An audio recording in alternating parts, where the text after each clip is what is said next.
It's Madden NFL 22 on EA Sports, and today's clash of conferences is just moments away.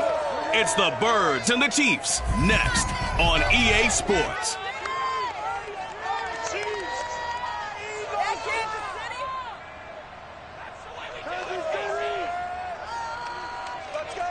It's the National Football League presented by EA Sports. Coming up, we've got what should prove to be a good one between the Philadelphia Eagles and the Kansas City Chiefs.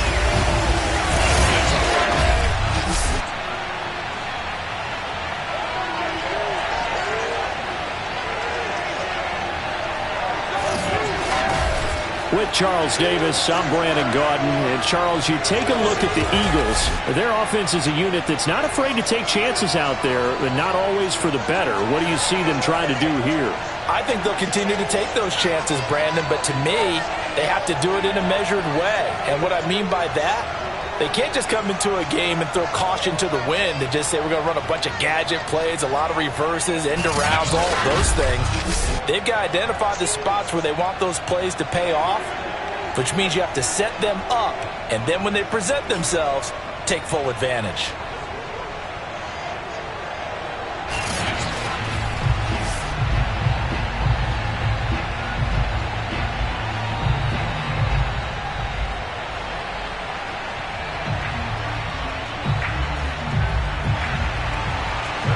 Here's the kicker, Harrison Butker, ready to get this one started. And we are underway here in London.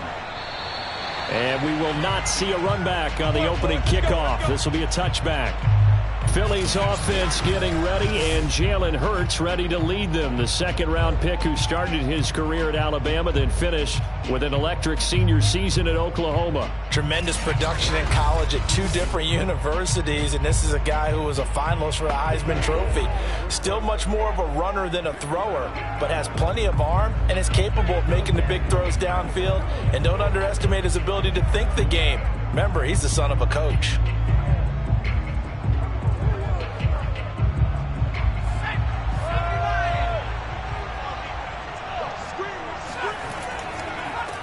Miles Sanders, first carry of the game. And he's going to get a good gain of 9 here, up to the 34. The success there, Charles, coming on the outside of the field, the ground game. Curious to see if that continues as we progress. Yeah, we often talk about a variety in play calling and usually between run and pass. But in this case, with strictly the run game, you can be creative there as well. Run it inside, run it outside, keep the defense off balance. Second down, back to Sanders. Second and 1 is often an invitation. Take the big shot downfield. I bet the offensive lineman said, are you kidding? We just get on our backs and let's go get the first down. They love being physical. So from the 36 now, first and 10.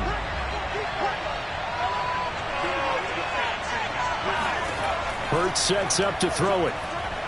And this one almost intercepted. Not a good throw there. Nearly an opening drive, INT. Well, they've got man coverage on the outside, and my scouting report on these DBs tells me that they love to take matters in their own hands. They want man coverage, not zone. And there was good coverage there that forced the incompletion.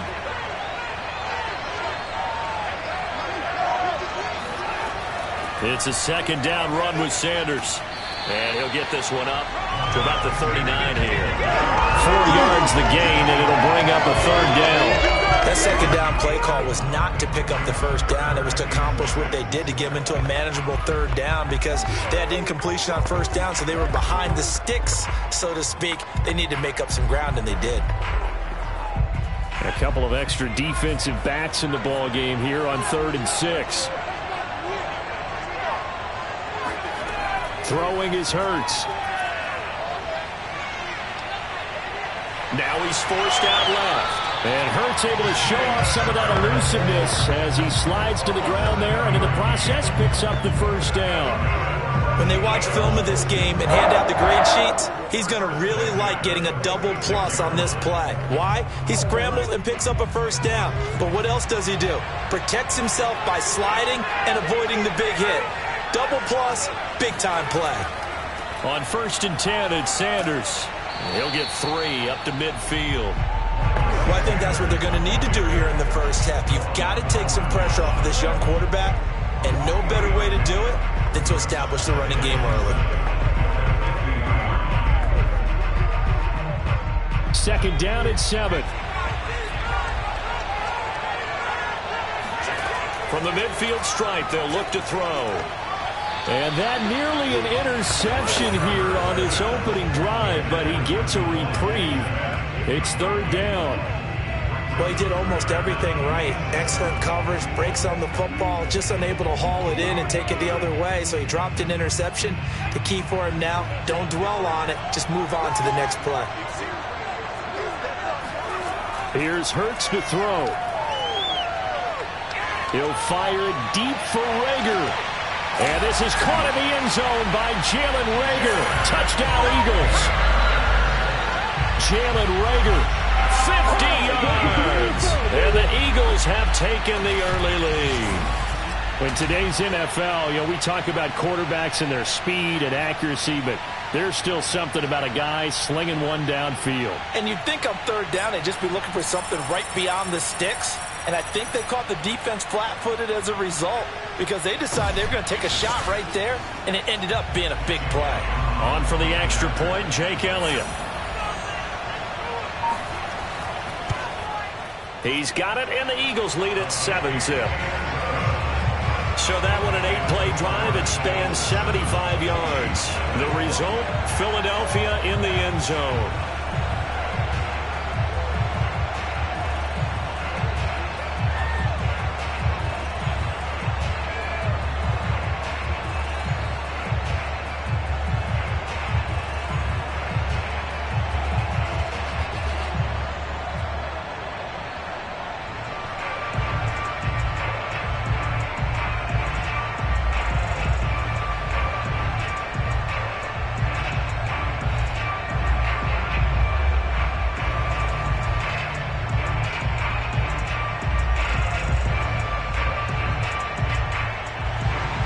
Now after the touchdown, here's Elliott on to kick it away.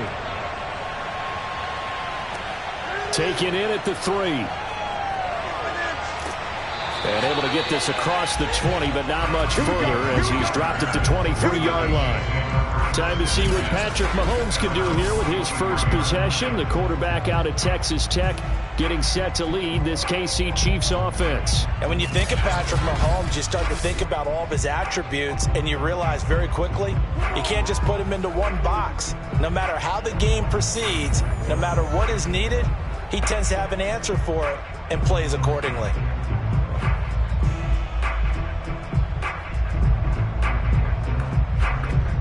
Mahomes will lead the Chiefs on 1st and 10 at their own 23. They'll come out throwing here to start the drive. That's who is running back, Edwards-Helaire. And up to the 35 before they're able to knock him down. We'll see what kind of mindset they have here offensively after giving up the touchdown on the opening drive. And based on our time with them, prior to this game, I feel like they've got a good mindset going in. In fact, the discussion that we had with the coaching staff was, we may give up some points in this game, so our offense has to be ready each and every time to either equal or try and get us ahead and try and keep us ahead. This is their chance to respond to that first touchdown given up. Call it a gain of 4 on 1st, and that'll make it 2nd down. I feel like I could see what he was thinking on that carry. He wanted to follow that big tackle through the hole. Ended up only getting 4 yards on the carry. I think he had designs on that one being bigger. The run got 4. Now they deal with a 2nd and 6. Edwards-Helaire as they run out of the gun. And he'll go down right around the 47 this time. A gain of 4 last play. They double that here and get 8.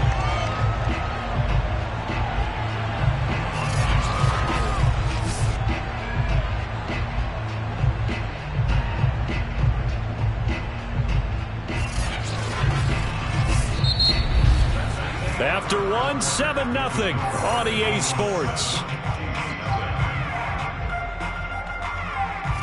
The Chiefs with the football as we start the second quarter, as they've got it with a 1st and 10.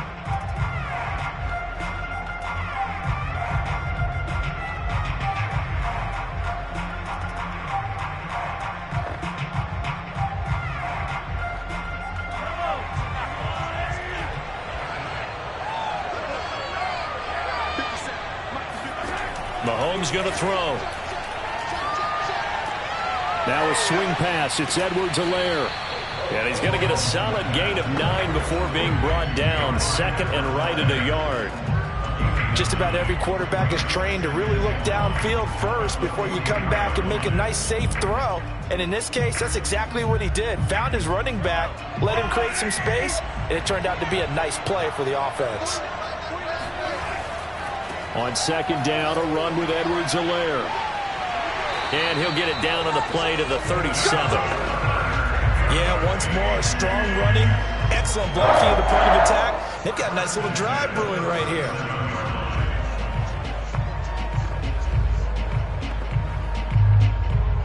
Line of scrimmage, the 37 on 1st and 10.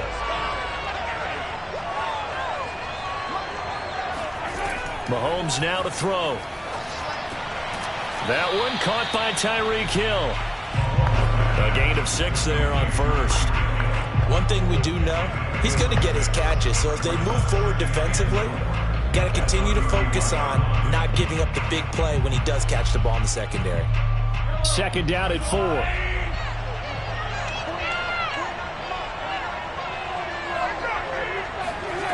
Now Mahomes. He'll get it once more into the hands of Hill. And he is out of bounds inside the 30. So the completion good for just 3. And that'll bring up what looks to be a 3rd and inches. Can't be more than a half a foot.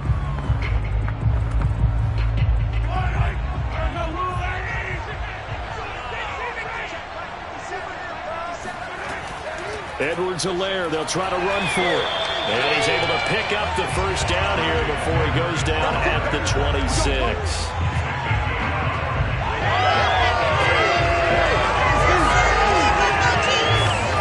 On the clock, second quarter, 7-0 ball game.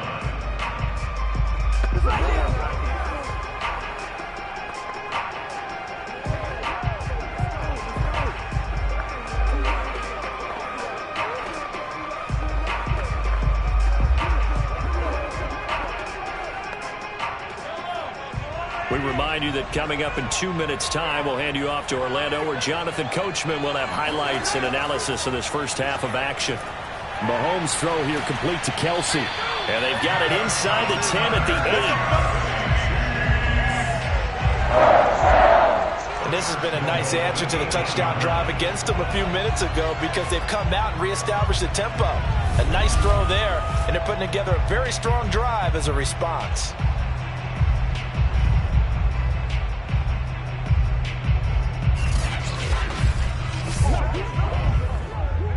A chance now to get even before the break as they come up 1st and goal. Working from the gun, Mahomes. And this is caught. A spectacular one-handed grab there.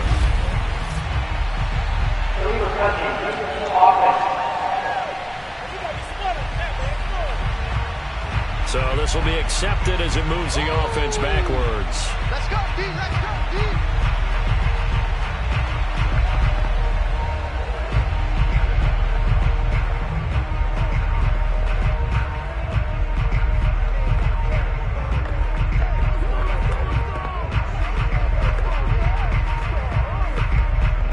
Nothing on first down, so the ball remains at the 8-yard line, 2nd and goal. Looking to throw is Mahomes. That's caught left side by Hardman. And he'll get this down inside the 5 to the 4 before he's out of bounds.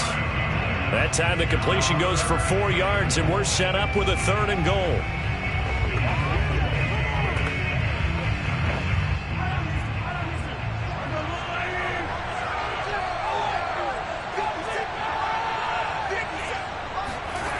Throwing now is Mahomes. And in for the Chiefs touchdown. Mahomes hitting his favorite target, Travis Kelce, on the touchdown pass. And the Chiefs are an extra point away from tying up this football game.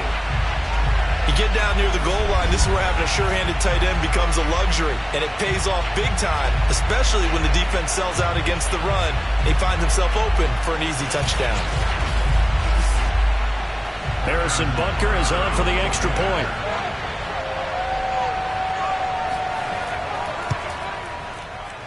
It's up and good, and we're tied at 7 here in quarter number 2.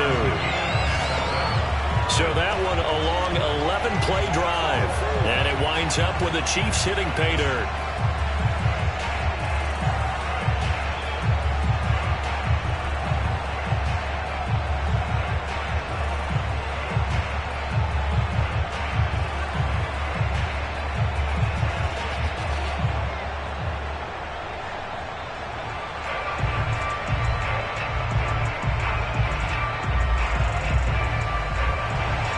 Each team's had it. Each team has scored. 7-7 here as the kick's away.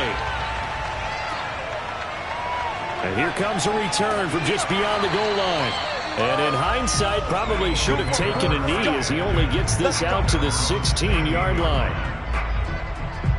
So back onto the field, here come the Eagles for their second drive. Tie ball game, still a little more than a minute to go in the half. The question, can they put something together here, try to take that lead into intermission? I would have to think that would be the goal for sure. I don't think you sit on anything here. Here's your opportunity. Push it downfield. As you mentioned, it's a tie game. So minus a disaster on your part, you've got that in your back pocket. Go ahead and try and get some points and feel great going into the half. So the ball down to the 16 here for 1st and 10. Hurts. And he'll take this beyond the line of scrimmage as he slides to a hole. He'll get 3 yards on the scramble there. It's 2nd down. Now, how about that play? He took a possible negative and turned it into positive yardage and slid down to avoid taking a big shot.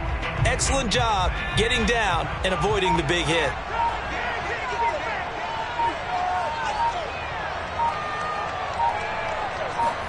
Throwing again on 2nd down. Hurts. And the timing a bit off that time as that one falls to the ground. To this point, I've been impressed with the work defensively. They have not allowed a lot of receivers to run free. And there's another example, another incompletion.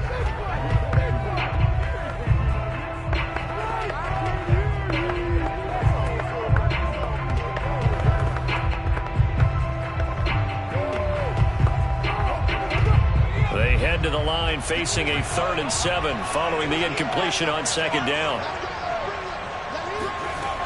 Back to throw. And on the catch right side, this is Sanders. And able to get this across the 20 before going out of bounds. He did his best to just get 4 out of that, but not enough. And now 4th down. Aaron Siposs on to punt as he'll get this one away now.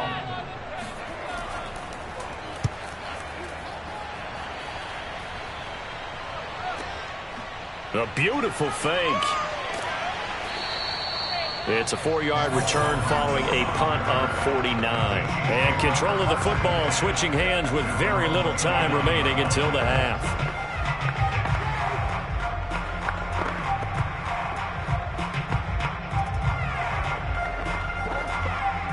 The Chiefs offense about set to begin this drive as they take over here with 11 seconds remaining. They'll indeed start on the ground to run that clock. And he'll just push his way forward for a few as the clock will run. Now a timeout taken. Perhaps a chance for one more quick play and then another timeout if they hurry. We'll see.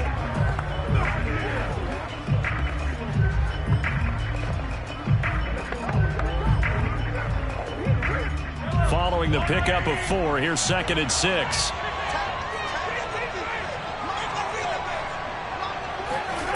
To throw, it's Mahomes. Caught, Kelsey, left side. I'm wondering if the same thing went through your mind as mine. When I see a big man like that make a catch, all I keep thinking to myself is, big man with football. Look out, everyone. He may not juke you a whole lot, right? He may not run past you because of his size. You're talking about a guy weighing in the 270 range. But, boy, once he gets his mitts on the ball, he's going to be tough to bring down. He's going to let this go for the end zone. And that will be incomplete. Well, they weren't scared to let it fly, but it falls to the ground and brings up 4th down. So a touchdown apiece. That's what we have to show at halftime as they head to the locker room. 7-7 our score. As it's time now to send you back stateside to Orlando, Florida, and check in with Jonathan Coachman at our EA Sports Halftime Report. Coach. First things first, let's get a check on the next-gen stats from that first half for Philadelphia. And they didn't get a whole lot done in the rushing department in those first 2 quarters. They probably feel pretty lucky to be tied here at halftime.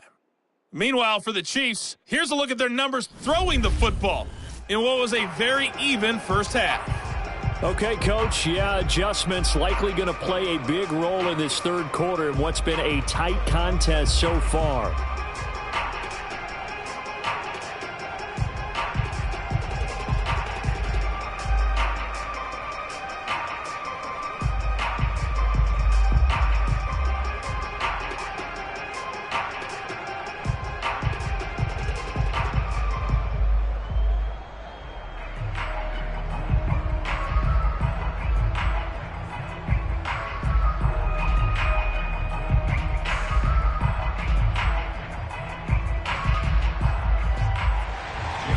As they say here in London, all to play for as we are back underway in the second half. This taken in at the goal line. And no chance to get away as they'll get him down at about the 17-yard line.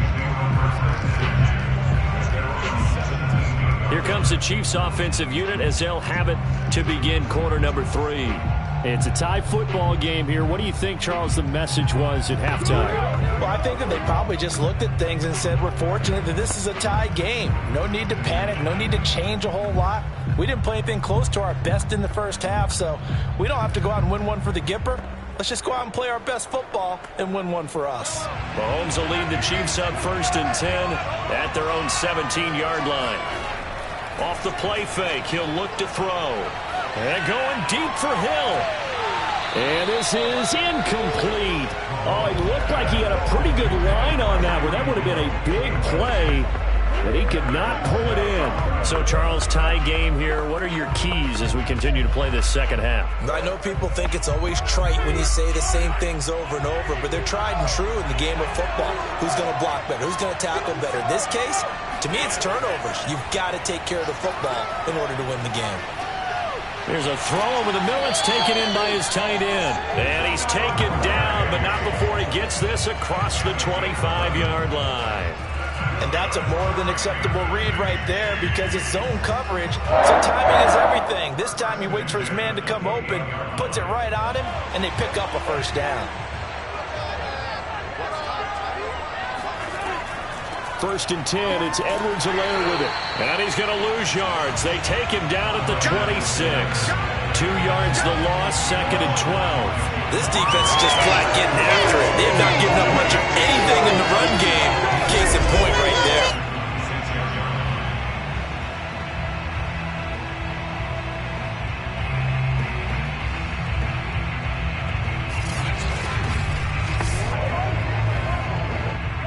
The chain, 2nd and 12. Now here's Mahomes. Gets this one to Hill. Oh, good move. They get 11 back on that one. It leads to 3rd down. Brandon, perfect defense in this situation would have meant that there was an incompletion that would have picked it off. Okay, so they gave up the completion. But I really enjoyed watching how the defense stayed in sync, stayed in great communication, and as he dragged across each zone, you see him pointing, communicating. There he is, and they passed him off to each defender. Ended up making a nice play, even though it was complete. Now, they struggled to get him rolling on the ground in the first half, and that's sort of continuing here in the third quarter. Yeah, but I don't think it's time to abandon the running game. I would say keep feeding the horse, and I believe he'll eventually reward them, especially as we get deeper in the game.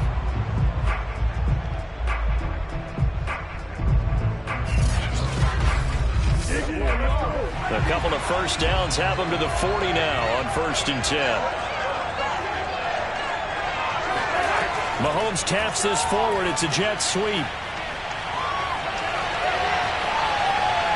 And he is finally out of bounds, but he gets all the way down right around the 20. I I think you can make a fair case for Tyreek Hill being the most explosive player in the NFL when he gets his hands on the football, and that was Exhibit A. And that was an example of catching a team off guard because it really paid off for them. They weren't ready for that at all. I know they weren't ready to try and catch him because once he hit full stride, that was going to turn into a big play, and it did.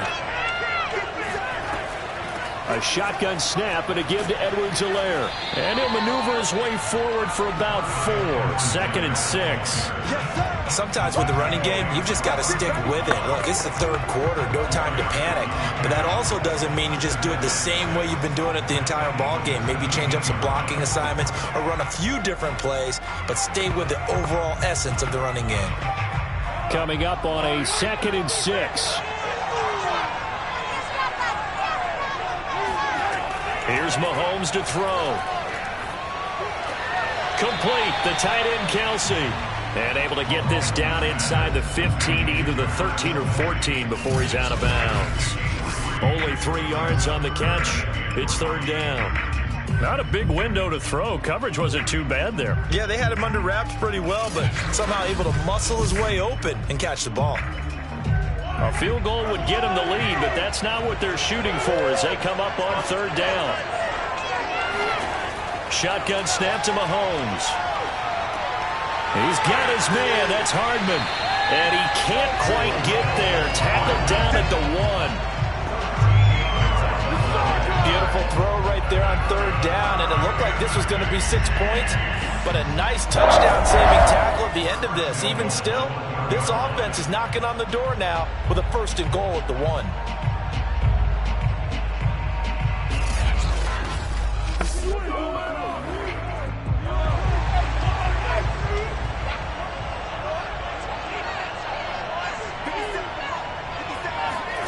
From the gun, it's Mahomes. This is caught by Hill for a Chiefs touchdown. A 1-yard touchdown pass. And the Chiefs have taken the lead. And all about timing there on that short slant, Charles. Exactly right. That was timed up so well. The route, the throw, touchdown.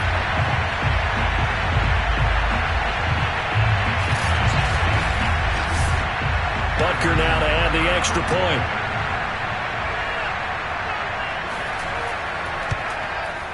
And he's got it. It's now a 14-7 ball game. A 10-play drive that time. And it's capped off with a Kansas City touchdown.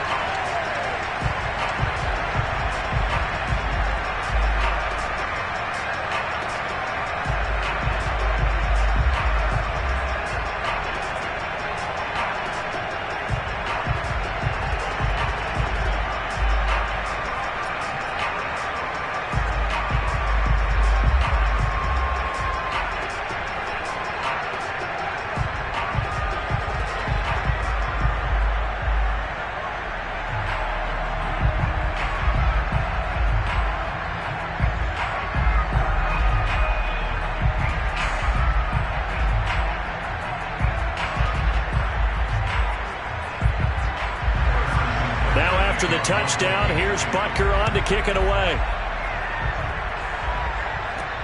Taken in at the 3. And he'll be brought down right on the chalk of the 20.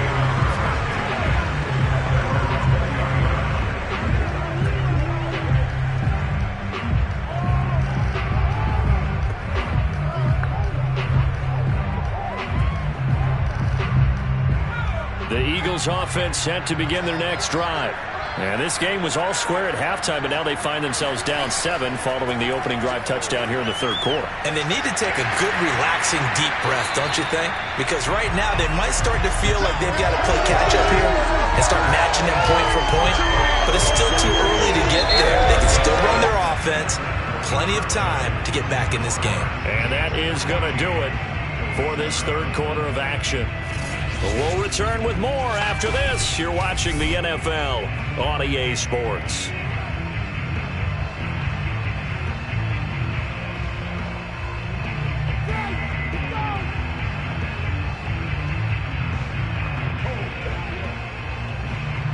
A good gain on first has him set up with 2nd and just a couple of inches now from the 29. Hurts a handoff to Sanders. And he's able to get out to the 32, brought down there. Now that's the way to do it. Hand it to someone with vision and good footwork, and add in a little bit of power, and you find a way to pick up first downs. From the 32 now, here's 1st and 10. Now a carry for Sanders. Give him a couple on the carry there, 2nd and 8. I know that speed is the hallmark of today's NFL game, but the key to good rushing defense is still having your linebackers set the edge.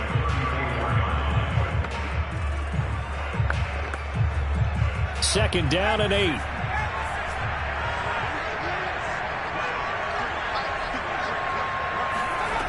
Hurts sets up to throw it. Throw right side, caught by Goddard, the tight end. Now 3rd down is looming, a pickup of 2 on 1st down and just 1 yard there. Yeah, that one was covered pretty well because they were trying to leak the tight end out into the flat. I think they were hoping he could catch and turn upfield and pick up the 1st down. One of the bigger plays in the game thus far, and the crowd getting into it as we come up on a big 3rd down. Throwing is Hurts. And that almost intercepted. Oh, they would have loved to have their first pick of the game right there, but at least it does get them to 4th down. How about this defense? They came up with a couple of big plays in this sequence, and none better than the one right there, forcing the incompletion and bringing up 4th down. The Eagles send out their punter now as he'll punt it away for the 2nd time.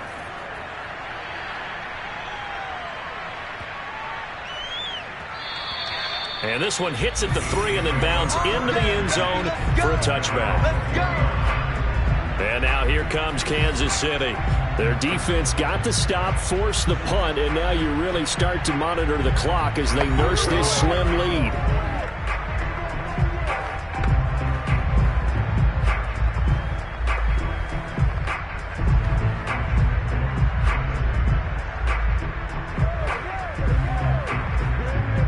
Mahomes will lead the Chiefs on 1st and 10 at the 20.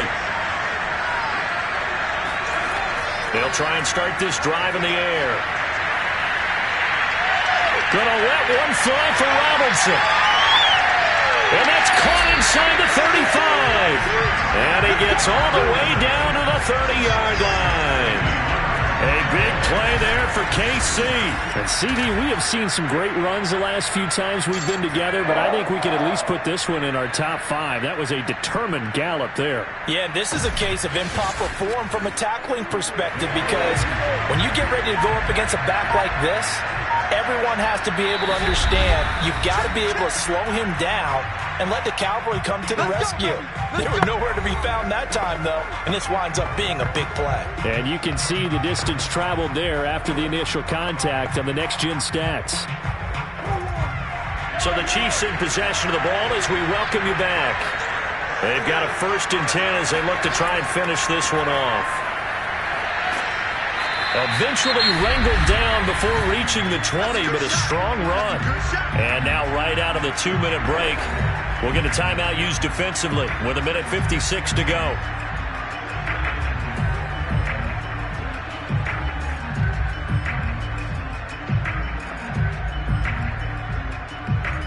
So they come up on 2nd down. If they can get another run like we just saw, would likely put an end to this thing. They'll try and run some clock here as they keep it on the ground. And whistles, and we're going to have another stoppage of play as they call the timeout on defense with 1:53 left.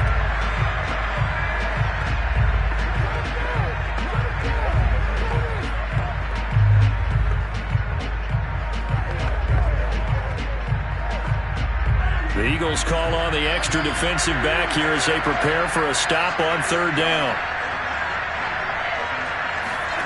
Now Mahomes. It's Kelsey on the ground. And they've got it inside the 10 at the 8. The Eagles will take their 3rd and final timeout. And they'll be disappointed to have to burn one there after giving up the 1st down.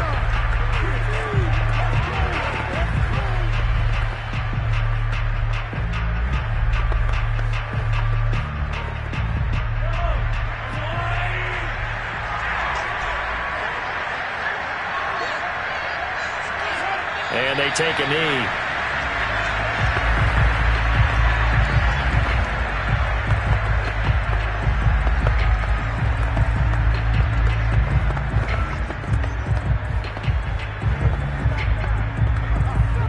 Now from the 9, here's 2nd and goal.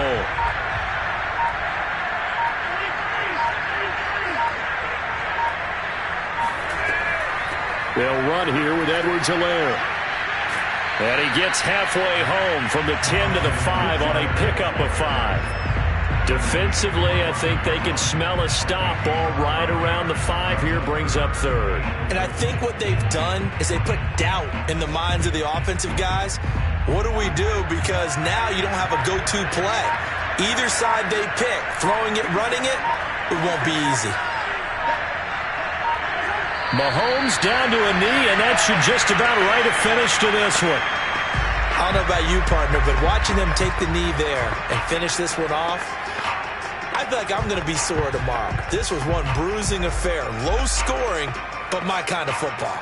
Not a work of art, but maybe in your world, a little bit of a work of art. You like the defensive side. I thought it was pretty. I can't help myself. I thought it was pretty. And it ends in a kneel down as the clock rolls down to zeros. So this one in the win column for Kansas City. And, you know, it wasn't a shutout. They did give up the points in the first quarter, but second, third, and fourth quarter, they held them scoreless. Brandon, if you throw a shutout for quarters 2, 3, and 4, you can win a lot of games in this league. And this felt a lot like, almost like if you say baseball, and the pitcher goes through the lineup the first time and the hitters get to see him, and then they come out after that and the bats start blazing, right? I think they saw their best stuff in the first quarter and just shut everything down from that point on. What a great, convincing performance.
NFL 22 on EA Sports, where London will play host to a different kind of football.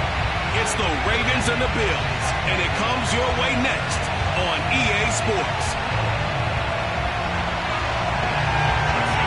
Justin Tucker set to boom this one away, and we are underway here in London. And no run back here on the opening kickoff as we'll start at the 25. Out comes the offense for the Bills, led by their quarterback at 6'5". That's Josh Allen. And in this league, there are many quarterbacks who have their most success running the ball, while there are others who have big arms. There aren't too many guys who can do both. And at the end of many games, this guy leads his team not just in passing, but in rushing as well.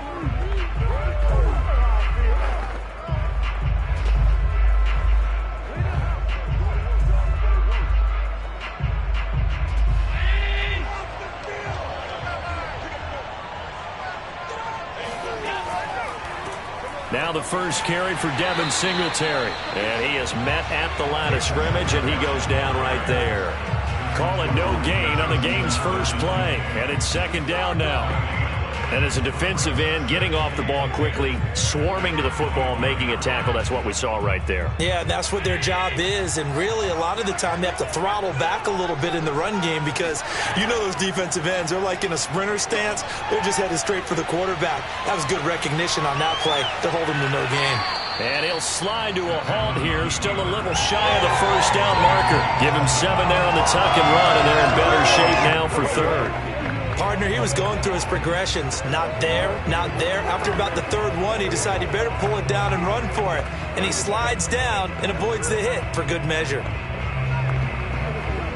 Third play of this opening drive as they're looking at a 3rd and 3. Now Allen. That's caught by his tight end, Dawson Knox. And he is going to have a Bills first down as they're able to get the 3rd down conversion.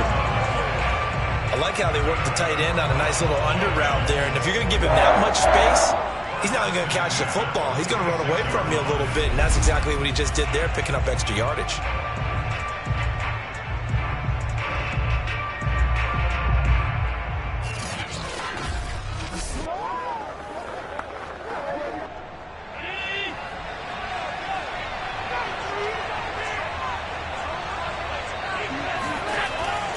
They'll run on first down with Singletary. And he'll be brought down. Oh, that's a face mask. Certainly looked like it. Indeed, here come the flags.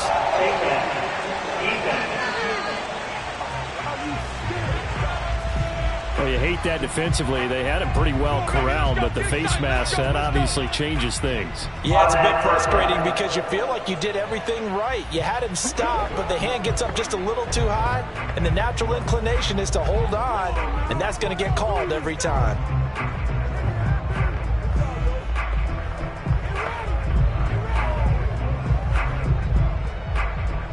Now it's 1st and 10. A big mistake, especially when you factor in the personal foul yardage.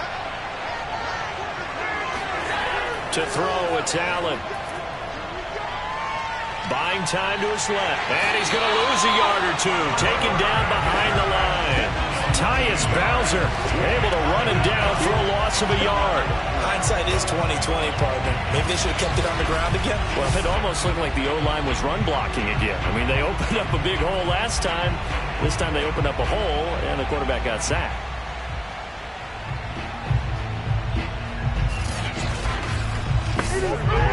The sack cost him only a yard. It's 2nd and 11. Here's Allen. Flush to his right. And he will slide to a stop. He does have the first down.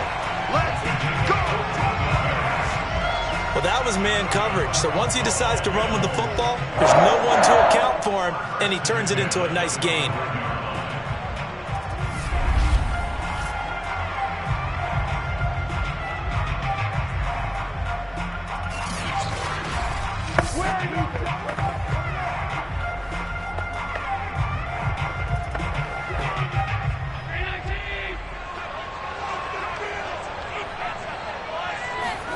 Throwing on first down is Allen. It's Knox, the tight end, making the catch. And taking it to the 15-yard line before he's brought down. That was a route run, not just with dexterity, but with intelligence. Found the hole in the zone, made sure the quarterback saw him, and was able to make the sure catch and flip the down marker back to 1. Line of scrimmage, the 15. It's 1st and 10. Allen going to give this one to Singletary. And the result here, a pickup of 8. Leaves him with 2 to go on 2nd down. The impressive opening drive continues, and just space being created by those guys up front. We're seeing this the same way, aren't we? We are seeing an offensive line, as this game gets started, as it starts to unfold, that they are dominating the line of scrimmage. 2nd and 2, first down marker at the 5-yard line.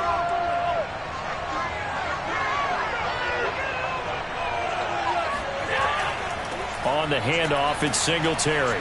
And the stop will come inside the 5 at the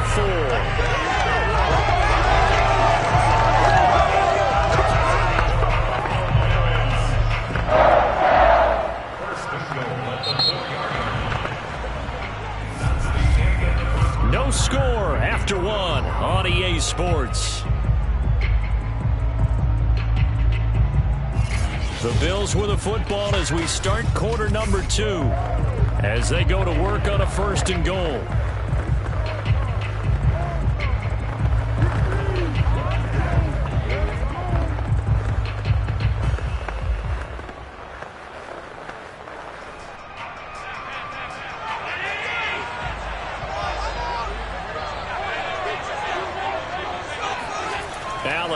the play fake. He'll buy some time right. And he is into the end zone for a Buffalo touchdown. Josh Allen taking it in from 4 yards out as his guys are first onto the scoreboard here this afternoon. Well, that drive felt like it took up an eternity. We finally have some action on the scoreboard. Yeah, but plenty of action prior to, because that drive took up all the first quarter before we spilled into the second, and finally, points were registered. On the other sideline, they're chomping at the bit just to get the football. Extra point attempt to follow here.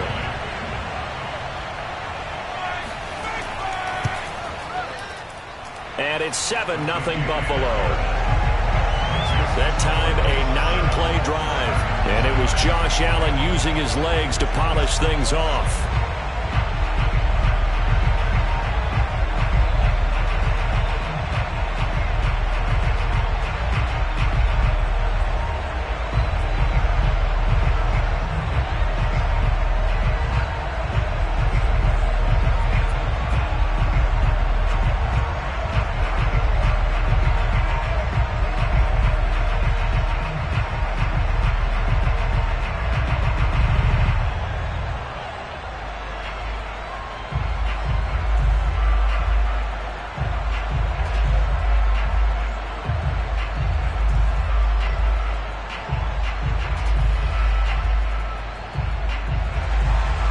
To the touchdown, Bass to kick it away. On the return, Devin Duvernay.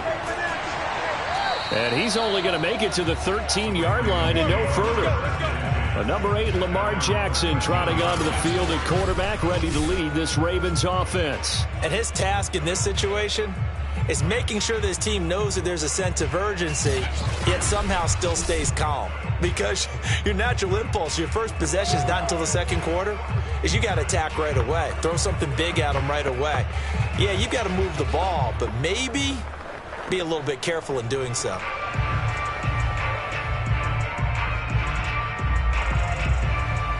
Jackson and the Ravens come up now 1st and 10 at their own 13. Off play action. Jackson sliding out of the pocket. And he slides and covers up at the end as he's going to be able to pick up decent yardage. The improv on the scramble there gets him 6, and it'll be 2nd down. Well, you know, paramount for this defense is trying to keep Lamar Jackson somewhat contained when he tries to run. They did a pretty good job of it there. And you know what's so difficult for every defense that has to prepare for Lamar Jackson? You have to think and play at the same time. And I know that sounds like something you're supposed to do, but when you have to think about your assignments against him, it often slows down your feet. You don't move as fast. You got to be prepared for this guy every step of the way and then try to match his athleticism. Well, I'll tell you, there is no antidote for speed, even at the quarterback position, as he keeps it himself and turns it into good yardage. And it still takes time for a defender to react. Even as quarterbacks carry the ball more and more in today's NFL, they're still a little bit in disbelief and realize, oh my goodness, he's running with the ball. He may be 8, 10, 12 yards downfield at that point. Jackson on 1st down. Throw right side is complete to Andrews, his tight end. And past the 40 before he's out of bounds. His position, and he's listed as a tight end, but he certainly doesn't run like one, and that's what we're seeing more and more coming into the league. Those guys who can run, make plays after the catch, and gain that additional yardage. And using that speed there to turn it into a pretty nice little gain.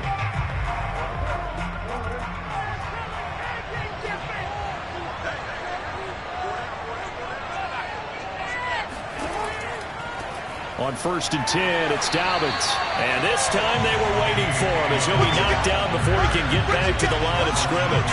2 yards the loss, 2nd and 12. Another example right there how this defense really is winning the entire game at the point of attack. Yeah, right there at the line of scrimmage because they are dominating it. It allows their interior guys to get upfield and spill into the backfield. So how are you going to combat that? You know, because they're bringing your tight end, keep him in. Your running backs, they have to step forward. Bottom line, your offensive line has to block them first to give yourself a chance. Option play, and they'll hand to Dobbins. Able to push his way through. Still staying on his feet. Are you serious? And he's going to be taken down here with a penalty flag on the field. So a decent gain, but all for naught on the penalty. It's too bad, isn't it? They were feeling pretty good about it. The only people celebrating, the guys who just gave up that play.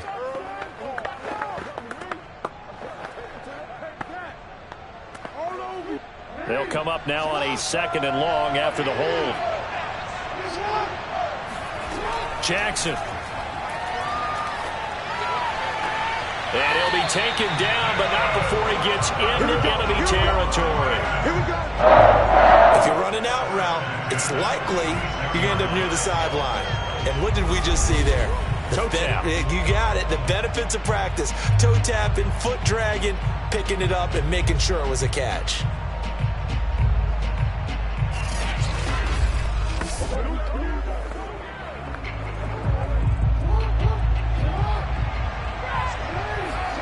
On 1st and 10, it's Jackson.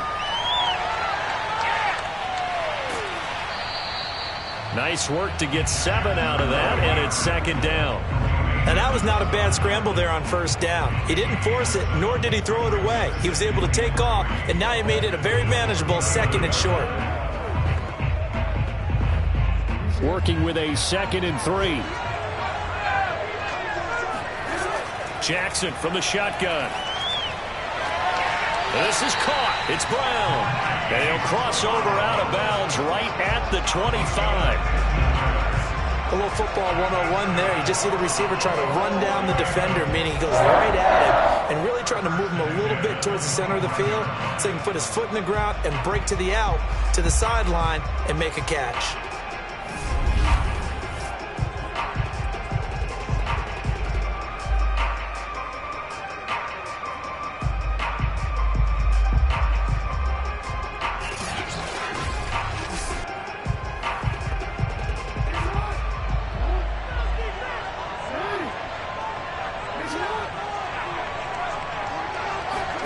Now Jackson on 1st down. Looking right side, and that's complete to Watkins.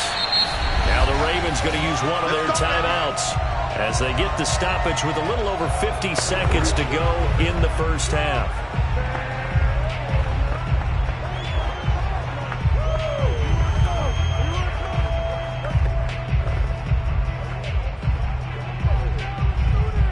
A chance now to get even before the break as they come up 1st and goal.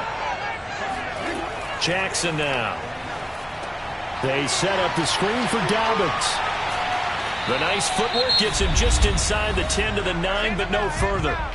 The Ravens going to use the 2nd of their timeouts as they'll stop it with just over 40 seconds to go in the 1st half.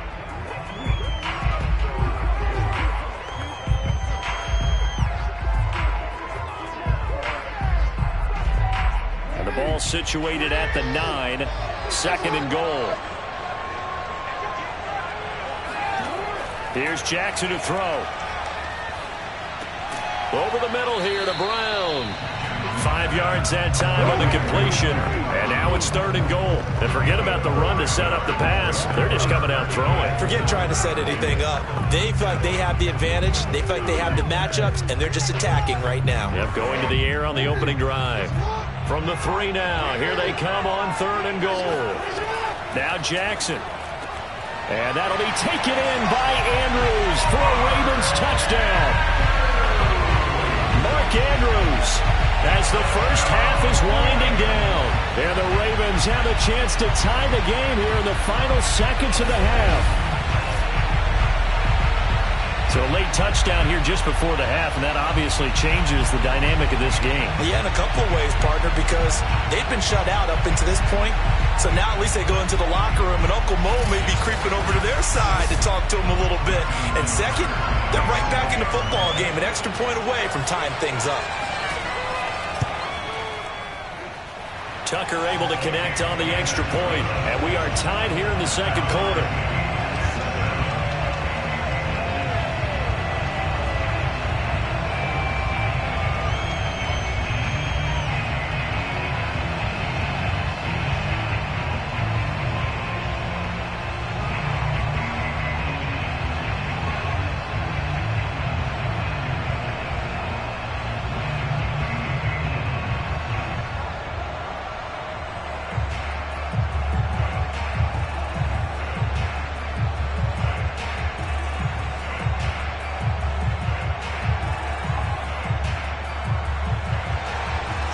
team's had it. Each team has scored. 7-7 here as the kick's away. This fielded right at the goal line. And he will make it to the 20-yard line and no further.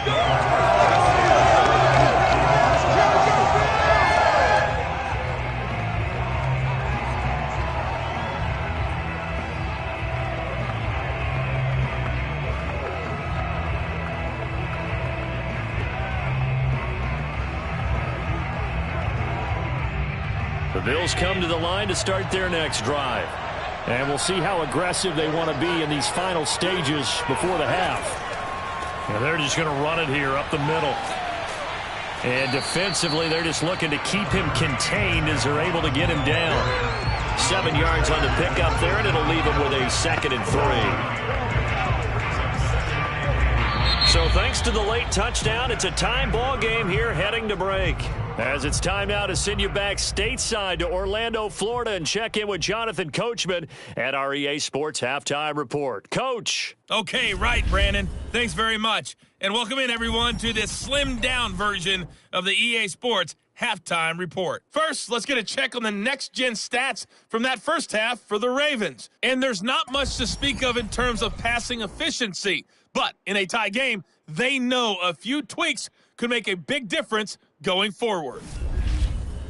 All right, Coach, thanks. Yeah, both teams likely to make some changes in what's been a closely fought battle to this point.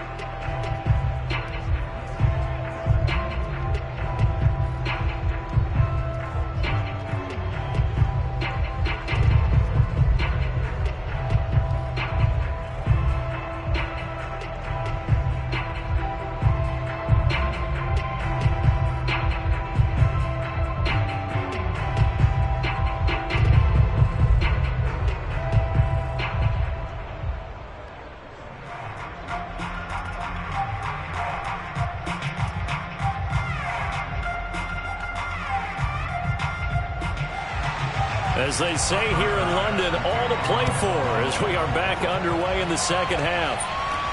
On the return is Duvernay. And he'll take it a yard or so past the 20, call it the 21. Baltimore set to take over here for their second possession of the game. Their defense has done the job. Now it's the offense's turn as they've got it 1st and 10.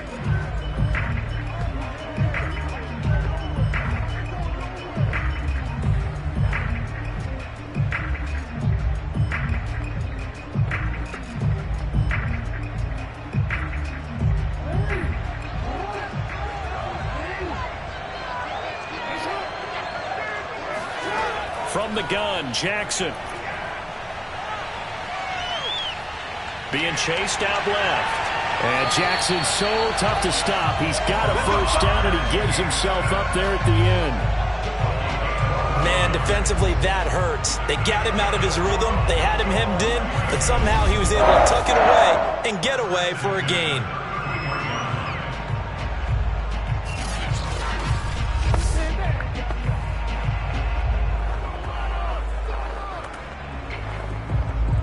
So they'll come up 1st and 10 now from the 33. Jackson running again. And he'll get this only up to about the 35. 2 yards the gain on the keeper, and it's 2nd down. I know we can't hear what's going on in that huddle right now, but I'll guarantee you at least one offensive lineman is saying, my bad, we simply couldn't move them off the line of scrimmage. We've got to do a better job trying to root those guys out of there. 8 yards to go on 2nd down. To throw is Jackson. Slings it to Anders, and it's complete. The tight end has it. That throw good for only a couple. It brings up 3rd down. Well, they're unable to convert that into much, but it's never a bad idea to try to get the ball into a tight end of his caliber's hands and see what kind of disruption he can cause. An extra defensive back here for the Bills on 3rd down. From the gun, it's Jackson. And that will be incomplete. So stop here defensively to start this third quarter. Just what's needed in a tie ball game. Yeah, good chance to build back some momentum on the defensive side of the ball. In fact, what they've done is give their offense a nice push in the back as they get ready to take the field.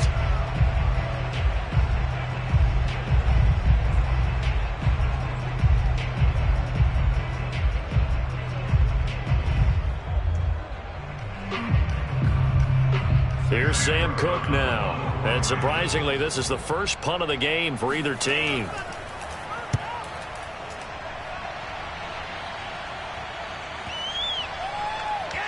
And a nice job here to down this one right on the 5-yard line. That is how you flip field position. That's an absolute bomb of a punt. Downs it inside the 5-yard line. Absolutely ideal. From that position, you're hoping to get it down inside the 15, inside the 5. Superb.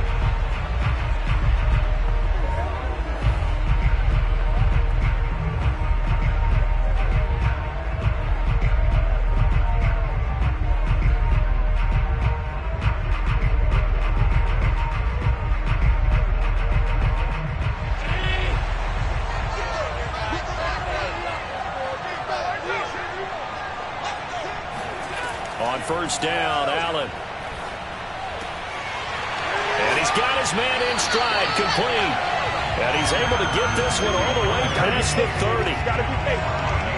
And they were backed up to start the drive, but not anymore. Now that's the play call that the offensive coordinator had in his head. You saw the end result. He wanted to go ahead and push the ball downfield, and that's what they did. And they wound up with good yardage there to get things rolling.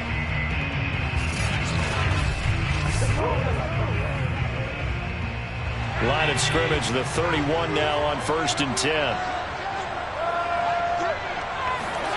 A play fake to Singletary, and now it's Allen. And the catch made. This is Emmanuel Sanders. And he'll be taken down, but not before they work it across midfield. It's taken a while for this offense to get going. A little creaky at the start, but they're rolled up now. A nice throw there, and they're really putting together a good drive.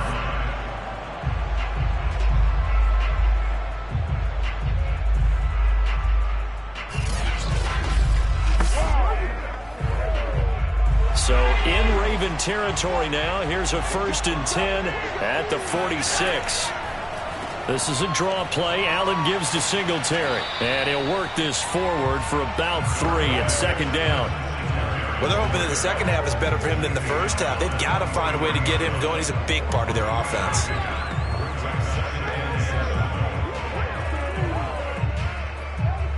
Three yards on that last carry. Here's 2nd and 7.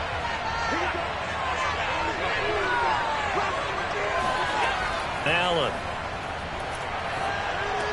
Singletary, a 1st down and more. And all the way down to the 25-yard line. Another catch for him there on this drive, Brandon. And it looks like they're going to utilize him out of the backfield any way they can.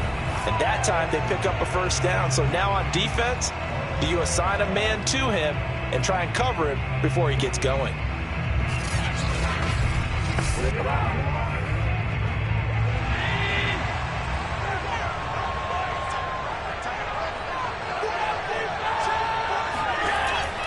They'll run on 1st down. Singletary. And he'll be brought down on what's going to turn out to be the final play of this 3rd quarter. So the scoring dried up here in the 3rd. Nothing that quarter for either side. We'll return with more after this break. You're watching the NFL on EA Sports. Welcome back now here in London. All even as we get ready to start the 4th.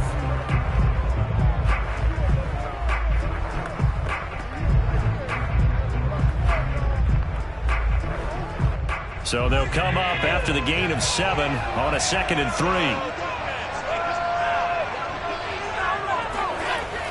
Singletary again. And this time he's not going anywhere. They'll get him down right at the line of scrimmage. Call it no gain that time as it's going to leave him with a 3rd and about 3 to go. And the big fella stuffed that one up in a big way. I think doubling him has to be a priority because you can't move up to the next level if you don't take care of him first.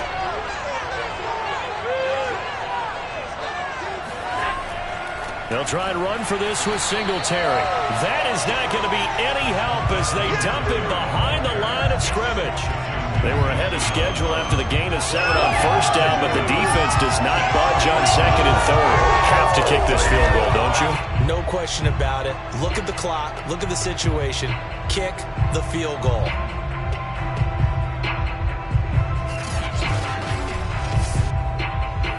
So now one of the biggest kicks of the night is forthcoming. This to break our fourth quarter tie. The kick by Bass is good. And the Bills have taken the lead here in the fourth. Well, he was a spectator for much of this game. This is his first field goal opportunity of the entire contest, but he's able to connect. Yeah, he had a pretty good seat to this one, didn't he? But let's face it, all kickers that you and I know, they want to contribute. They want their opportunity, and he seized his.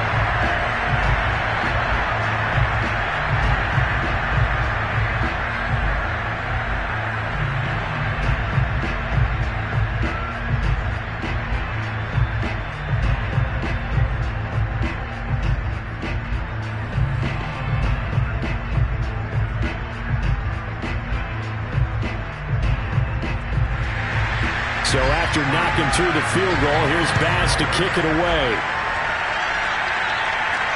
On the return is Duvernay. And they'll be backed up to start this drive as he's taken down right around the 15. Baltimore about ready to go on offense.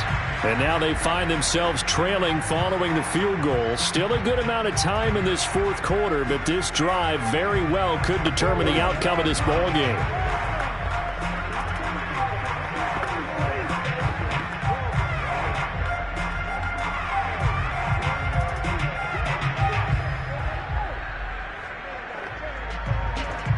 Jackson and the Ravens come up now 1st and 10 at their own 15. Throwing to start the drive. Jackson. Looking left side, and he's got a man. That's Andrews. And able to get this across the 20 before going out of bounds. A gain of 6 there on first. That's a staple of this offense. Drag route to the tight end. Yeah, he's unable to use his size to break off much more yardage after the catch, but still an effective gain nonetheless.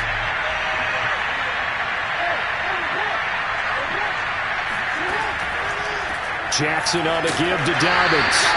Just a yard on the pickup there, and it'll leave him with a 3rd and 3. This is what happens sometimes when you abandon the running game. It's hard to get back to it because once guys get out of that mentality of firing out and hitting people, hard to get them started again occasionally.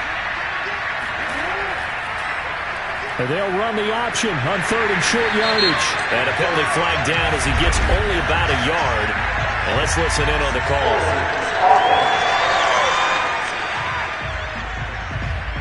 So instead of giving them another 3rd down, they'll decline it, brings up 4. Now that's smart football right there. You don't even have to really spend a lot of time considering it. Just know that you're probably going to get the ball back. Good job declining that penalty. 1 score down. Here we go. They're going to go for it here on 4th down. They'll try and run the option. And he's not even going to come close to picking up the first. They stop him right at the line of scrimmage. John Harbaugh not afraid to go for it this time. Doesn't work out. And the Bills are going to take over in excellent field position. Well, they've got the slim deficit, decided to go for it, hoping to keep the football score and erase that deficit. But, boy, deep in their own territory like that. Let's just say that with that call, me and the head coach will agree to disagree. All right, but he knew he wanted to be aggressive there, as you pointed out. So I'll guarantee he told his defensive coordinator, have your guys up and ready. I'm going to go for it here. If we don't get it, just make sure they're ready to go out there and bail us out.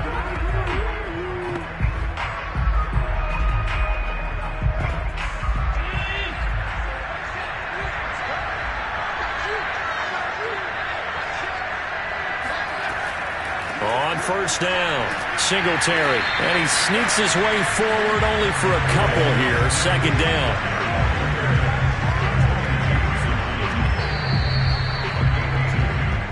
Three points separating these two sides with 2 minutes left to go in the fourth.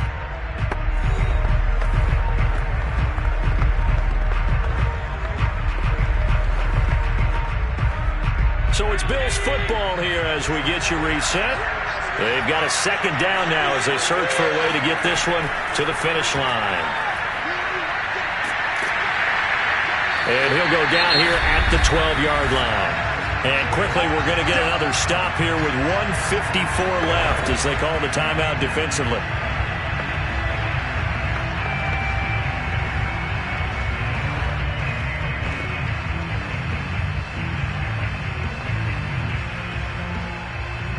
Not totally home free yet, but it's looking good as they come up 1st and 10. Now Allen going to give it to Moss. Down to the 6-yard line on a pickup of 6 as he gets halfway to the goal line. And now we're going to get a timeout defensively. So another stop, 1:50 left in the football game.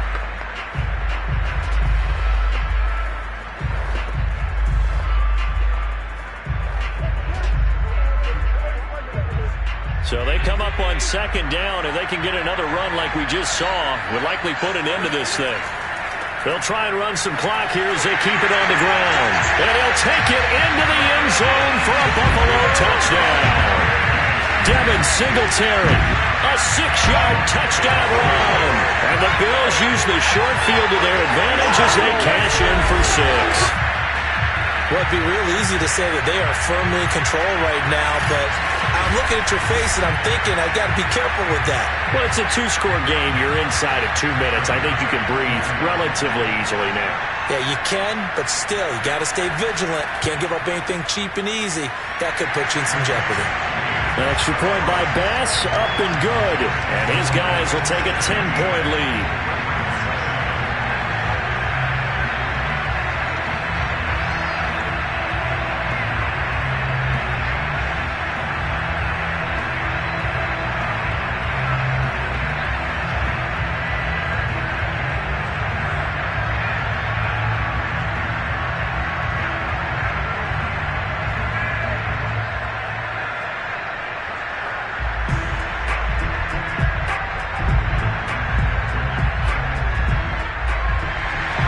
After the touchdown, Bass to kick it away.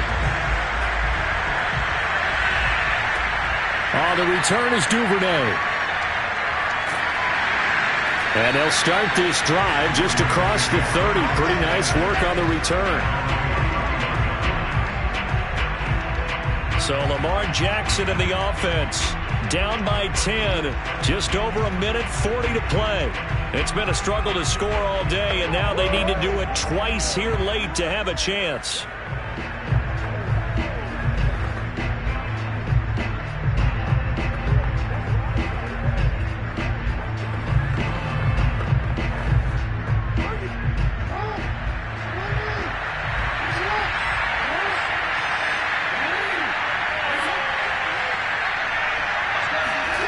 Here's Jackson. Connecting with Andrews. And that's good for a pickup of 10 yards. And that'll bring up a second and just about a few inches here. Let's just break this down and make it pretty simple. Key to the drag route, letting the play develop, finding the hole in the defense, and giving your athlete, yes, athlete, a chance to make something happen once he has the ball in his hands. Now Jackson.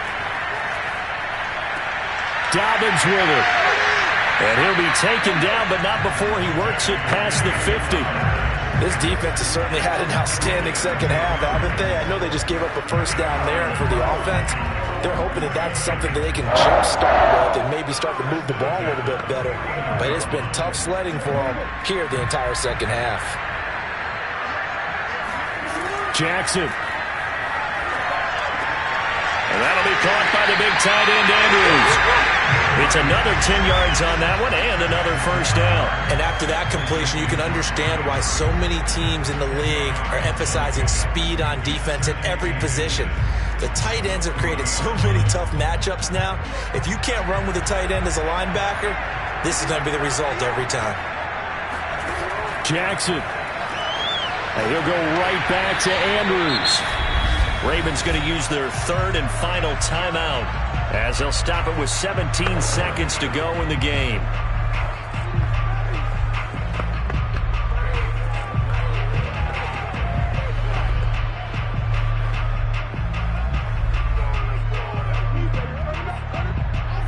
scrimmage, the 31 now on 1st and 10.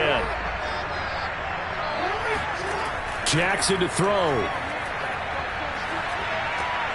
That's going to be caught. It's James Prochet. And down to the 20 he'll go before heading out of bounds.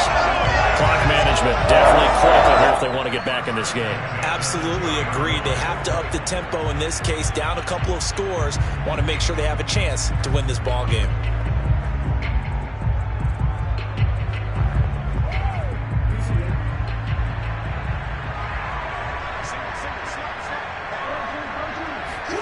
Throwing, Jackson. To the goal line, but it's incomplete. Boy, this crowd is on pins and needles now because anytime you see the ball heading for the end zone, you really hold your breath, and they come out of their seats. That one falls incomplete. Here's 2nd and 10.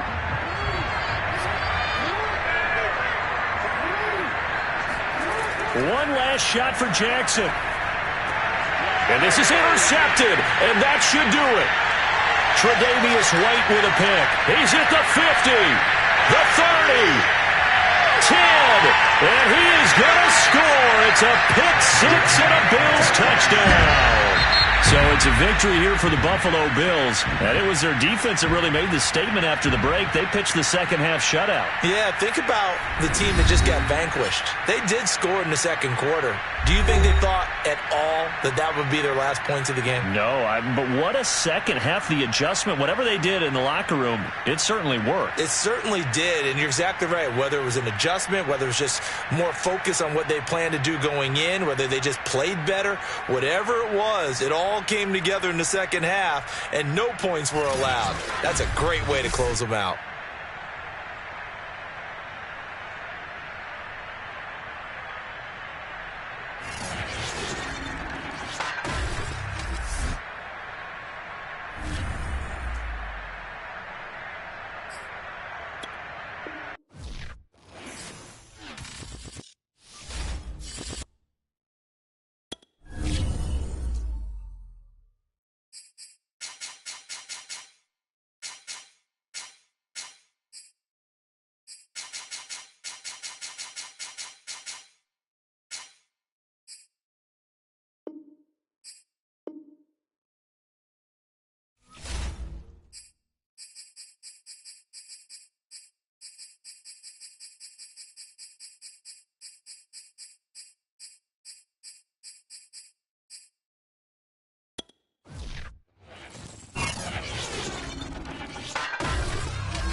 NFL 22, and today's clash of conferences is just moments away.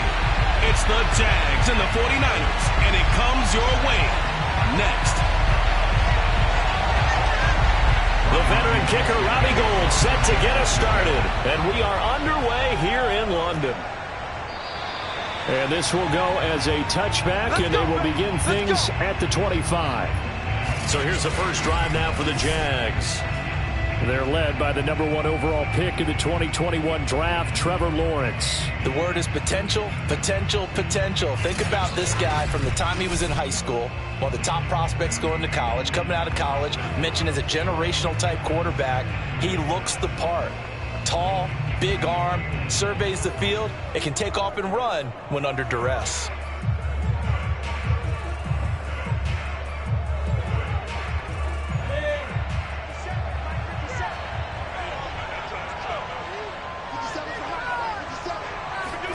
On first down, Lawrence. Dancing to his left. And he'll protect himself at the end here as he winds up getting pretty decent yardage. 5 yards on the game's first play, second down. Well, he did a nice job keeping his eyes downfield, waiting for someone to get open. But once the pressure forced his eyes down to see the rush, it was time to make a break for it. Ball on the 30. They'll come up with a 2nd and 5. And they'll run it. This is James Robinson. And they'll get it up just short of the 45 at the 44. Usually we see runs like this as the defense breaks down later in the game, but this guy is setting the tone early, running through all types of tackles and put the defense back on its heels.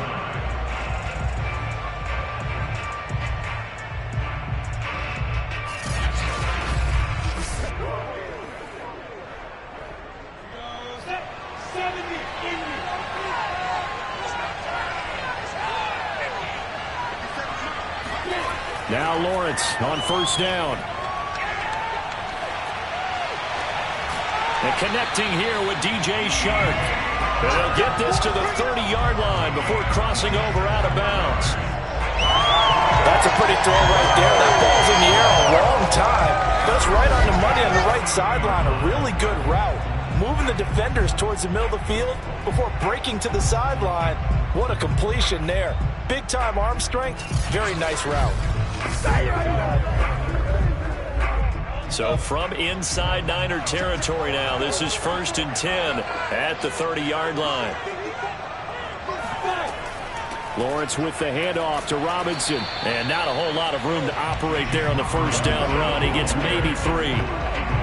Yeah, I don't know if it's exactly a win-win, but if you're on offense, you'll take that kind of a run, all right? It was kind of stacked up, found a little bit of yardage, and frankly, they're pretty close to staying on schedule on offense. The playbook is still open for the coordinator.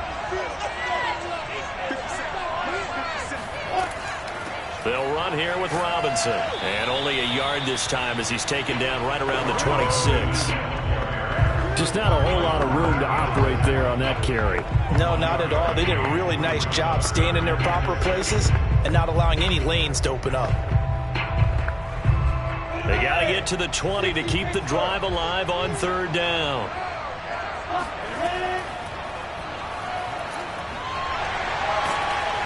And he will not get what he needed as he stops short of the first down and around the 22.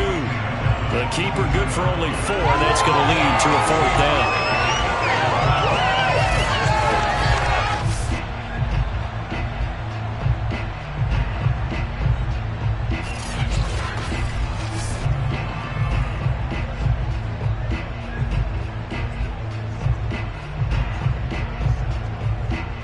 Now a field goal try coming up here for the Jags. And this a 39-yard attempt. And his kick is indeed good. And the Jaguars grab a 3-0 lead. In the end, the opening drive, Charles, does yield points. Maybe not the touchdown that they wanted, though. Yeah, but bottom line, they wanted to get something out of that drive, and they did that. 3 points, they won't turn that down at all.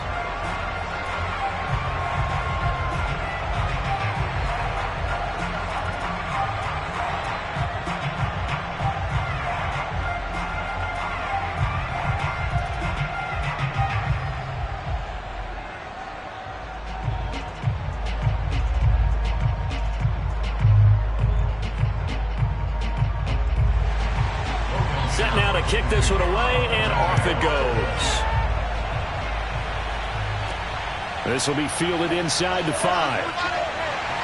And he won't quite make it to the 25. The former second-round pick back in 2014, Jimmy Garoppolo trotting into place, looking to guide this San Francisco 49er offense. And Jimmy Garoppolo has shown that he can be a Super Bowl quarterback, but his biggest problem, his ability to stay healthy and remain on the field.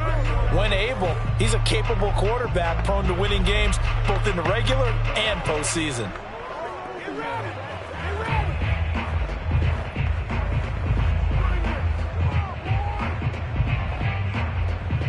Garoppolo going to bring the Niners up here 1st and 10 at their own 24.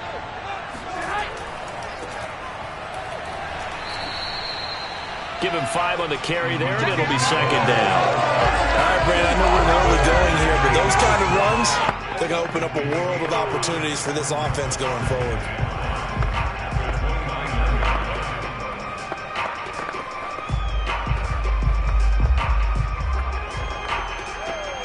The first down run got 5. Here's 2nd and 5.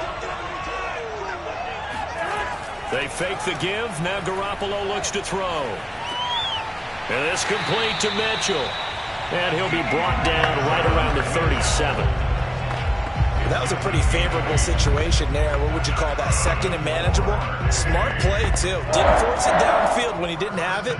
Just checked it down, let him get the first down, and that's exactly what he did.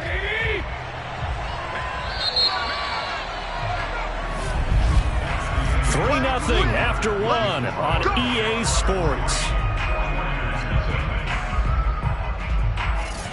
The 49ers with the football here to begin the second quarter, as they've got it with a 1st and 10.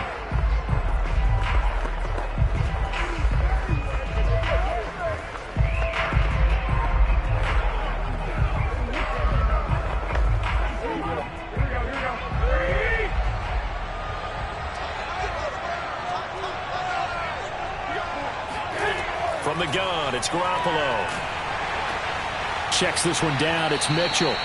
And he will lose yardage back to the 34-yard line.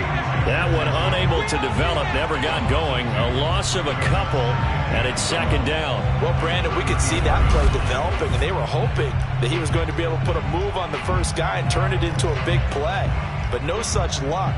The speed on defense continues to get better and better in the NFL. Pretty nice example there of those guys being able to run from their assignments and finish off that play. Looking to throw again on 2nd down. Garoppolo, the first catch of the game for George Kittle. 6 yards is the pickup, and that'll lead to a 3rd down. Let's not quibble about the gain there on 2nd down. That was a positive play because that was a take-what-you-can-get situation. Got out to the tight end. Now it gives a much better opportunity to convert on 3rd down.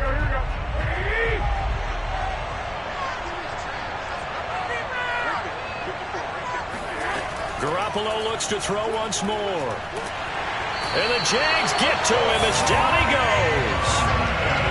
He could not get away that time, and it'll be a loss of 11 on 3rd down. How about that? The defense's first sack. It doesn't come from one of the usual suspects up front. It comes from the secondary.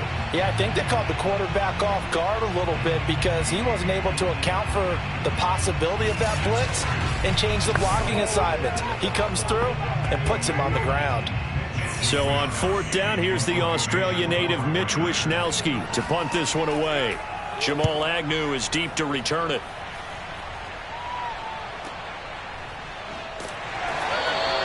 We'll call that a punt of 54 yards. Well struck. And the Jaguars go on offense, 1st down and 10. So time to see Jacksonville again on offense for the 2nd time here in this game. And they're not going to play this conservative, I don't think. They had the field goal last time, and they're up, but they're looking to put a drive in the end zone. Oh, I agree with you totally. No one goes out on the field and says, all right, let's just settle for 3, except in certain situations, trying to ice a game, that sort of deal. Most of the time, it's end zone, and that's what you're thinking, and I believe that's exactly what they're thinking as they begin this one. Yeah, no quarterback ever goes out there saying, hey, let's get 3, right? Not one that I've ever met. So from the 17 now, here's a 1st and 10. A snap to Lawrence as he taps this forward. And they're going to stop him right at the line of scrimmage. Just no cutback lane to be found whatsoever. 2nd and 10.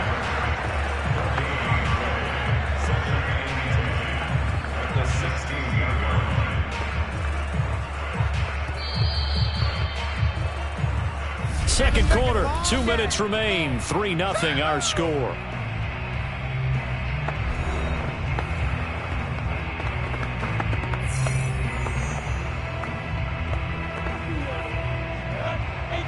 We remind you that coming up at halftime, we'll take you to Orlando and Jonathan Coachman. Coach will have highlights and analysis of this first half, one that's featured no touchdowns as of yet on either side. So his job's a little bit easier for this halftime. Need to give the coach some highlights here. Yes, we do. 8 yards on the completion, but now they face 3rd down. I know many people like to throw to the tight end, maybe in a little flexed out position because he creates mismatches with his size.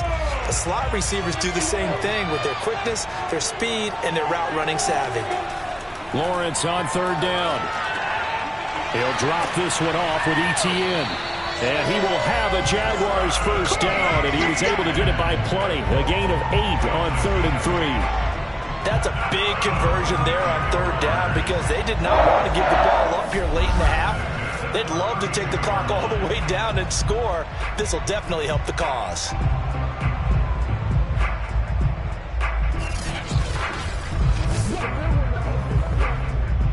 Back-to-back good plays have them on the move on first down. Lawrence. And this one into the hands of DJ Shark. And he's going to be taken down with a marker on the field. So let's see about the call. So apparently some grabbing there in the middle of the O-line. I've often wondered why that doesn't happen more often for guys that play center. Having to snap the ball and then trying to get your hands into the proper position, that's difficult to do. He got caught that time. They're backed up here with a 1st and 20 now after the holding penalty. Here's Lawrence. And the pressure gets to Lawrence, and he'll go down. DJ Jones gets him for a loss of 8. What great push up front. I think that time he just maybe held on to it a little too long, CD, because after a couple of seconds in this league, you know those defenders are coming. And how many times do we talk about complementary football? And we usually talk about, does the offense help the defense? Does the defense help the offense? I think in this case, does the quarterback help out his offensive line? You only have a certain amount of time to get rid of the football. They can only do so much. On this play, he took them to the limits. They don't want to repeat a first down. They'll keep it on the ground. And he'll push forward here for a good little run as the clock continues to run. The 49ers now going to use the first of their timeouts as they stop it with 16 seconds to go in half number 1.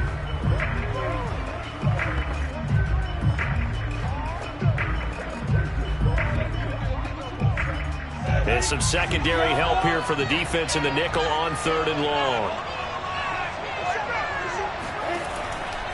One more time, they'll keep it on the ground. And they'll indeed stop him on 3rd down. And now what do you want to do with your timeouts? Now San Francisco going to call their 2nd timeout as they'll stop the clock with 12 seconds to go in this first half.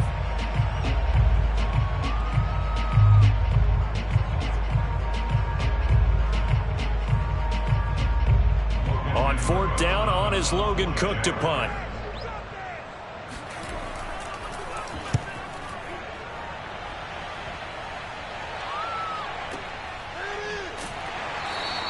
A big kick there. We'll call it 56 yards on the punt. And there'll be time for maybe one final play before halftime.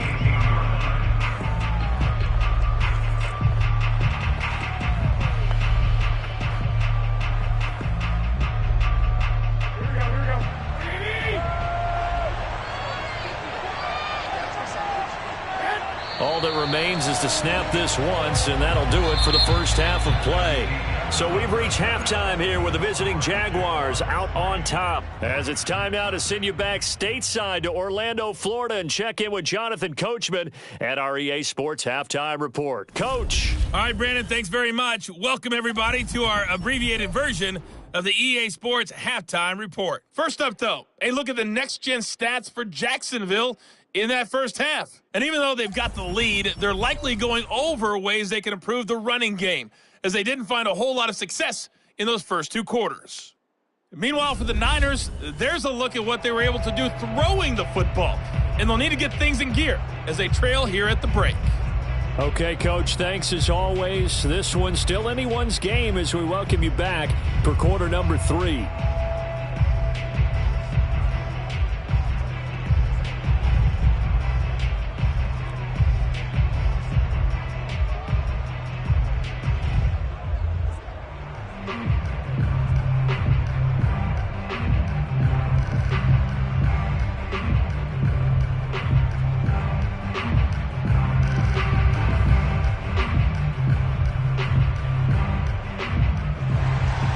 As they say here in London, all to play for as we are back underway in the second half. Taking it about the 1. And he brings us out past the 20 to the 24.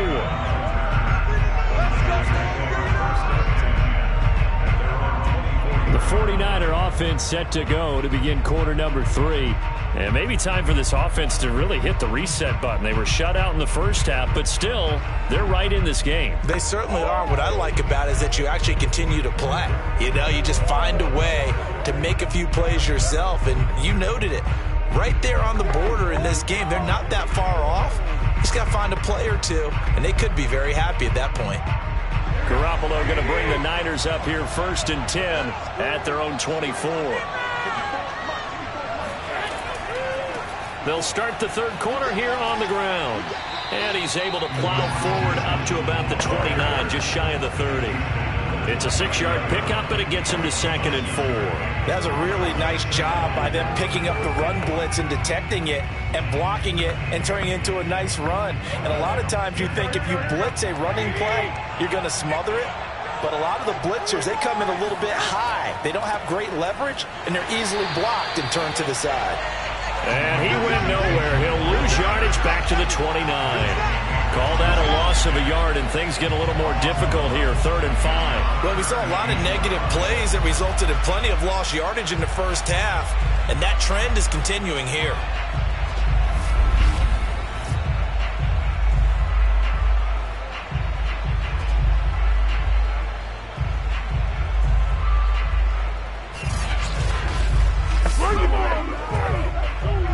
And the Jags have 5 in the secondary here on 3rd down. A shotgun snap for Garoppolo. Oh, he'll look downfield for Kittle. And unable to connect. Incomplete. Now, give them credit. They took their shot, but it's going to bring up 4th down. What we've seen so far in this game, they are not going to allow a big shot over the top. You can have whatever you want underneath. They'll give you that, but they're not going to let you beat them deep.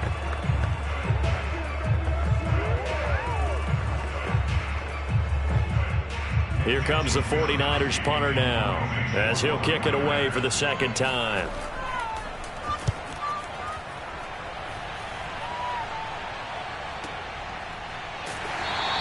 That'll be a 48-yard punt, 1 yard on the return. And possession will switch hands, 1st and 10. Here comes the Jags offense now. Time for their first possession of half number 2. And a tight game after punting last time. See if they can get something going on this drive. As they head to the field now, with the game this close, you got to feel there's a sense of urgency for them going on offense right now. But they have to do it without letting panic creep in and affect their play.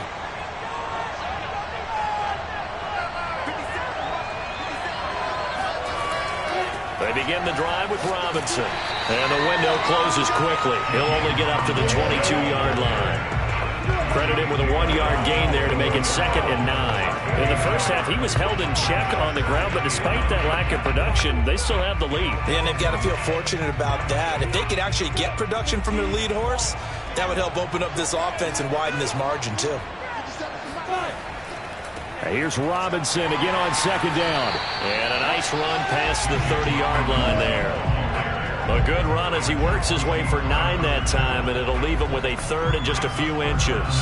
Well, you certainly have to give a little credit here because they're playing this game now at their pace. This is ball control football, sustained runs, taking their time, and making it work. On 3rd down, Robinson. And this will be a Jaguars 1st down as the tackle made here at the 36. I think I saw a lot of shoulders just drop there. And what I mean by that is they finally were able to relax a little bit because that was an important play call. They needed to pick up that 1st down at this stage of the game. Yeah, couldn't afford another quick drive and out.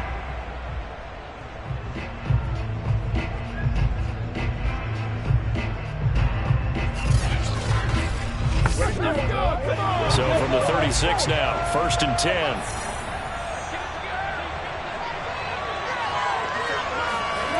Now Lawrence. That's caught. It's Dan Arnold, the tight end. And they'll get this run past midfield before being stopped just before the 35. Now what we're seeing, this is much better from this offense because so far in this game, no touchdown to this point. And what's usually a direct correlation? Very few explosive plays. That's been their issue. Not able to make that big shot downfield or break one off. But a nice game there for a 1st down. Still in search of their first touchdown of the game, but they're on the move. 1st and 10. On the run, it's Robinson. Now Robinson coughs up the football. It's loose. And now this is scooped up by the 49ers. And his guys are going to take over at the 34-yard line. So turnovers, Charles, you figure will be key in the second half, and that's a big giveaway there. Yeah, and as you and I both know, coaches are always preaching ball security, and none more often than right here in the second half of a tight football game. Now you've got to believe what the coaches are saying and take care of that football. San Francisco's offense returns to the field. And Charles, we've seen almost 3 full quarters now, and neither offense can really get it going. Neither has hit the end zone, and neither side seemingly can make that big play. But the game hasn't been devoid of action because these two defenses, they've taken over and they've slugged it out. But I think you're exactly right. We're at that stage of the game now where one of these offenses, if they make a big play, that could be the difference.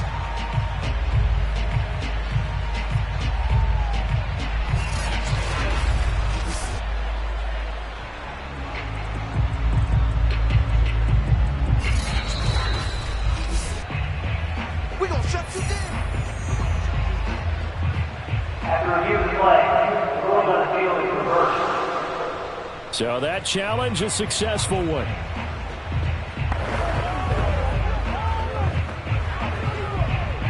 The fumble on first down. Now here's second down.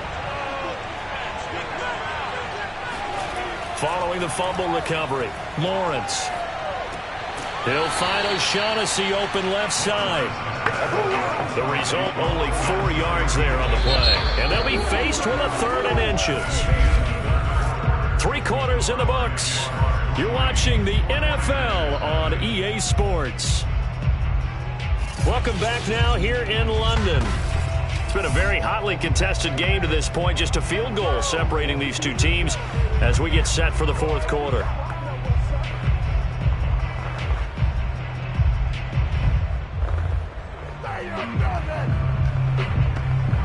The battle in the trenches never more important than right now. This is 3rd and inches. Looking to throw, Lawrence. The open man is Shark. It's complete. And he is going to have a Jags first down, and he'll have it by plenty as they're able to keep the drive alive on 3rd and inches. And that pickup of a first down, that's going to leave a mark because they really needed to stop them there, didn't they? So frustrating. Defensively, you're a play away from getting that football back here down late. Tough. Now they've got to find a way to create a turnover or takeaway. Otherwise, this one will probably get away from them. Finally, a first red zone opportunity for these guys. 1st and 10 at the 19. From the shotgun, Lawrence. Open man right side is Shark. And he'll be out of bounds, taking it just shy of the 10 at the 11 or the 12. 7 yards to pick up there. One thing you're hoping for when you run drag routes, you're able to hit a receiver in stride, and he can pick up a lot of yardage after the catch. But in this situation, the defense was effective, able to stop him before he could get a good head of steam going.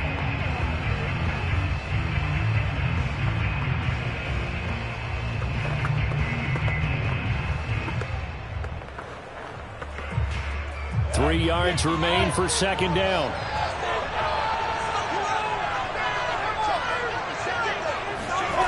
Now Lawrence to throw.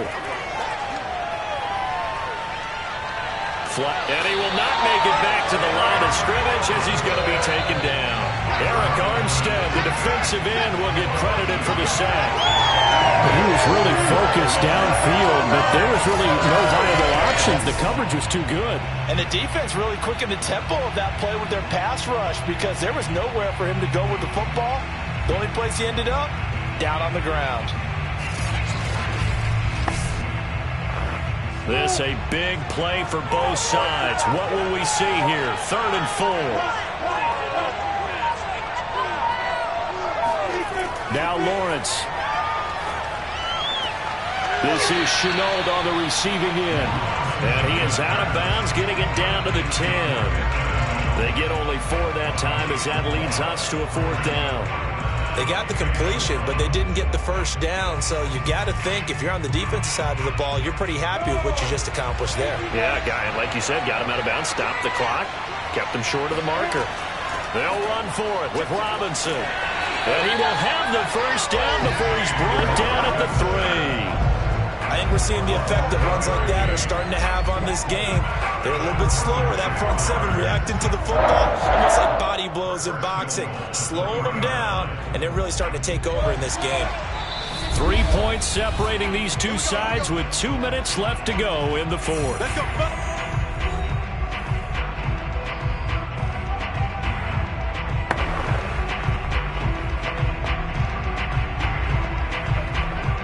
So it's Jaguar football here as we welcome you back. They've got it first and goal as they search for what could be a game-sealing touchdown. They'll try and run. This is Robinson. And now we'll see a timeout used on defense as they stop it right out of the break with 1:57 to go in the ballgame.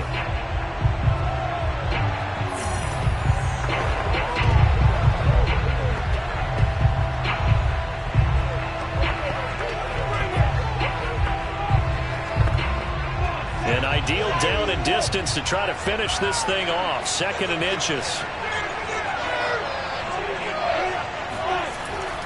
They'll try to run this one in.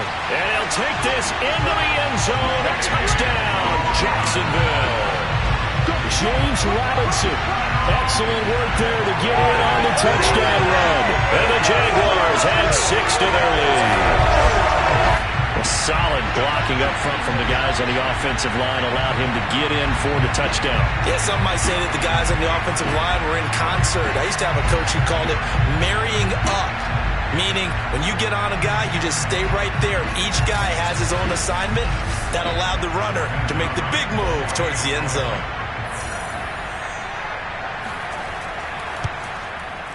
Extra point splits the uprights, and the lead grows to 10-0. So that drive takes him down the field in 8 plays, and it culminates in a Jags touchdown.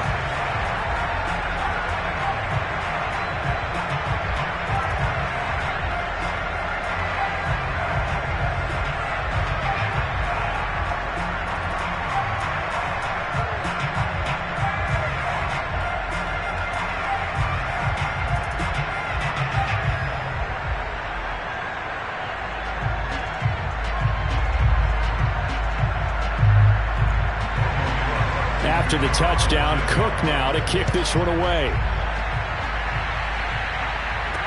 Taken at the goal line. And taken down just past the 20 at about the 21-yard line. Garoppolo and the Niners now. Down 10-0. 1:52 to play. They've yet to score all game long, but now they need to do so twice in short order to have a shot.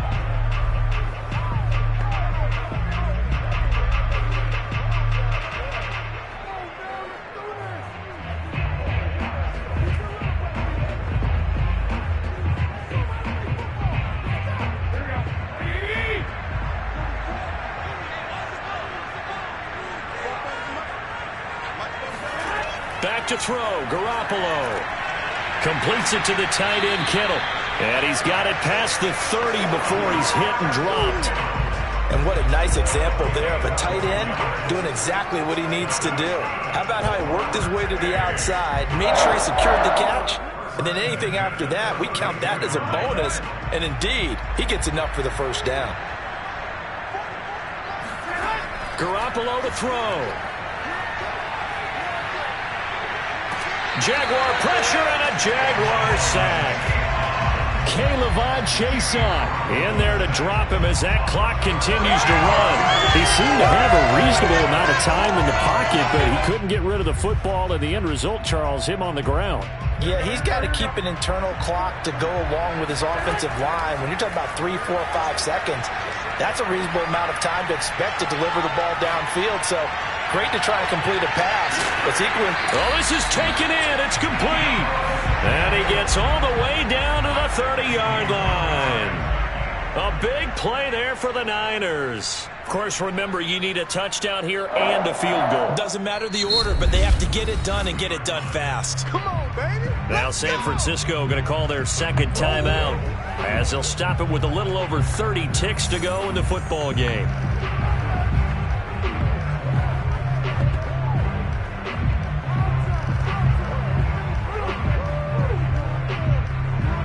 So how about want this for a change in field position. From inside the 10, here's first down on the other side of the field. To throw is Garoppolo. Oh, he'll look downfield for Kittle. It's incomplete. Took a shot, couldn't connect. I like the thought process there. They connected on a big play, and sometimes you find the defense vulnerable. So they went for the bigger shot, went for it all on that one. This time, they were ready for it. 2nd and 10.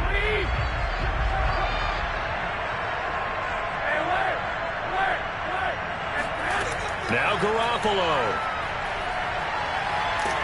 And he's going to be taken down. Pressure gets there back at the 39-yard line.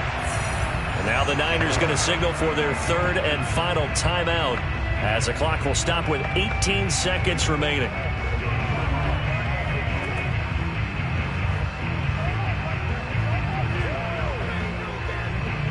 Well, that last sack, it puts Garoppolo and the 49ers in a tough spot. They face a 3rd and long. Garoppolo looks to throw. Oh, he's going to let this go for the end zone. And oh, no, it's incomplete. Well, it's a touchdown if he holds on, but somehow took his eyes off of it, falls to the ground, and brings up 4th down.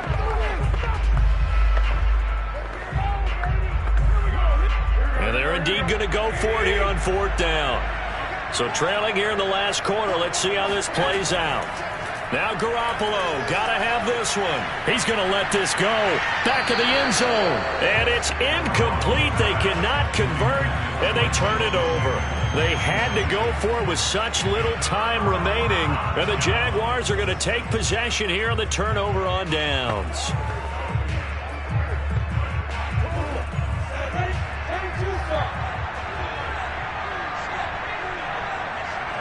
Down to a knee for the Jags. Victory seemingly in hand. So this will be a win for Jacksonville. And not all W's are created equal, CD, and this one came in shutout fashion. Well, their offense certainly didn't need to do anything, right? They could take the day off, and they did. But the defense, they carried them in a big way. Yeah, look, the offense, obviously stuff to work on, but they did enough, and the defense carried the load. But you know what they say? It's always fun to work on things. If it didn't go well in your game, with a victory in your pocket. And that's what they've got going forward.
Sports, and today's clash of conferences is just moments away.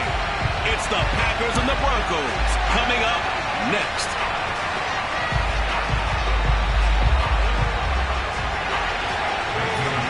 The veteran kicker Mason Crosby set to do the honors here. And we are underway here in London. And we will not get a run back here to start. It's a touchback, and it will come out to the 25. So here are the Broncos now for their opening drive.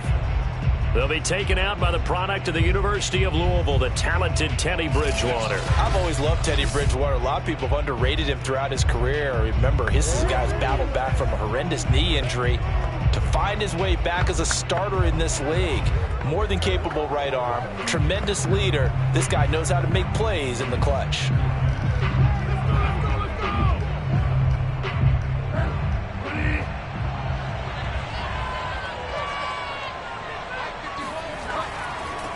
They'll run. This is Melvin Gordon. And from the 25, they work this to the 29, a gain of 4. I think that's the type of run we'll continue to see throughout this game. The snow coming down, I don't expect a lot of big plays to be broken. Now a second down and 6.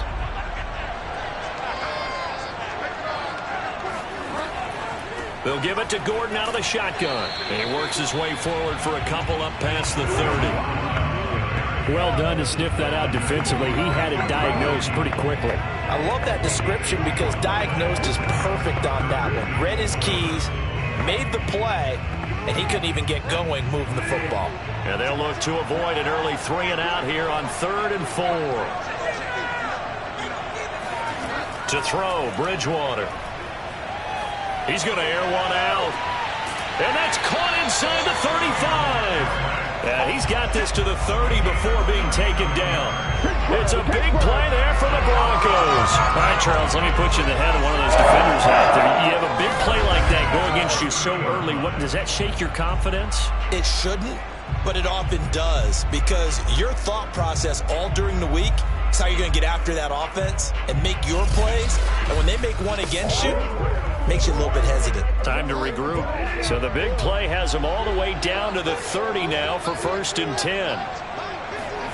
Here's Bridgewater. And his throw is incomplete. Had an open man that time, but ended up putting a little too much heat on it, don't you think, partner? Absolutely. Just needed a touch more air under it. Instead, he fired an absolute bullet.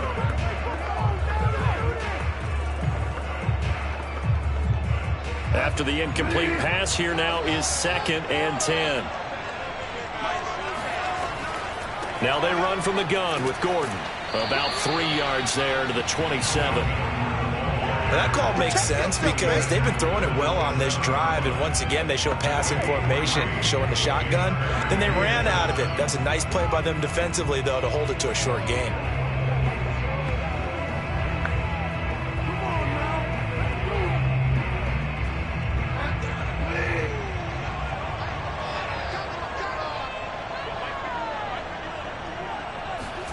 On 3rd down, Bridgewater. Escaping the pressure right. He'll head out of bounds inside the 10. Mark him down at the 9. These type of plays are backbreakers for a defense. They thought they had him hemmed in, thought they were going to get him on the ground with the pass rush, but were unable to do so. He gets away, picks up a big 1st down, and sets up 1st and goal inside the 10.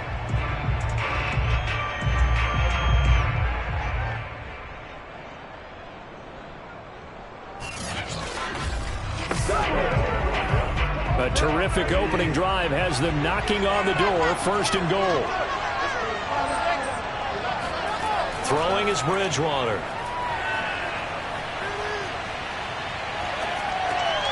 This will be caught just inside the 10. Not much there, only a yard. As a defense, you're more balanced when you're in zone coverage because you're able to keep your eyes on the quarterback and see the play develop in front of you. You're able to keep the quick pass in front of them and stop it right at the line of scrimmage.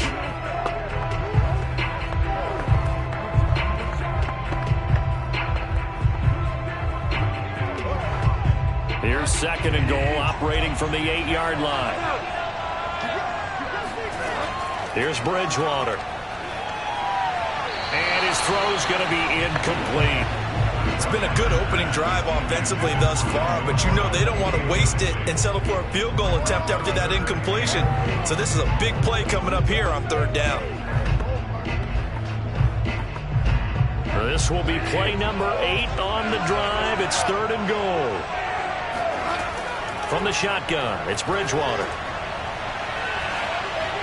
And that is incomplete. Great defense there on third and goal. They took away everything. Forced him to fire that one to the sideline where no one could get it.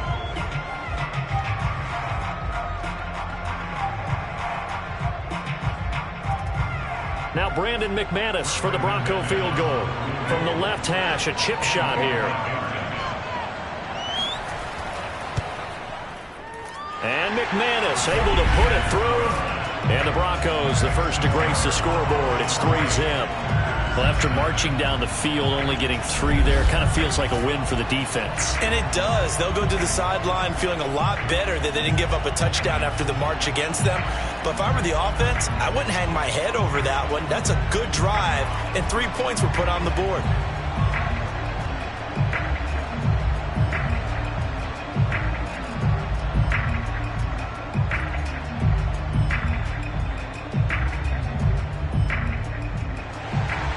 After splitting the uprights, McManus to kick it away. Rodgers on the return. And a nice return sets him up pretty good here right at the 30-yard line. Veteran Green Bay quarterback Aaron Rodgers ready to go for drive number 1 along with the rest of this Packer offense. I remember watching him in college and seeing a guy that you knew had great potential, but I don't know that anyone knew that we would see how he would blossom as an NFL player who will go down as one of the all-time great quarterbacks. Can make every throw from every angle with terrific mobility, and he knows how to win games, always in contention for a championship.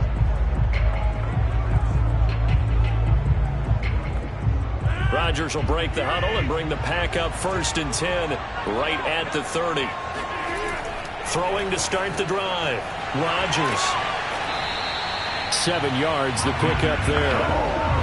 Nice rhythm throw there on first down. He located his tight end, made it a nice easy pitch and catch. Hoping he can break a tackle or two. Wasn't able to do that there, but still good yardage. 2nd down and 3.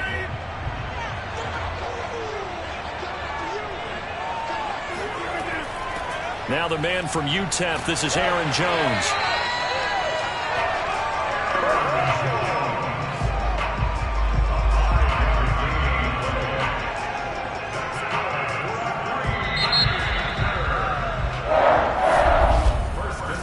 Nothing after 1 on EA Sports. The Packers with the football here to begin the 2nd quarter as they've got it with a 1st and 10.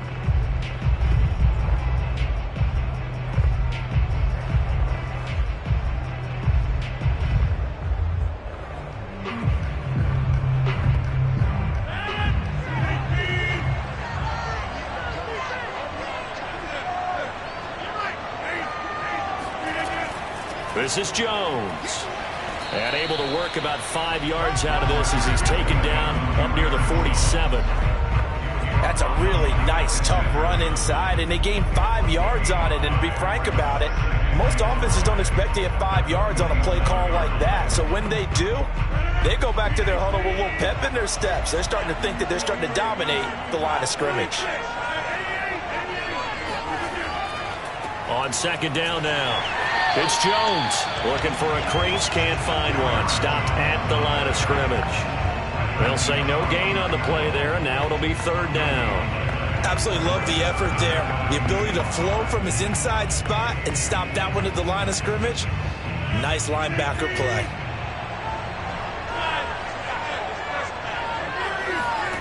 Throwing now is Rodgers. And that is incomplete. They went with the dime look that time on defense, just flooded the field with defensive backs, blanketed everyone, took away all the passing angles, thus the incompletion.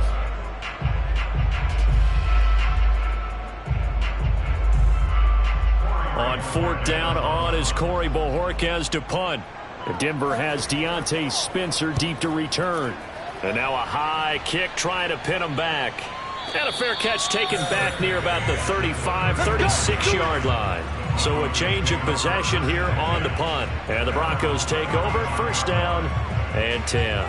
So now the second drive offensively coming up for the Denver Broncos. Their drive last time, it stalled out. They were forced to take the short field goal. And the key phrase, you nailed it, forced to, because you know coaches look at these short field goals as a last resort, right? To them, that's not how drives are supposed to end. You're supposed to put 6 on the board.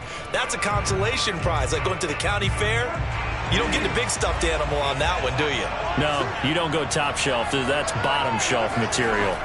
On 1st and 10, Bridgewater.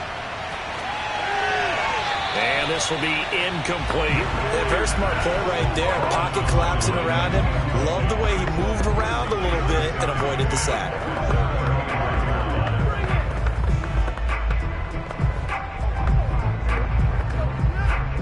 An incomplete pass on 1st down. That leads to a 2nd and 10. To throw is Bridgewater. He'll get this one to Patrick. And he'll go out of bounds. It appears right at the 45. 9 yards, not quite enough, and they'll be left now with 3rd and 1. When you see zone defense and you know you've got a drag route on as your primary call, you got to be really careful as a passer about how far you let your guy go, because he might wander into some tough coverage. The Broncos on 3rd down. They've been okay, 2 for 3 thus far. They need just a yard here. It's 3rd and 1. They'll try and run it. Here's Gordon. And he's got a first down as he's up to the 48. That's a tremendous group effort there, because when you talk about offensive lines, the best ones, talk about guys that play in harmony, in sync, and getting things done, and they did that on that play. Yeah, especially on 3rd and 1. Got to be in sync, and they were.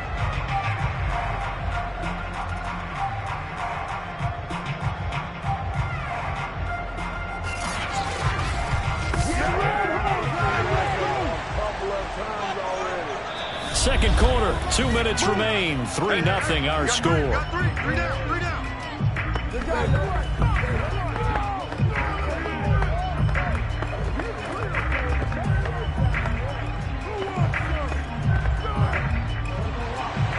A reminder, coming up at halftime, while the two of us head for warmer areas of the press box, we'll be sending you to Orlando, where Jonathan Coachman will have highlights and analysis of this first half.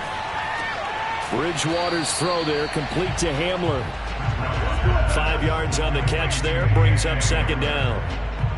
Never make the mistake that the slot receivers, especially the little guys like we're watching here, are just quicker than fast. A lot of them combine quickness and speed, and they catch a lot of footballs, as we just saw there. From the 47, it's 2nd and 5. Bridgewater now. And that's incomplete. Good coverage on the outside, and I think that's where he wanted to check that down to. But once he saw the danger over there, he just threw that one over everyone's head. Smart play.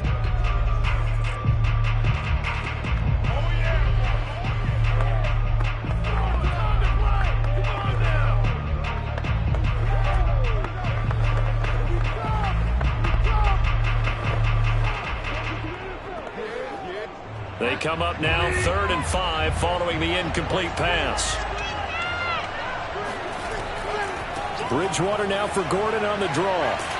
And he will be very close to a first down, but I see the closed fist of the referee, and that means 4th down.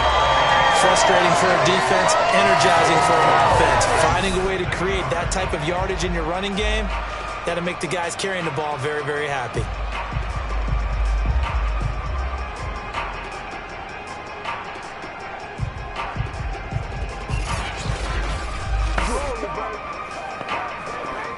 So on now is Brandon McManus. He has hit from as far away as 57, but that was in Denver. This will be spotted just shy of midfield. A 59-yard attempt. And this won't get there. Won't be on line either. It's no good. Off to the right, and this score will stay right where it is. And that's the risk of the long field goal miss here at this stage of the second quarter. You give up great field position. And that gives them one more opportunity to make something happen and something big. And we've seen crazy stuff happen at the end of halves. The Packers with the football here late in this first half. And with good starting field position and 3 timeouts as well in their pocket, no reason not to try and put a late scoring drive together.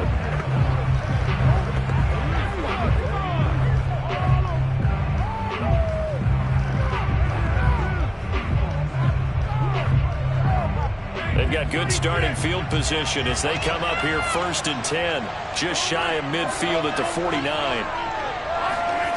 Rodgers going to throw.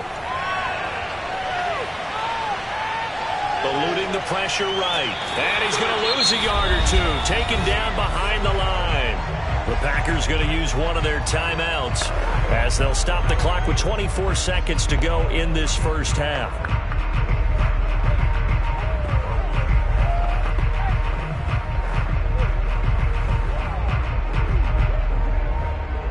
After the sack here, 2nd and 11.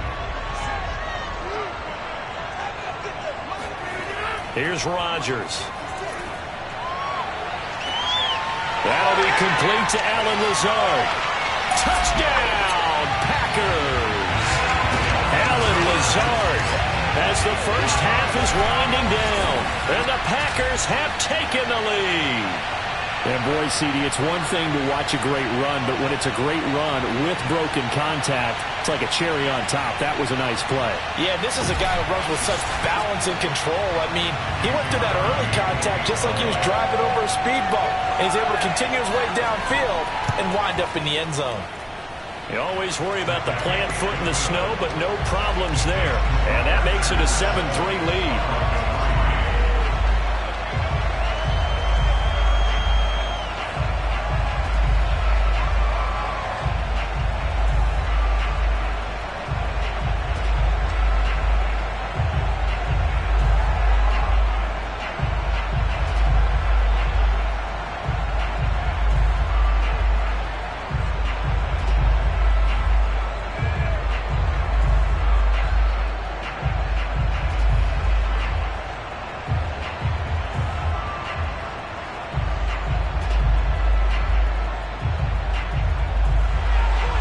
So not much time to speak of remaining in this first half as the kick's away. From just inside the 20, a short kick. And it's a pretty good return here as he'll get this up to the 29.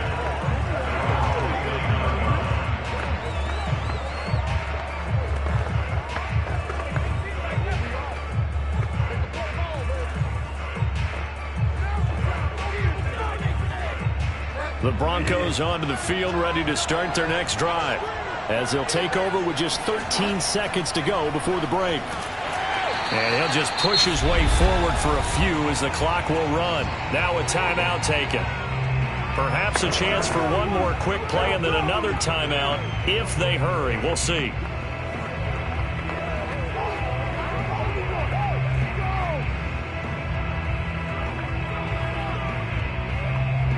Second and 8 coming up.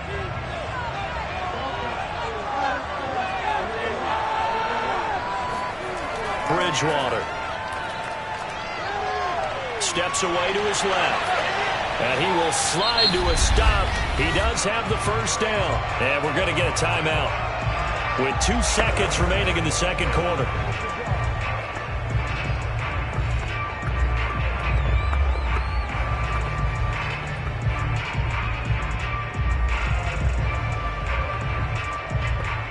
So with 2 ticks left here in the half, on is the field goal unit.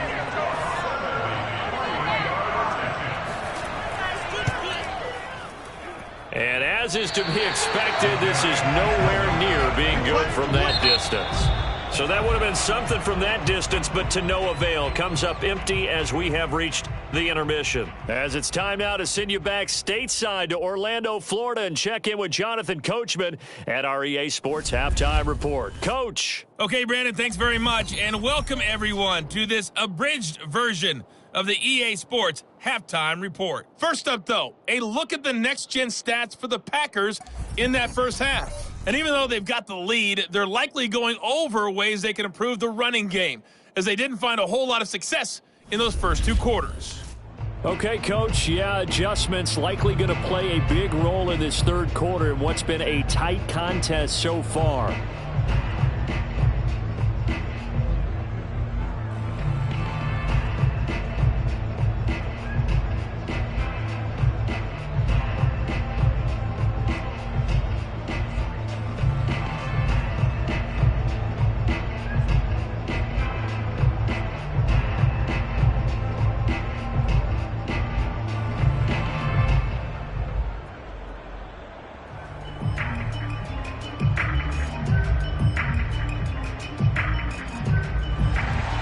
As they say here in London, all to play for as we are back underway in the second half. No run back here to begin the half, and we will start at the 25-yard line. And the Packers ready to go to start quarter number 3.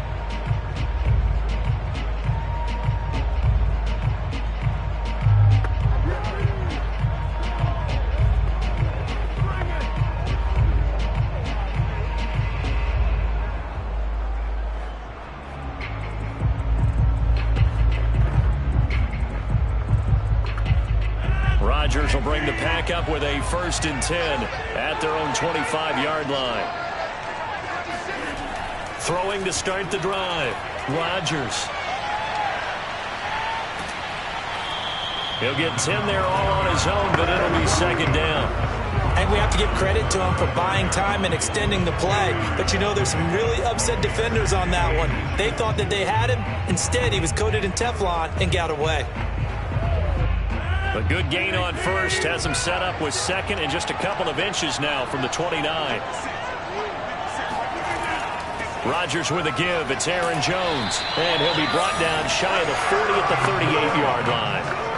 I'd say they've got to find a way to get him going. He's such a big part of their offense. I wonder if they might throw it a little and come back to the run. Anything, because you're right. He's pretty much been completely neutralized. So here's a 1st and 10 at the 38.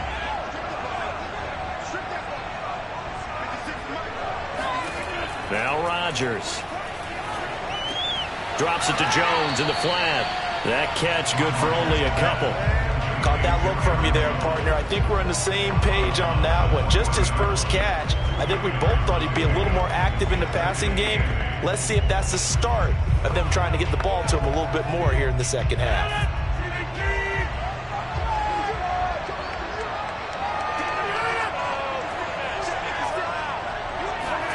To throw again on 2nd down.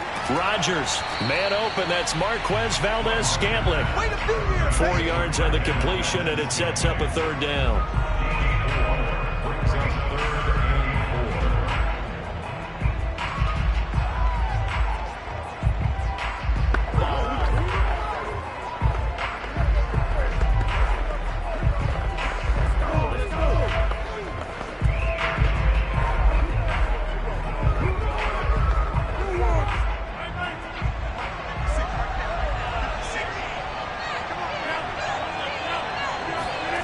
To throw is Rodgers.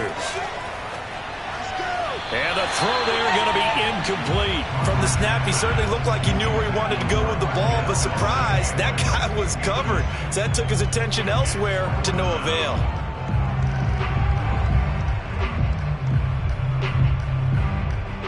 On now is the Packers punter as he's on to kick it away. And now a high kick here as they'll try to cover this one. And a fair catch called for and made just inside the 35-yard line. It'll be just an 18-yard punt. And out will come the offense as they take over. So now a look at the Broncos as they head back out there for their first possession of the second half. And their defense did its job by forcing the punt to start things out. And now, Charles, can the offense get in gear? I think, partner, you can sense them saying, okay, the first half was theirs, but now let's get the momentum back on our side. We forced a punt. Now let's go downfield and score. If we do that, we'll be set up well for this second half.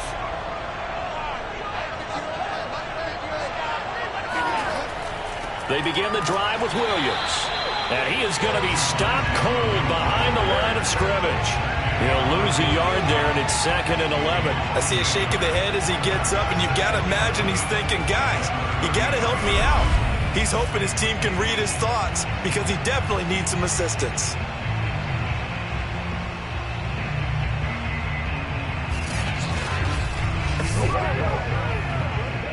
A loss of a yard there to start out. That leads to a 2nd and 11.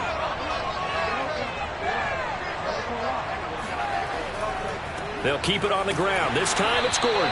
And the hole closes quickly. He gets it across the 35 to the 36-yard line.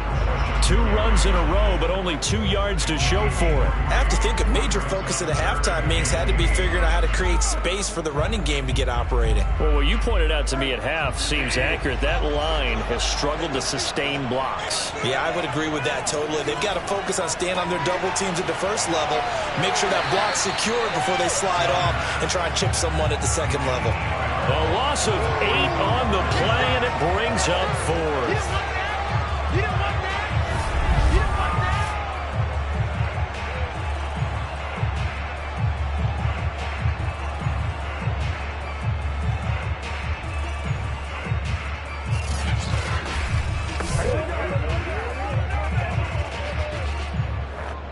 Here's Sam Martin now as the drive goes backwards, so he's on to punt it away. Now a high kick, almost a pooch punt.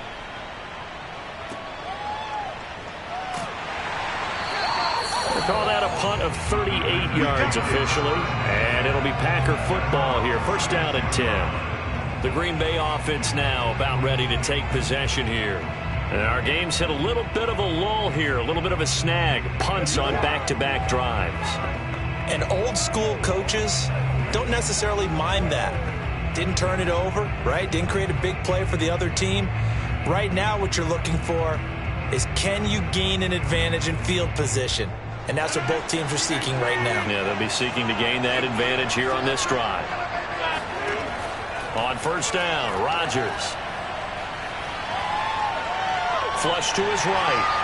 Room to run past midfield. Rodgers sliding to a stop for the 1st down.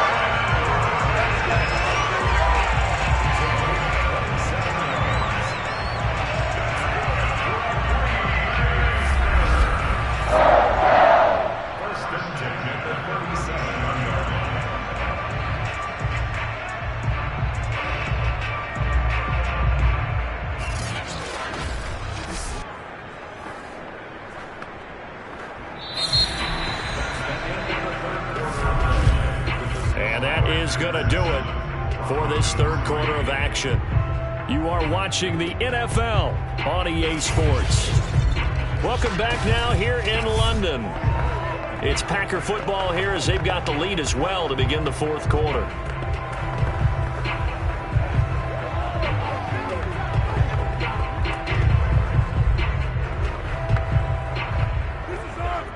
So a 1st and 10 now in Denver territory at the 37-yard line. They'll try and run some clock here as they keep it on the ground. And he's going to be met at the line of scrimmage and taken down. Alexander Johnson there on the stop. As usual, the hallmark of a good run defense, linebackers making plays near the line of scrimmage. Absolutely nowhere to run there.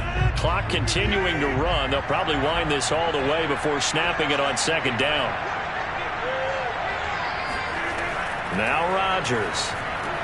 Setting up the screen here, Aaron Jones. And the play goes nowhere. Losing yardage back near the 40 at the 39. 2 yards the loss, and now 3rd and 12. Well, so much for bluffing the defensive line into thinking they were going to be able to get to the quarterback. Instead, they sniffed out the screen pass and made a really nice play for lost yardage.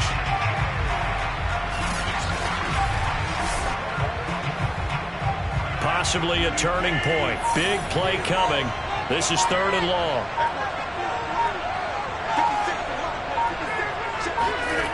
Here's Rodgers to throw. He gets this to Devontae Adams. And he's going to have the Packers 1st down as they're able to get the 3rd down conversion. Couldn't just sit on it here, could they? Had to throw the ball on 3rd down. Got the big completion and the pickup. Fresh set of downs now. They've got to feel great. And defensively a backbreaker. Not totally home free yet, but it's looking good as they come up 1st and 10.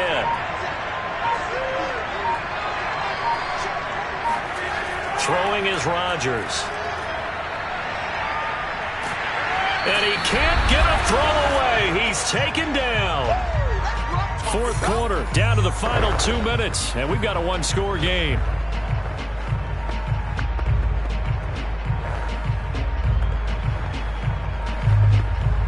So it's Packer football here as we welcome you back. They've got a 2nd down now as they search for a way to get this one to the finish line. And some space here. And he'll be brought down at the 21, just shy of the 20 in the red zone. And whistles, and we're going to have another stoppage of play as they call the timeout on defense with 1:53 left.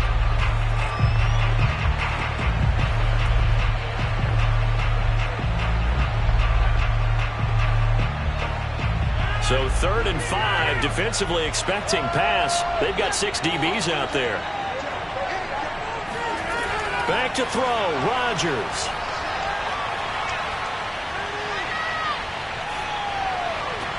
And this is caught. And that could seal it. It's a touchdown. Now, he had time there. But you give any quarterback that length of time, he'll make you pay. It just puts way too much stress on guys trying to cover downfield because, as you said, you don't have much time in the pocket. He can scan the field, find the open person. That's exactly what happened there. And what was the end result again? Touchdown.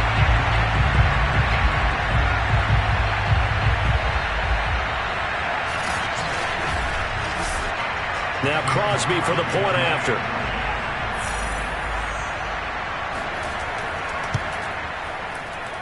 And this one's right through to make it a 14-3 ball game. So that drives 7 plays in length. And it ends with a Packers touchdown.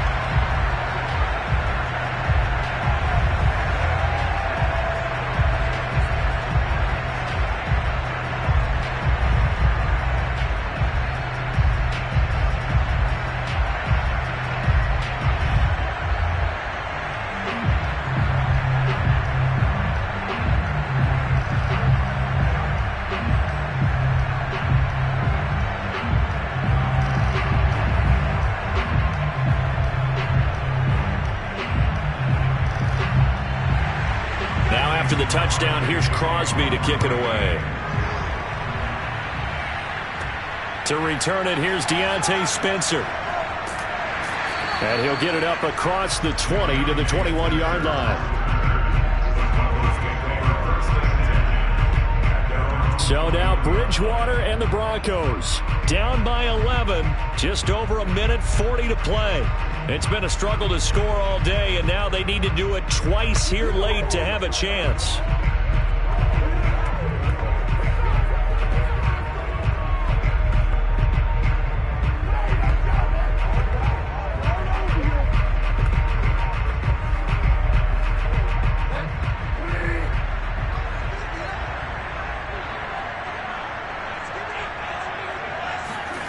Bridgewater now looking to throw on first.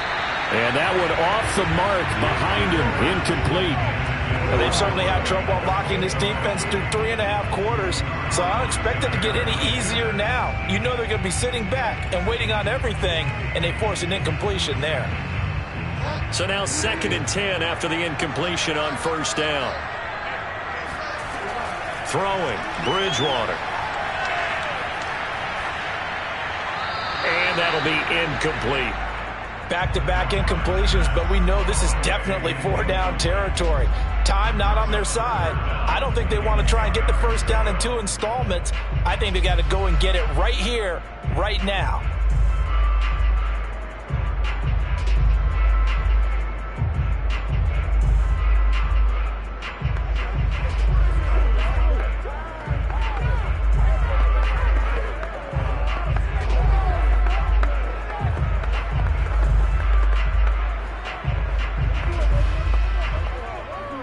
So back-to-back incompletions, and that has them staring at a 3rd and 10. Now Bridgewater. And that's going to wind up incomplete. Nearly their first pick of the game, but it does bring up 4th down. That means it's just one last chance left, and this has to be a first down or a touchdown, or this game's over. All right, they're going to try and keep hope alive here on 4th down. They're going for it. Desperation time, 4th down, Bridgewater. He's going to let it fly. And got his man complete. And all the way down to the 37. It's a big play there on 4th and 10. On the defensive side of the ball, that's the definition of frustrated. You get them to 4th down, and then you allow a chunk play like that in the passing game. Almost felt as if that play was drawn up in the dirt on the sideline. They pulled that from a game plan that wasn't this game, and they still made it work. And now a throw on 1st down there, but it's incomplete. That's certainly not the worst thing. It stops the clock and lets your offense catch its breath and lets us exhale a little bit. Now I expect them to call a couple plays in the huddle so they're ready if a tackle happens inbounds.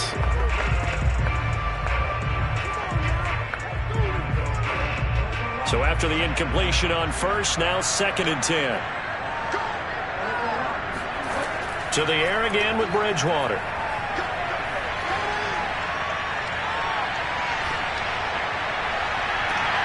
It's his running back, Melvin Gordon.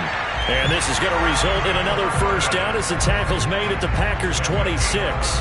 One of my old teammates called me the other day when he was watching the game. He's like, man, trying to watch an NFL game, trying to account for their passing game, that's difficult. And just when you think you get everything covered, here comes a back out of the backfield. And in this case, he picks up a 1st down.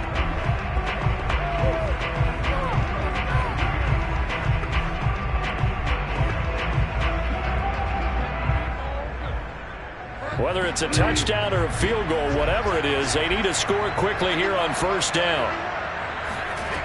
To throw, Bridgewater.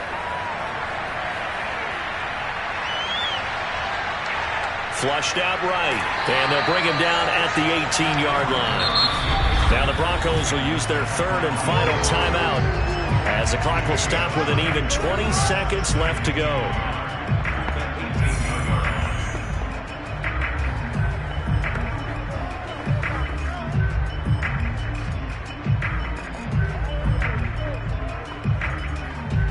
They'll come up now on 2nd and a yard.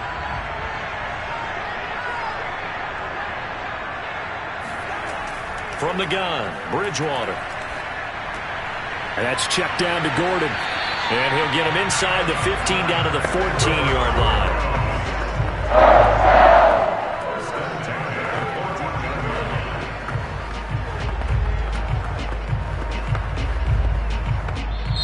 So it's all over. A Green Bay victory. And, you know, it wasn't a shutout. They did give up the points in the 1st quarter. But 2nd, 3rd, and 4th quarter, they held them scoreless. Brandon, if you throw a shutout for quarters 2, 3, and 4, you're going to win a lot of games in this league.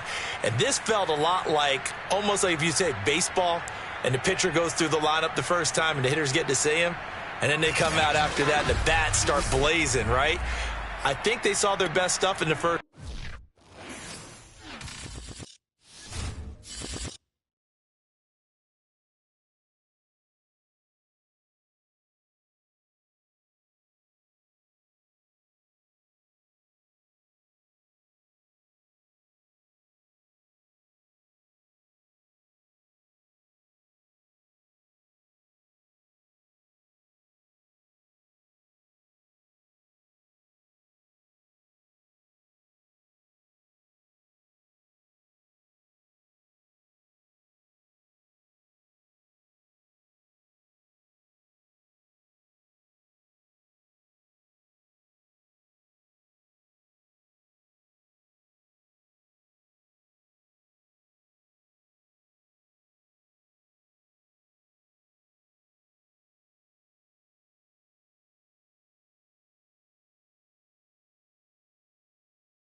It's Madden NFL 22, where London will play host to a different kind of football. It's the Chiefs and the Bengals, and it's coming up next.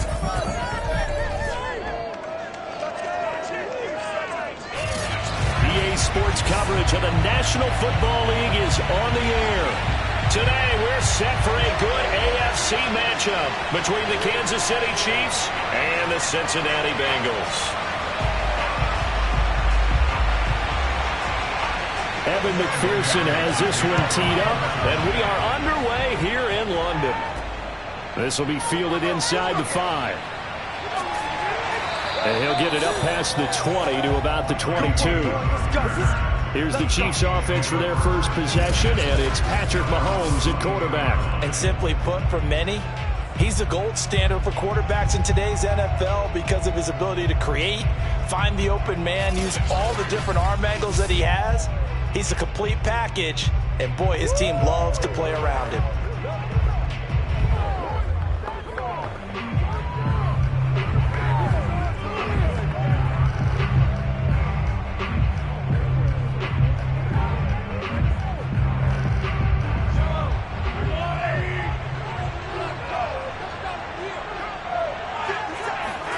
Mahomes now on first down. That's caught. It's DeMarcus Robinson. And they're able to get this one across the 35. To win any route, you've got to break down the defender, and that's exactly what happened here on this really nicely executed curl route. So from the 36 now, 1st and 10.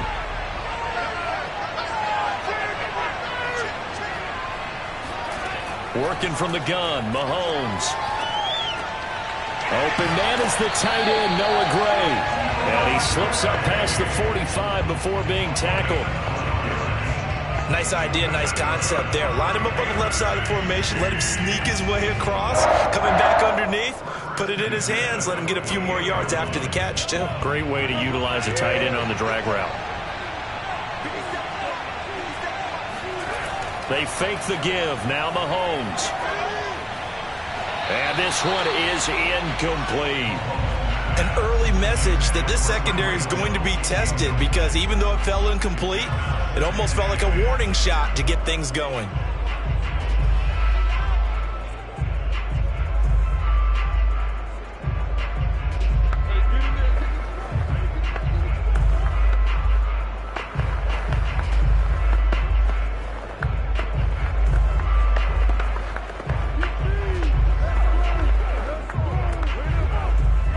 After the incomplete pass, here now is 2nd and 10. Now Mahomes. That's complete to Robinson. And he'll be out of bounds just shy of the 40. Looked like man coverage, able to read it there on the outside for the completion. That'll be something to track as the game goes along here. It certainly will, and there's so many different ways that they will try to figure out whether they're in man or zone. Sometimes you'll run a guy in motion to see if someone runs with him. Other times you'll empty out the backfield, spread it out, and see if everyone comes out and matches up. In any event, anytime you see man coverage, you tell your guys you got to win those matchups, because if you do, you'll get the football and probably for a nice game. He'll get 3 yards on the scramble there at 2nd down. Yeah, he only gets a few yards on 1st and 10, but he's better off doing that than throwing an incompletion or even worse, an interception.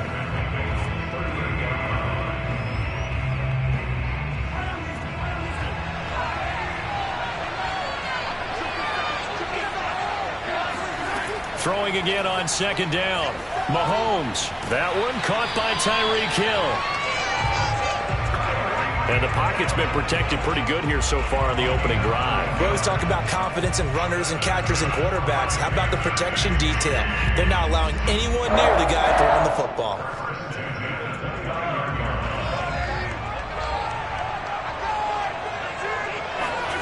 Throwing on 1st down is Mahomes. And he'll look underneath here for Edwards-Helaire. And he's brought down at the 24 after a gain of 4. All defenses worry that whenever anyone catches the ball and has a head of steam come out of the backfield, it can turn into a big play with missed tackles or he runs through people. But they were right there waiting, and they stopped him for a minimal gain. They'll run for the first time with Clyde Edwards-Helaire. And he is met quickly in the backfield. Down he goes, folded like a lawn chair. A loss on that play, and now third down gets tougher, 3rd and 6. Sometimes being a linebacker in the middle of the field is kind of like being a doctor on the field. You got to make the right diagnosis. Here he correctly sets his run and shoots through to make the play in the backfield.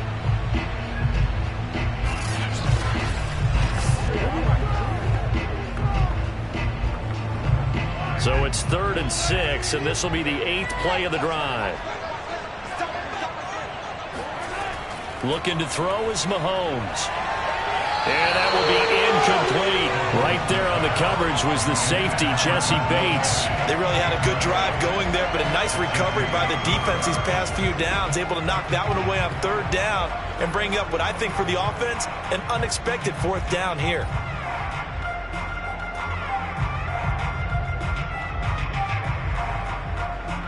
So on 4th down, Mahomes off, Harrison Butker on for the Chiefs field goal. This from 42 yards out. Butker's kick here is good. And the Chiefs are out to a 3-0 lead. Able to move the ball on that drive. Yes, just 3 points, but 4 first downs were in there. Yeah, and you can look at it and feel pretty good about the whole thing and think, okay, this should continue throughout this ball game. On the flip side, if you're a defender, it's almost like, whew, we only gave up 3. They moved the ball on us pretty well.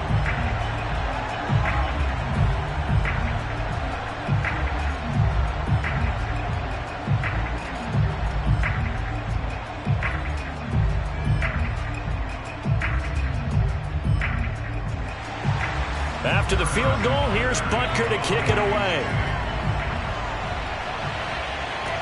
Brandon Wilson to return it. And good coverage there on special teams as they'll get him down shy of the 20.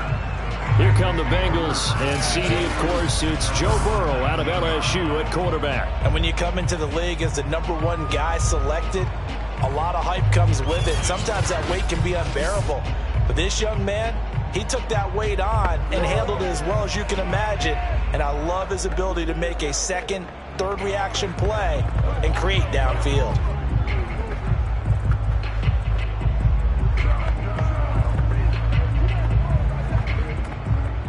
Burrow and the Bengals with a 1st and 10 at their own 19-yard line.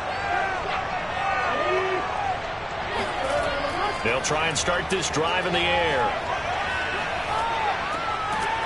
Open man is Uzama. And he's going to get this one across the 30-yard line.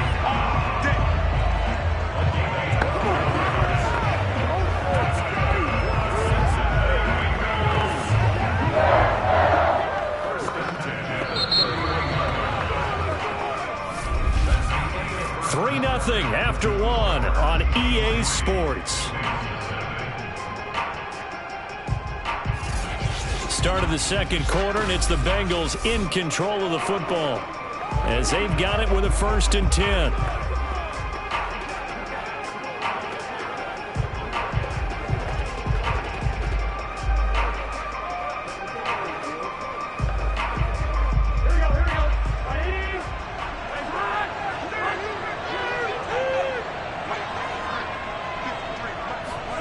Out of the gun, it's Burrow. And he'll spot Higgins open left side. That catch good for only a couple.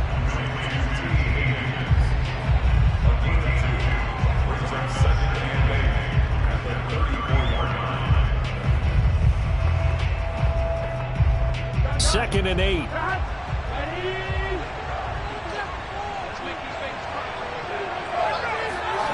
Now it's Burrow. Throw here's incomplete.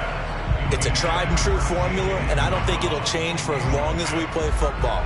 If someone's trying to throw the ball and you can put pressure on them and make it tough, that's only going to help your defense. Yeah, he's since being hurried. He got rid of it before taking the hit, but incomplete. So the failure to connect on 2nd down, that leaves him staring up here at a 3rd and 8. A throw there, but that's going to wind up incomplete. You can tell they wanted to get that ball downfield, but they had nothing working in the secondary, so he dropped it off to the running back. That one ended up incomplete.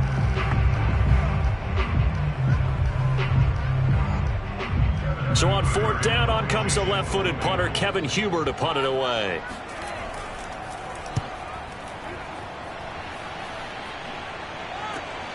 Hardman on the return. 39-yard punt, 6 yards on the return. And it's Chiefs football, 1st and 10. Kansas City taking the field for their second drive. And they split the uprights last time for 3. They've got the lead. They're not going to play this conservative. They're not hoping for another field goal. They're hoping for a touchdown. I'm with you on that one. I like where your head is. I like the way you're thinking because you're exactly right. Trying to sit on a lead and play that way, that doesn't work too well for most teams. Run your offense. Run what you do best. Exactly. Put it all the way down and try to increase your lead in a big way. And the best way to do it, touchdowns. On first down, Mahomes. And the throw left sideline here is caught, but they'll rule it incomplete. Couldn't keep his feet in. Second down. Love the idea, love the concept, but you got to leave a little room on the sideline so he can fade into it when he makes the catch. That was thrown too close to it for the receiver to make a play. An incomplete pass on first down. That leads to a 2nd and 10. Edwards-Helaire as they run out of the gun. And now they're going to get him down right at the line of scrimmage. No gain on that one as it brings up a 3rd and 10. Ladies and gentlemen, that is a force of nature at the defensive tackle position. Yes, he's as big as they come, but still plenty agile. He's able to make a nice play there to swallow up the ball carrier. Throwing is Mahomes on 3rd. And this one caught by Travis Kelce. And past the 40 before he's out of bounds. We often hear the phrase sure-handed tight ends, and he certainly fits into that category. Plus, he's got a quarterback who knows to look his way when they need a big pickup. And on this play, he finds him for the first down.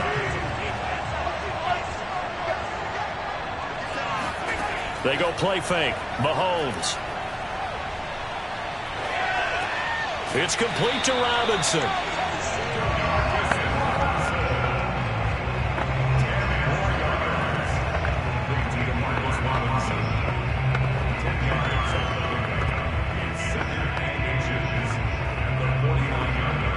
Second quarter, 2 minutes remain. 3-0 our score.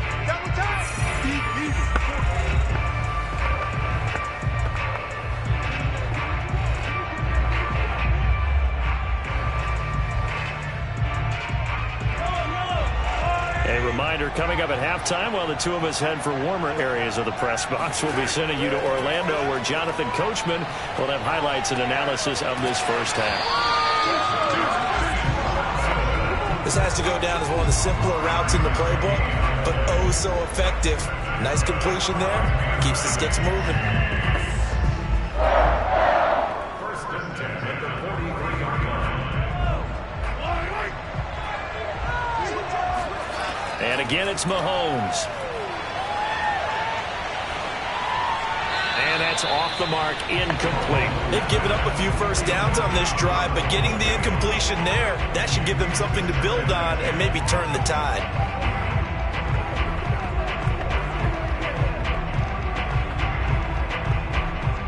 So now 2nd and 10 after the incompletion on first down. Here's Mahomes to throw. Now a swing pass. It's Edwards-Helaire. And he's got another first down as the tackle's going to be made at the Bengals' 31-yard line. So many times in my career I've heard coaches talk about completions are one thing. But as long as we're there at the catch and we get guys on the ground, we can live with that. But if you're going to give up 10, 12, 15 yards after the catch, then your defense is going to be in a lot of trouble.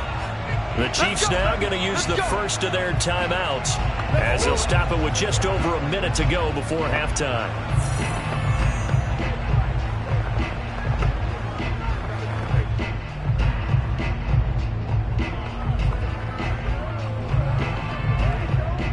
Line of scrimmage, the 31 now on 1st and 10. Mahomes now to throw. Middle of the field, it's Robinson. Now another timeout called for by the offense as the stoppage will come with a little under a minute to go in this first half.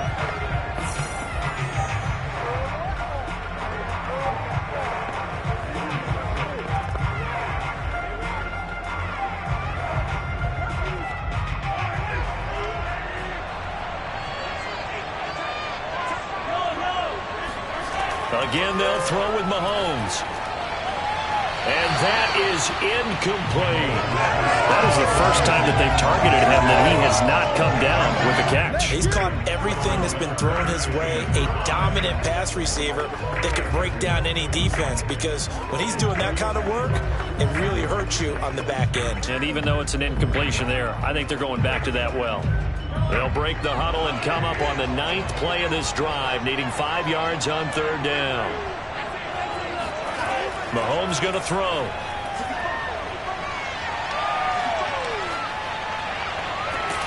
Catch is made by Hardman. And they will eventually get him down, but he's inside the 5 all the way to the 3.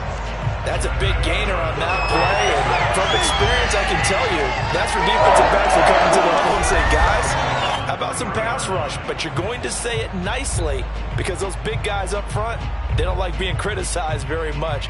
Quarterbacks in this league, you know they'll pick you apart if you give them time like that to find receivers downfield. They'll try to run with Edwards-Helaire. And he takes this into the end zone for a Chiefs touchdown.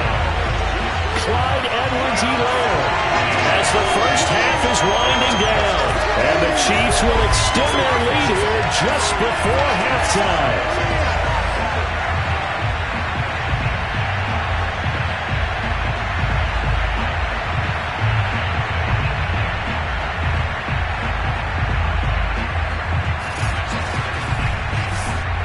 Harrison Butker is on for the extra point.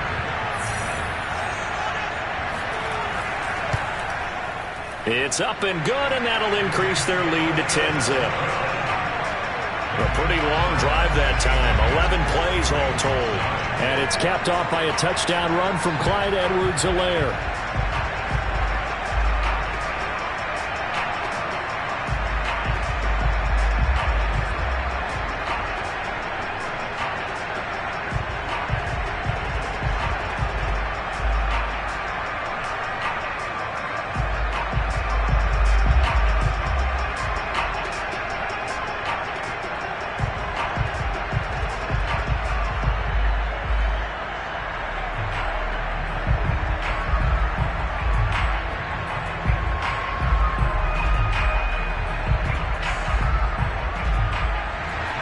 So not much time to speak of remaining in this first half as the kick's away. The return man, Wilson. And he'll take it up past the 25 to the 26-yard line.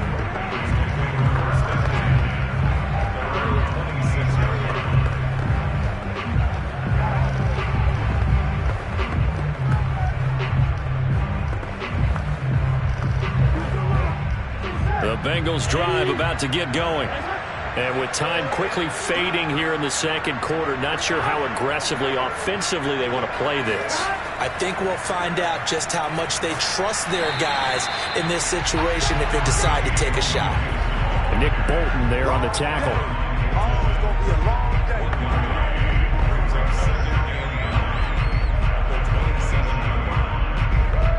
So we've reached halftime with the visiting Chiefs on top. As it's time now to send you back stateside to Orlando, Florida, and check in with Jonathan Coachman at our EA Sports Halftime Report. Coach. Okay, Brandon, thanks very much. And welcome in, everyone, to an abbreviated version of the EA Sports Halftime Report. First, though, a check of the next-gen stats in that first half for Kansas City. And even though they've got the big cushion, I would imagine they'd like to see a little more out of their passing game.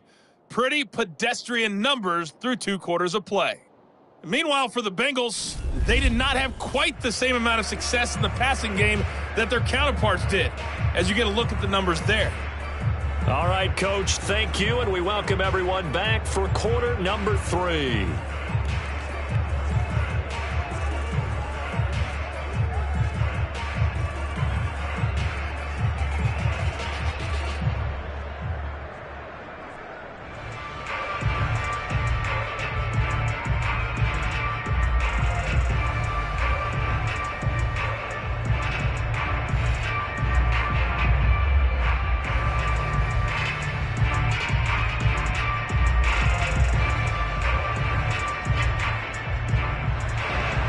As they say here in London, all to play for as we are back underway in the second half. Wilson now on the return. And he'll be tackled just shy of the 25.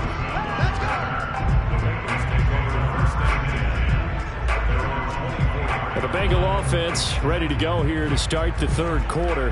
And right out of the gate, they face what you think could be a pretty important drive. I would say so. You know, they're down 2 scores. That's not the end of the world. It wasn't the strongest of first halves, but for them to start clawing back, they've got to start putting a little pressure on that defense, start cutting into this deficit. You can't have 3 and outs and expect to get that done. Burrow going to lead up the Bengals here, 1st and 10 at their own 24. They'll come out throwing here to start the drive. Out of his hands quickly to Higgins. And down he goes, but he takes it up to the 40. You can see the time and effort and thought that they put into their passing game because it was evident right there. It looks like a simple pitch and catch, but you and I both know that they have planned for this and worked hard to make it happen.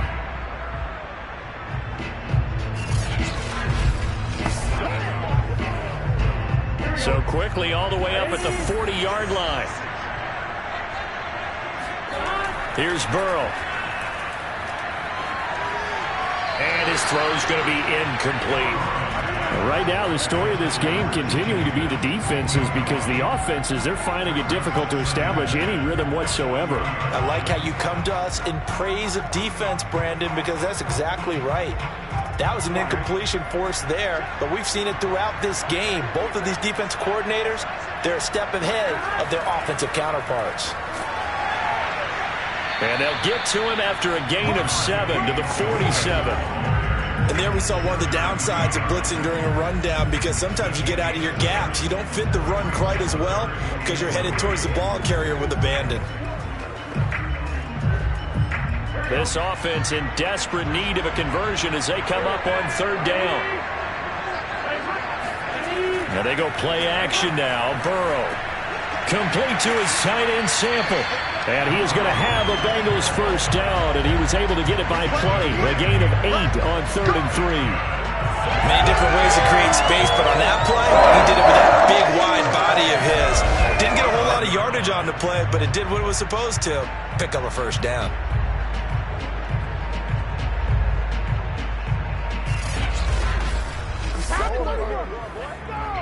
Still in search of their first touchdown of the game, but they're on the move. 1st and 10.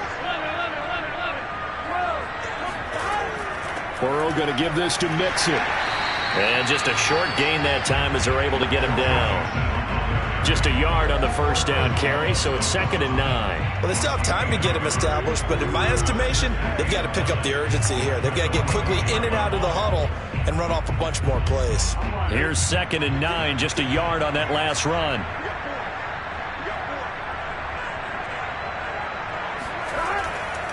Once again, they run with Mixon.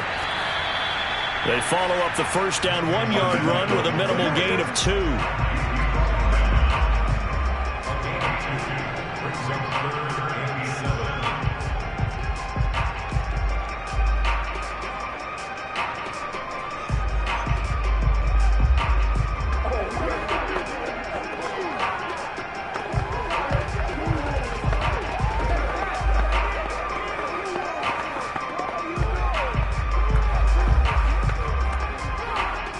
Third down now. Those last 2 plays indicative of how things have gone for them. Just nowhere to go on the ground and struggling to put up points. Here's Burrow setting up to throw it. And he's unable to haul it in. So it falls incomplete over the middle third of the field. And that brings up 4th. Fair to say, hasn't been his best game throwing the football, but also not getting a lot of help out there either. Yeah, you nailed it pretty well, you know. He's got to throw it better. Got to get more help. Obviously one that should have been caught. They've got to find a way to bring those 2 elements together so they can make some progress in this one. So coming on now is the field goal unit. They're going to try for 3, and he'll need all the leg he's got here. This will be spotted just shy of midfield. A 59-yard attempt. Down here in the third quarter, obviously that's one they could have used. Yeah, one of my favorite special teams coaches in the NFL told me what separates the kickers in the NFL versus the ones who are not is not the misses. It's the second miss in a row. Best kickers in the league, they don't miss 2 in a row. He's got to get his head back together in case he gets another shot. So here's the Chiefs offense ready for their first reps in half number 2. And for them, a touchdown their last go-around. Obviously, they'll be hoping to do that again. And when you start plotting for this drive, when you start thinking to yourself, okay, what are we going to do? You don't go away from what you did before because that worked, but you have to be prepared for wrinkles and counters because you know they'll make some adjustments. Mahomes will lead the Chiefs up 1st and 10, just shy of midfield at the 49. The drive will begin with a run by Edwards-Helaire. Takes to midfield, but no further, just a yard there. Not the kind of gain that we'll go absolutely crazy for, but it's the kind of gain that you need to have when you're running back in the NFL. And Clyde Edwards-Helaire, with that low center of gravity and strength, he's going to get those tough, gritty yards for you when necessary. The run only got a yard. Here's 2nd and 9. A shotgun snap and a give to Edwards-Helaire. And nothing doing. He's immediately taken down at the line of scrimmage. No gain on the play there, so that doesn't help. Now they're looking up at a 3rd and 9 situation.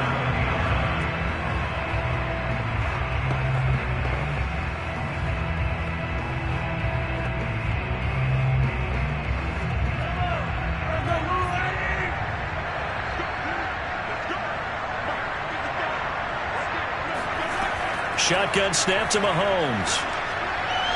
And going deep for Hill. And that nearly the pick that they needed. He couldn't pull it in, though, and it's 4th down. Well, you got to think that sooner or later they're going to hit one of those, but the coverage has been excellent thus far, and it was again on the last play. Here's the Chiefs punter now, as he should be able to pin him back deep here with his first punt.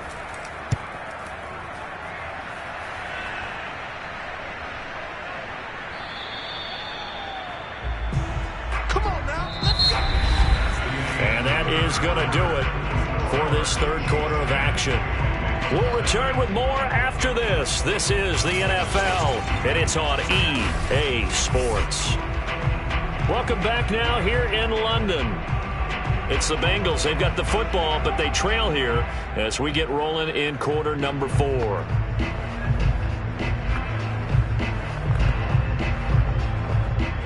The Bengals drive about to get going. And you're still in this game. I mean, yeah, you haven't scored. Offense obviously has struggled, but you're only 2 scores down, so all hope not lost. Not at all, because we were talking about the NFL, and teams can score fast in this league. Quick strikes, you're right back in it. You're exactly right. Keeping hope alive. You cannot write these guys off just yet, not with a quarterback like that under center. You mean it actually crossed your mind with him running the team that you could actually maybe write this game off? Not yet. Not a chance. Not with him. We've seen it too many times. From the 32 now, here's 1st and 10. Now Burrow. And the catch made, it's Tyler Boyd. And they'll get it up just short of the 45 at the 44. Even though this offense doesn't have a single point to its name, they're not totally out of this game yet. A touchdown here, they could be in business. And how about that last play? Now they've got momentum going, so you know I'm a big advocate. Get back on the line of scrimmage. Throw another play at them while you've got them rocked on their heels. They will throw on 1st down with Burrow, and that's incomplete. A lot of times it's that first read that you had. Maybe you get it in pre-snap, and he locked in on his target, but he was covered quite well, and that one's incomplete.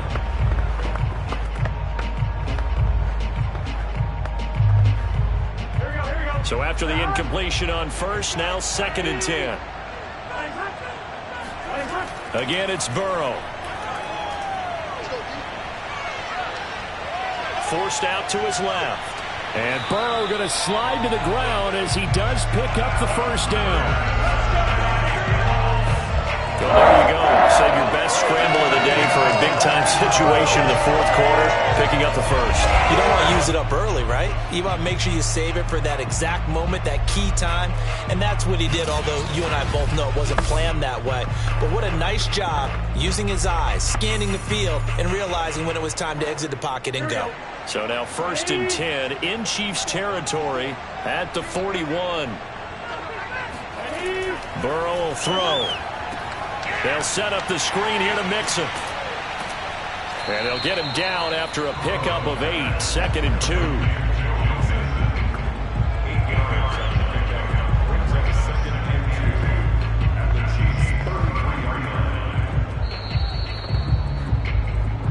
Two minutes left to play in this football game here on EA Sports.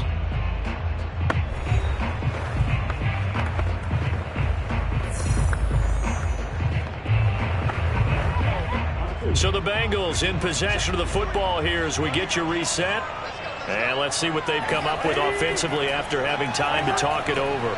Here's a throw out wide complete to his running back right side. And this time not quite to the 30. It'll be down at the 31-yard line. Brandon, a lot of times you'll see running backs rotate in and out of the game, whether it's completed pass, a good run, it doesn't matter. Here, not only does he stay in, but they go right back to him, and he makes another nice play. Back-to-back catches. Burrow. Over the middle, that's caught by Chase. 5 yards on the catch there, brings up 2nd down. One thing I think that's safe to say defensively, the tackling's been really good. And because of that, it's been very, very hard for them to move the ball because you're not getting the benefits of run after catch. They're tackling them almost on the spot. That means you have to run extra plays, harder to move it. Burrow going to get this into the hands of Mixon, his running back. Mixon hit, and all the ball is out, and it's picked up by the Chiefs. And he's able to get it back to right around the 27. As they say, this game hasn't exactly been one for the books. I mean, we're into the fourth quarter here, and now this happens, another turnover. Not one that they're going to hold up and say, yeah, this has been a banner day. Absolutely. Still sitting on 0. And Kansas City's offense now set and ready to go. And a few kneel downs should just about do it. Now, defensively, they do have all 3 timeouts, but very little reason to use them at this point.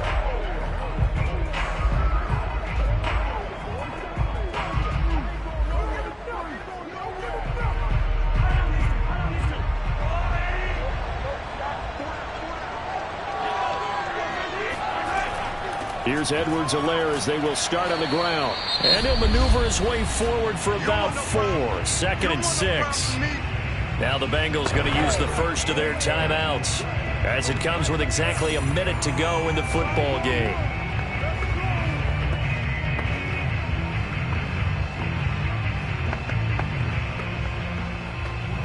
Following the pickup of 4, here's 2nd and 6. Now a carry for Edwards-Helaire. And he stopped immediately there. The Bengals going to use the second of their timeouts as they get it with under a minute to go now in the football game.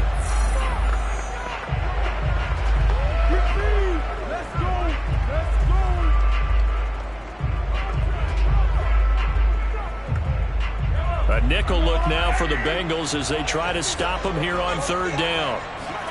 Mahomes to throw. And this is going to be incomplete. Whether that's a little grabbing, a little hand fighting, by any means necessary on 3rd down, he was able to get the job done in the secondary and swat that one away.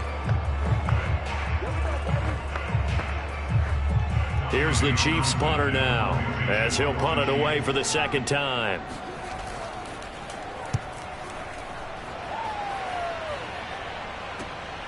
Pulled in at the 24. 43-yard punt, but they get 9 back on the return. And the Bengals will take over here 1st and 10. So Burrow and the Bengals down 10-0, 44 seconds to go. They've yet to score all game long, but now they need to do so twice in short order to have a shot.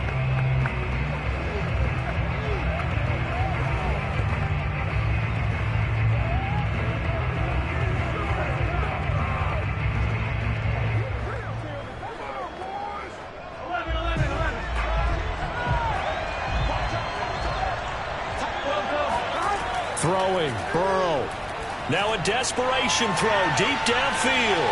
And that's caught inside the 35. And he'll be out just a yard or two shy of the 30. A big connection on that one. 36 yards. Well, that's something you haven't had to talk about much this game. A nice big play right there. But this team, overall, they haven't done a whole lot offensively. Well, they're still sitting on the goose egg. We talk about defenses having pride in a shutout. This offense wants to get rid of that zero.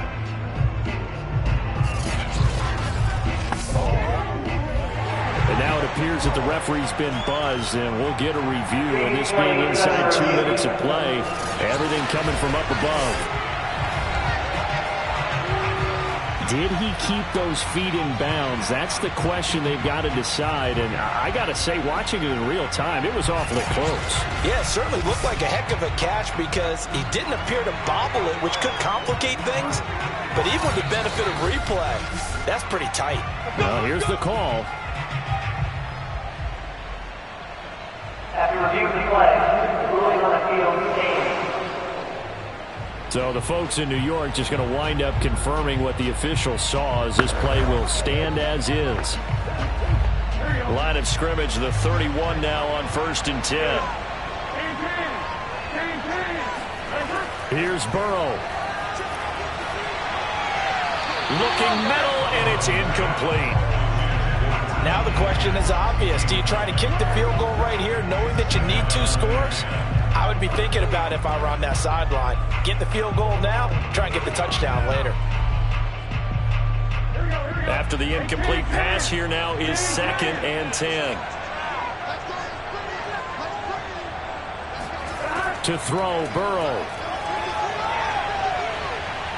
Escaping the pressure right. And he'll slide to a halt here. Still a little shy of the first down marker. 6 yards there off the scramble, but it'll still leave him with a 3rd down. Now a timeout called for by the offense, as the clock will stop with an even 20 seconds left to go.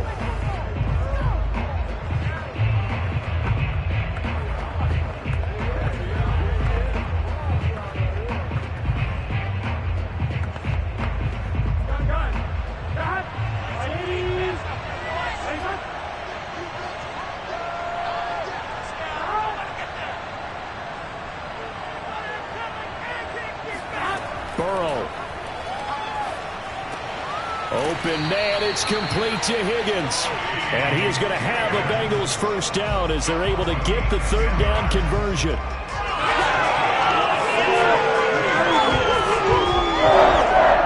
First and 10 at the 15-yard line. So this one in the win column for Kansas City. And not all W's are created equal, CD, and this one came in shutout fashion. Well, their offense certainly didn't need to do anything, right? They could take the day off, and they did.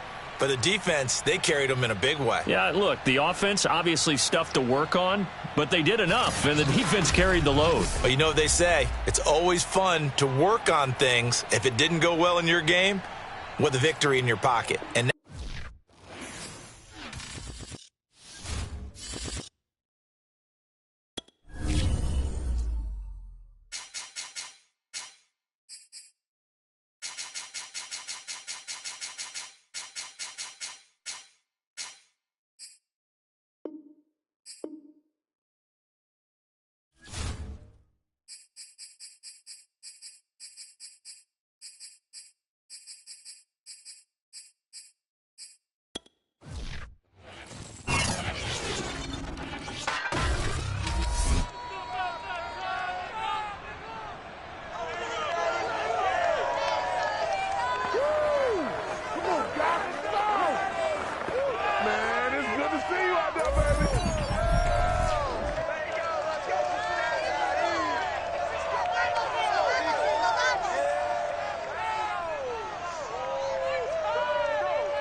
EA Sports coverage of the National Football League is on the air. Coming up, we've got a good matchup on tap between the Philadelphia Eagles and the Cincinnati Bengals.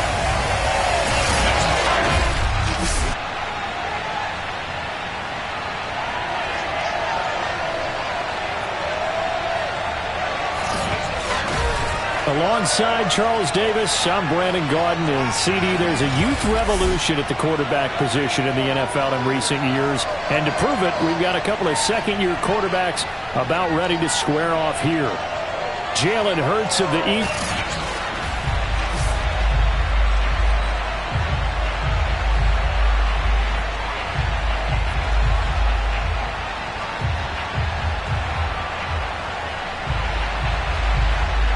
McPherson has this one teed up, and we are underway here in London. Fielded just outside the goal line. And he's up past the 20 to the 22-yard line. So now here comes the Eagles offense as they get ready to take over. They'll be led out by a Heisman runner-up during his college days. It's the versatile Jalen Hurts. Tremendous production in college at 2 different universities, and this is a guy who was a finalist for a Heisman Trophy. Still much more of a runner than a thrower, but has plenty of arm and is capable of making the big throws downfield. And don't underestimate his ability to think the game. Remember, he's the son of a coach.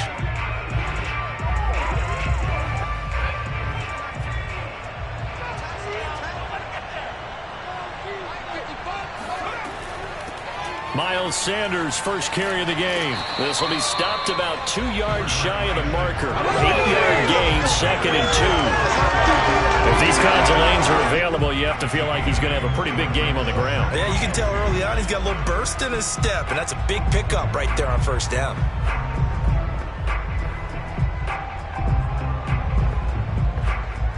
Eight yards the tally on that first down run. Here's 2nd and 2. They'll fake the give to Sanders, and now Hurts. On the move to his left. And Hurts able to show off some of that elusiveness as he slides to the ground there, and in the process picks up the first down. Offensively, they liked their situation, so they tried to take a shot downfield, but no one was open. So it was tuck it in run time, and he picks up a first down.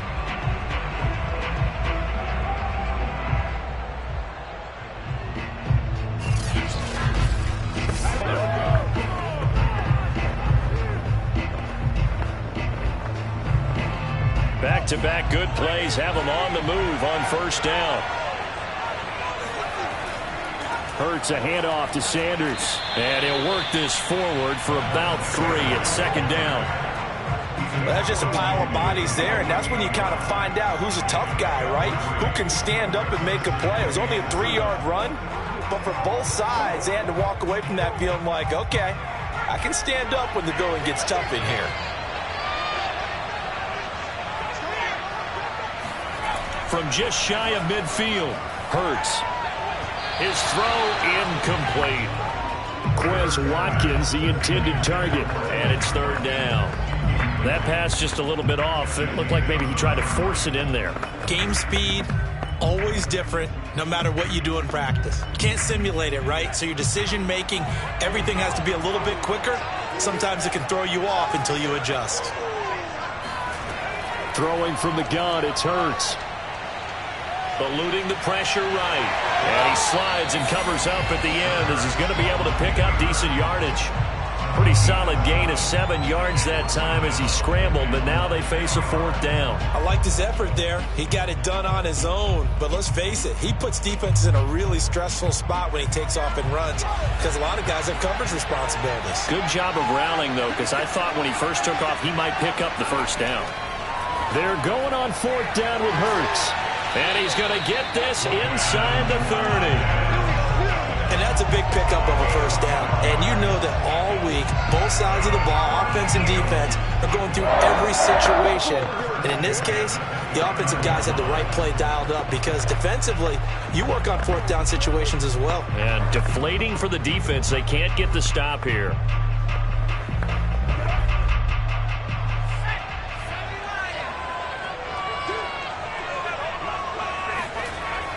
On 1st and 10, it's Sanders. And he'll be brought down inside the 20 at the 19. Give him 10 yards on the pickup, and that'll make it 2nd and a foot or so. Bart, I remember a coaching friend of mine used to tell his running backs before games, make sure you run and jog with your offensive line. In pregame, get used to the ground shaking when those big behemoths start to create space for you up front. he did a pretty good job of just following those guys through there for a nice explosive run. And he'll get it down this time to the 17. 2nd and inches is oftentimes an invitation for an offense coordinator to take a big shot downfield because he feels like he can come back on 3rd down and pick up the 1st down. But sometimes you just don't want to break tendency. Stay with what you are, stay with who you know, and go get the 1st down. That's exactly what they did. They'll run on 1st down. It's Sanders, and they'll lose yardage here. Knocked back to the 19-yard line. 2 yards the loss, 2nd and 12.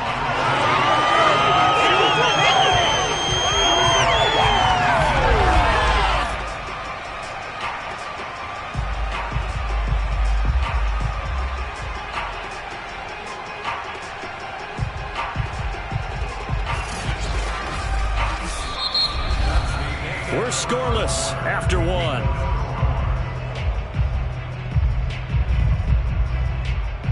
Start of the 2nd quarter, and it's the Eagles in possession as they've got it 2nd down and 12.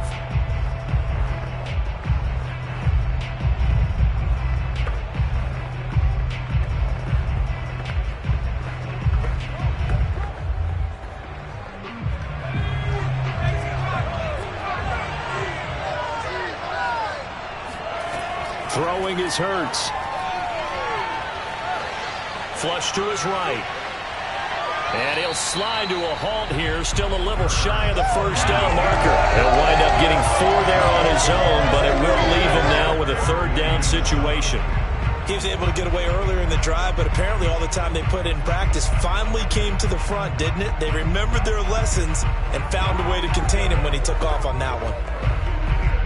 It's been a pretty long opening drive. This will be play number 11 coming up on 3rd down.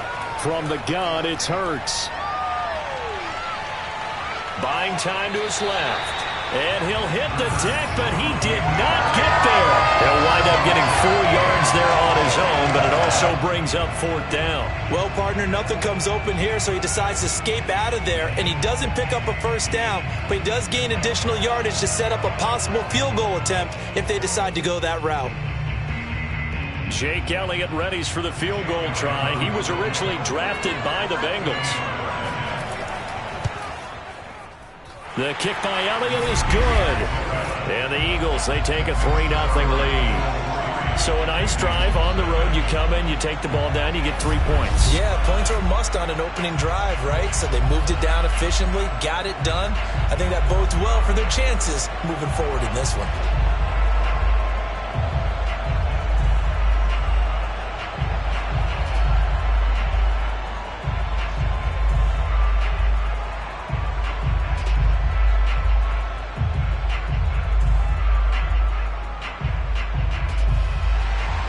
After the field goal, here's Elliott to kick it away. This taken in at the goal line. And no alley to be found. The coverage was solid, and he's dropped at the 18. Here are the Bengals on offense, and here is Joe Burrow ready to lead them at quarterback. And the first possession isn't until the 2nd quarter, but what's nice about it, it's only down 3. So what you sell your team on is, look, 1 possession, 1 drive, we put it in the end zone. We're in the lead in this game. Let's go, guys.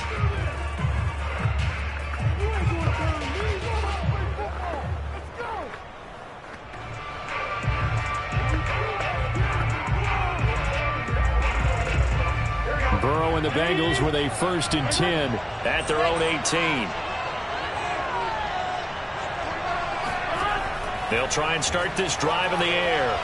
Oh, he's going to air it out right away.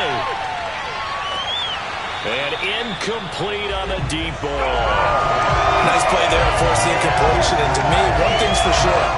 When you're the underdogs and you're playing on the road, you absolutely have to get takeaways. You've got to get the ball from them. Yeah, win that turnover battle, going to be key. They didn't get one there, but you get the feeling they keep making plays like that, they might just get a few. Yeah, once you get one, defensive teams think they come in bunches.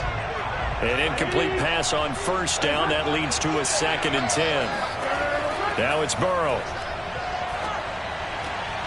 That's caught by his tight end, Uzama. And he gets it here to right around the 24 before he's out of bounds. They get 6. That'll leave them with 3rd and 4.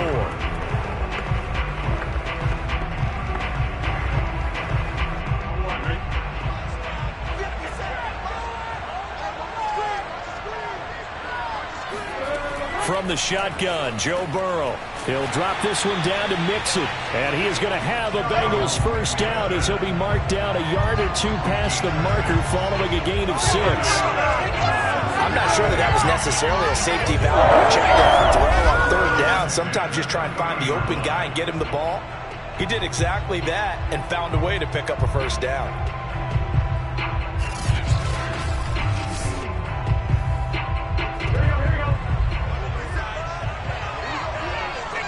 Second quarter, 2 minutes remain. 3-0 our score.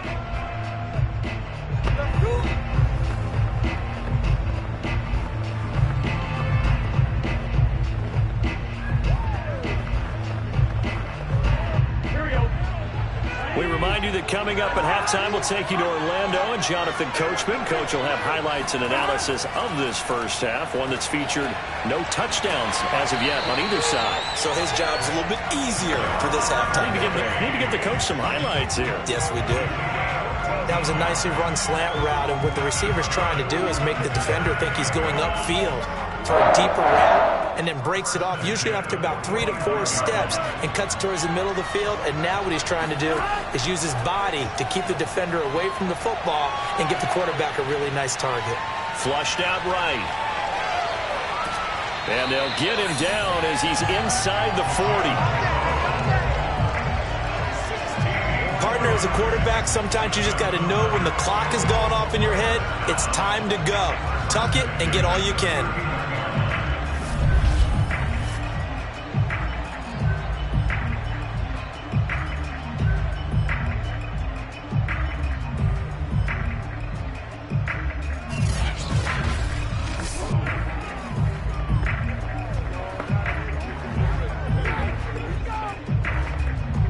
Creeping up on a minute to play in this first half. First down, here's Burrow.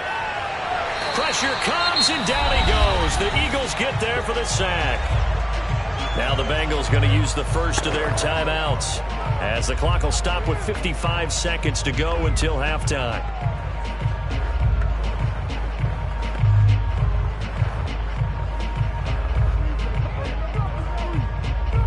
Back quite a ways here, facing 2nd and 19. Another try after the first down sack. Burrow, he gets this one to Boyd. The Bengals going to use the second of their timeouts as the clock shows 50 seconds to play here in half number 1.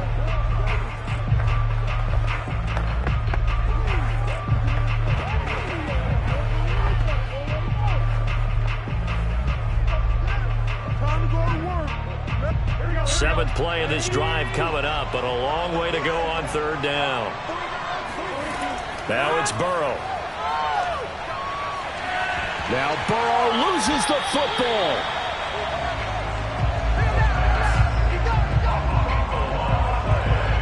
Much like a running back going through the line, quarterbacks have to be aware of protecting the football as well. He left it exposed that time, wound up having it knocked free, but fortunately, had an alert teammate who was able to get it.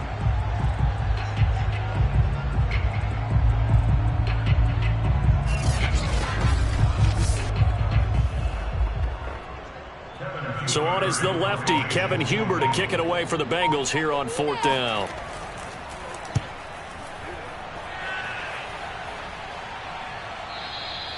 And a bit of a mistake there. This is well into the end zone for a touchback.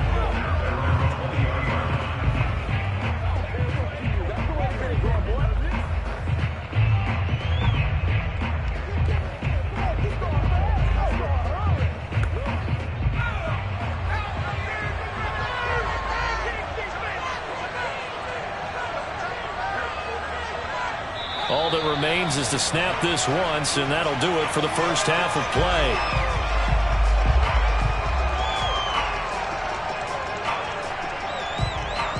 So we We've reached halftime here, and it's our visitors, the Eagles, leading this one. As it's time now to send you back stateside to Orlando, Florida, and check in with, due to time constraints, we move you forward in today's broadcast to the beginning of the third quarter. All right, Coach, thanks. Yeah, both teams likely to make some changes in what's been a closely fought battle to this point.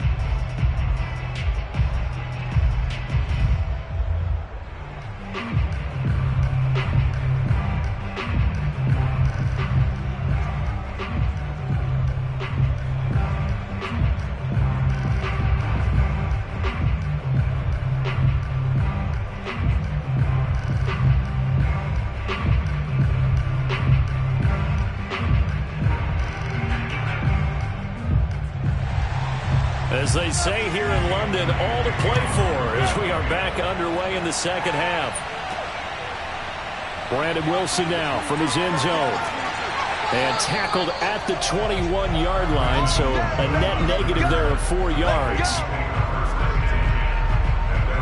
Cincinnati coming back onto the field here for their second drive. And they're on the losing end of things here. What do they need to do if they're going to turn things around, CD? Partner, it's awfully close to being a must drive here, I think, for them, because I think a touchdown here in this opening drive is something they absolutely have to have. They only managed 3 points in the first half.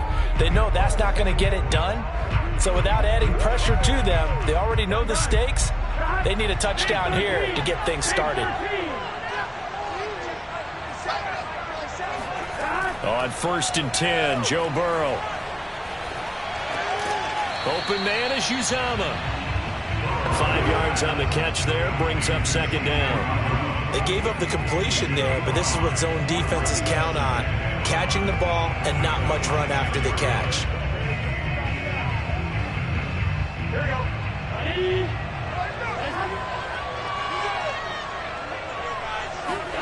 Looking to throw again on second down. Burrow. He's going to have the hook up here to Chase. I think that's a big pickup for a first down, because when you run a drag route against zone, you're sometimes asking for trouble because you might run into a defender. Yeah, well, there they ran into a first down. Executed it to perfection. So they'll come up 1st and 10 now from the 33. The former second-round pick, this is Joe Mixon.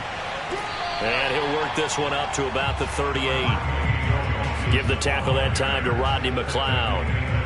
He was hoping to get to the edge, but they did a really nice job of forcing him back inside. That's excellent fundamental defensive football. Don't let them outside where they can really shred your defense. After the pickup of 5, here's 2nd and 5. Now Burrow. He completes it to Boyd.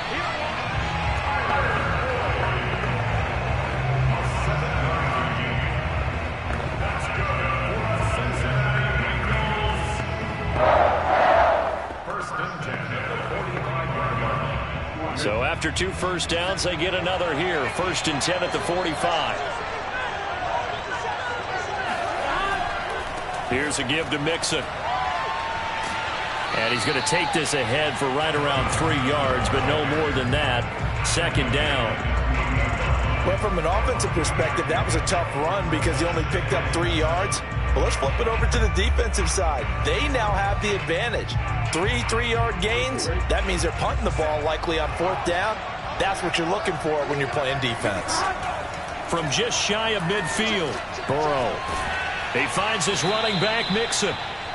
Give him a gain of 5 on the completion, and that'll make it 3rd down. That might feel like a little bit of a lost opportunity there for the offense because the defense brought pressure that time. And sometimes against that, you can get out to your running back, and it can turn into a big gain downfield. But what a nice job they did getting to him quickly and holding him to a short gain.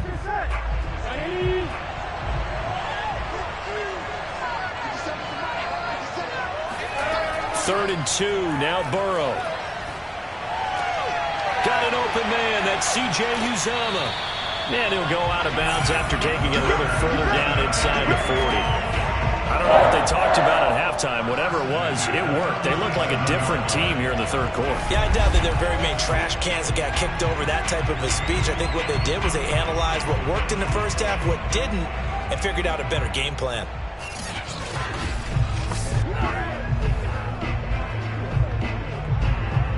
Still in search of their first touchdown of the game, but they're on the move. 1st and 10. They go back to the ground now with Mixon. He'll be hit down at the 33, 5 yards on the play. Brandon, 5 yards on that run.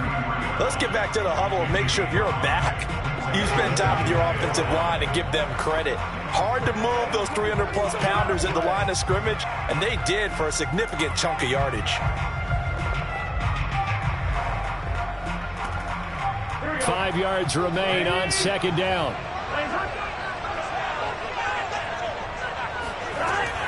Again, it's Mixon. And he'll go down, and that will do it for the 3rd quarter of action. So they'll get a little extra time to come up with his 3rd down play as we played 3 quarters. This is the National Football League on EA Sports. Welcome back now here in London. It's been a very hotly contested game to this point. Just a field goal separating these two teams as we get set for the 4th quarter.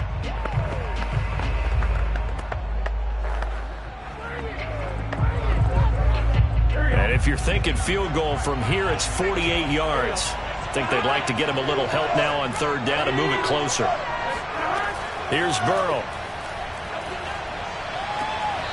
And he's got his man on the out route. And he'll be out of bounds as he gets this down to about the 21 or 22. And the tight end is certainly a position built to move the chains because they can control space underneath. If they've got good hands, then of course they're a dynamic target. But one other thing is they're right in the sight lines of a quarterback on just about every play.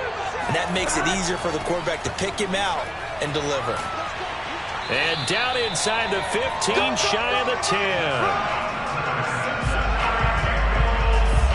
That's a love the run right there. This guy's known for his quickness, but also for his speed. And he's able to get to the 2nd level almost before you blink if you give him any type of blocking.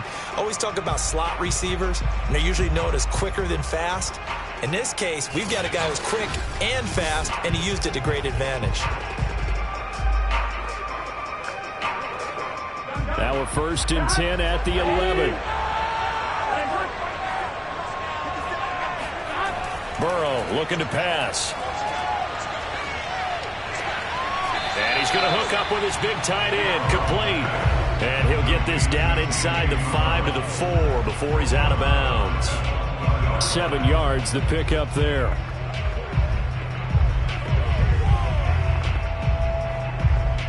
Second down, ball on the 3. 1st down marker at the 1-yard line. They're passing here, Joe Burrow. Escape, and he'll take this into the end zone for Bengal TD.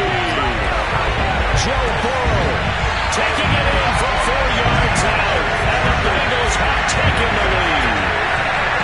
Well, I think we both got to thinking the team that scores the first TD may be the one to win this football game, and here we go. Our first touchdown, and it comes in the 4th quarter.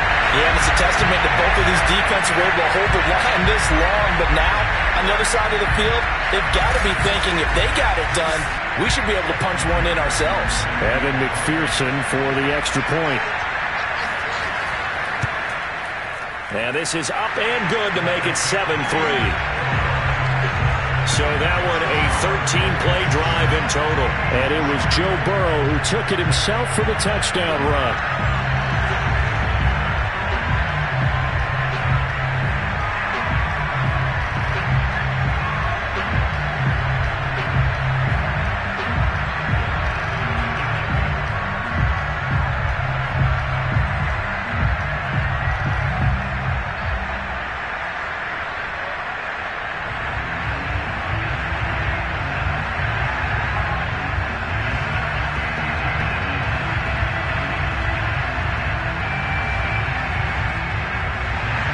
So after the made field goal, here's McPherson to send this one away.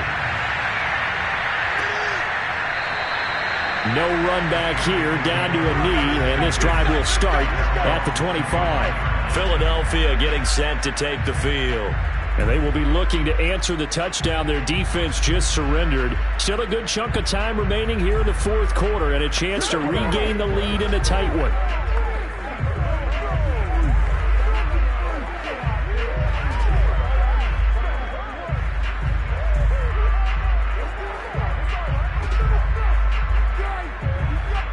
Hurts and the Eagles come up here 1st and 10 at their 25-yard line. They'll come out throwing here to start the drive. Eluding the pressure right. And he's going to have to eat this one as down he goes. Larry Ogunjobi in for the sack. You know, on these types of plays, we're always looking to assess blame. Okay, where did it break down? Sometimes it's just a great play.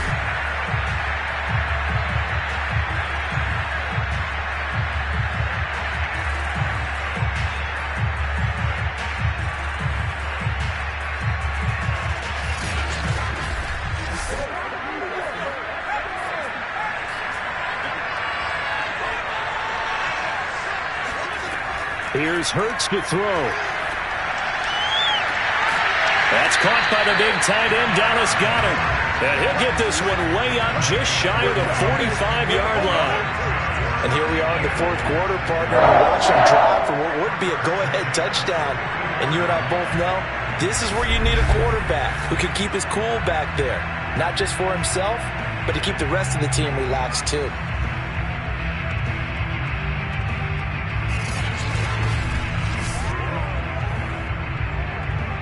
And this will probably be the final play before the 2-minute warning. They'll throw on 1st down with Hurts. He's going to air one out. He's got it at the 15. And he will be taken down, but a big play there as it comes just as we reach the 2-minute warning.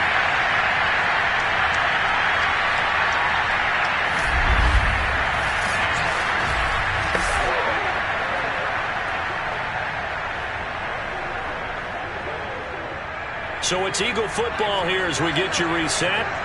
They come up on a 1st and 10, desperately needing a score here on what could be their final drive.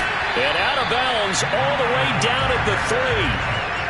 Come on, let's go. They're making it look easy out there. Another 1st down. So far on this drive, let me do this little bit of math here. 4 plays, 3 first downs. That's a pretty good recipe for success.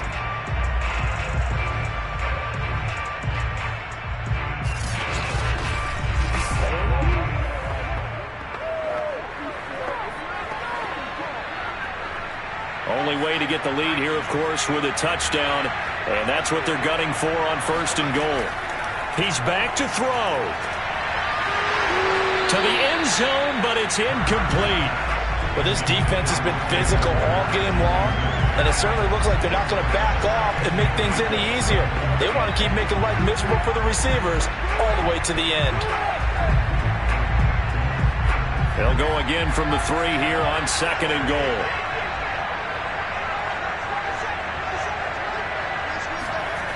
Back to throw. And this is caught in the end zone by Jalen Reagor. Touchdown, Eagles. The 3-yard touchdown pass. And once again, the Eagles are back out in front. And touchdown and congratulations and 0 relaxation ahead of them, right? Way too much time on the clock for them to start celebrating. Part 1 is done, but now on the sideline, you already see them scrambling down there. They're getting those defensive guys ready. Yes, you have to get those guys ready, and you also have to talk to your special teams guys. Make sure the kickoff is exactly what you want and cover it well. They get one more as the extra point's up and good. So it's now a 3-point game here in the closing stages as a field goal now can only tie it.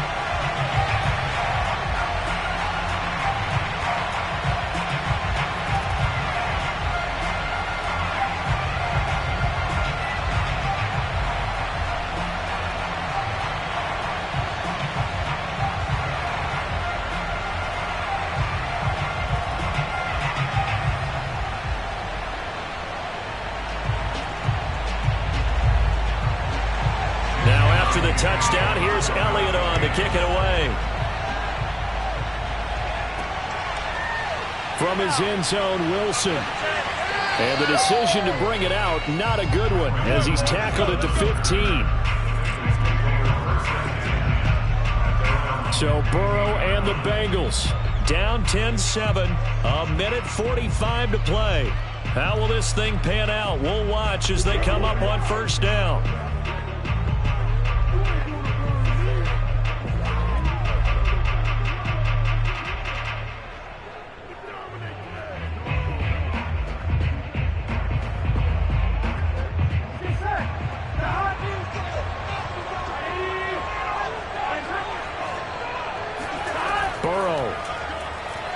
He's going to let it fly. And that's caught inside the 30. And all the way in for a Cincinnati score. Jamar Chase, 85 yards. And the Bengals are once again going to retake the lead. Might be seeing that one on the highlight shows tonight. The home run ball here in the fourth quarter to take the lead. There's nothing like being aggressive, preaching that to your team, and then following through. All the way through. Go ahead and throw one more up there. Why not? Been a great game, and we are not done yet. Still an important piece of business to take care of, the extra point. And that makes it 14-10. Those are the ones the offensive coordinators dream about. One-play drives from that distance. What an effort. It results in the touchdown.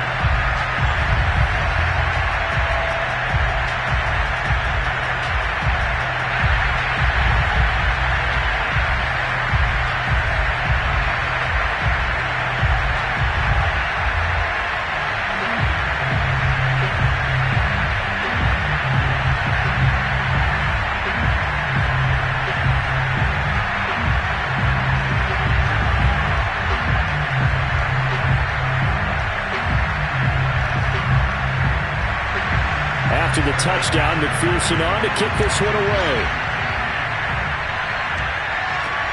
Taken in at the 3.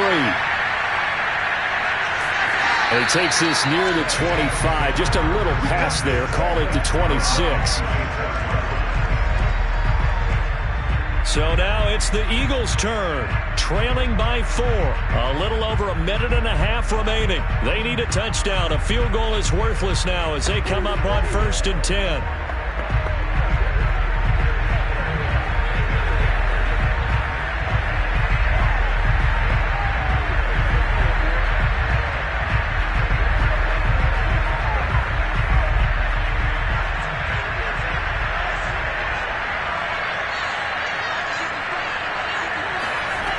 Back to throw.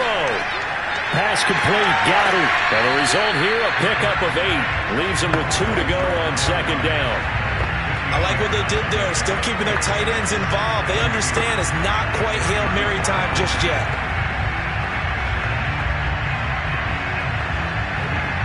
The Eagles hustling to the line. Clock rolling. They'll look to throw.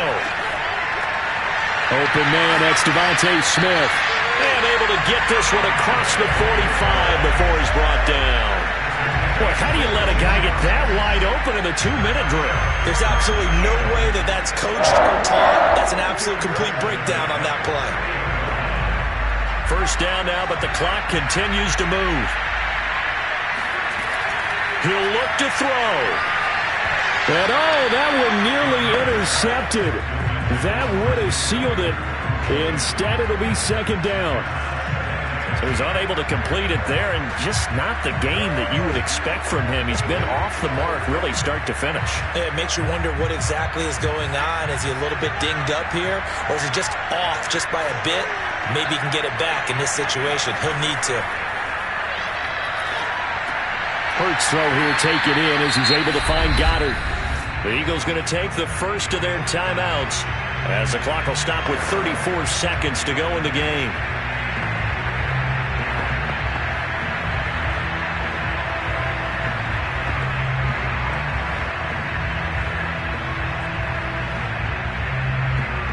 And a nickel look here for the Bengals as they try to defend this on 3rd.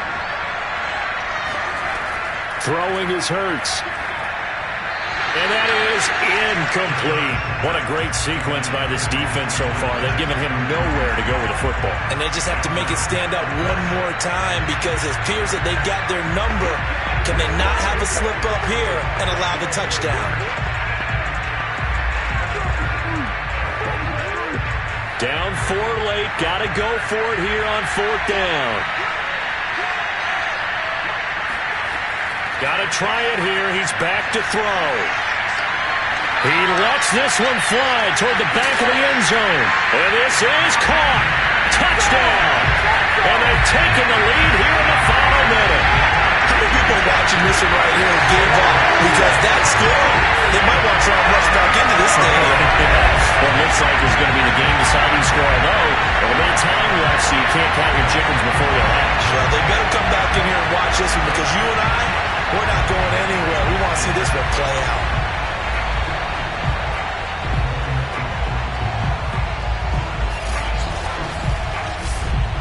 Now an important extra point here to stretch this lead to a field goal. He's got it, and this is indeed up to a 3-point lead. So the drive there took 6 plays, and it was capped off by an Eagles touchdown.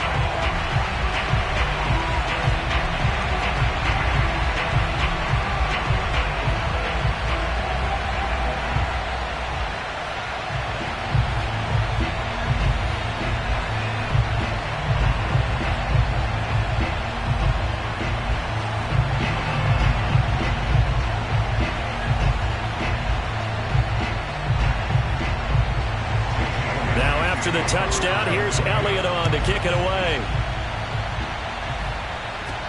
Now it's Wilson. And he returns this to the 22. Here we go.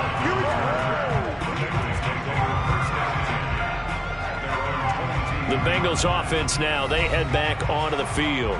And last time the formula was pretty simple. 1-play drive, long pass. That maybe they just want to do that again, right? And that's exactly how you want to draw things up. Whether it's on your grease board, right, in your playbook, 1-play drives exactly what you want on offense. What they have to be careful of is not having a letdown. It was real easy last time. They can't expect that going forward. Yeah, we'll see if it's that easy here.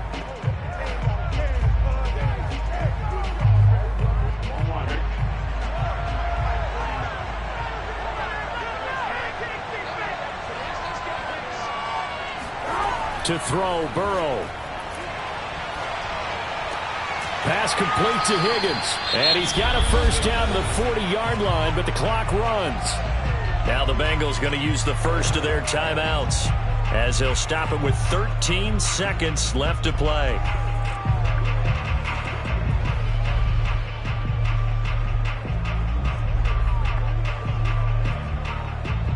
So quickly all the way up at the 40-yard line.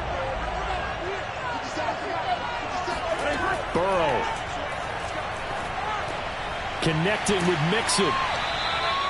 Now they burn the timeout, and they're kind of in that gray area where they might be able to get 2 plays in, but maybe just 1 play left in this ball game. We'll see.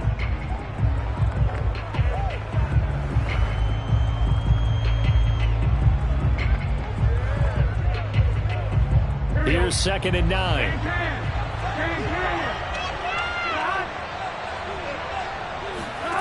Now Burrow. Now a desperation throw deep downfield. And this is incomplete. So no miracles here on the final play. And this ball game is over. Well, going into the final play of this game, they knew that they needed some type of a miracle there at the very end, but they couldn't get it done. However, we were treated to really a spectacular affair. Even though they didn't finish it off, you're exactly right. They took us down to the last play. You're wondering, could it happen? Possibly, even though we both knew it was a long shot.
It's the National Football League on EA Sports, where London will play host to a different kind of football.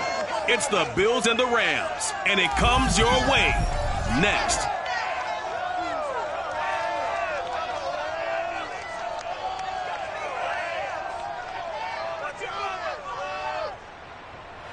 We are pleased as always to be bringing you coverage of the National Football League on EA Sports. Straight ahead, we've got a good one on tap here between the Buffalo Bills and the Los Angeles Rams.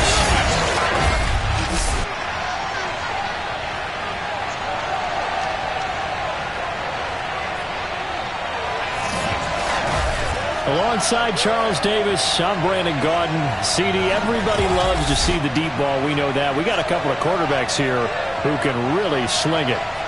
Josh Allen to the Bills, Matthew Stafford of the Rams. I like your point there, partner, because it is back in vogue. And what I mean is taking the shots downfield, because for a long time in this league, it was all about precision passing, the West Coast offense. But now we've got a couple of guys here who'll take some shots downfield, and they have some receivers who can go get it.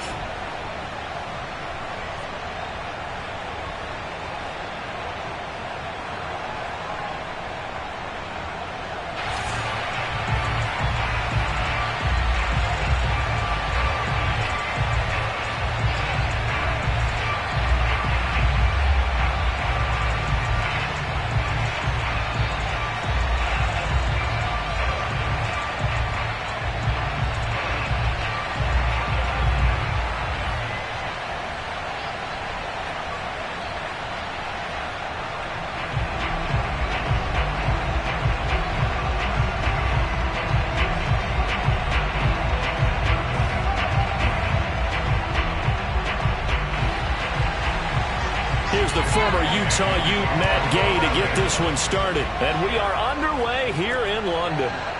From his end zone, Isaiah McKenzie. And not a very good return at all, as he won't even get this back to the 15.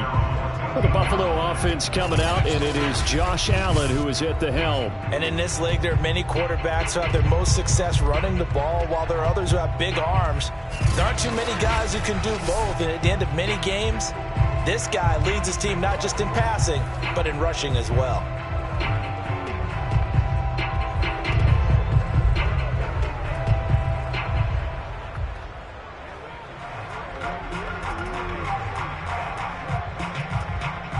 Here's a 1st and 10 at the 14-yard line. Now the first carry for Devin Singletary. And he's going to get forward for about 5, but that may be coming back. What say you, Mr. Referee? So that time they get the tight end on the hold. Normally he's a pretty good run blocker, but this time he just didn't get his arms extended and let go quickly enough. The flag came out as a result.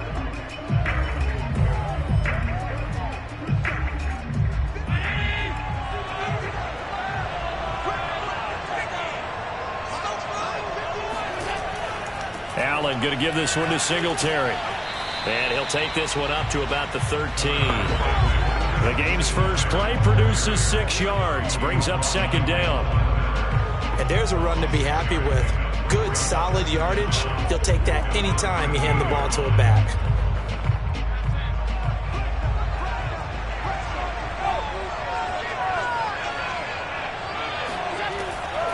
Right back to Singletary on 2nd down. And a nice run to get this up over the 20-yard line. On a 2nd and long, it's really nice to see an offense that has enough confidence to run the football in that situation. I think that goes back to their practice and game planning. They've seen things that they've seen on tape and in previous games that led them to believe that even in a long-distance situation, they can still run the football and gain enough yardage to put themselves in a good spot on 3rd down. Only a yard on the pickup there, and it's going to leave them with a 4th down. I'll bet they thought they had picked that one up, because it was a 3rd and 2 call, and they got awfully close. Now we're 4th and inches. I wonder if they think they're feeling lucky here and maybe want to go pick it up.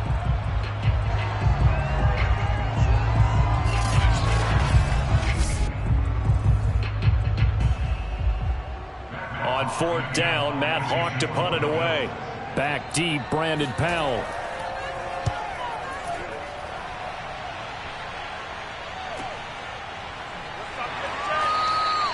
It'll be a 51-yard punt that time. And the Rams will go on offense here for the 1st and 10. So out comes this offense to take over for the first time. Leading the charge at quarterback, the former Georgia Bulldog, Matthew Stafford. And Matthew Stafford was taken first overall in the 2009 draft, and he certainly played like a top pick. Throughout his career, he's been one of the most prolific passers in the league, and there's no reason to believe he's going to slow down his production anytime soon. Not only that, he's also one of the tougher quarterbacks in the league as well.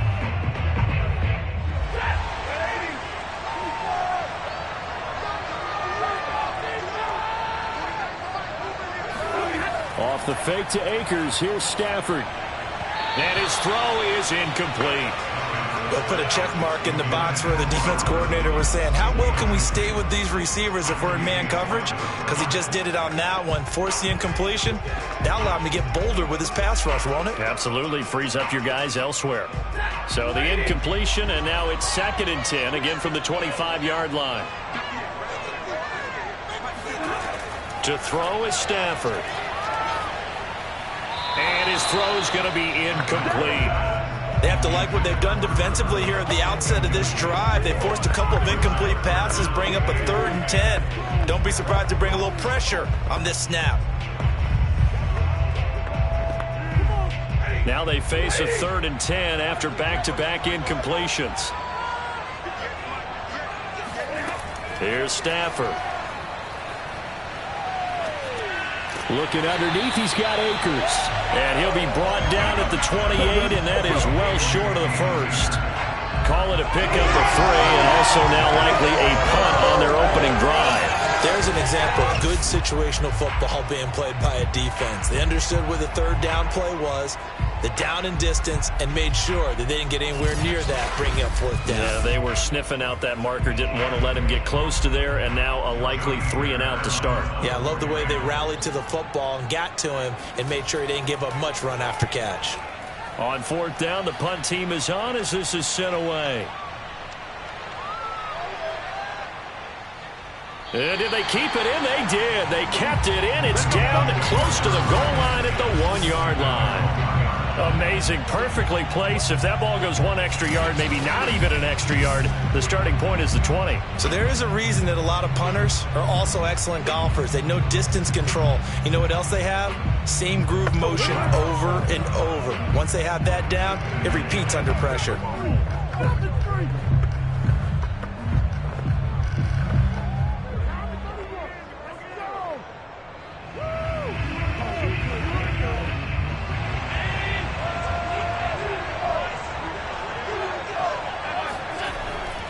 Singletary to get the drive started. And he'll maneuver his way forward for about 4. 2nd and 6. And give him a lot of credit there, but even more credit to the guys up front. In that situation, you know it's going to be a stacked defensive front. And to be able to gain that much yardage, that's a big win for the guys on offense. Yeah, they were just about standing on their own goal line, so to get a few yards there, a great start. Now we'll see what 2nd down brings. Flush to his right. And Allen will have the first down as he's able to slide to avoid the contact at the end.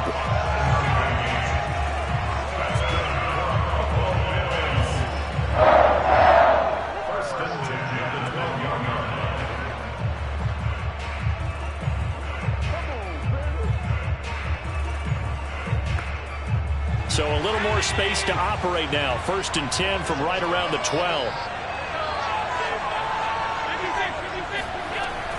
They'll run on 1st down with Singletary. And he'll maneuver his way forward for about 4. 2nd and 6.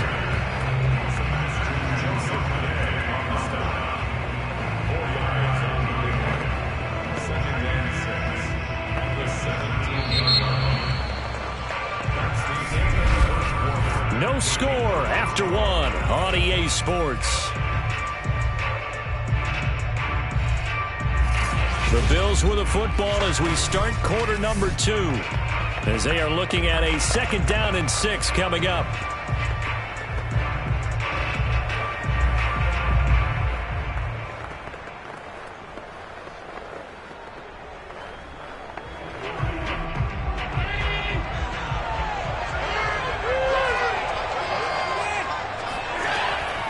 They'll run out of the gun with Singletary. And not a whole lot to speak of there as they'll bring him down shy of the 20.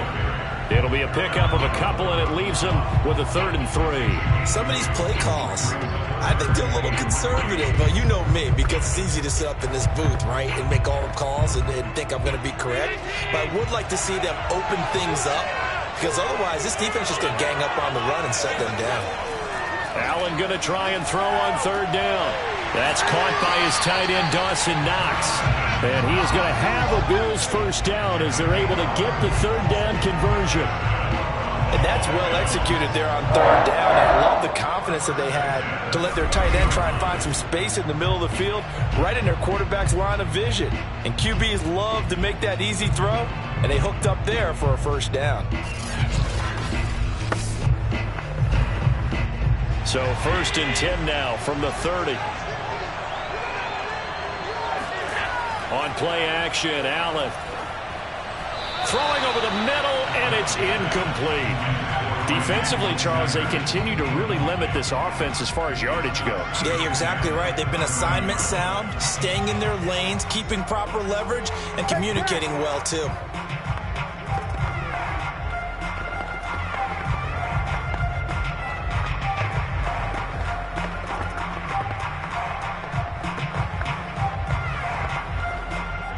So now 2nd and 10 after the incompletion on 1st down. On the handoff, it's Singletary. He'll get only 3 there, so it leaves him with a 3rd and 7 ahead. Pretty good little 2-play sequence there. You force the incompletion, then a very short pickup. Yeah, now maybe you bring in an extra defensive back or 2 because you want to try and defend on 3rd down. They like to play those nickel or sub packages, don't they? Here's play number 7 on the drive. This is 3rd and 7. From the gun, it's Allen going deep for Diggs. And that will be incomplete. Well, they weren't scared to let it fly, but it falls to the ground and brings up 4th down. Earlier in the quarter when the defense was keying on the run, you said offensively they need to open things up, take some shots downfield. Didn't work there, but they did it. Yeah, I'm not going to change my tune now. I still think it's the right play because when you take those shots downfield, you open the eyes of the defense to what you could do to them, and that may open some things up for you offensively. Great coverage there. Holds him to a 2-yard return following a 50-yard punt. And the Rams will be backed up deep to begin the drive as they take over 1st and 10. So the Rams coming back onto the field, their 2nd drive of the game. They've been playing the field position game thus far. No score, 2nd quarter as they come up on 1st and 10.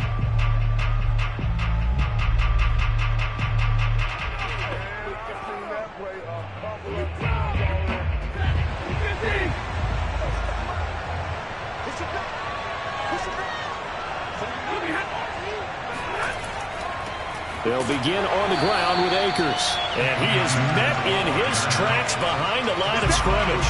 2 yards the loss, 2nd and 12.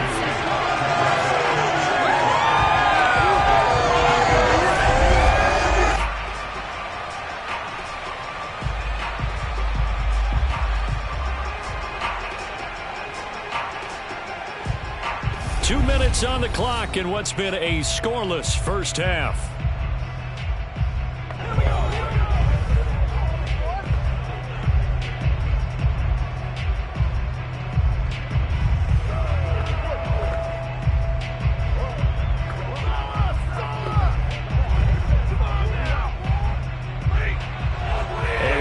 Coming up at halftime, we'll check in with our Jonathan Coachman. He'll have highlights and analysis of the first half, and our highlights will likely be on the defensive side of the football here. Scoreless game. 6 yards is the pickup, and that'll lead to a 3rd down. He decided to run a hitch route. It really helped to have a guy who could turn it loose, and boy, he rifled one in there on that one. Not much run after catch, but it worked really well.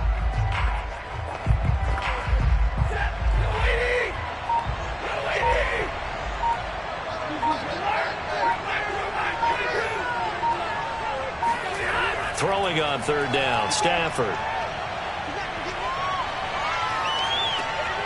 They'll dump this off to Akers.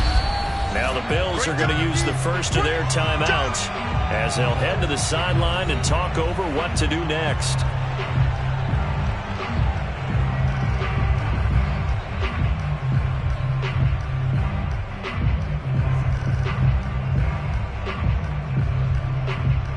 Johnny Hecker now, standing right on his own 5-yard line.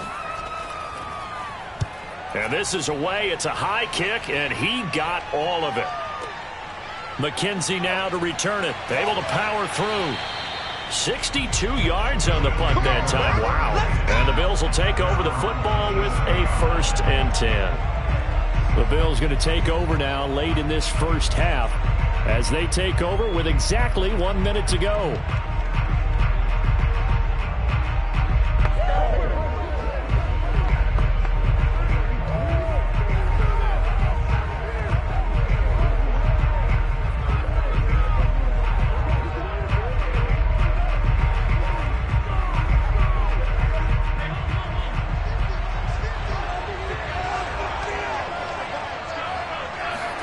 First down, and they're going to throw with Allen. Now they set up the screen. That's complete.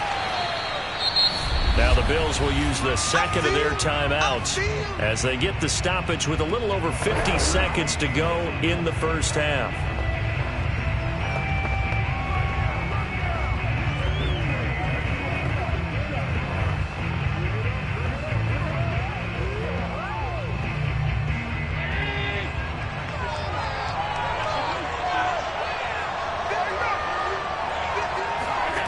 To throw again on second down. Allen.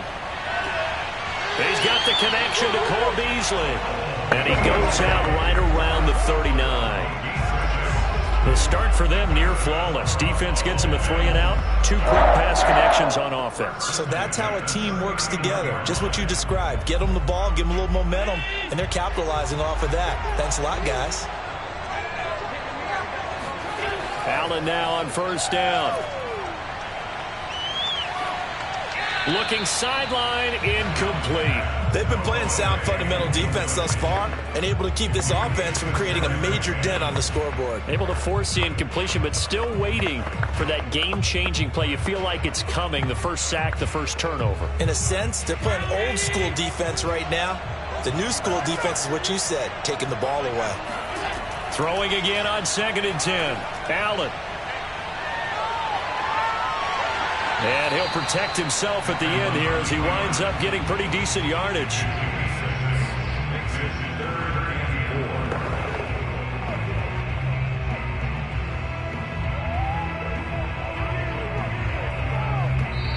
The Bills are going to go ahead and use their final timeout as the clock will stop with 21 seconds to go here in the first half.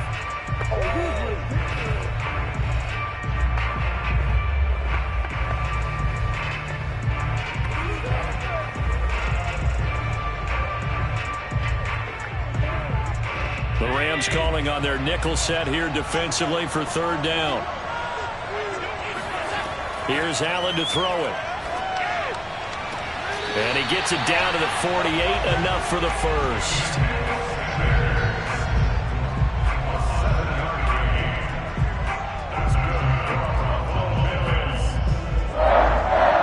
First and 10 at the 48-yard line. So plenty of action on the field, but no action right now on the score. All right, hang on. We'll jump over halftime. Okay, Coach, thanks as always. This one's still anyone's game as we welcome you back for quarter number 3.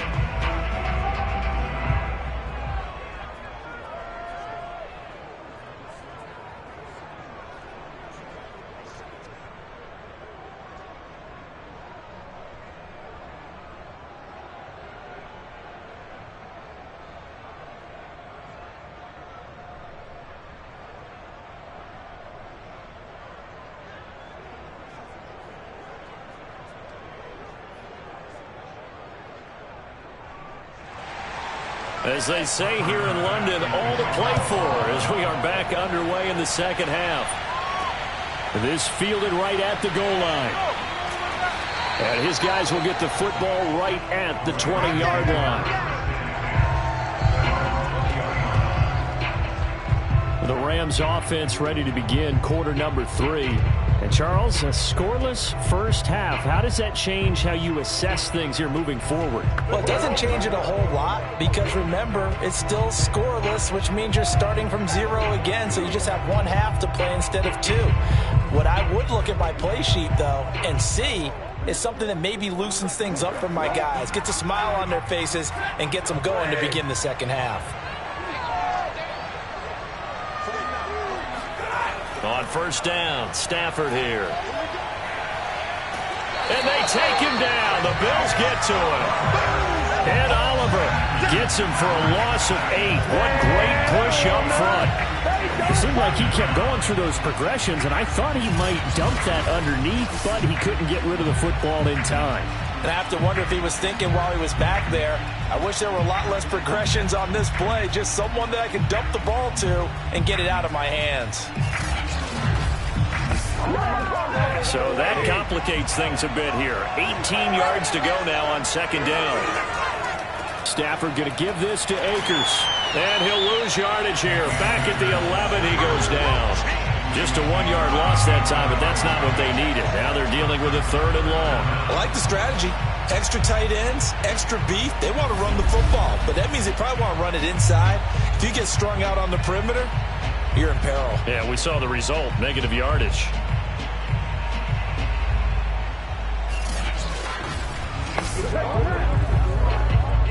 So it's 3rd and long, and defensively not a real surprise. They're in the dime. Throwing is Stafford. That's out to the flat for Akers. And he'll be about a full yard shy of the 20 at the 19-yard line. That'll bring up 4th down. They wind up getting 8 yards, but they needed more than that. We can make this one pretty simple. Locked up all of his progressions downfield, forced to get it to his running back. But how about the way they ran to the football and knocked him down to force a 4th down?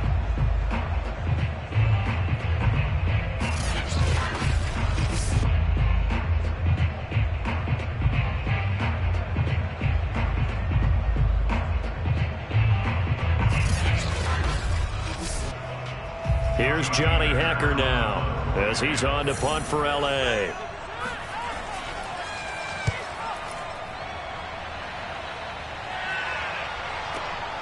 To return is McKenzie. And when it's said and done, it's a 58-yard punt. And that will come the offense as they take over. So here's the Bills offense now. They get ready for their first possession of the second half.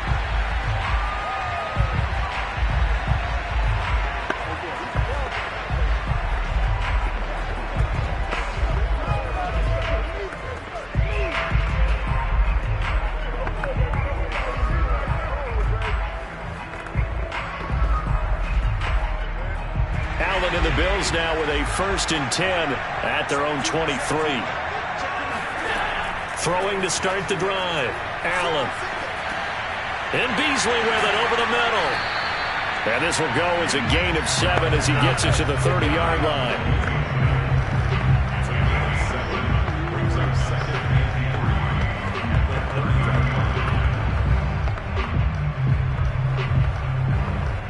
Working with a 2nd and 3. On the give, this is Singletary. Only a yard on the pickup there, and it'll bring up a 3rd down. I do know from experience that when you slow down someone's running game, you're not doing the dictating on defense. And guess what? Now you're getting ready to tee off on their quarterback because they have to throw it all the time. But you still have to be alert for the draws and other plays of that nature to make sure you don't get hurt.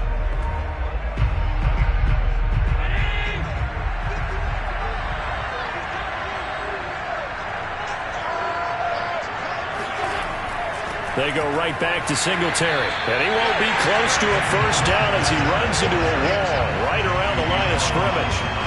Call it no gain there, and it leads to a 4th down. And he got off the end there very quickly to make that play. It was almost like the bullet train, wasn't it? I mean, just zoom. Quick, quick, quick. And what a terrific play, holding them to no gain.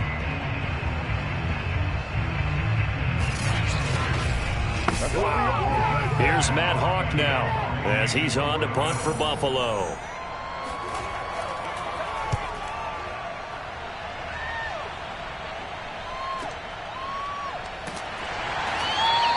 51 yards on the punt there. And the offense will take over with a new set of downs.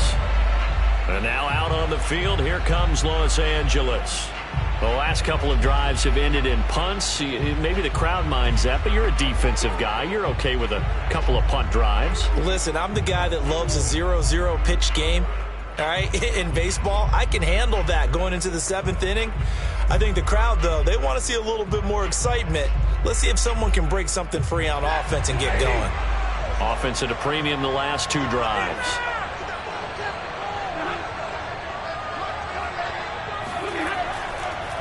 On first down, they'll start out with Akers. And he can only manage to get a couple. 2nd and 8 coming up. Well, any lane that might have been open there was closed pretty quickly, and that was because the defensive front, they won that battle at the point of attack at the line of scrimmage. They used great leverage, held their spot, and stacked him up. The last run good for 2. Here's 2nd and 8. They'll go again here with Akers. And he'll push forward for about 4 up to the 23. So they'll get a little extra time to come up with his 3rd down play as we played 3 quarters. We'll return with more after this. You're watching the NFL on EA Sports. Welcome back now here in London as we are set to bring you the home stretch here, the 4th quarter.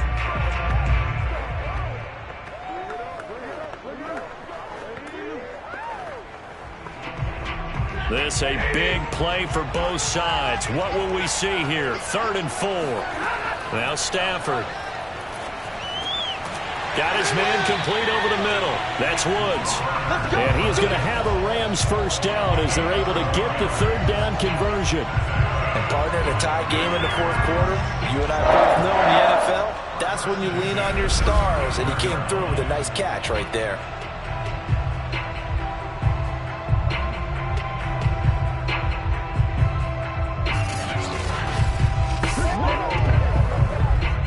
Ball up to the 35 now as they come up on 1st and 10. Now it's Stafford. He'll get this one to Cup, complete.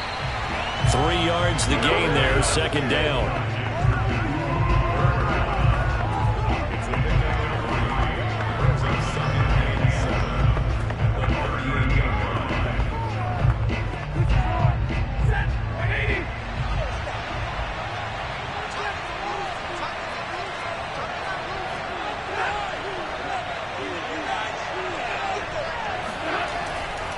On the give, this is Akers. Nowhere to go that time. He maybe got a yard up to the 40. We talk about defenders, specifically linebackers, keeping their eyes in the right spot. He had that eye down the entire time. And you know that's not easily done because they throw a lot of misdirection at you. They try and fool you and get your eyes in the wrong place. But you're right about that one. He correctly figured that one out and made a really nice play. Now a 3rd down throw, but it misses the target, incomplete. Defensively, mission accomplished, and now with under 3 to go, they may be the last team holding the football. They may very well be the last team holding the football, unless, of course, you're facing a group that is really aggressive offensively and may want to take a gamble. But theoretically, you've done your job now. You should get the ball back on a punt, but I'd be alert for a fake. And that'll hit in the end zone. Much too much leg there. That'll be a touchback. Here's the Buffalo offense now as they get set to take over here. In case you were wondering, last scoreless tie in the NFL, 1943, Giants and Lions. So here we are in the 4th quarter. Nothing yet on the scoreboard. Well, I've got a feeling, partner. I've got a feeling that this is going to be the drive. In fact, something big might happen defensively. Allen and the Bills now with a 1st and 10 at their own 20-yard line.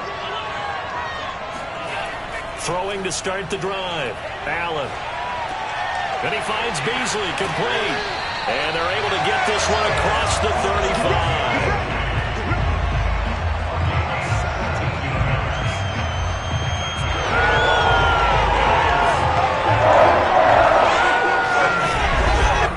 2 minutes left to go. This one surprisingly still scoreless.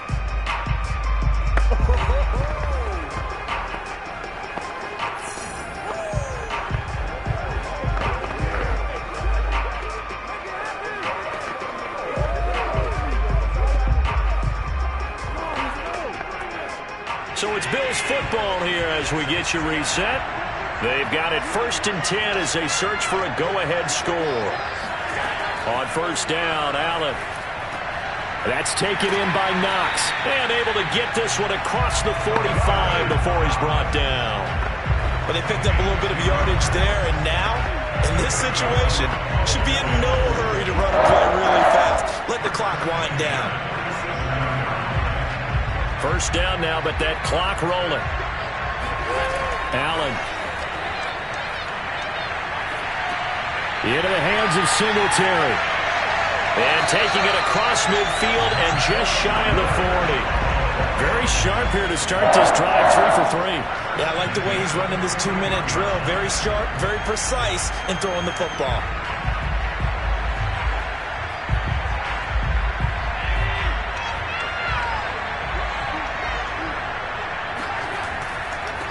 They'll run on 1st down with Moss. And he sneaks his way forward only for a couple here. 2nd down. Clock's under a minute. Still plenty of time, partner. They have all 3 timeouts. That means they have plenty of options in their play calling and where they target on the field. They can throw it downfield, maybe even in the middle, and use their timeouts. The last run got a couple. Here's 2nd and 8.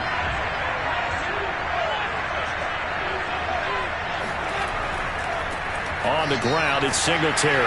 And a short gain there down to the 37-yard line. They're making steady progress, but I see your face. You're worried about that clock. I'm worried about the clock, and at some point, you have to have a splash play in there as well. Now the Bills are going to use the first of their timeouts as they'll stop it with a little over 30 ticks to go in the football game.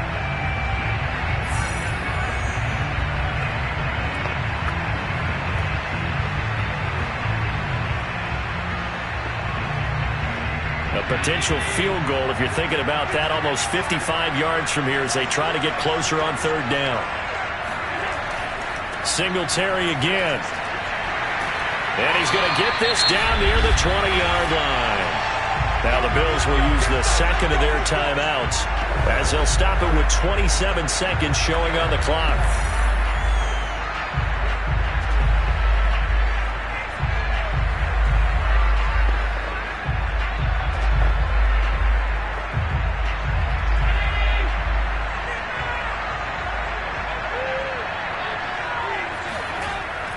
On 1st down, Singletary. 52 yards rushing for him now in the ball game. We can't be totally sure that that was by design, but we do know that a lot of kickers like the ball in the right hash in order to kick the field goal. So the field goal unit is on the field as this is a big spot right here. And the clock will now stop as a timeout is called with 5 seconds left.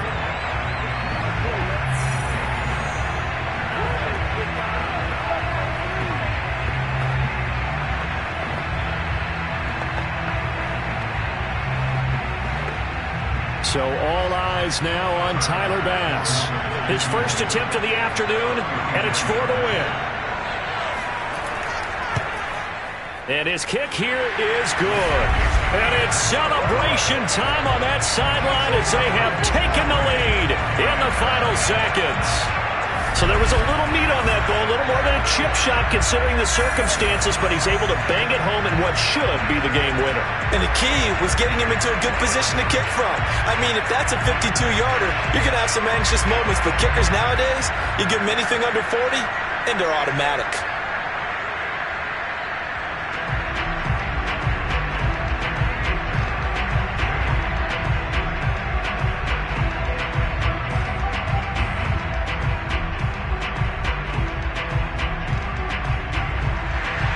So after knocking through the field goal, here's Bass to kick it away. On the return is Brandon Powell.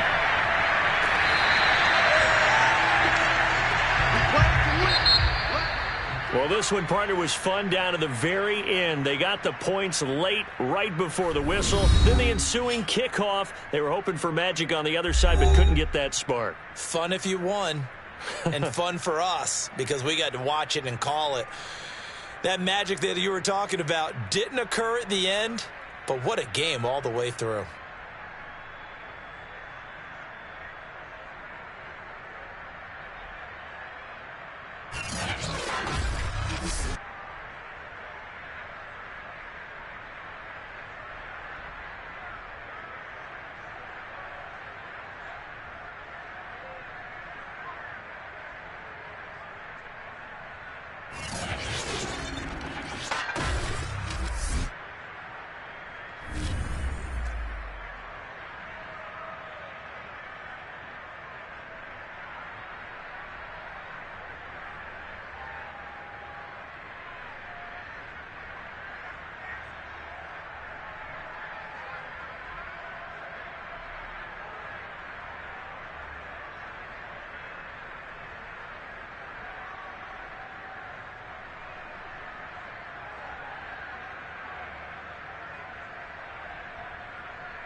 It's Madden NFL 22 on EA Sports, and today's clash of conferences is just moments away.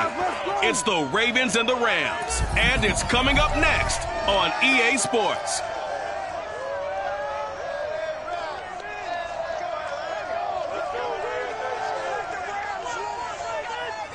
It's the National Football League presented by EA Sports.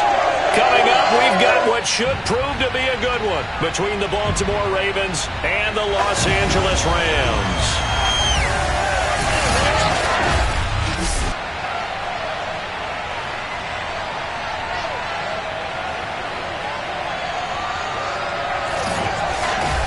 Brandon Gaudin with Charles Davis. And Charles, you look at our two quarterbacks in this one. Kind of an interesting pairing. Lamar Jackson of the Ravens, Matthew Stafford of the Rams. Yeah, you got one guy who's part of the new breed, the run and gun, beat you with my legs kind of guys. And then on the other side, you got your traditional pocket passer. He'll stand in there and throw the ball downfield no matter what the turbulence is around him in the pocket.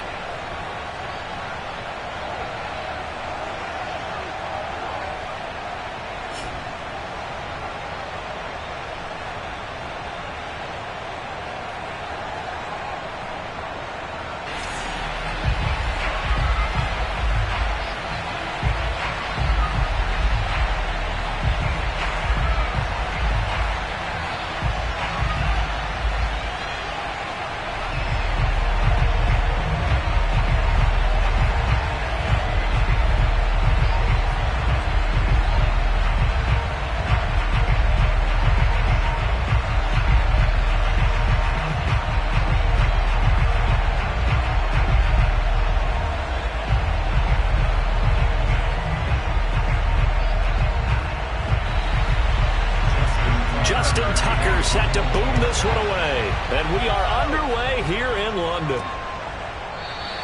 And they will elect to not bring this one out as our first drive will begin at the 25. So out come the Rams now for their first possession. They'll be led out by a longtime starter in the NFL, a former #1 overall pick way back in 2009. It's Matthew Stafford. And Matthew Stafford was taken first overall in the 2009 draft, and he certainly played like a top pick. Throughout his career, he's been one of the most prolific passers in the league, and there's no reason to believe he's going to slow down his production anytime soon. Not only that, he's also one of the tougher quarterbacks in the league as well.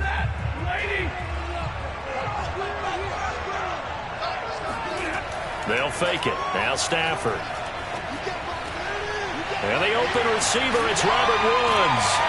And they work this well upfield across the 45. Let's go!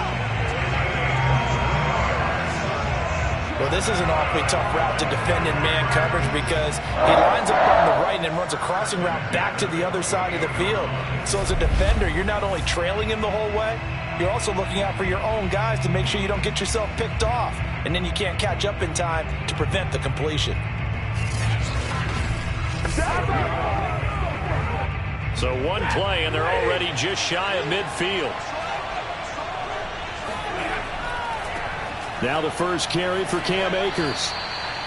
Just a yard on the pickup there, and it'll bring up a 2nd and 9. Well, sometimes you just have to give credit to the defense. Great job there at the point of attack, holding up.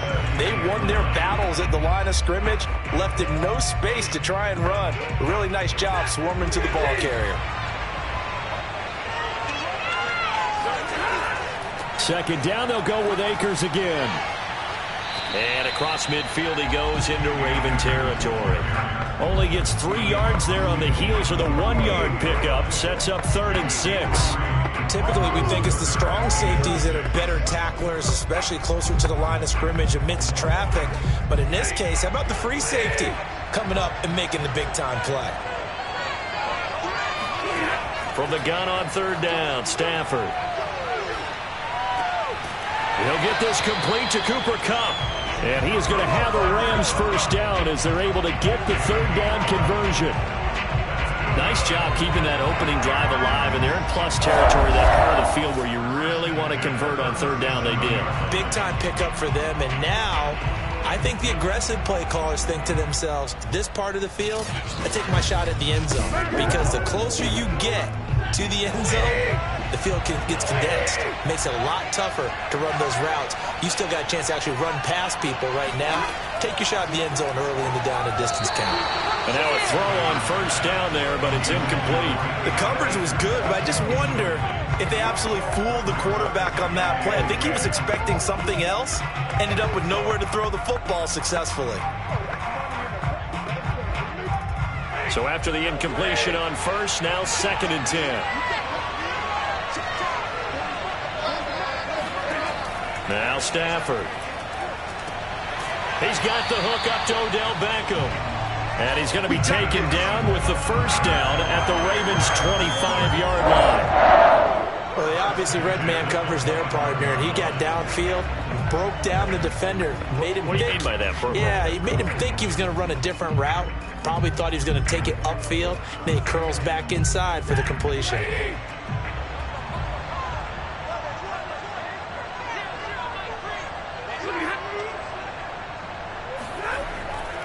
They'll run on 1st down with Akers. And he can only manage to get a couple. 2nd and 8 coming up. Certainly a nice job there by the defense rallying to the football and getting him on the ground. But I think the play gets made by the defensive front. Because if they can't get upfield, their job is to go ahead and get low, almost get into a ball sometimes, stack things up, and make it difficult for the runner to find a hole. 2nd down, they'll go with Akers again. And he's going to be down close to a 1st down at the Ravens 17. It's a gain of 6, moves him to a manageable 3rd and 2 situation. I think we can safely say that those types of plays are the backbone of this offense. We know not every run's going to be a big hitter, but you know they'll take that type of result on each and every attempt. They're trying to keep the drive going. This will be play number 8. It's 3rd and 2. They got a man over the middle. It's Woods. And the Rams are going to have 1st and goal coming up as they're able to convert there on 3rd and 2.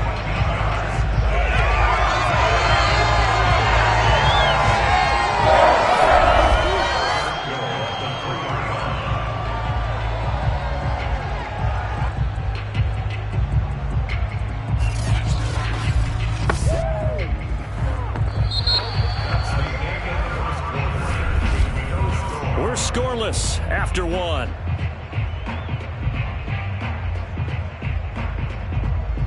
The Rams with the football here to begin the second quarter as they go to work on a 1st and goal.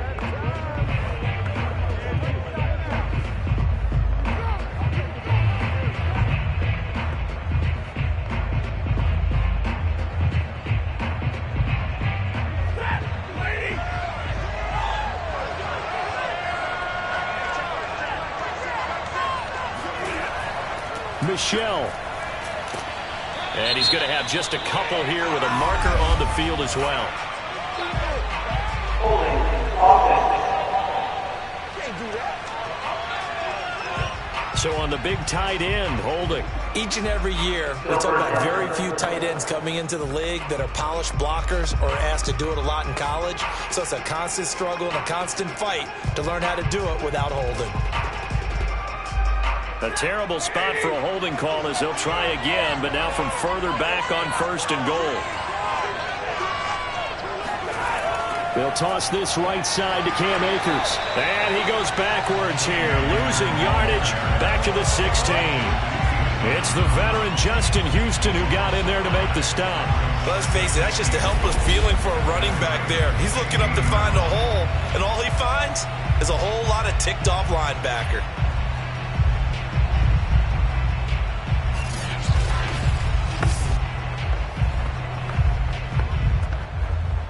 First down, a bit of a disaster, and now on 2nd and goal, back even further.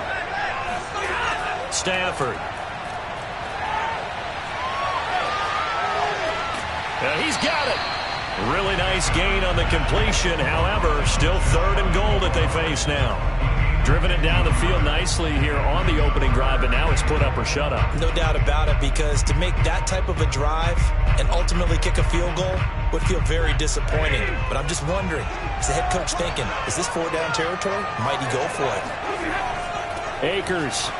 And he'll get into the end zone. Touchdown, Rams. Cam Akers. Fine work there on the touchdown run. And the Rams take it right down and score on the opening drive. So it was the passing game that got him down here, but closer to the goal line, it's the running game that gets him home. Certainly appears that they lulled the defense into thinking that the passing game was going to be it the entire drive. Nice change up there going to the running game to get them over the goal line. Matt Gay on for the extra point. It's up, it's good, and the Rams take a 7-0 lead. So that drive, 12 plays in length. And it was Cam Akers who capped it off with a touchdown.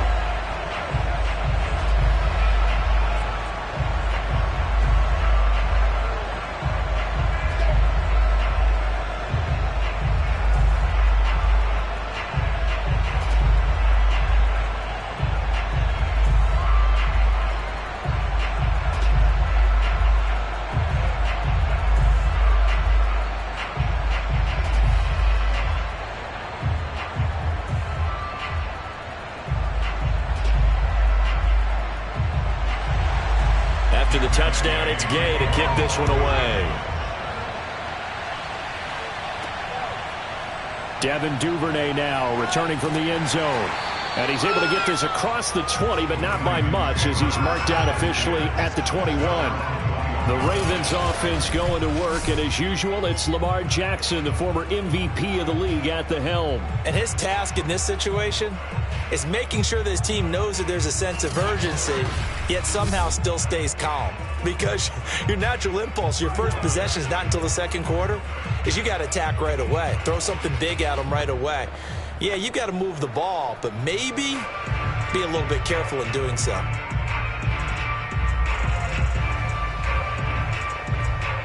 Jackson and the Ravens come up now 1st and 10 at their own 21. And they'll begin by running the option. And he's going to lose yardage here. Back to his own 18.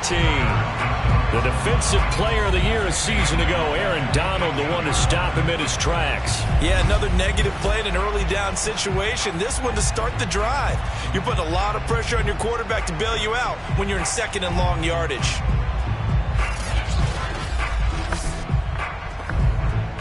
A 3-yard loss to start the drive. They'll look to make that up and then some on 2nd and 13. Here's Jackson. That's into the hands of Prochet. Only 3 yards on the catch. It's 3rd down.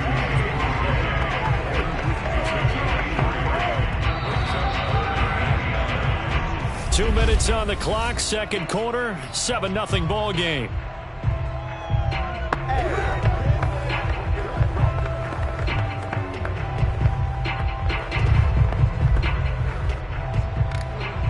A reminder, coming up at halftime, Jonathan Coachman will join us from Orlando with our halftime report. But business to take care of before we get there. A 2-minute drill before the coach's 2-minute drill. Oh, not sure he saw the linebacker there as that's batted down and incomplete. How about some applause for the defense there? They forced him to throw that one into coverage, and just like that, they're staring at a 4th down. Well done.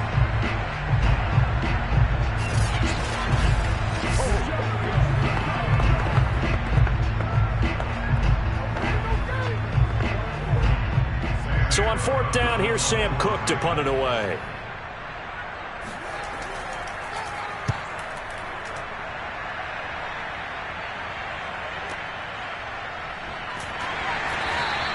That's going to go in the books as a 55-yard punt. Well done. And possession will switch hands, 1st and 10. So the Rams coming back onto the field, their 2nd drive of the game.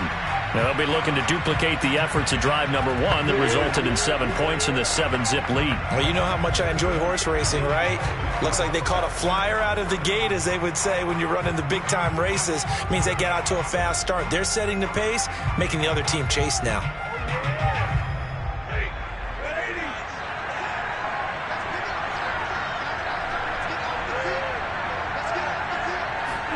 On 1st down at Stafford. Over the middle, complete. It's Woods. And he's taken down, but able to slip across the 35. Well, that certainly has to feel good. It's not all the time that the play caller should get all the credit. Sometimes I'm thinking the quarterback just says, hey, who's going to make a play for me? I just need something right here. And the end result there, nice 1st down. Drive keeps moving. So from the 36 now, 1st and 10. A shotgun snap for Stafford. Open man, Higbee, the tight end. And he slips up past the 45 before being tackled. Well, that's always a good place to throw it just because he's one of the biggest targets not only on this team but in the National Football League. And you and I both know the quarterbacks love these large-body tight ends, and why not? Nowadays, they're really wide receivers who are just taller and have a little bit more weight. These guys catch the football, make big plays downfield. In the old days, we wanted them to block. Now coaches want them to catch the football first.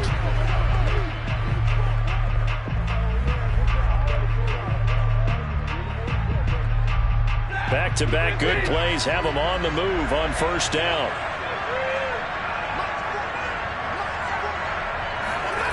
To throw is Stafford. Over the middle to Beckham. Now the Rams will signal for a timeout, their 2nd, as the stoppage will come with a little under a minute to go in this 1st half.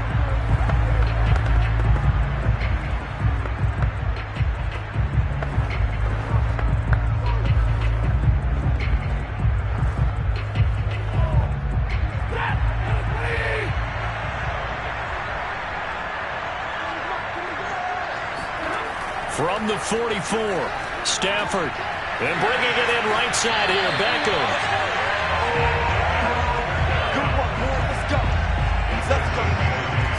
Well, if you do read man coverage, Brandon, the drag route's a pretty good one to run against it because you're running away from people on it.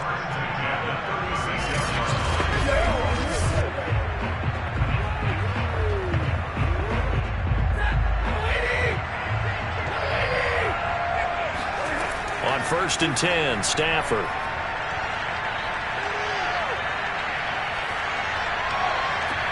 He completes it to Beckham.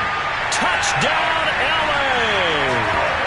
Odell Beckham, 36 yards. And the Rams tagged on to their advantage. There's not much that's perfect in football, but that's about as close to it as you're going to get. Score, force a punt, score again. And both drives were impressive. The opening drive was that. last one was. Now on the other side, though, what's your psyche? You're really behind the 8 ball. You got to make sure you just hold in there. Survive the early storm. Relax a little bit and try and get back to your game plan. It's way too early for panic. Gay is on for the point after.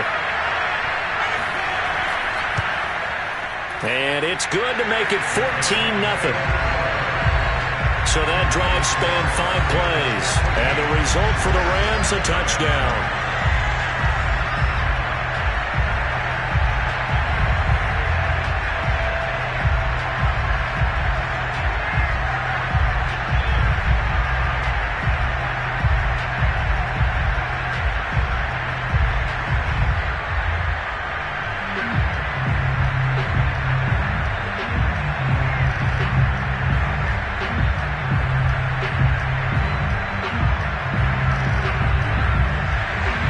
Following the touchdown, here's Gay to kick it away.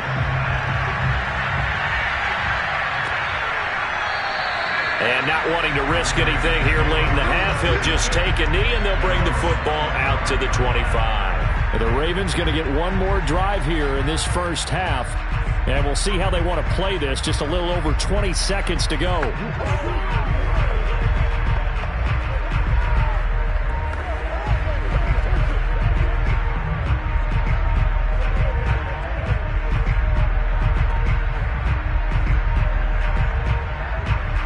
A little over 20 seconds remaining in the half as they'll line up here 1st and 10. Jackson. Catch is made by Marquise Brown. Now the Ravens going to use one of their timeouts as they stop it with 16 seconds to go in half number 1.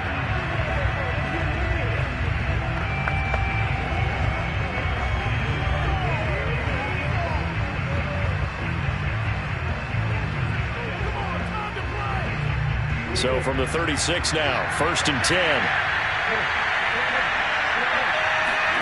Now it's Jackson. Throw right side is complete to Andrews, his tight end. Now a timeout taken. Perhaps a chance for one more quick play and then another timeout if they hurry. We'll see.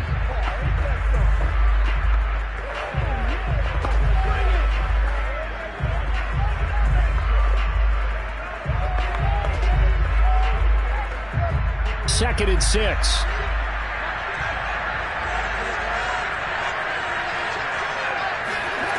From the gun, Jackson. Over the middle here to Brown. And with just 4 seconds left in this first half, a timeout call.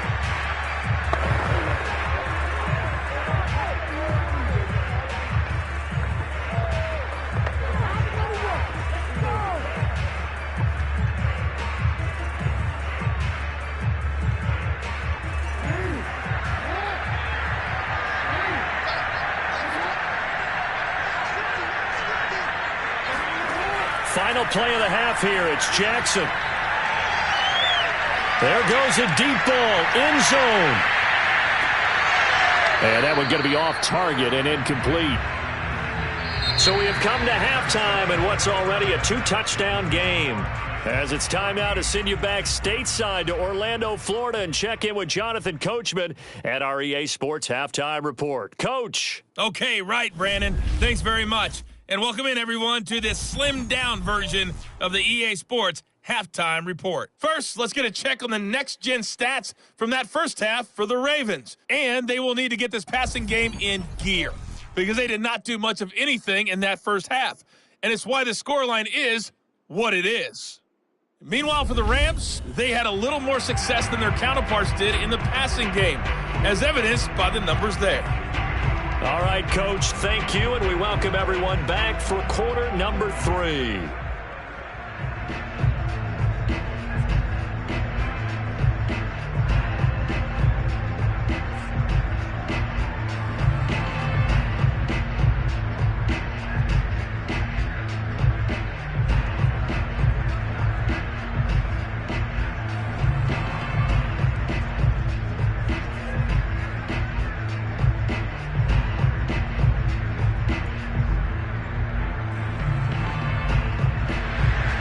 As they say here in London, all to play for as we are back underway in the second half. Duvernay now going to bring it out. And tackled at the 21-yard line, so a net negative there of 4 yards. Out come the Ravens now. They'll go on offense first here in this third quarter. And they're still very much in this game, although they do trail. What's the game plan, Charles, for the second half? It might be a little counterintuitive because most people will think losing equals passing the ball more, but I'd establish the running game. They kind of went away from it in the first half. I think if they get back in balance, it'll help them when they put the ball back in the air. Jackson and the Ravens come up now 1st and 10 at their own 21. Second half starts with a run by Dobbins. It's a 6-yard gain on the ground, and that'll make it 2nd and 4. Now, Brandon, that's the way you want to run the football. There should almost be quote bubbles above the offense right now. Bam, boom, biff. That's how they feel good about moving the football.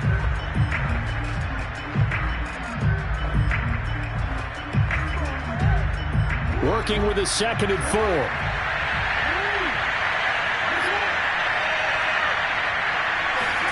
They go play action with Jackson.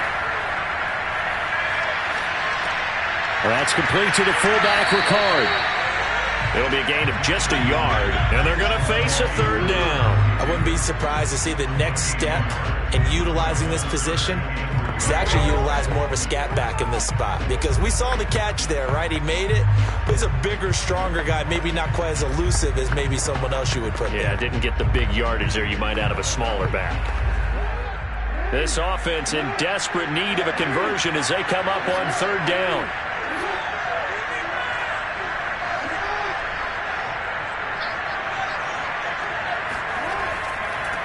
They'll try and run for the first with Edwards. They push forward, but I don't think it's enough. He's going to be about a yard short. Give him a couple on the run as it brings up a 4th down. Now that's a mountain of a man that just made that stop, isn't it? But he's more than that. This guy's nimble and quick. More than a space eater. He just made a great play there.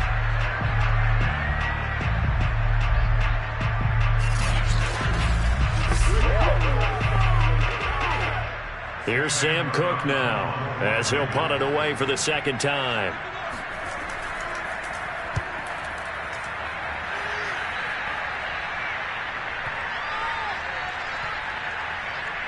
And a great job on special teams to down it, as this will be marked out inside the 5-yard line. That punt was near perfection as it checked up inside the 5-yard line. You never know where these things are going to go, do you? No, what was it? You got a John Heisman quote about that, right? Yeah, he said the football is roughly a prolate spheroid, which means it's going to bounce funny, and you never know where it's going to end up.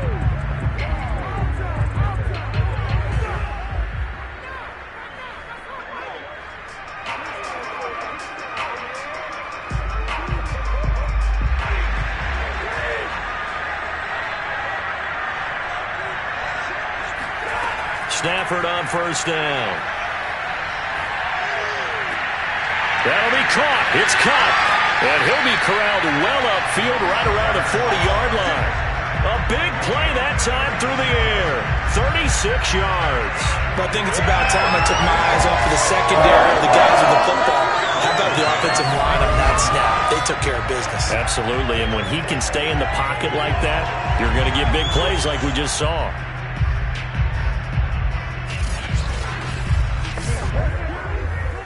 Now the big play pushes him all the way out to the 40 now for 1st down. It's a jet sweep, the football to Woods. And the play goes nowhere. Losing yardage back near the 40 at the 39. Officially, it's a 1-yard loss. That's going to bring up 2nd and 11. That's the danger, Charles, of running plays like this for your wide receiver. They can hit big or they can be duds. Yeah, you're exactly right about that, because if they're forced to try and go around defenders behind the line of scrimmage, sometimes you can give yardage in order to gain it. But in this case, they gave yardage and didn't get it back. So after the loss of a yard, they'll look to push forward here on 2nd down and 11. Out of the gun, Stafford. And this one taken in on the right sideline, but not in the field of play. They say it's incomplete. The throw led him a little too far. It brings up 3rd down. A deep ball down that right sideline, and he made sure that he put it where either his guy was going to catch it or no one was. An incomplete pass on that last play, and that means they'll need to come up with something here on third down. From the gun, here's Stafford. He'll let it go deep for Beckham. And unable to connect, incomplete. Now give them credit, they took their shot, but it's going to bring up fourth down. Even without a ton of pressure in his face, it just shows how difficult it is to pick apart his own defense. Those guys are sitting back, and they're not playing receivers as much as they're playing the eyes of the quarterback and when he delivers the ball. Here's Johnny Hacker now. And the way this offense has moved the ball, he hasn't been needed till here in the third. And this is going to hit the goal line and continue on into the end zone for a touchback. And now Baltimore gets set to take the field. And 3 and out on the last drive. No points on the scoreboard. A little soul-searching now? I would say so, and they need to help out their defense a little bit. They've had to be on the field a lot more than normal, put them in some tough spots. But what's the old adage? When you get another chance, it gives you a better chance to do it right. Jackson and the Ravens come up now 1st and 10 at the 20. Off the play fake. Jackson. Oh, looking for Andrews downfield. And it's incomplete. Took a shot, couldn't connect. I'm sure this isn't a novel thought, but maybe run some simpler routes instead of trying to get it all back in one shot. Defense certainly appears to be ready for him. Try and get it back little by little instead of in big chunks. They'll try again from the 20 on 2nd and 10. Off the play fake to Dobbins. Here's Jackson. Rolling to his right. And they work this well upfield across the 45.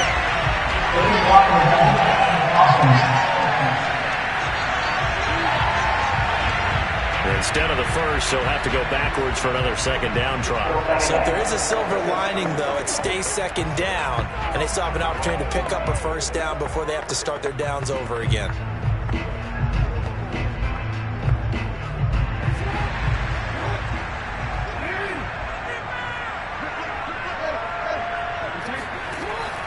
Jackson with a handoff to Dobbins on the option. He'll get a nice chunk there on the first down run, and it's 2nd and 4.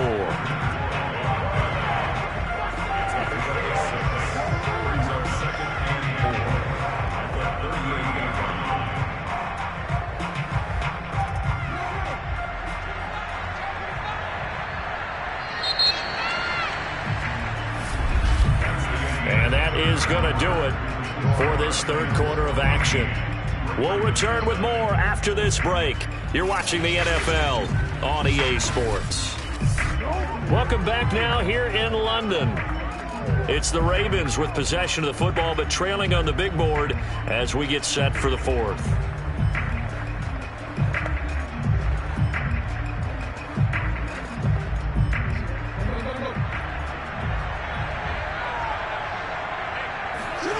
From the 38, Jackson. Flushed out right. First down and more for Jackson. And he'll even avoid the contact in the end as he will finally slide to a halt. A big play there on the scramble. Oh, Lamar Jackson just so electric, Charles, when he gets into open space, and we saw Exhibit A right there. You know something? I'm standing up here in the booth next to you watching the play. He buckled my ankles on that one as well. It doesn't matter whether you're actually on the field trying to chase him or you're just watching him play. This guy is sheer excitement.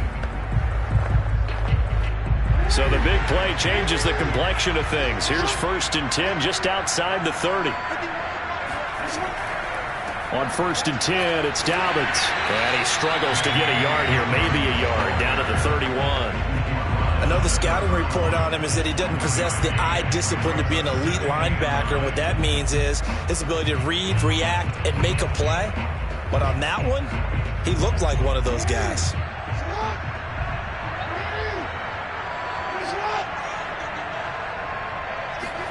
On 2nd and 9, Jackson.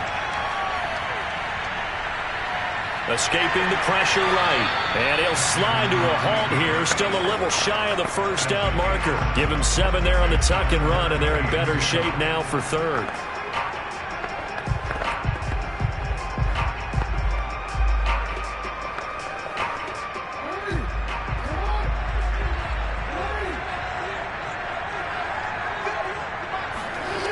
Now it's Jackson. Looking left side, Andrews with it complete. And he will have a Ravens first down by a couple of yards as they're able to get 4 there on 3rd and 2. First and 10 at the 20-yard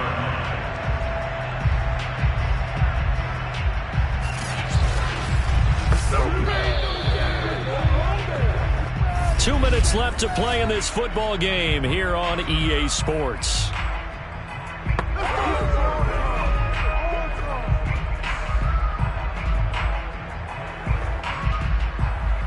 So it's Raven football here as we welcome you back. They've got a 1st and 10 as they search for a late score. They'll throw on first down with Jackson. And he'll go right back to Andrews. And he'll head out of bounds inside the 10. Mark it down at the 9. Nice game there, partner, but you and I both know that won't do anything for the final score. They're not going to win this one. Right now they're playing for pride and fantasy points. And just to erase that goose egg, nobody wants to be shut out. Jackson. He'll swing this out to Dobbins. And he's going to be brought down just shy of the 5 at the 6. 3 yards the gain there, 2nd down. I know it was a gain, but you have to sense probably a little bit of disappointment there because when it's out there in open space, I think they expect to get more out of a play, don't you? Especially when you're getting it to your guy out of the backfield. You're expecting him to be able to create something, be a little more shifty. Yeah, no doubt about it. Good open field tackling held it to an okay game. It's a loss of 4. Now 3rd down.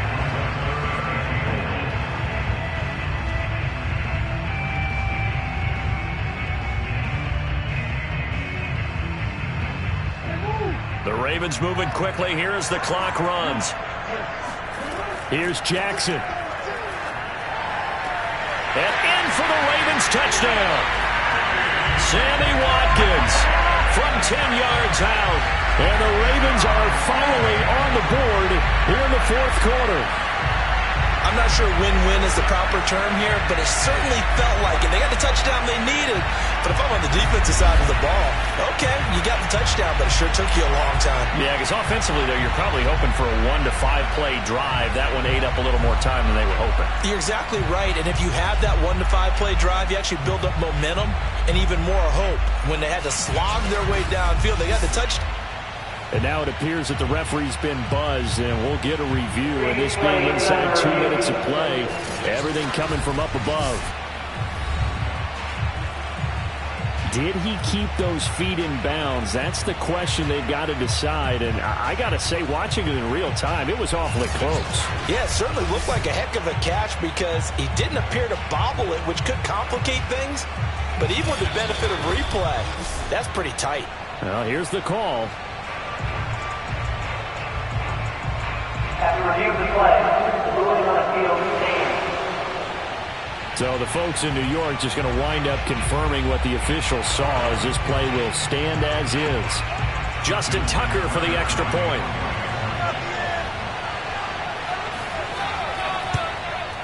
And that one makes it 14-7.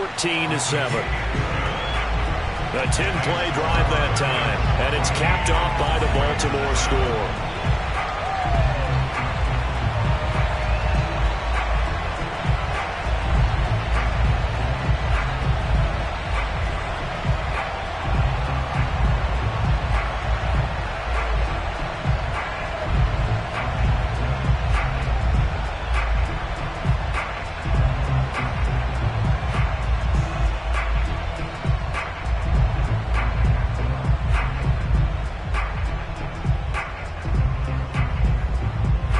So with just over a minute to play, this becomes a make-or-break onside kick. And the hands team for the Rams able to secure the football. A tough one there. They certainly wanted that when they needed it, but they didn't absolutely have to get it. They still do have 3 timeouts. You're exactly right. They had to attempt it. But even though they didn't get it, as you noted, with 3 timeouts, if they can get these stops on defense, all hope is not lost. L.A. readies for its next possession. And this game not quite in hand yet. We'll likely see all 3 timeouts defensively and then reassess where we are.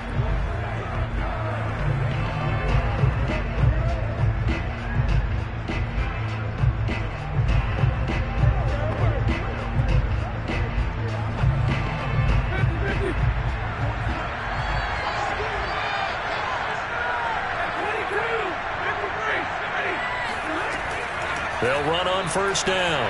Akers. And some good tackling there as he stopped up at about the 41. Now the Ravens going to use one of their timeouts as the clock will stop with 55 seconds remaining in the football game.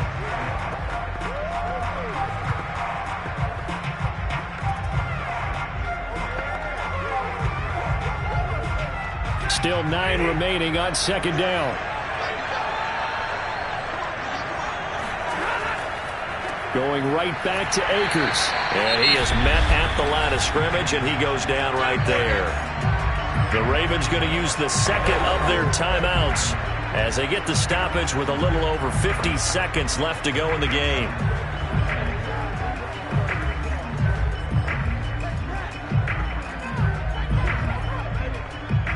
If they want it first, they need to get the football to the 32 here on third down.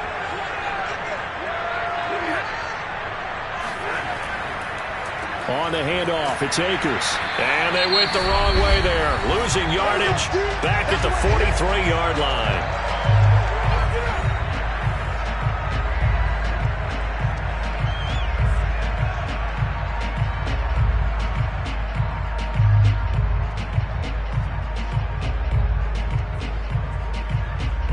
Here's Johnny Hecker now as he'll kick it away for the second time.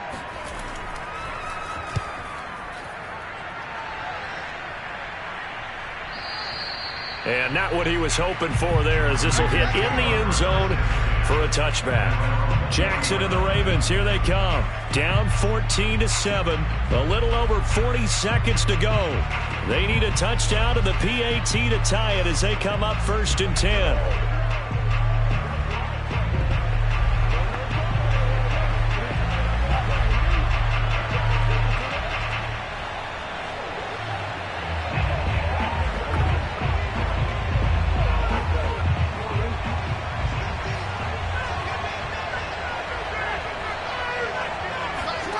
Jackson to throw.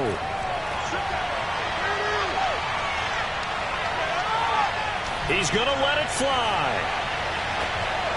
It's incomplete. Took a shot, couldn't connect. These are the spots, this stage of the game, where it pays to have speed on the perimeter, doesn't it? It certainly does, and in the second quarter, he may very well run by him, but in this situation, I know as a defender, I'm loosening up a couple of extra steps that allowed him to run with him stride for stride. Throwing, Jackson. Finding Watkins, and he is out of bounds with the first down as the clock ticks inside of 30 seconds. Well, how about keeping your head about you in this situation? No more timeouts. Finds a way to get out of bounds. Now they can breathe a little bit as they contemplate what to do on the next down.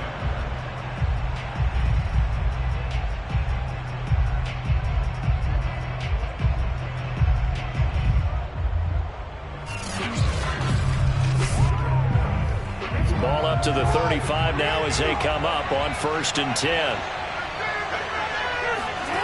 Now Jackson. Dobbins with it. And quickly another first down, but tackled inbounds. And we see another pitch and catch there to the running back. This position just continues to evolve. They become just as critical to the passing attack as a lot of receivers, tight ends, because their ability to make people miss in the open field can really generate big plays for an offense. He gets this underneath to Dobbins. And they're well past midfield, just a yard or two shy of the 40. Well, going into the final play of this game, they knew that they needed some type of a miracle there at the very end, but they couldn't get it done. However, we were treated to really a spectacular affair. Even though they didn't finish it off, you're exactly right.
It's Madden NFL 22, and today's clash of conferences is just moments away.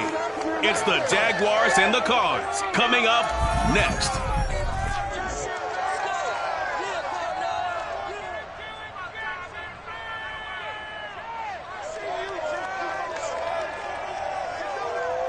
EA Sports coverage of the National Football League is on the air. Coming up, we've got a good matchup on tap between the Jacksonville Jaguars and the Arizona Cardinals.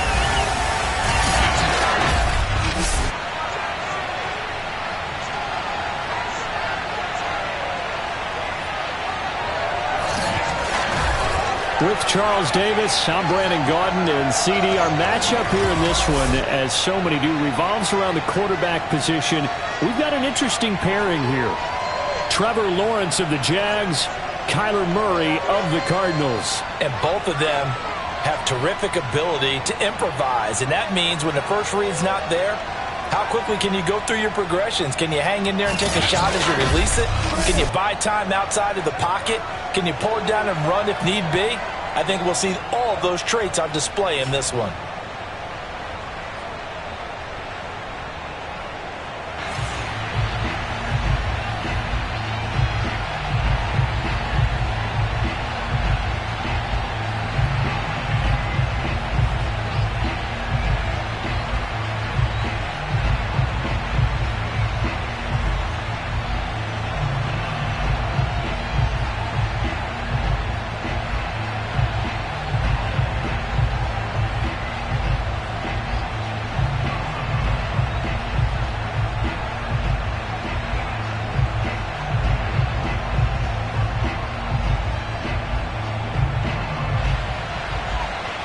Now the big leg of Matt Prater ready to get this one started. And we are underway here in London.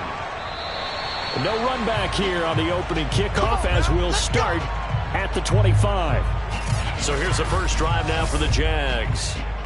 They're led by the #1 overall pick in the 2021 draft, Trevor Lawrence. The word is potential, potential, potential. Think about this guy from the time he was in high school, one of the top prospects going to college, coming out of college, mentioned as a generational type quarterback. He looks the part. Tall, big arm, surveys the field, and can take off and run when under duress.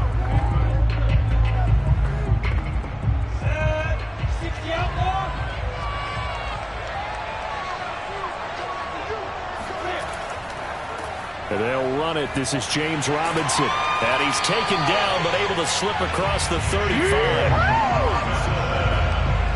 That's a very nice game there. Confidence-building run. Love the execution up front. And the way he pressed the hole, absolutely perfect.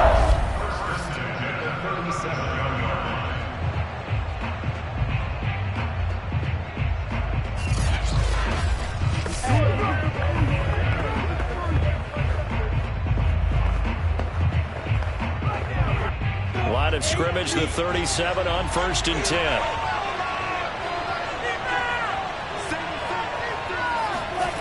From the shotgun, Lawrence. And this one almost intercepted.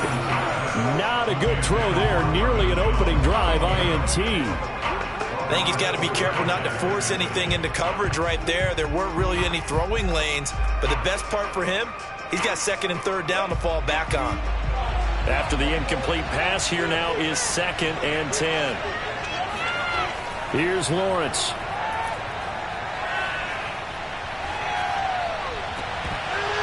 And this one is incomplete. That's what you're going to need to do against those big receivers. You got to get in there and get physical with them. That time he got in close, got in tight, and knocked the ball away. So back-to-back incompletions, and that has him staring at a 3rd and 10. Here's Lawrence to throw. And he'll let this one go deep for Chark. Got a man, it's caught inside the 10. Touchdown, Jaguars. We saw this plenty last year in college. He loved to take his shots downfield, and that throw, that was a thing to behold there. And that is absolutely demoralizing for a defense because you've got the offense on the ropes. It's 3rd down. You're trying to get off the field, and then wham. You have a letdown in the secondary, and you give up a big one. And to put a bow on it, Next Gen Stats saying that traveled an even 66 yards in the air. Point after, right down the middle. And it's now a 7-0 game. The drive summary, 4 plays, 75 yards. And it results in a touchdown for Jacksonville.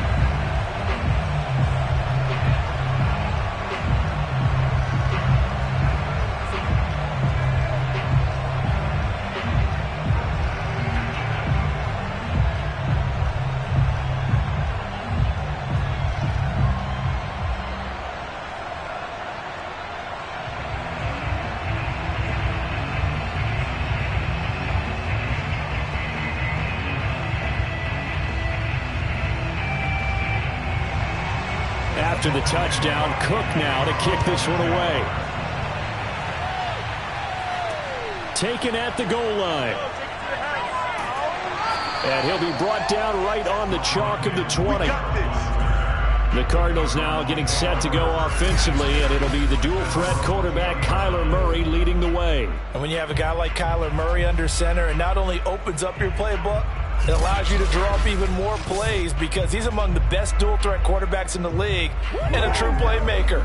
If flushed out of the pocket, he might even be more dangerous. The next step for him, being able to throw on rhythm and deliver from the pocket.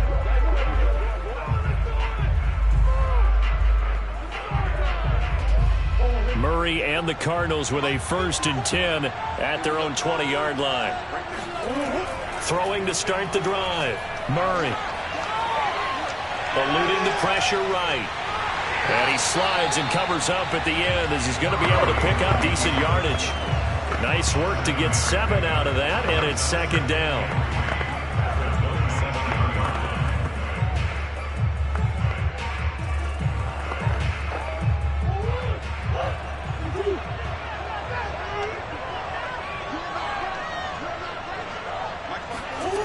Here's Murray as he sets to throw it. This one grabbed by A.J. Green. And he'll be taken down, but not before they work it across midfield. But one of the ways the quarterbacks keep all the receivers alive in a play, never lock in on any one guy. Make sure you keep your eyes moving, scan the field. And here he finds the open guy for a nice pickup.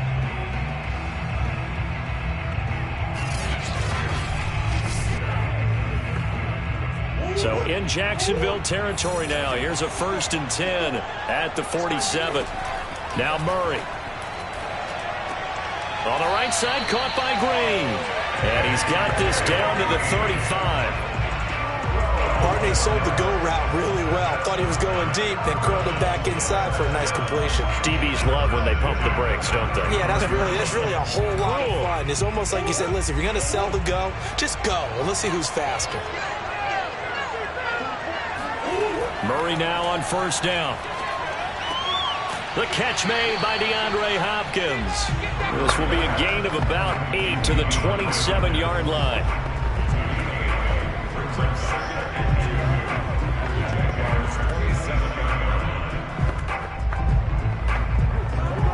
Only needing 2 yards on second down.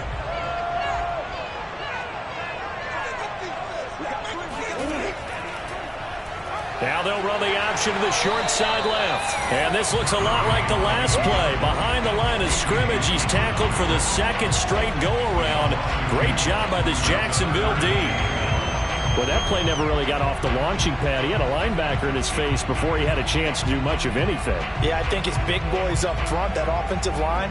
They've got to do a little bit better job of protecting him if they're going to continue to run the option like this.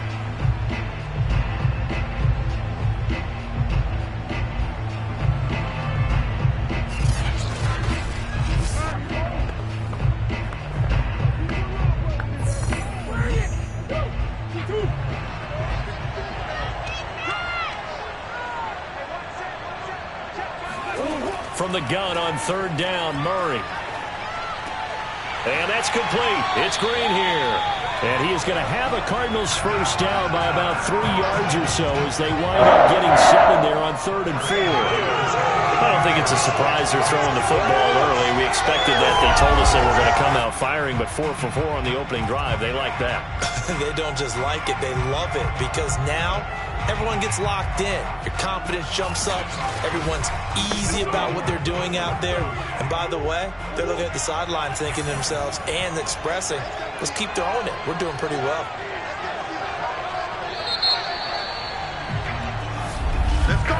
After 1, 7-0 on EA Sports. Cardinal football here to start quarter number 2 as they've got it with a 1st and 10.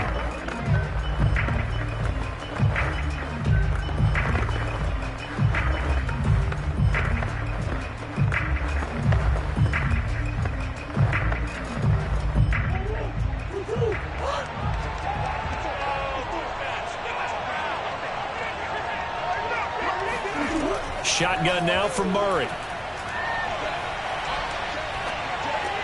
That's going to be caught by Kirk. They'll contain him to just 4. 2nd down. Boy, the evolution of the game and how these guys on plays like that can get out of the pocket, keep plays alive, it just makes things so much harder for defenses. It really does, and we're talking about an era in the game where the quarterbacks are the most athletically gifted that we've seen in a bunch. I mean, when you talk about collectively, it's unbelievable. So their ability to move is practiced now. It's not necessarily, oh, he just took off and you guys figure it out. When he takes off, everyone knows where to go now. They know how to run routes, change things, make themselves presentable for the quarterback. It's a lot of time that they put in on it. It's not just your static 1, 2, 3, this is where the ball goes anymore. They brought the blitz that time, and I thought they were going to get to him, but instead, he flipped it on its ear and ended up picking up positive yardage. I thought he was dead to rights, but you are exactly correct, sir, able to turn that into a positive gain.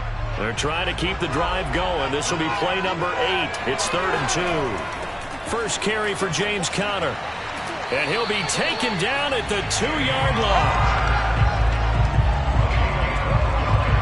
Plenty of things to talk about here, partner, but to me, their defense gave up a touchdown on the first drive. How about how they're responding, coming back? That's a big 3rd down pickup to keep their drive alive.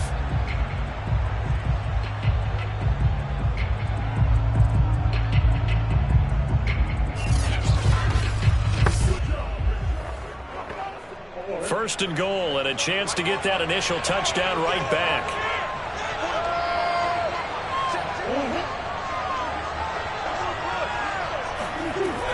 Conner. And this time the yards won't come so easy as they'll in fact tackle him behind the line. It's a loss of a yard there, and now 2nd down.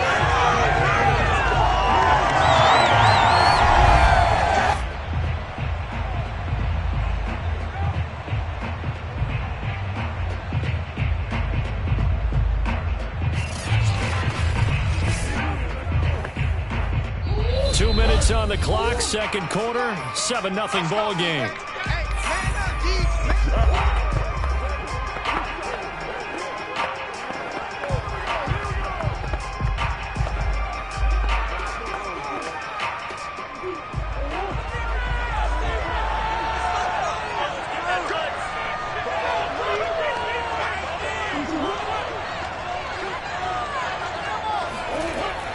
They'll try to run it. This is Connor. And this one will wind up with him losing yardage. Back to the 4-yard line. Officially, it will go as a 1-yard loss, and that's going to lead to a 3rd down. That's a really alert defense there because they saw the heavy look come in from the offense, countered it with extra linebackers who brought a little bit of speed and heft, and able to really make a big-time play for their defense. And now can they reverse the trend on 3rd and goal with the last 2 plays having gone backwards? Here's Murray. Open man Green. He's got it. Touchdown Arizona. 4 yards on the touchdown grab. And the Cardinals are just an extra point away from tying this game. There was no going through the progressions on that touchdown pass. Yeah, nor was it necessary. His receiver won that route early, presented himself. No reason to wait. Go ahead and put it on him and score a touchdown.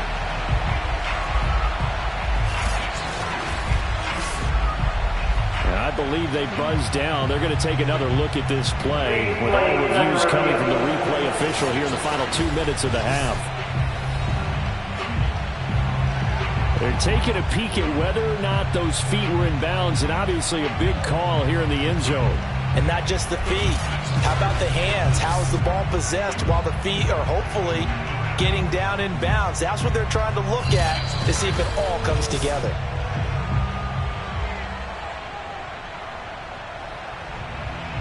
After reviewing the play, the ruling on the field stands. So they called it a touchdown originally, and this will stay a touchdown after the video review, so they had it right. Now Matt Prater for the point after.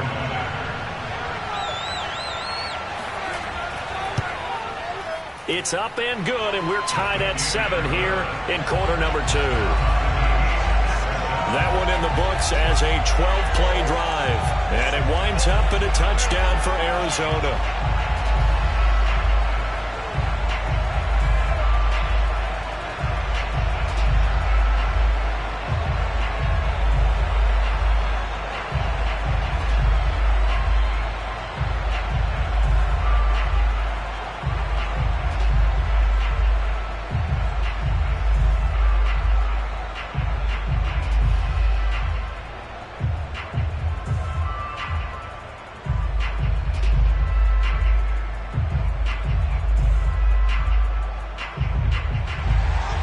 Each team's had it. Each team has scored. 7-7 here as the kick's away.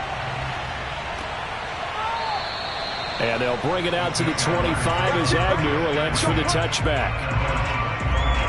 So time to see Jacksonville again on offense for the 2nd time here in this game. After the long touchdown drive we just saw, you wonder if maybe that's taken a little of the wind out of this offensive sails because they had it going pretty good last time too. Had to sit over there for a little while, didn't they? You know, they were eager, amped up to get back on the field after just scoring, hoping to get the ball back quickly. That didn't happen, so I'd say come out, just kind of get started again. You know, doesn't have to be anything dramatic. Just get moving, get loose again, and see if they can get it downfield.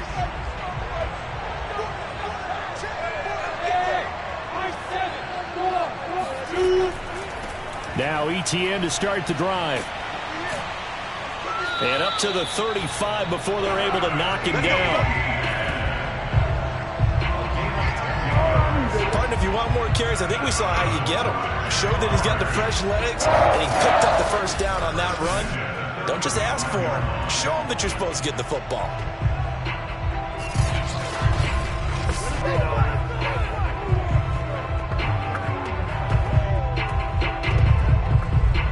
Ball up to the 35 now as they come up on 1st and 10. Lawrence.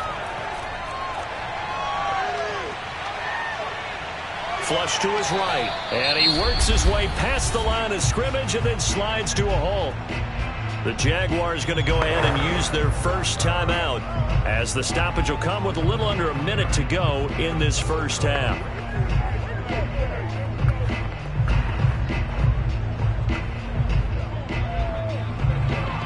From the 39-yard line, here comes 2nd down and 6. Now Lawrence.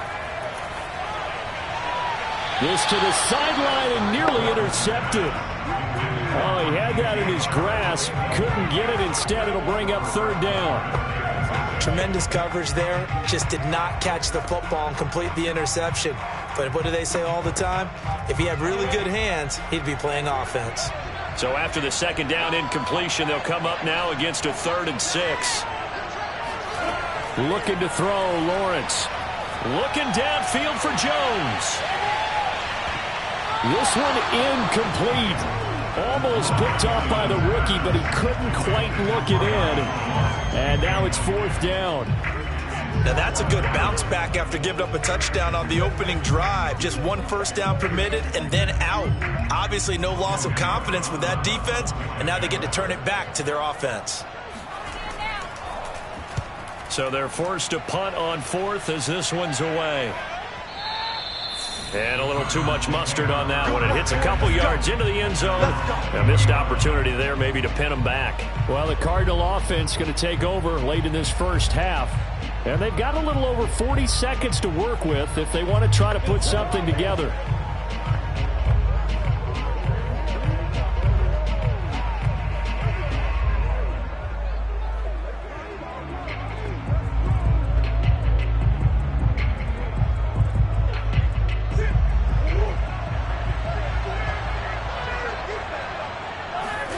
First down, Murray. That's out to the flat for Edmonds. So he stopped for no gain, and that'll make it 2nd and 10. Well, that was a simple throw and catch, but even with that completion, 0 yards gained, so they're behind schedule on down and distance. I think they were hoping to get it to him. He could make a man or two miss, but that window closed quickly.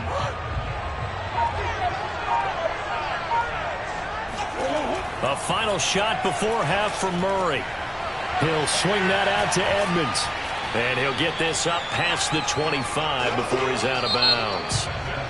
So a touchdown apiece. That's what we have the show at halftime as they head to the locker room. 7-7 our score. As it's time now to send you back stateside to Orlando, Florida, and check in with Jonathan Coachman at our EA Sports Halftime Report. Coach. First up, though, a look at the next-gen stats for Jacksonville in that first half. And there's not much to speak of in terms of passing efficiency. But in a tie game, they know a few tweaks could make a big difference going forward. Meanwhile, for the Cardinals, they too have found passing lanes to be hard to come by so far. As you see by the numbers, they'll need to figure that out in the second half. Okay, Coach, yeah, adjustments likely going to play a big role in this third quarter in what's been a tight contest so far.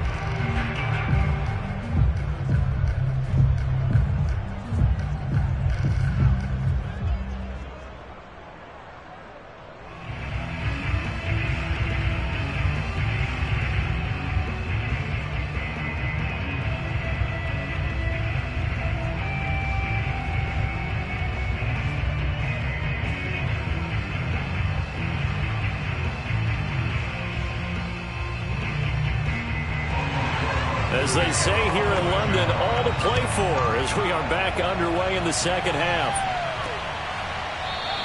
And Moore, he's going to sit on this one, and the drive will begin at the 25-yard line.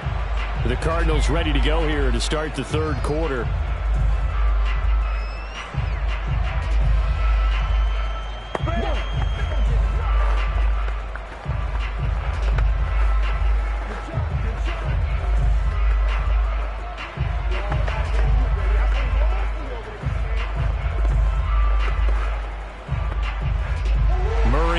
Cardinals with a 1st and 10 at their own 25-yard line.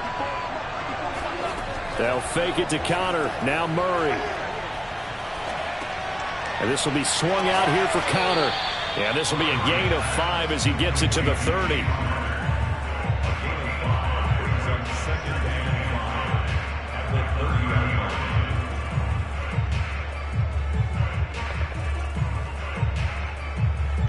Ball on the 30. They'll come up with a 2nd and 5. Murray a give. This is Connor. And he went nowhere. He'll lose yardage back to the 29. A loss on that play, and now third down gets tougher. 3rd and 6. With his size, he's a tough man to bring down, but they do a nice job there stopping his progress and not allowing him to get back to the line of scrimmage.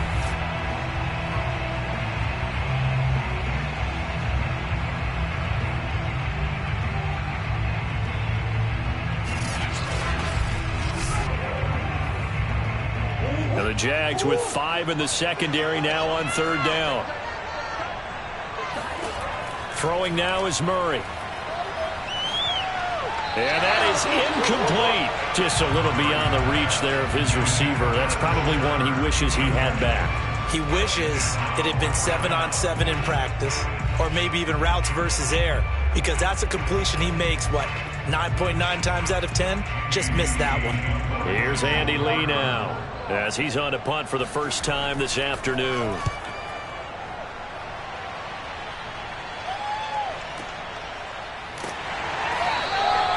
So possession goes over here on the punt. And the Jaguars go on offense, 1st down and 10. Now we take a glance at the offense as they work their way back out for their first possession of the second half.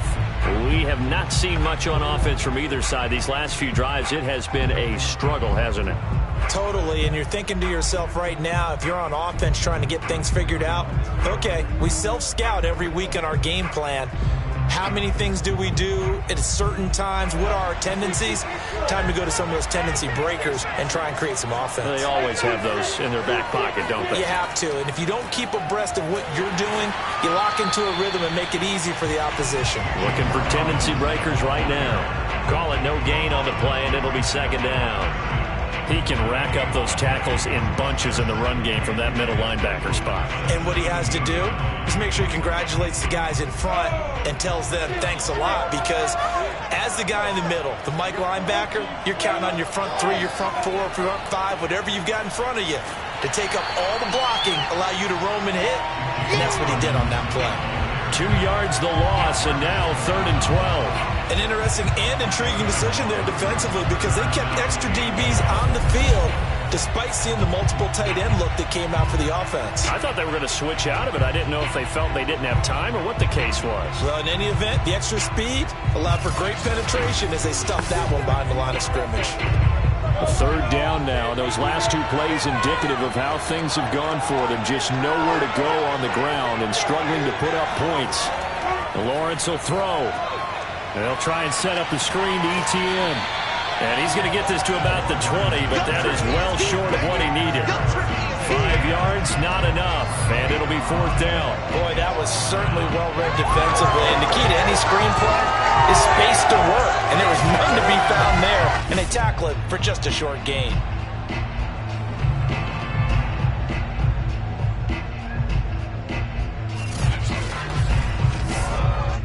Here's Logan Cook now, as he's on to punt for Jacksonville.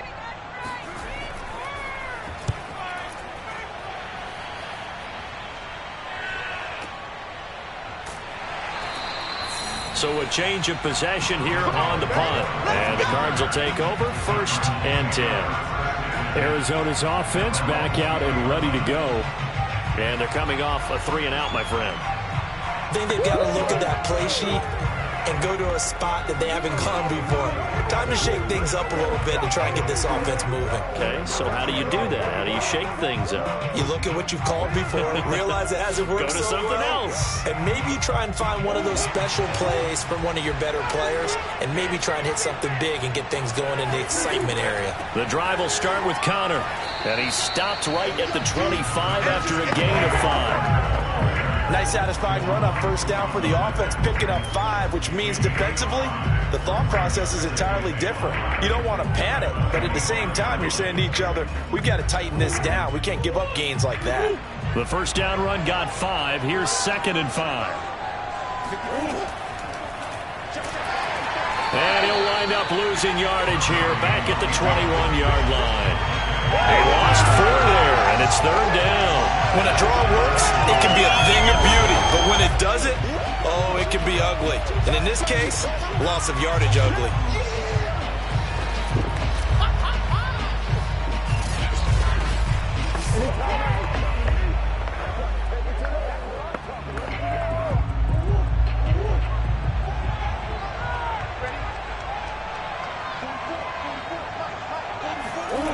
To throw is Murray. And the reception made by Green. And past the 40 before he's out of bounds. And that's how you pick up a 1st down. Not only does he make the catch, but has enough body control to get his feet down inbounds, toe tapping and dragging to make sure he gets it done.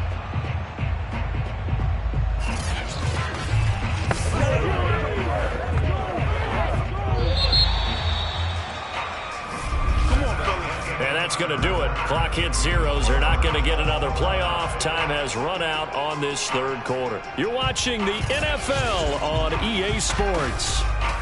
Welcome back now here in London. All even as we get ready to start the fourth.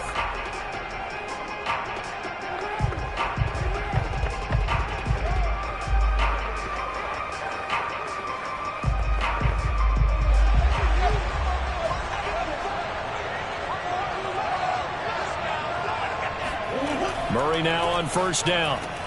He goes right back to Green. He's got it complete. And he'll be taken down, but not before he works it past the 50.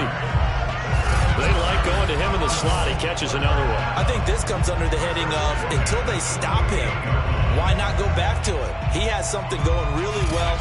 Great working relationship with the guy throwing the ball, and they keep making the connection. So in Jacksonville territory now. Here's a 1st and 10 at the 48-yard line. Play action. Now it's Murray. He'll buy some time right, and he'll take this beyond the line of scrimmage as he slides to a hole. Give him a couple on the scramble. It's 2nd down. How about a tip of the cap to the defense? They're working against a very mobile quarterback, but all day long they've kept him under wraps. And on that play, they held him to a short gain.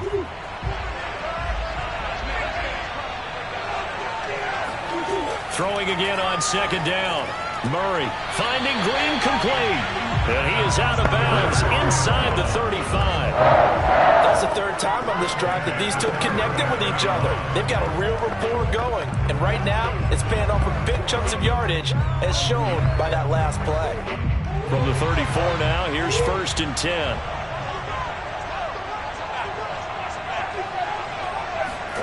Murray going to throw.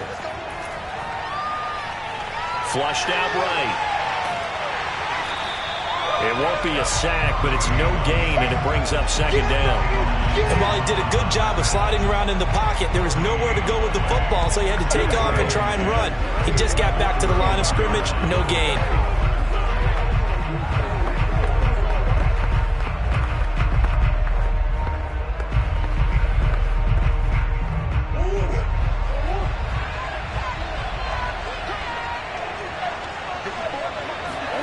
Looking to throw again on 2nd down.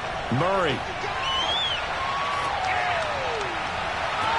And this is caught inside the 5. And he doesn't quite make it, taking it within an eyelash. Dropped at the 1. A big connection on that one. 33 yards.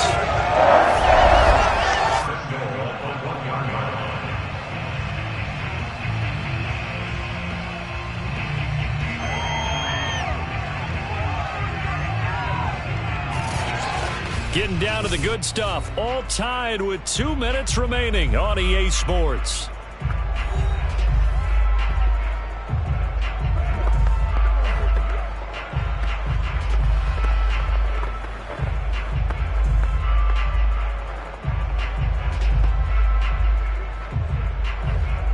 So the Cardinals, they've got the football here as we get you reset.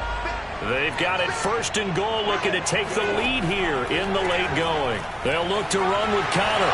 And he is into the end zone. Touchdown, Arizona. James Conner able to take this in from a yard out. And the Cardinals have taken the lead. Hey, that score deserves our respect, deserves our excitement. But I'm looking at the clock and I'm thinking, there's a long way to go in this one. Ideally, they would have liked to milk a little bit more time off. Now on the other sideline, you start to get the crew together and say, this is what we practiced a 2-minute drill for, right? Yeah, you hope you've been in that situation before, and if you haven't, you just have the confidence, hey, let's go down there and get this thing done. But boy, that's a big score right there to give them the advantage. They do tack on the extra point as well, and that makes the score 14-7.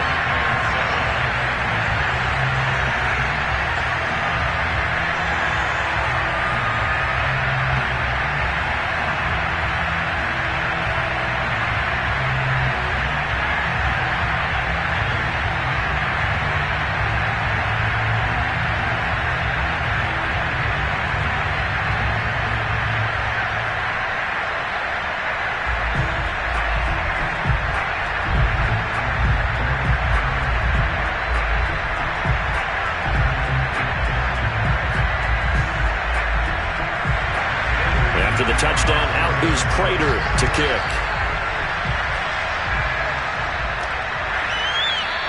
And no return here for Agnew, so they'll bring it out, start the drive at the 25.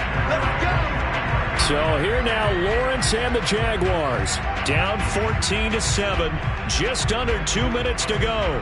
How will this thing pan out? We'll watch as they come up on first down.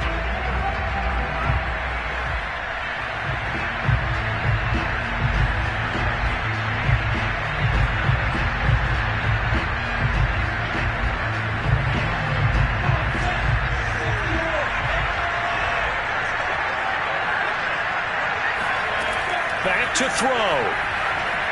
And that throw behind his man. He missed him. Incomplete. Work with me, partner. Take a deep breath, because that's what they're doing down the field now. That incompletion allowed them to exhale a little bit. Get in the huddle, kind of scan the crowd, see if any celebrities are here. Relax a little bit as they start this big drive.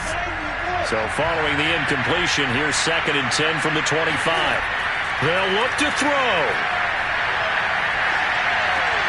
Finds the open target, Arnold. And he'll be upended at the 28-yard line. Just a 3-yard gain there. An incompletion, now a short pickup. That's not going to do it. Yeah, you got to get to the line of scrimmage quickly, get set up, and aim downfield.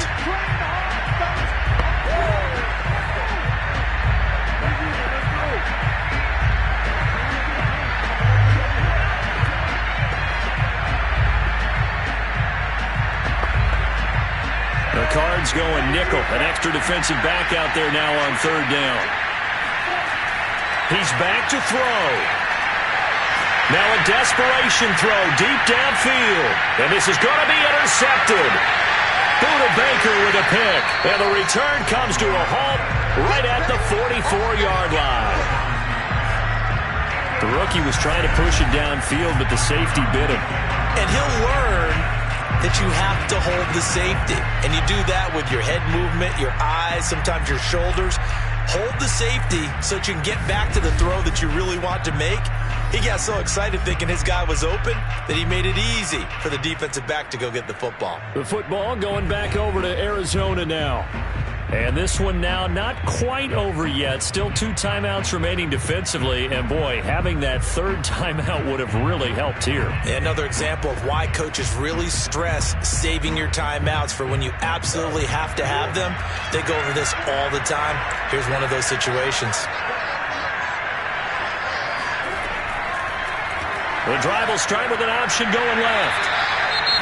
Now the Jags will use the 2nd of their timeouts as they'll get it with just under 90 seconds remaining.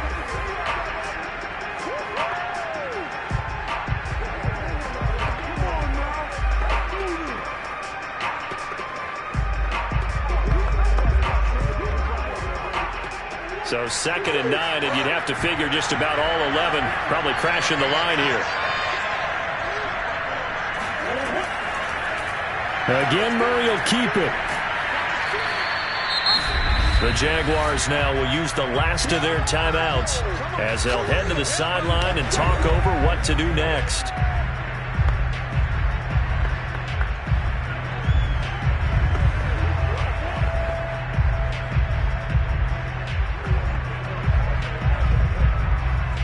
The first down line at the 34 here on 3rd down. Murray to throw. And complete to Zach Ertz.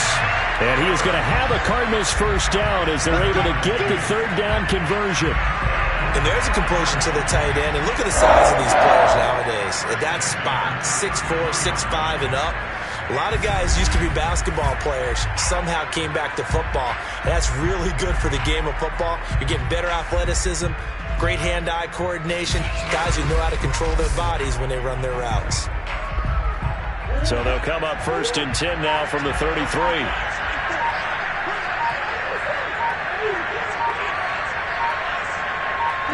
Down to Inigo's Murray as that will just about wrap this thing up. I don't know about you, partner, but watching them take the knee there and finish this one off, I feel like I'm going to be sore tomorrow. This was one bruising affair. Low scoring, but my kind of football. Not a work of art. but maybe in your world, a little bit of a work of art. You like the defensive side. I thought it was pretty. I can't help myself. I thought it was pretty. And it ends in a kneel down as the clock rolls down to zeros. So it's a win here for the Arizona Cardinals. And, you know, it wasn't a shutout. They did give up the points in the first quarter, but second, third, and fourth quarter, they held them scoreless. Brandon, if you throw a shutout for quarters 2, 3, and 4, you can win a lot of games in this league. And this felt a lot like, almost like if you say baseball, and the pitcher goes through the lineup the first time and the hitters get to see him, and then they come out after that and the bats start blazing, right?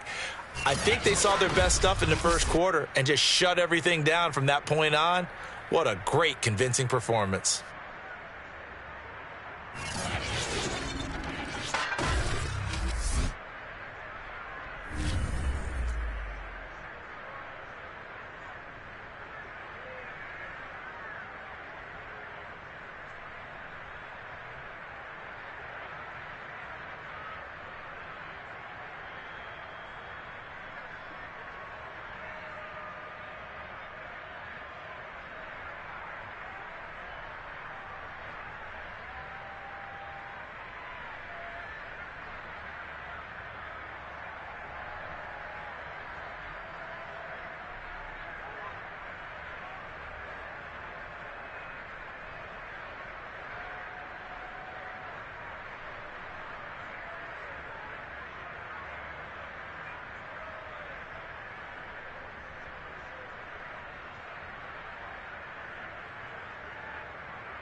It's Madden NFL 22 on EA Sports, and today's clash of conferences is just moments away.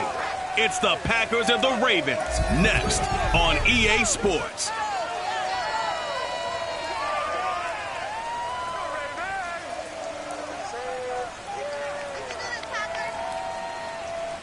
EA Sports coverage of the National Football League is on the air. Straight ahead, we've got a good one on tap here between the Green Bay Packers and the Baltimore Ravens.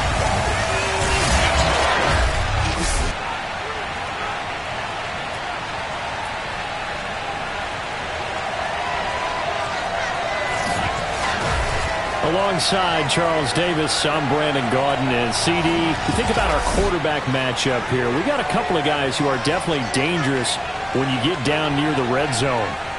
Aaron Rodgers of the Packers, Lamar Jackson of the Ravens. And you used the perfect word there, Brandon, dangerous. Yeah, they're dangerous just about anywhere on the field, but the red zone, that's where they absolutely excel, and I think it's because they can keep defenses off balance. You know they can run, you know they can pass. The RPOs come into play, but the biggest thing is when the pocket breaks down, they can create something out of nothing and sting a defense.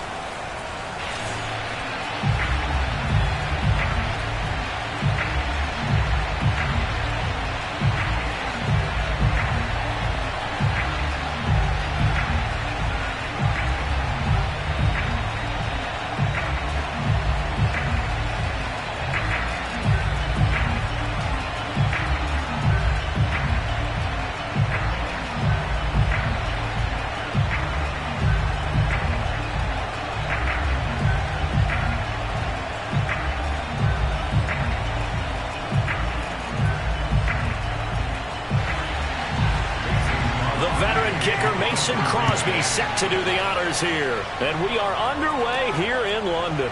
This taken in at the goal line. And he'll get it up just past the 20 as his guys will go to work at the 21-yard line. Here comes the Ravens on offense, and the man in charge from Louisville, the former MVP, Lamar Jackson. Early part of his career, defenses really had to focus on his running ability, and they still do. But now, he's turned himself into a true dual-threat quarterback. When he plants his cleats in the ground and turns it loose, good things happen downfield.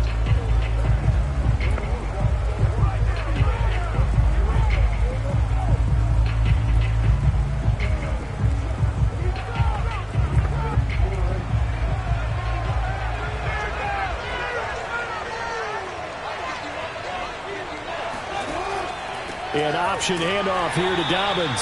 And right away they're going to stack him up right at the line of scrimmage. Call it no gain on the game's first play. And it's second down now. Offensive line really didn't give him any room to maneuver on that play. Things closed pretty quickly, didn't they? And how about the wrap-up at the end of that tackle? Left no doubt there would be no additional yardage to be found. From the gun, it's Jackson. That's complete to the fullback, Ricard. And he's going to get 7 out of this before being taken down at the 27. And as a quarterback, you're always pleased when you can use all the weapons at your disposal. Here he spots his fullback underneath, gets the completion right there for a nice pickup.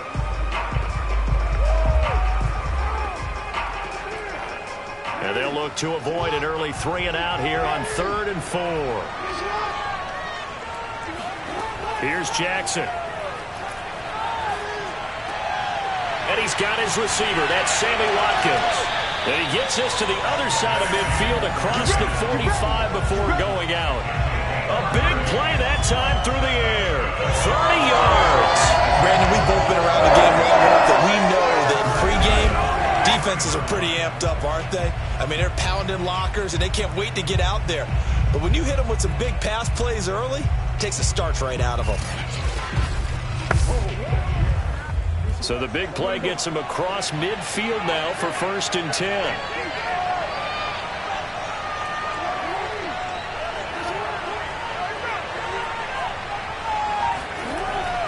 Jackson on the give to Dobbins.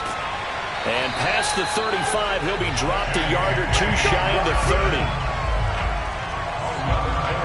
Well, you can certainly tell my age, partner, because when I was a kid, running backs like J.K. Dobbins with over 2,000 yards in their final season in college, they went early in the draft. Instead, he somehow lasted until the 2nd round. But how great is it to get a guy with that ability who can run it inside, run to the perimeter, and catch the football in the backfield?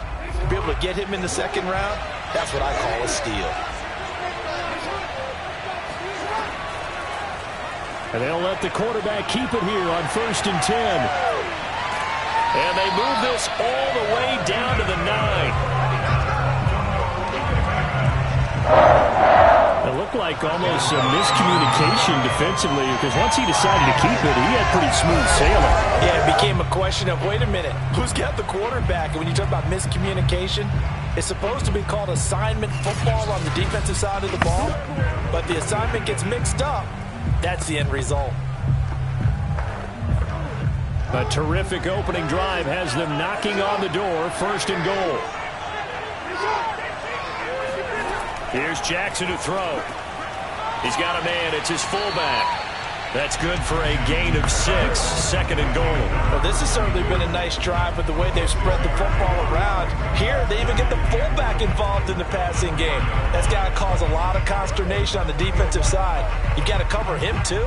That makes things really difficult. Second and goal from inside the 5. Jackson going to give this one to Edwards. And he gets halfway home from the 4 down to the 2-yard line. This is kind of one of those in-between plays here, Charles, on third and goal from the 2 or the 3 in that area. What do you dial up? Something quick hitting. You don't have the time for something that develops slowly. It's got to be right at them if you're going to run the football. And if you're going to throw it, something quick, get it out of your hands in a hurry. This opening drive has taken them to the 2, but now they come up on a 3rd and goal. They'll look to run with Edwards. And Edwards trying to push forward, but unsuccessful. They stop him short of the marker. No gain on the play, and what to do now on 4th and goal.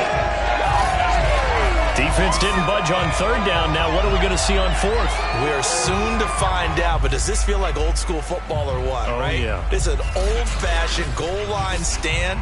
I know what I would call on offense. I would go for it. And I want some type of a play where my quarterback has a chance to run it or throw it. I don't just want one static play. They're going for it with Dobbins. No score after 1 on EA Sports.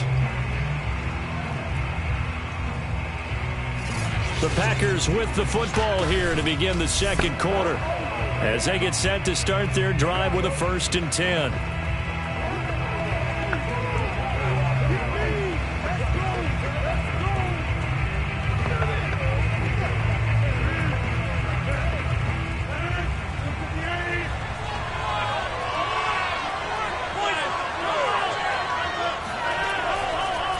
Now the man from UTEP, this is Aaron Jones.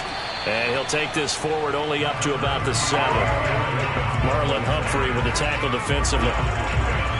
And that's frustrating for a defense because they've got them pinned down deep. And on the first play, they give up a run that keeps an offense on schedule. Yeah, because 3 to 4 yards, that's all you're looking for right there, right? That's absolutely perfect, really, as a play call. You get 3 to 4 yards on 1st down. That's what they talk about us all the time, about being ahead of the chains or on target, ahead of schedule. They were after that run. And he will take this up to about the 8-yard line. A 1-yard gain there following the 3-yard pickup on 1st down. But not much on that run, Charles. No, that's exactly the way to execute a run blitz there. They guessed correctly that they would move the ball on the ground, honed in on it, and stopped them. Mark that down for a win in the defense's column. Throwing is Rodgers on 3rd down.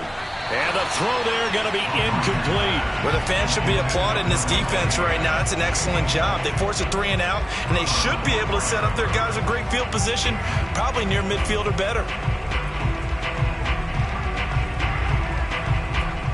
On now is the Packers punter, as his first punt will come from inside his own end zone.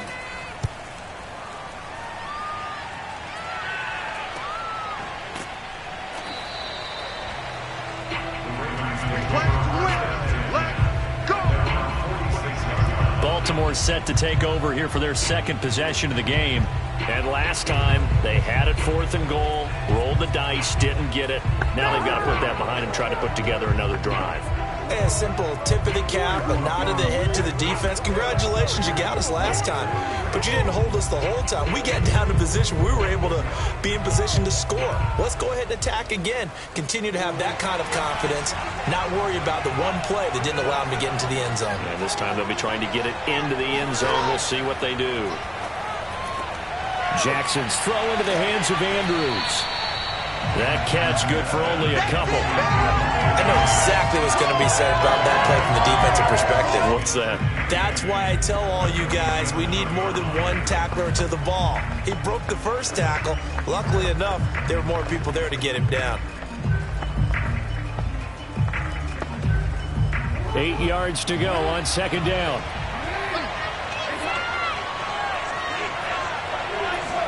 They go play action now. Jackson. They'll roll him out right. And he will slide to a stop. He does have the first down.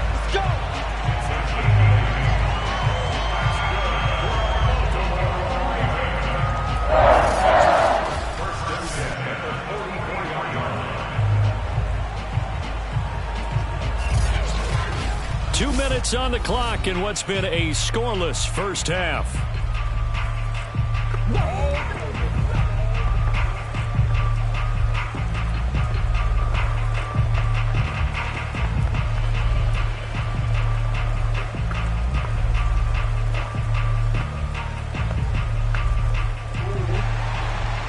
Reminder, coming up at halftime, we'll check in with our Jonathan Coachman. He'll have highlights and analysis of the first half, and our highlights will likely be on the defensive side of the football here. Scoreless game. And he gets it inside the 35 and just shy of the 30. They sure put the coverage guys in a stress on that one. They thought they were going deep. Ends up curling inside for a nice chunk of yardage. From the 32 now, here's 1st and 10. From the gun, Jackson. And one more time, that's Watkins. And down inside the 15, shy of the 10. And this was a nice example of an offensive coordinator scheming his guy open. Just a little underneath route, just trying to free up some space. And it worked awfully well. Got him not just space, but plenty of room to run after the catch to pick up really nice yardage.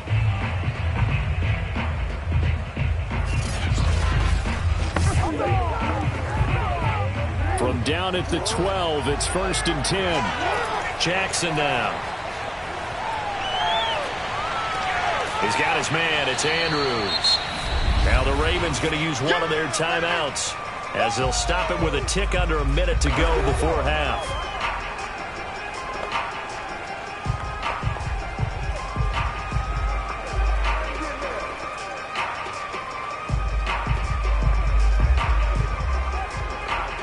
Second down and 8.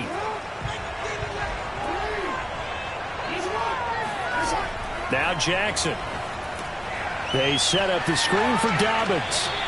A good display of footwork. It gets him just inside the 5 to the 4. The Ravens going to use the second of their timeouts as they get the stoppage with a little over 50 seconds to go in the first half.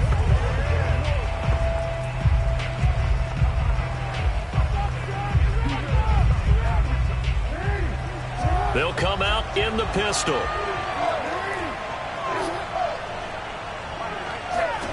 On 3rd and 1, Jackson. Open man, Watkins. Touchdown, Baltimore.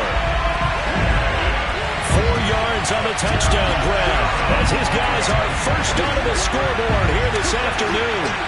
And that touchdown gives them a touchdown lead before they attempt the extra point. What a great way to end the half. Yeah, great job to put themselves in front, and now see on the sideline, special teams defense scrambling, saying we want to preserve this for the final moments of this second quarter. Justin Tucker for the extra point. And the Ravens lead at 7-0. So that winds up a 7-play drive all told. And it's capped off with a Ravens touchdown.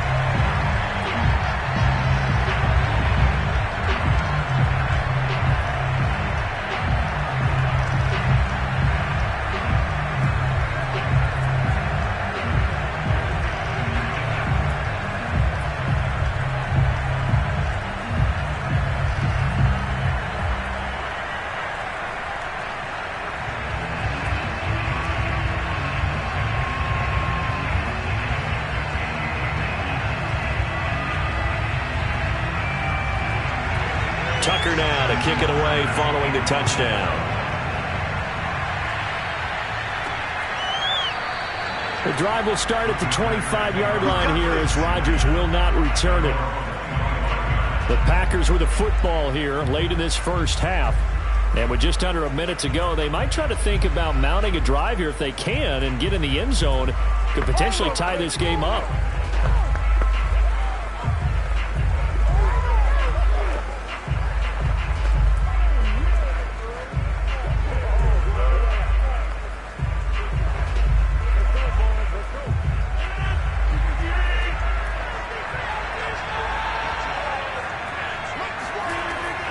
Packers now on first down. Man open, that's Marquez Valdez-Scantling.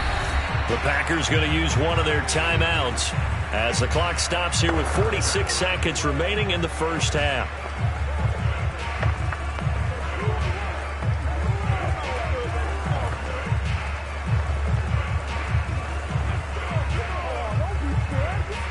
They'll come up now 2nd and 4 from the 31.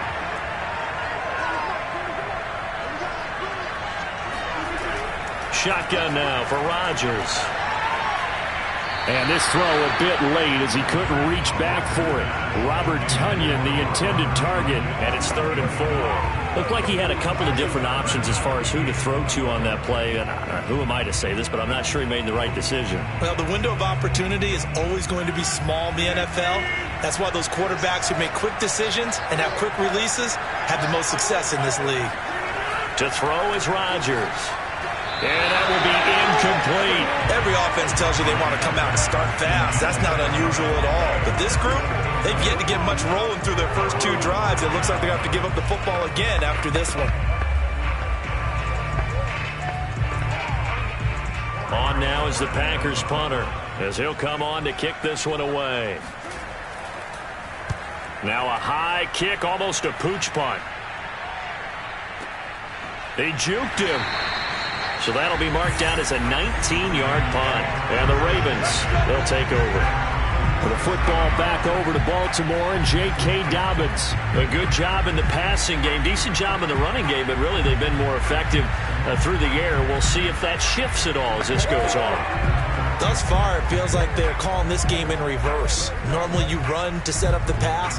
Here it feels like they're passing, hoping to set up the run and be more effective later on in the game. Yeah, you can do it both ways. We usually talk about it in the reverse, however. No doubt about it. Baltimore with good starting field position as they come up 1st and 10 on their side of midfield at the 47. Jackson. Steps away to his left. And Jackson's so tough to stop. He's got a first down, and he gives himself up there at the end.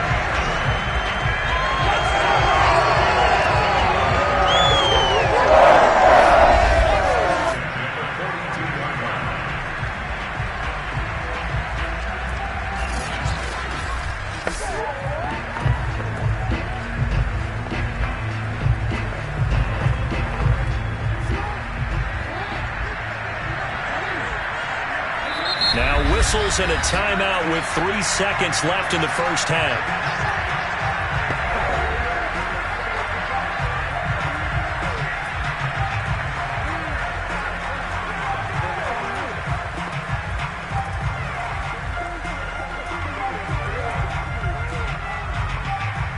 Now Justin Tucker. He has hit from 61 in his career, so he has the leg for this. This will be spotted just shy of midfield, a 59-yard attempt. And this kick is not going to be close. It's well short, well right to boot. And this score will stay right where it is. So we have reached halftime with a touchdown. That's the difference on the scoreboard. As it's time now to send you back stateside. There you have it. Halftime quickly over. 3rd quarter, here we go. All right, Coach, thanks. Yeah, both teams likely to make some changes in what's been a closely fought battle to this point.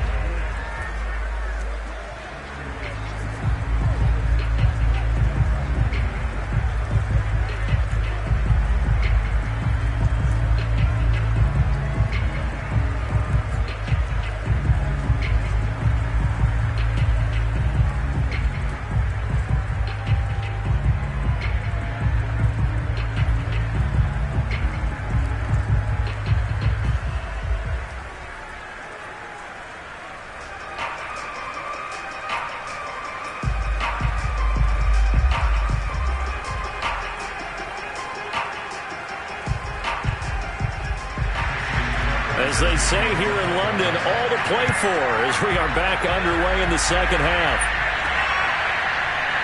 Rodgers going to return it from his end zone. And he's going to be out of bounds here as the run back will leave him shy of the 20-yard line.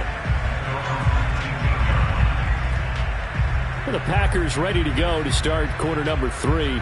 And they do trail, but they have a chance to possess the football first to try and do something about it. And that certainly makes it something of an important drive for them, because is it going to win the game? No, but you have to do something to bring some life to your sideline.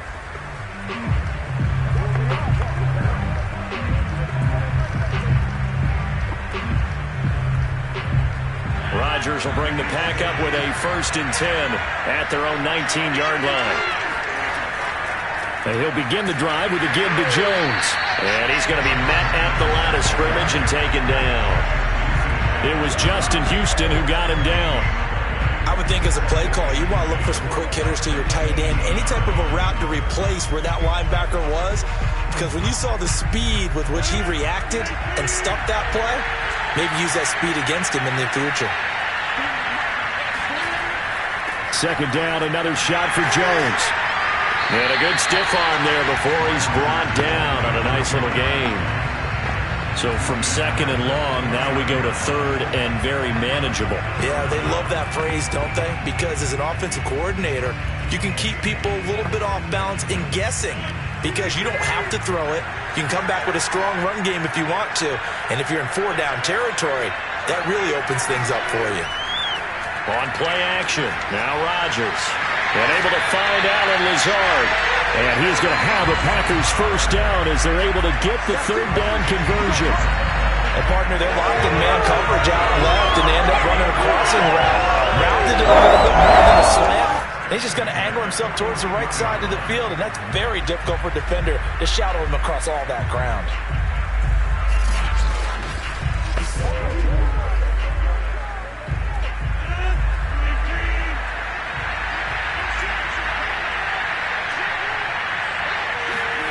Throwing on 1st down is Rodgers.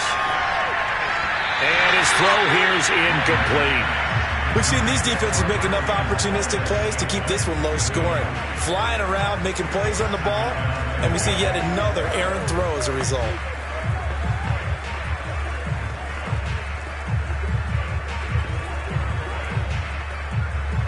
Third quarter of a tight football game as we come up on a 2nd and 10. From the gun, it's Rodgers. And this one taken in on the right sideline, but not in the field of play. They say it's incomplete. The throw led him a little too far. It brings up 3rd down. That was a nice grab. Just couldn't get the feet down, right? You need that toe tap sequence there. Whatever size shoe he's wearing, probably need about a half size smaller to complete that one. An important play right here, 3rd and 10. And I would expect pressure here. He's got his man, Valdez-Scantling. And he's going to have a Packers 1st down as they're able to get the 3rd down conversion. That was a fun one to watch right there. A nice in-breaking route and plenty of room in the middle of the field. And he was able to get behind the linebackers and grab the completion for a really good pickup.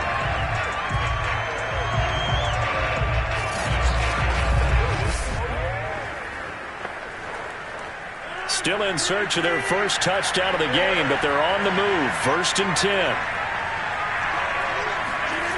Now Rodgers. He'll find Lazard here over the middle. And past the 35, he'll be dropped a yard or two shy of the 30. But look what we have here, a sustained drive, and that was certainly AWOL in the 1st half. They really struggled to try and move the football. But right now, they certainly seem to have the formula working. Let's see if they can keep it up.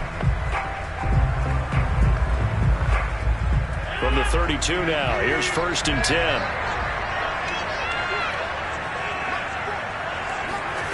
Rodgers again now. Got an open man. It's Valdez-Scantling. 5 yards on the catch there. Brings up 2nd down.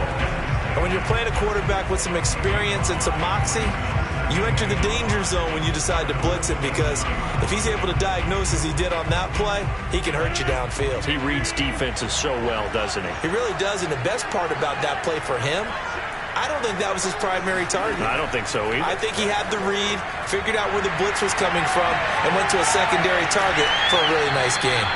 And they'll bring him down at the 18-yard line. Well, they've certainly done a nice job spreading the ball around on this drive. This time he gets it out to his back, and it's another nice play and another 1st down. They've got the defense on their heels a little bit. They're reacting, instead of being aggressive and making plays. Into the red zone, it's Rodgers. Throwing over the middle, but it's incomplete.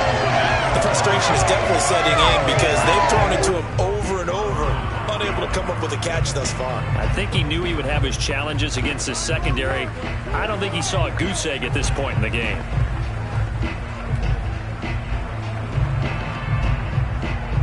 Here's 2nd and 10.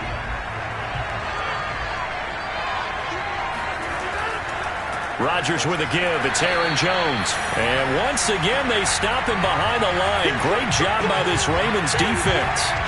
It'll go as a loss of a yard, so now they deal with 3rd and 11.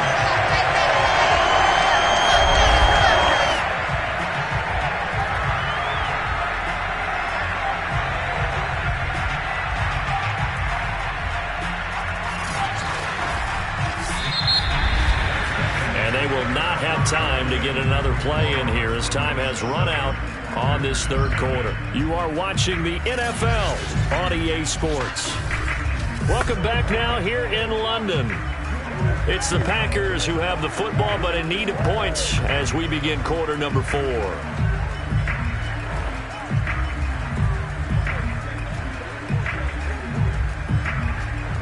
Possibly a turning point. Big play coming. This is 3rd and long. Here's Rodgers. Setting up the screen here, Aaron Jones. And they're going to mark him down short, maybe by about a yard, if that. They'll get 10 there, but it leaves them just short for 4th down. When you run a screen pass really well, you got to like the look of it because so many parts come together to make it work well. The offensive linemen, where they're faking people out, the back slipping out there, catching the football, then all of them going together as one unit downfield. A really nice pickup. They'll run it with Jones. And he's able to pick up the first before he's brought down inside the 5 at the 4. There wasn't even thought of a short field goal. There was no hesitation. They were going for it. I think he was thinking ahead a couple plays ago. That if he got in this situation, they were definitely going for it. And you're right. It was a confident call and a decisive run to pick it up.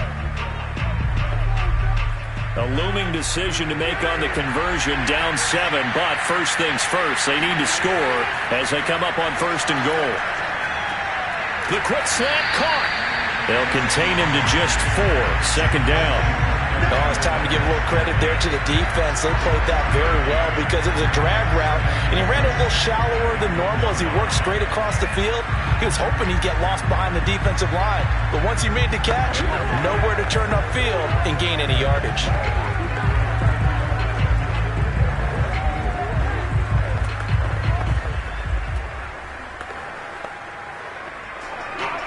Second and goal from the 1.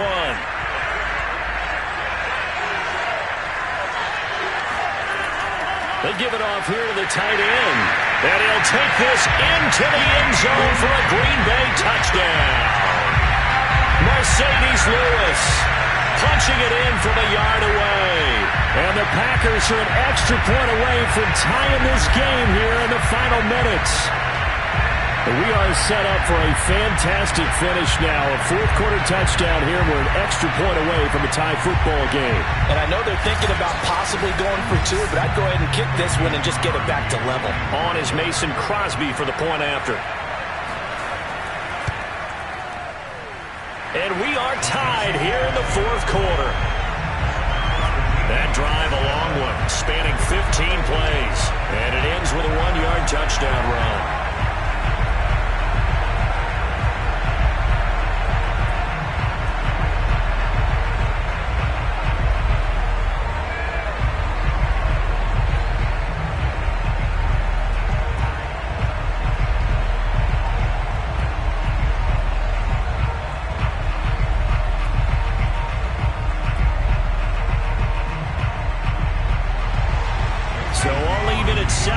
As they kick it away.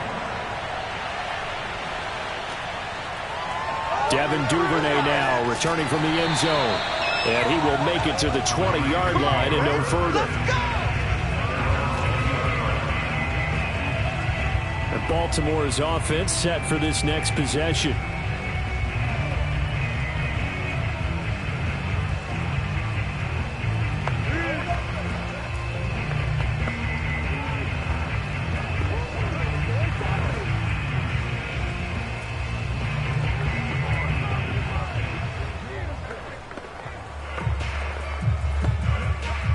Jackson and the Ravens come up now 1st and 10 at the 20. Throwing to start the drive. Jackson. That's taken in by Duvernay. And he's brought down, getting this one up to about the 35. They were looking to throw, holding on the big right tackle. That's real simple, partner. Keep your hands inside in the chest area. You're probably okay. You get it out on the shoulders, get them wide. Usually going to pick up a holding call. So following the hold, they're in a bit of a hole here with a 1st and 20. Throwing is Jackson. Slings it to Anderson, and it's complete. The tight end has it. And he'll be out of bounds up past the 10-yard line. 3 yards the gain there, 2nd down. Partner, it's a lot of fun watching the NFL now, isn't it? Because when the big fella runs routes, it used to be when we were kids, he'd run about 3 different routes, and that was it. Now he can run anything and catch the balls we just saw there. They try to throw on 2nd down, but this one is incomplete. Great coverage there all around. Really didn't have many options to throw the football. Very little chance that that one was going to be completed. Every receiver was locked up. Possibly a turning point. Big play coming. This is 3rd and long. Here's Jackson. Escaping the pressure right. And he'll hit the deck, but he did not get there. He opted to go with a scramble. Gets 2 yards, and now it's 4th.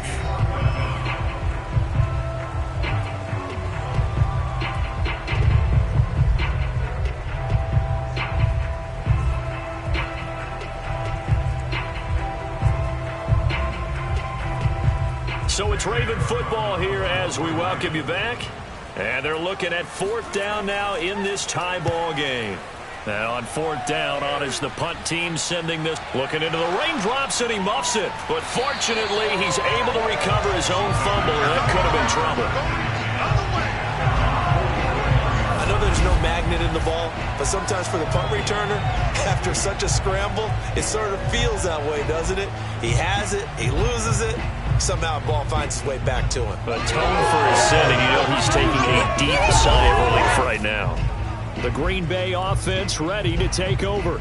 They had to go a long way on their last drive to score the touchdown. This time they get at least a little bit more of a cushion with field position. I have to think that with this field position, after what they did on the last drive, they might want to take a shot right now and try and cut down the length of the drive.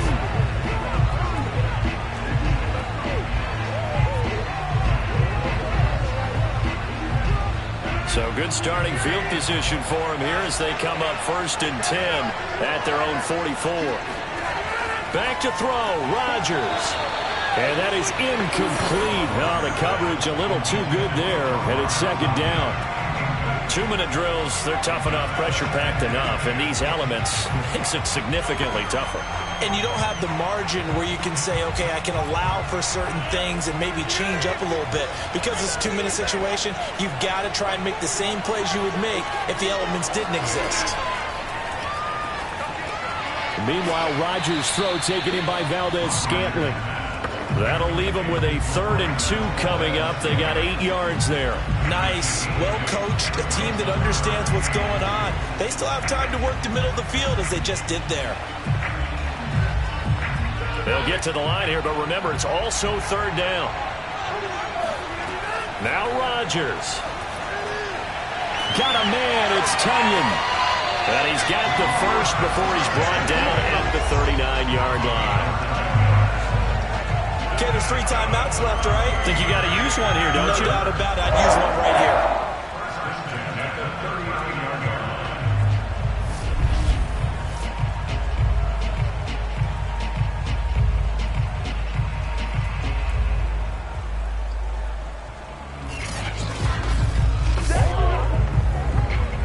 So from the 39 now, they'll come up on a 1st and 10. From the shotgun, a give to Jones. And he's taken down inside the 30. Now the Ravens going to use one of their timeouts. as they get the stoppage with a little over 50 seconds left to go in the game.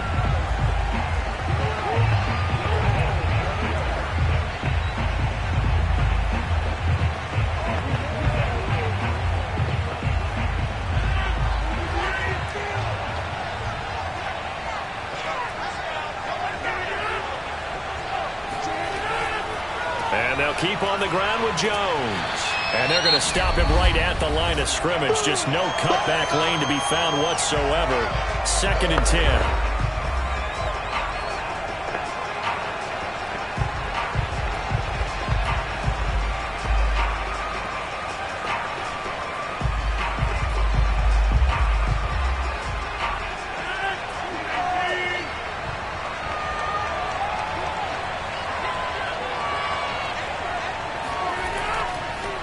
Rodgers going to give this one to Dillon. And again, he's going to be stopped up right at the line of scrimmage.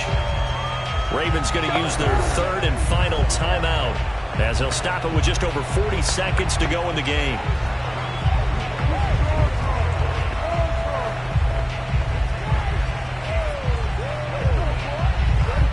They'd love to get a little closer if they need to kick the field goal on 4th down. From this spot, it's 46 yards. Again, it's Dillon. And they're going to stop him short of the 1st down as he's tackled at about the 21. He gets a good chunk of yards there, 8 all told, but they're still looking at a 4th down. And that looked like some pretty easy yardage there right up the gut. And he's a guy that has some height to him, so when you don't have to drop a shoulder or create or get through contact or trash, makes it a lot easier to stay upright, see the field, and make a run as we just saw there. So now one of the biggest kicks of the night is forthcoming. Footing obviously an issue in the driving rain. This one for the win. And the 14-year trusty veteran able to knock it through.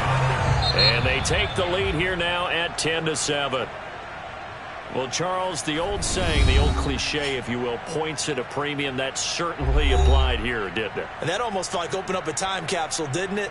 Old school football, low scoring, close game. What a way to finish it up. You loved it, didn't you? You loved the defenses. I certainly did. Brought back the images of the game of old.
It's Madden NFL 22 on EA Sports, where London will play host to a different kind of football.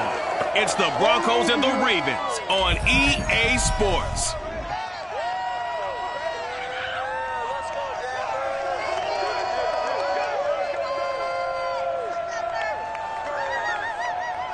We are pleased as always to be bringing you coverage of the National Football League on EA Sports. Today we're set for a good AFC matchup between the Denver Broncos and the Baltimore Ravens.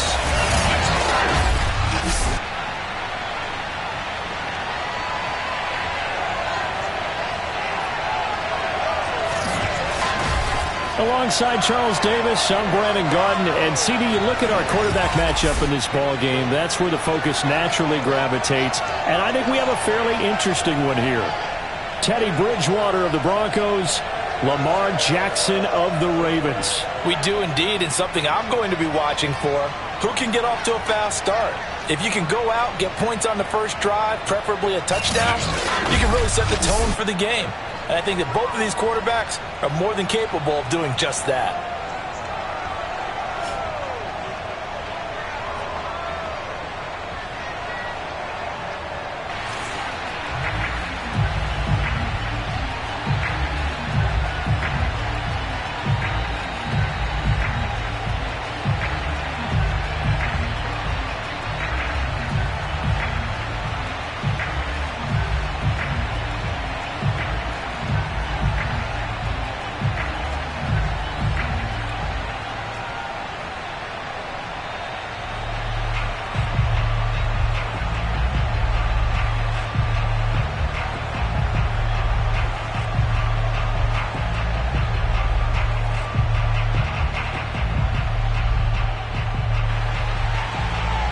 Justin Tucker set to boom this one away. And we are underway here in London.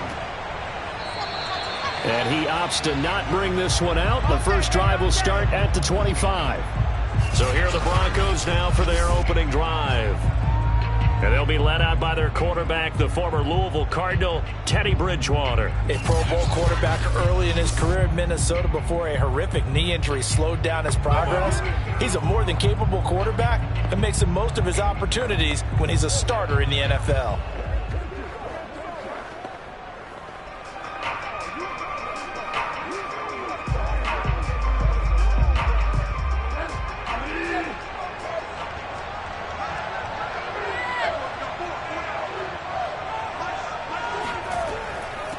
They'll run. This is Melvin Gordon. And not much to speak of. Call it a 1-yard gain up to the 26. Yeah, things were pretty stacked up there in the middle of the line. A lot of bodies, not much space. I think ultimately he was fortunate to get anything out of that run. Now it's 2nd and 9. On play action, it's Bridgewater. Open man, that's Noah Fant, the tight end. And they're able to get this one across the 35. Man coverage on the left side, so I really like the design of this play because they opened up the field and brought their tight end the other way on a crossing route. That's a lot of ground to cover if you're a defender. I've been there before, unable to stay with his man there. So from the 36 now, 1st and 10. They'll give it to Gordon out of the shotgun. And this winds up a pickup of 2, maybe 2.5 to about the 39. Oh, that's a real nice job there by the defensive front. They just engaged and held their ground. But how about the guy who made the play? We often talk about whether they take a good first step or not. Many times you just don't take any step. Just get your feet moving, get your body going, and then once he made the read, he was able to make the play. From the 39, Bridgewater. And his throw's going to be incomplete. It certainly didn't appear that that's where he wanted to go with the ball initially, so he tried to get something out of it by dumping it off to his running back unsuccessfully.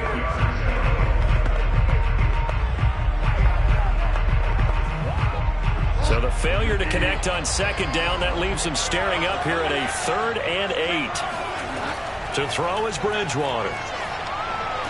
And that is incomplete. So the defense able to get off the field here on third down. And it's one of the goals of the game. They've got to be effective on passing downs. It's one of the few things defenses chart. How did we do on third down? That's a nice start for them in this one. On fourth down, here's Sam Martin on to kick it away.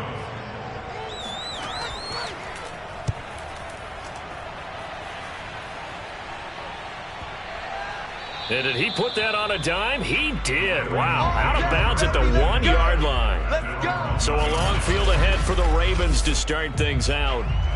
As we get a look at a guy who grew up in Florida, played his college ball, of course, in Louisville. It's the electric Lamar Jackson. So this is what we find out about the game plan and the trust factor, don't we? In this situation, the natural thing is take care of the ball. Run it inside. Everyone cover it. Just, get yourself some room and let your punter punt it out of there. But when you really got a QB you can trust, you might want to take a little shot early and try and create some space.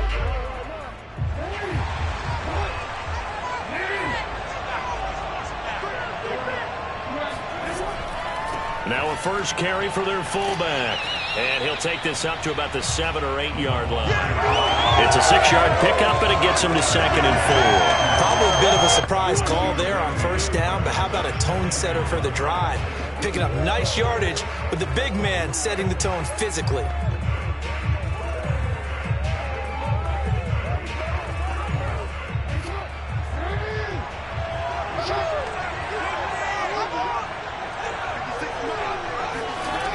On 2nd down and 4, Jackson. That's complete. It's Devin Duvernay. And he takes this just about a yard shy of the 20.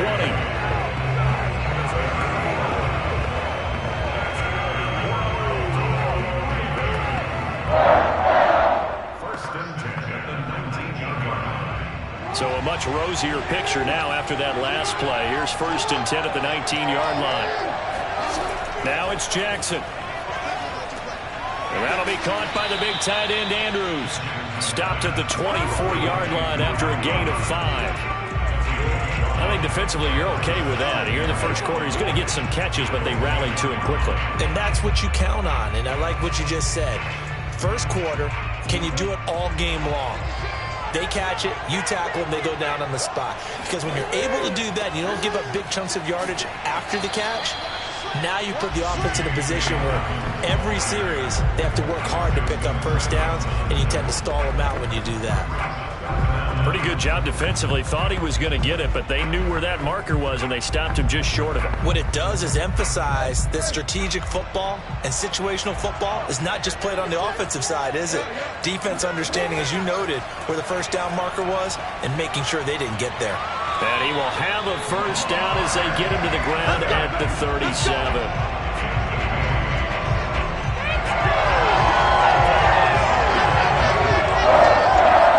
First and 10 at the 37-yard line.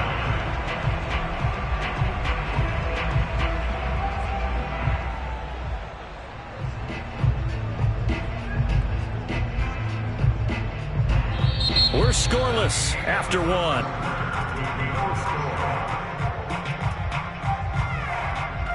Raven football here as we begin quarter number 2. As they've got it with a 1st and 10.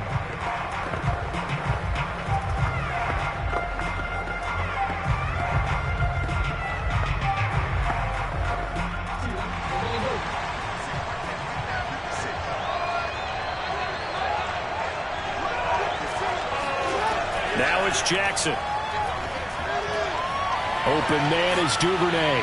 And he'll be taken down, but not before he gets into enemy territory. Nothing flashy there. The slant to the slot. Oh, and the frustration for the defensive guys, because it's a quick play. And you know it's going to be a bang-bang play in terms of the throw and the catch. And then he's able to absorb the contact and complete it.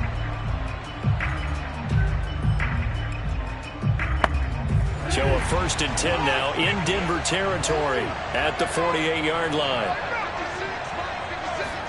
They go play action now. Jackson. And he can't find anywhere to go with it. And he goes down. Bradley Chubb doing what he does best, getting that sack. Well, on that one, they go with a play fake, CD, but I don't think anybody really was fooled. All eyes were fixated on the quarterback, and they got him to the ground. And to run this play successfully, you've got to make sure that everyone is doing their part. You actually have to sell this play. You've got to sell the run action. Otherwise, why do you stop at the running back? You just run straight for the quarterback and put him on the ground. Meanwhile, Jackson's throw complete there to Bateman. And down he goes at the 45 after a pickup of 9. Cool under pressure right there, escaping the pocket and finding what I think was not his primary target. And some of these guys are just so comfortable getting outside of the pocket that they'll do it on purpose. It doesn't even need to be a breakdown. They move, and they know it affects the defense, because a lot of times you get lost in coverage in the secondary. I think you're exactly right. Wasn't his primary target. Found a secondary guy who sprang open, probably because of his movement out of the pocket. Seems as if the passing attack's starting to heat up a little bit here in the second quarter.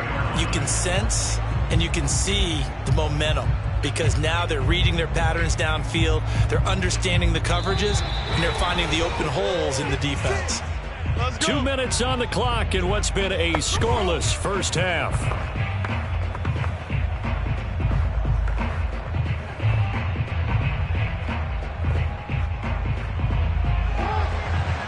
A reminder, coming up at halftime, we'll check in with our Jonathan Coachman. He'll have highlights and analysis of the first half, and our highlights will likely be on the defensive side of the football here. Scoreless game. And that one drops down, incomplete. Good coverage there, forced the ball free, and it's second down. This team is not going to make it easy for you. They're a physical group, and we just saw it there on that play. It came in, made the contact, just as he's trying to haul it in. An incomplete pass on first down. That leads to a 2nd and 10. And Jackson throwing once more. Throw right side is complete to Andrews, his tight end. He'll be dropped at the 25 after a gain of 6. It certainly feels like there are more stars at the tight end position than there were even 10 years ago. And I think it's become more of a glamour position because of the ways it can hurt a defense, and guys want to be involved. They can be in line, close to the line of scrimmage. They can split out like receivers. But hands, route running, speed, and some toughness to go across the middle, you put it all together, you got a heck of a tight end candidate. That has to feel like a very unsatisfying drive, right? You move the ball all that way, and then you can't convert on third down. But it was satisfying up until that point. Almost like a great movie, and then the film cuts out before the big ending. And Tucker's kick right there. It's good. And we have action on the scoreboard just before halftime. It's 3-0. So an opening drive field goal maybe doesn't whip this crowd into a frenzy, but I think that they will take the early lead. There's no doubt about it. They will always take the early lead, and maybe that celebration comes later if they play well and they can break things open. But right now, this was all about letting the offense just get settled in.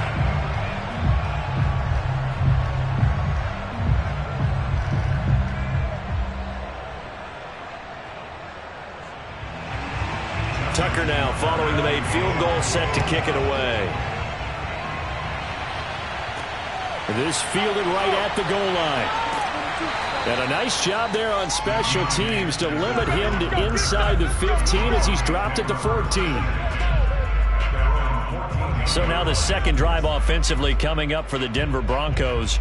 And you figure, Charles, they have enough time here in the first half, more than a minute, to put a drive together, at least get them in position to try a field goal. Yeah, they've got all 3 timeouts at their disposal, so I'm actually thinking bigger. With those 3 timeouts, that amount of time on the clock, I'm thinking about trying to get a touchdown and settle for a field goal. Here's a 1st and 10 at the 14-yard line. Here's Bridgewater. And they will not get the connection there. It's incomplete. By the way, I got to apologize because I just realized for about the last 4 or 5 plays I'm eking over into your territory up here in the booth. My bad. I'm going to get back over to my spot. Yeah, we're not talking about our on-air commentary. I mean, what is all this extra paper? I mean, this is unusual for you. My bad. Normally you run a really tight ship. What's going on here? Just like that incomplete pass, I'm going to try to tighten things up here for this next play. Eluding the pressure right. And he'll slide to a halt here. Still a little shy of the first down marker. Now the Ravens going to use one of their timeouts. as they'll head to the sideline and talk over what to do next.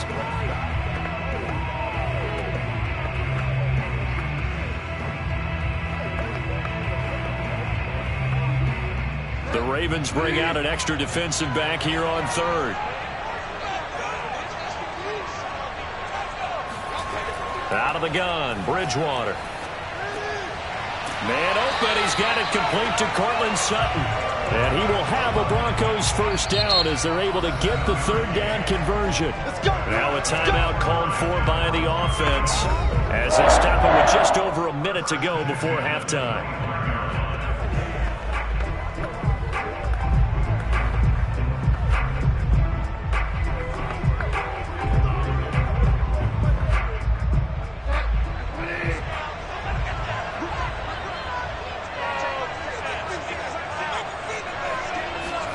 First down, Bridgewater. This one complete to Jerry Jeudy.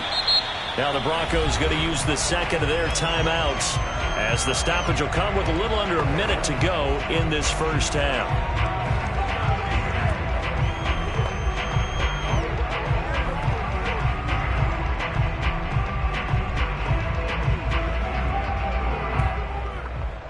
Line of scrimmage, the 37 on 1st and 10. From the shotgun, it's Bridgewater. He'll let this go deep for Sutton.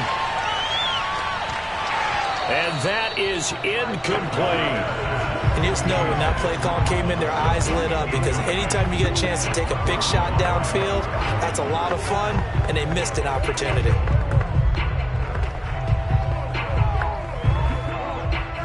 So now 2nd and 10 after the incompletion on first down. Bridgewater now. And he goes down. The Ravens able to get to him. The Ravens going to use the second of their timeouts as they'll stop it with just over 40 seconds to go in the first half.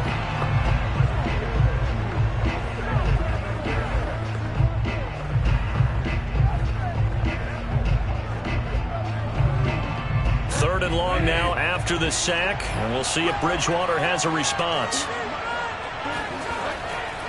Now the handoff comes to Gordon. And they'll indeed stop him on third down. And now what do you want to do with your timeouts? Now a timeout called for by the defense as they stop it here with just under 40 ticks to go in this first half.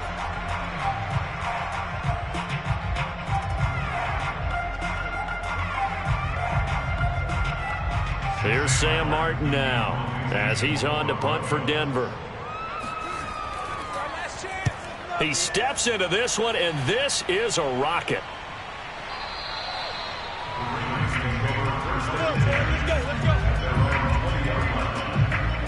The Raven offense going to take over late in this first half, and they may just be content to take this 3-point lead and head into the locker room.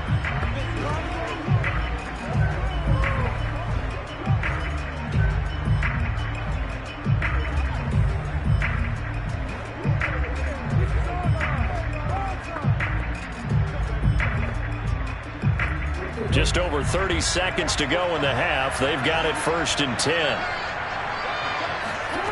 Jackson. Looking right side, and that's complete to Watkins. And it's a fumble.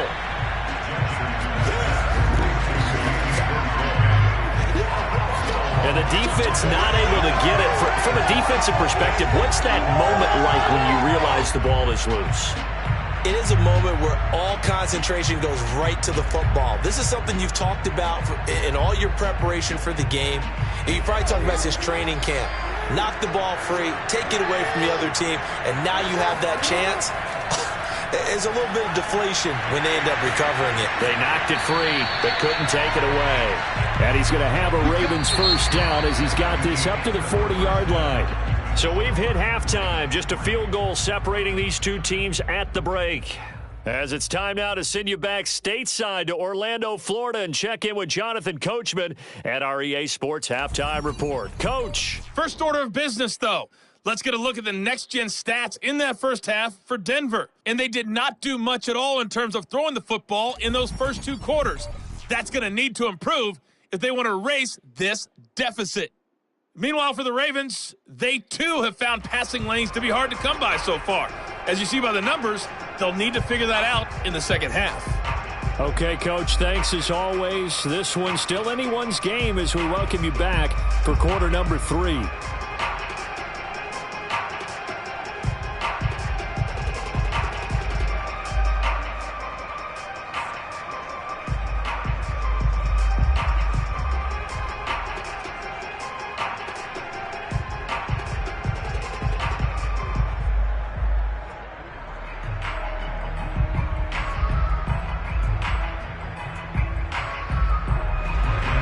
As they say here in London, all to play for as we are back underway in the second half. Devin Duvernay now returning from the end zone. And his guys will get the football right at the 20-yard line. The Raven offense set to start this third quarter. Their defense has pitched the shutout. Now they probably need to deliver a little breathing room, maybe make it a 2-score game as they've got it 1st and 10.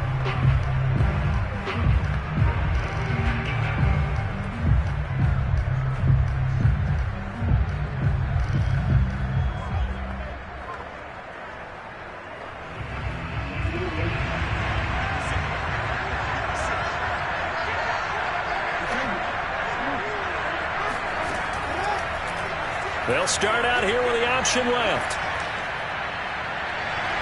Room here to run. He's at the 30, 10, and all the way in for a Ravens touchdown.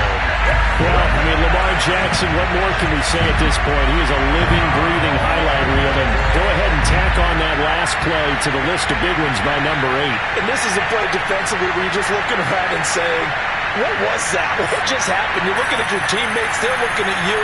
And let's face it, your defensive coordinator, he's not going to tip his cap to him. That's not how football works. But he probably should have after that run. That was absolutely sensational. Tucker with the extra point, and the lead grows to 10-0. Those are the ones the offensive coordinators dream about. One-play drives from that distance. What an effort. It results in the touchdown.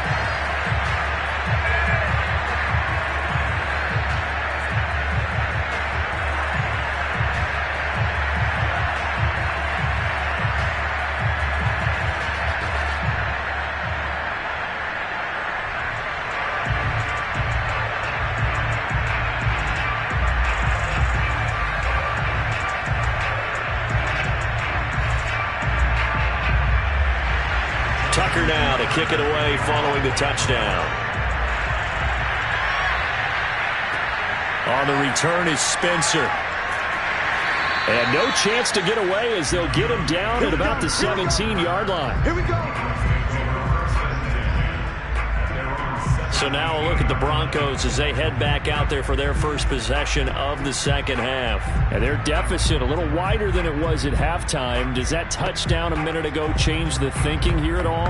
I think it does, at least a little bit, because now urgency has to start setting in. You can't go out there and go 3 and out and run the risk of falling behind substantially, but you have to do it without pressing, because pressing, that'll lead you into bigger errors. So from the 17 now, here's a 1st and 10. They'll start the drive with a run by Gordon. And he'll take this one up to about the 23. It's a 6-yard gain on the ground, and that'll make it 2nd and 4. Getting had a ton of success here so far, but you get the feeling that he might be on the verge of popping one. Yeah, even on that one, there was a little bit of a hole, but it closed there quickly at the end. The last run got 6, now 2nd and 4.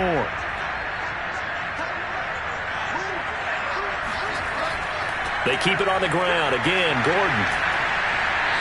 And they're able to get this one across the 35.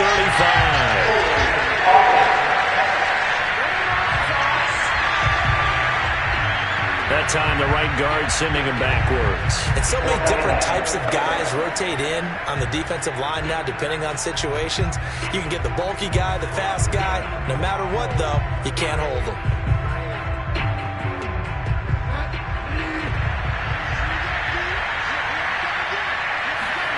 Bridgewater to throw it.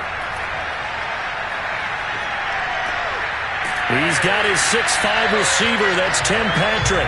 And way up past the 35 before he's taken down.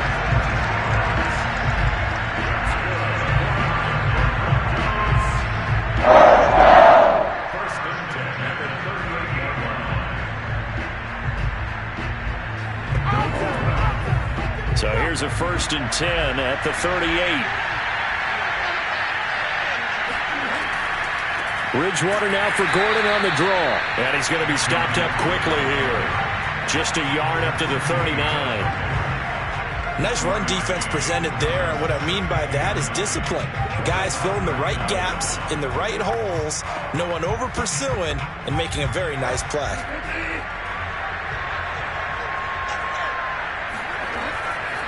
On 2nd down, Gordon once more. It's a 4-yard pickup there, and it leaves him with 3rd and 5. On any running play that's called, they're always hoping that it's going to break big and go the distance. But when you get a nice gain like that, you're able to do so many things anyway. You can come back and run essentially the same play again, continue to move the ball on the ground, or you can decide to throw the ball now because usually you have the defense back on its heels. Bridgewater from the gun on 3rd down. Flush to his right. Now he's going to send this one deep right side. He's got him in. Complete. And he'll take this all the way down to the 15-yard line. So the big play nullified, a legal forward pass. And maybe we know why they were able to get such a good chunk of yardage on that play. That pass was illegal.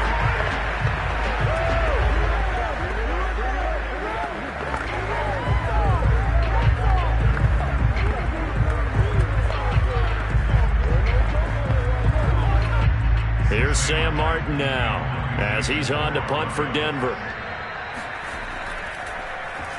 And this is away. It's a high kick, and he got all of it.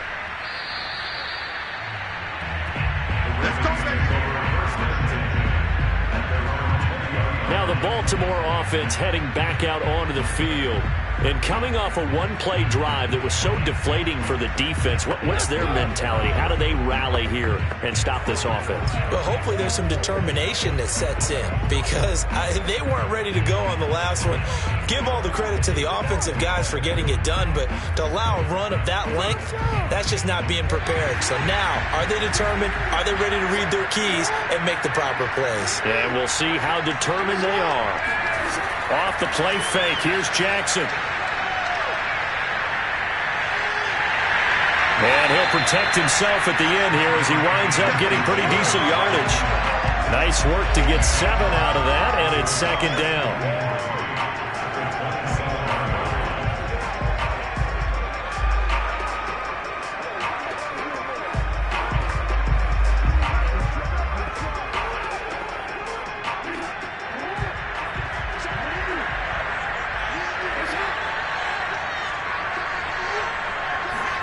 They go play action with Jackson. That's complete to the fullback, Ricard. And he gets this one just shy of the 40, down at the 39. It's pretty easy to overlook the fullback when you're making your assignments defensively in the pass coverage game. But in this case, they made him pay for that oversight and picks up a nice gain.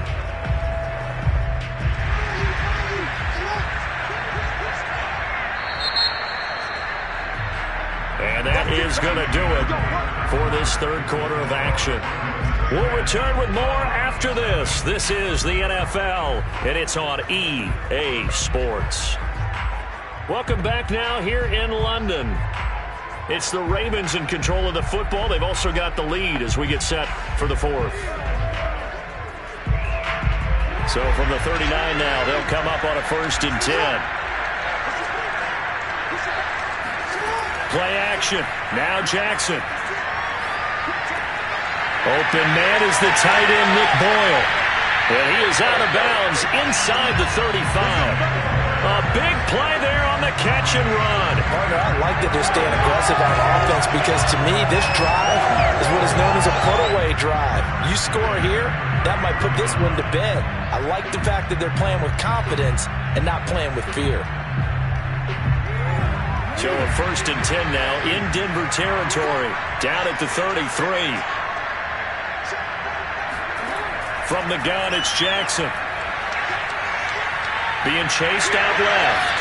And he slides and covers up at the end as he's going to be able to pick up decent yardage.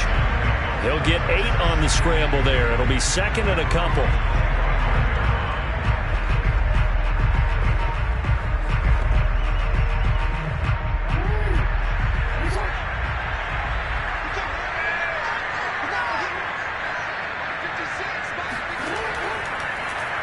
Jackson going to hold on to it again. And he'll be a couple yards shy of the red zone here at the 22-yard line. So that was all you're looking for on a play like that. Get the first down and keep the drive moving. Yeah, it just looked to me like he just said to himself, I've got this. You take it, I'll pick it up, and let's keep moving. Get the first down, get a new set, and let's start over.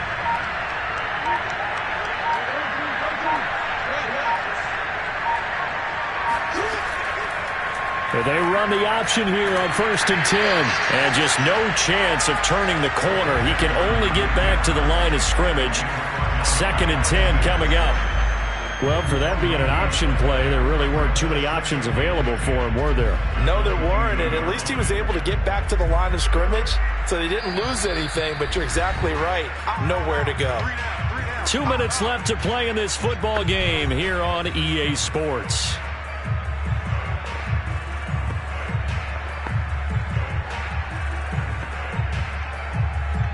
So it's Raven football here as we welcome you back. And you'd have to figure they're just looking to burn these final 2 minutes away and get out of here with a victory. On 2nd down now, it's Edwards. And able to fight forward inside the 15 to the 13.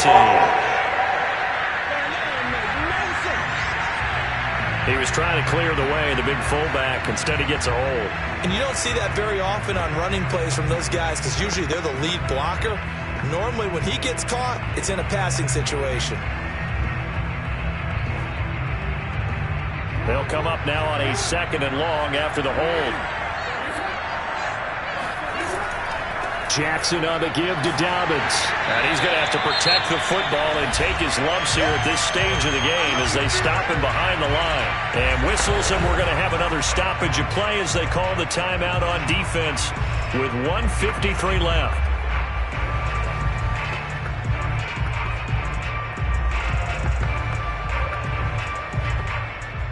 7th play of this drive coming up, but a long way to go on 3rd down. Another run here with Dobbins. And he will lose yardage here to the 31-yard line. Now the Broncos going to use the 2nd of their timeouts as they'll head to the sideline and talk over what to do next.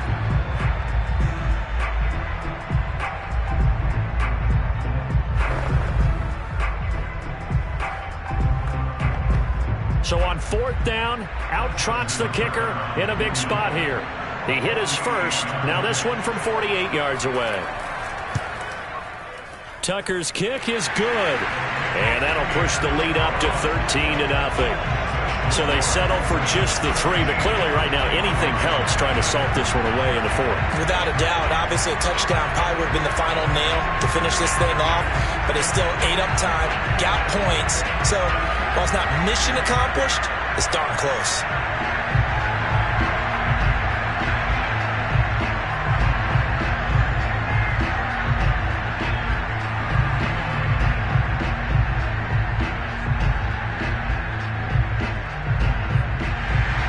Tucker now following the made field goal, set to kick it away. And this will not be returnable. It's out of the back of the end zone for a touchback. So now Bridgewater and the Broncos down by 13. A minute 44 to go. They've yet to score all game long, but now they need to do so twice in short order to have a shot.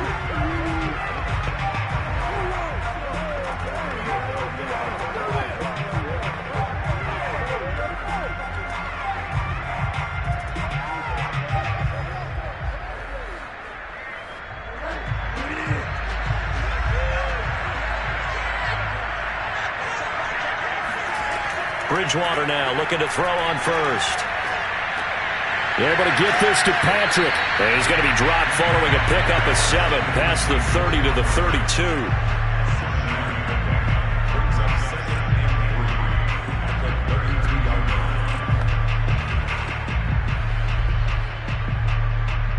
The Broncos in the hurry-up try to get to their positions and get set quickly.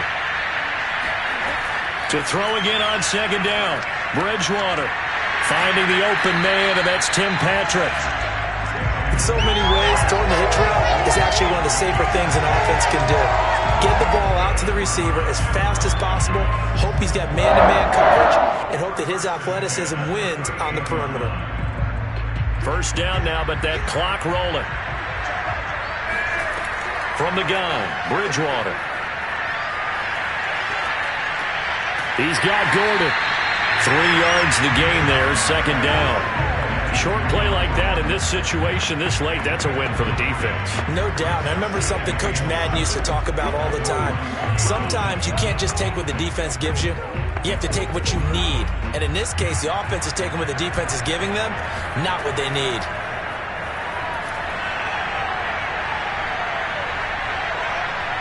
He's going to let it fly. And that's going to be incomplete. Good effort there, trying to take a shot, but it's third down. Tried to go for the big one there on second down. Now they're likely down to their final 2 plays. And you know they've got to keep going for the big shot, right? So defensively, you play what they call top down. Nothing behind you. Make everything get completed in front.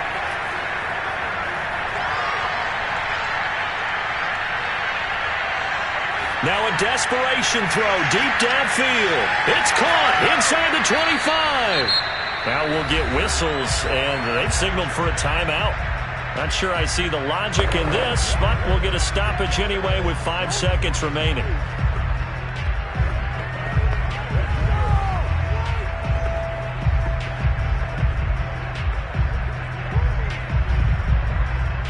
So a big play as it gets them all the way down to the 20 now for 1st and 10. One last shot now for Bridgewater. That's out to the flat for Gordon. And they'll bring him down at the 13-yard line. So the final seconds tick away in this Baltimore victory. And they did it in shutout fashion. Impressive. Would it be too bland of a statement to say they didn't have the greatest day offensively? I mean, did enough, though. Did enough. But, yeah, you're right. Most games, it wouldn't have been enough. So they've got to go into the locker room and applaud their defensive mates and say, guys, you really carried us today. We'll try and get you back next time. But as for today, you guys were nails out there.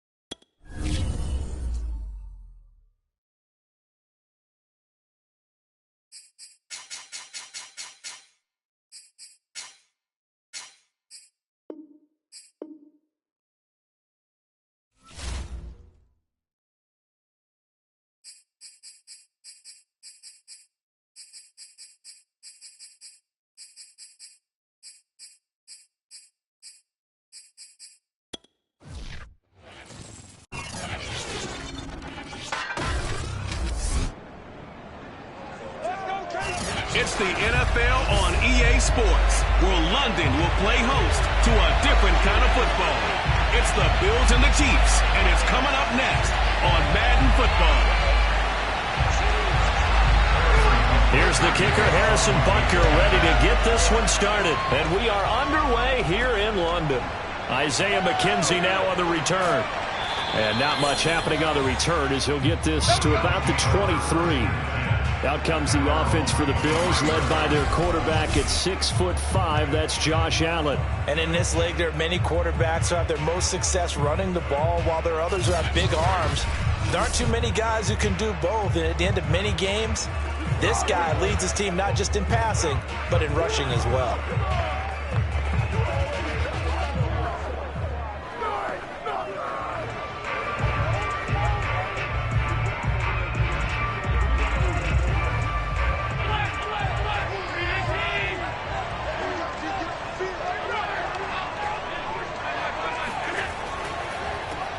Devin Singletary with his first carry of the game. Nowhere to go that time. Might have got the yard up to the 25. Brandon, we talk all the time about those hybrid players, guys who can do more than one thing. And I think if you're playing strong safety in the NFL today, you are a true hybrid. Part linebacker, part cover guy. And coming up, sticking his nose in the mess there and making a nice play defensively.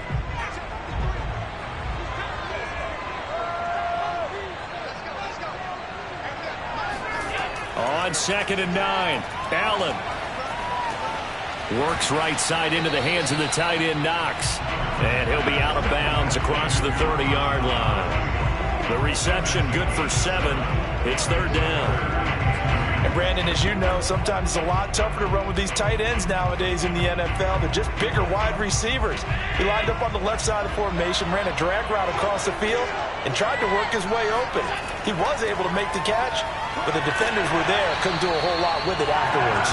And he's going to have a Bills first down as he's got this up to the 40-yard line. Defense had a chance to get off the field here in the opening drive. Couldn't do it. I know that we go into these meetings with coaches, and sometimes maybe we can get a little bit numb because they're always going to talk about how important 3rd down is, aren't they? Offense and defense. In this case, one capitalized, and the other, as you said, had a chance to get off the field and didn't get it done.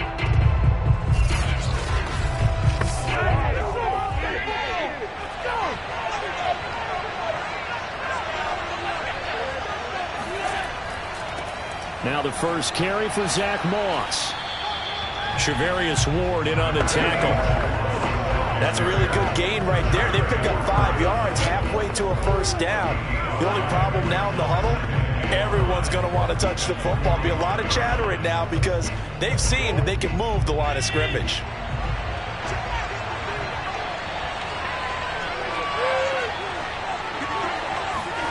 From the 45 on 2nd down, Allen. Isaiah McKenzie hauling it in. And he'll be brought down with a first down as the tackle's made at the Chiefs' 43. I do have to admit, I like it when it all comes together. When the top part, catching the football, right, whether you're catching it with your hands or cradling it, comes together with the legs, in this case the feet, doing a little toe tap to stay in bounds and complete the catch. And a great job by our crew on the camera shot. Love when you see the grass or on the field turf, those rubber pellets flying up. Great catch. Oh, that was a pretty route right there because it's all about finding a window on a route like that. He lined up on his left, ran the deep in route over the middle, and the ball was right where it needed to be. Really good trust between quarterback and receiver. Really good completion.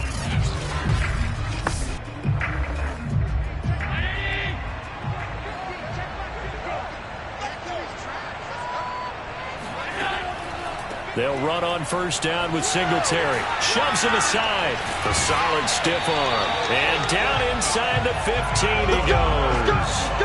That's 30 yards now on the last 2 plays. Back-to-back 15-yarders. And they're rolling. Quite the opening drive march they're on right now. It looks a lot like what we saw in practice prior to the game, doesn't it? Because on that last big practice beforehand, you go through your offensive script. You go through your play calling. You go through all the stuff and establish things. And it looks like it's going like clockwork right now for them.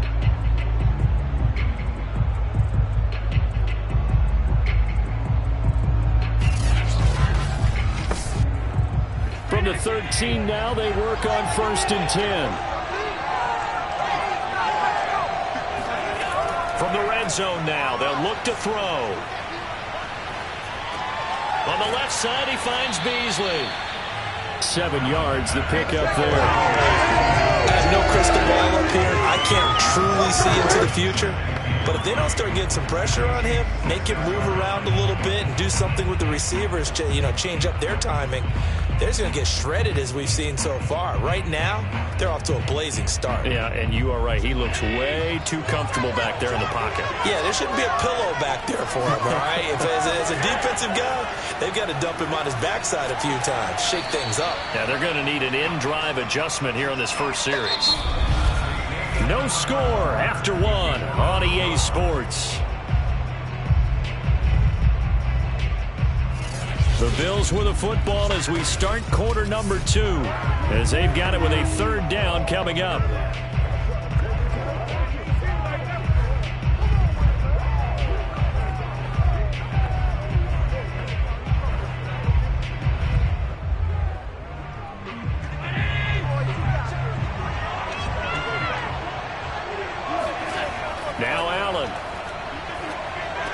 He will find Diggs in the end zone. Touchdown, Buffalo. 4 yards on the touchdown grab. And the Bills take it all the way down the field and score on the opening drive. Well, it was 3rd and 1. I was expecting run, so much for that. They pass it, they score it. That had the feel of the head coach telling the offensive coordinator, you've got 4 downs here. We're going to go for it on 4th down unless there's a disaster on 3rd. Go ahead and take a shot if you want to. And he gratefully accepted the opportunity and did exactly that. If they didn't get it there, that had the feel that they would come back and try it on 4th down. An extra point by Bass, up and good. And that makes the score 7-0.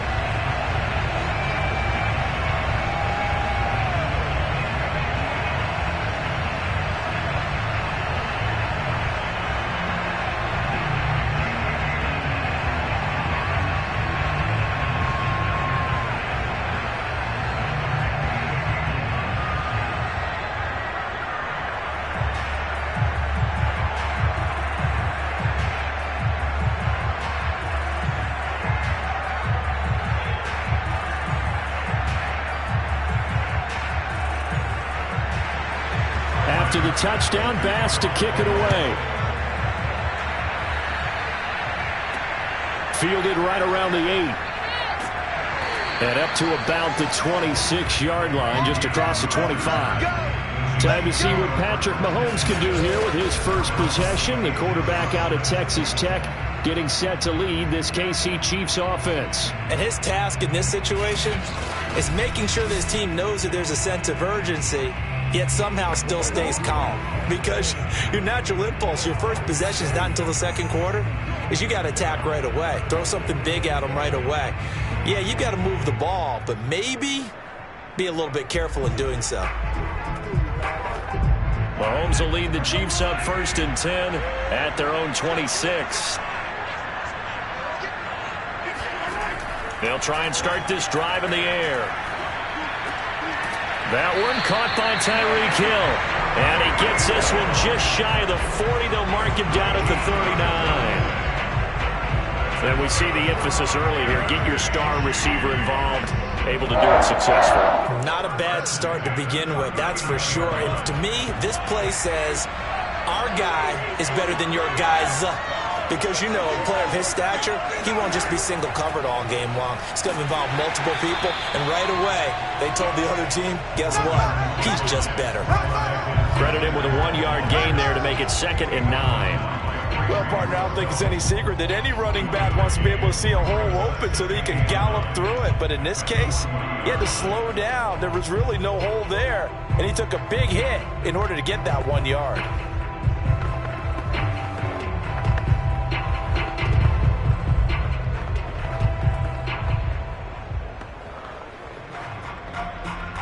Second and 9.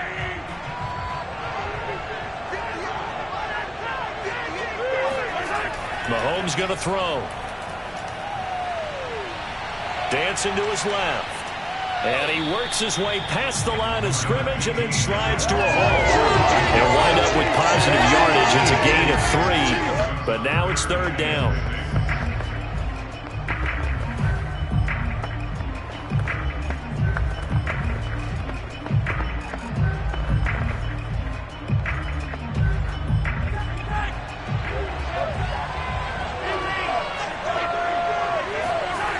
From the gun, it's Mahomes. That's caught. It's DeMarcus Robinson. And he will have a Chiefs first down as they're able to get the 3rd down conversion.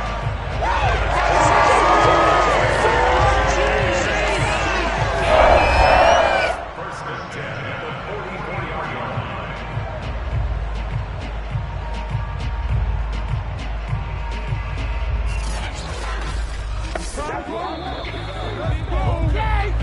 2 minutes on the clock, 2nd quarter, 7-0 ball game.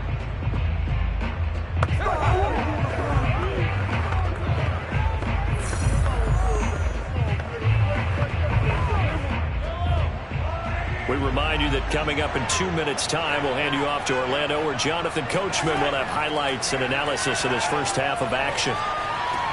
Mahomes firing complete. And he is out of bounds, but not before he's inside the 30.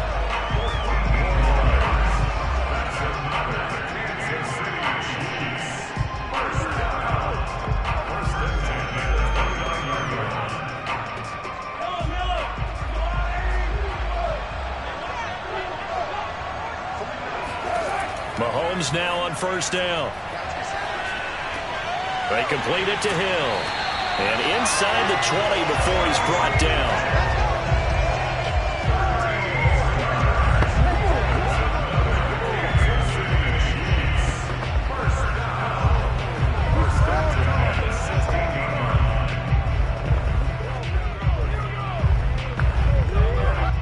So the ball down to the 16 here for 1st and 10. Operating from the red zone now, Mahomes. Touchdown! Nicole Hardman, a 16-yard touchdown. And the Chiefs are an extra point away from tying up this football game. All drives that result in points hurt a defense, but when they are the sustained variety, play after play, and they just can't get off the field and stop them, that can be demoralizing. Harrison Butker is on for the extra point. It's up and good, and we're tied at 7 here in quarter number 2. So this drive spans 7 plays, and it winds up with the Chiefs hitting pay dirt.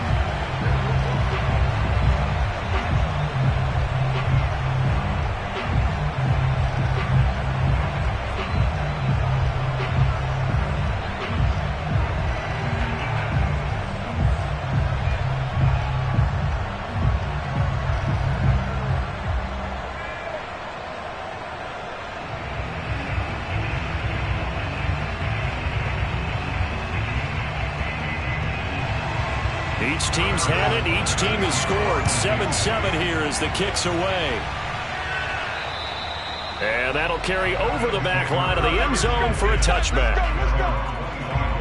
Here comes Josh Allen and the Bills offense back onto the field. 5 for 5 that last drive. Touchdown pass as well. He was clicking. Receivers, I don't want to be cliche, but running really solid routes too. And what I love about it is when you look across any team, all right, the body types of the receivers are usually different. The way that they get open, different as well. Some of them use power to get open. Some of them use those head fakes and subtle moves. Some of them just use pure speed. And the really good ones, when they're established, they know how to push off at the end of a route, too. A good start to the drive. That's caught out on the left side. And he'll be taken down, but not before they work it across midfield. So how do you beat man coverage? First of all, you want to be a superior receiver, but you know something, that guy who's covering you, he's usually pretty good too. So the corner route is usually a great spot to get it done. Now the Bills are going to use the first of their timeouts as they'll stop it with just over a minute to go before halftime.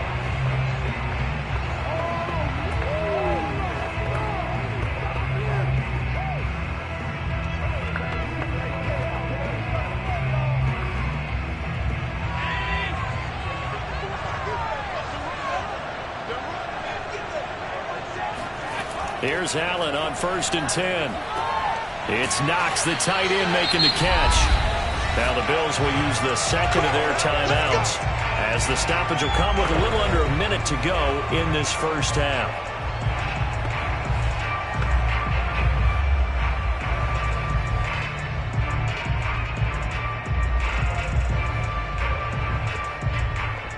From the 32 now, here's 1st and 10.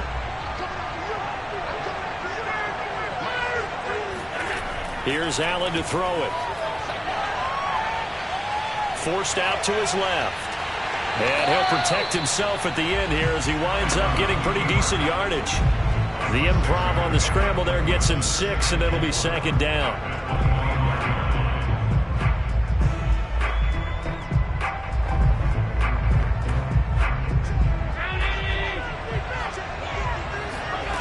Allen gonna throw. Buying time to his left. He's got the first down inside the 10. And he will slide down with the first down for the moment. But a penalty flag on the field. That's a good chunk of yardage. It's going to be canceled out. And we always talk about hidden yardage in the game. That's going to count as that because now it doesn't go on the books, but now they have to make that up again, don't they? Now they face a 2nd and long following the holding penalty. to the air. Allen. And he'll get this underneath to Singletary. This will be a gain of about 8 to the 27-yard line. And offensively, they'll take the timeout with 6 seconds left in the second quarter.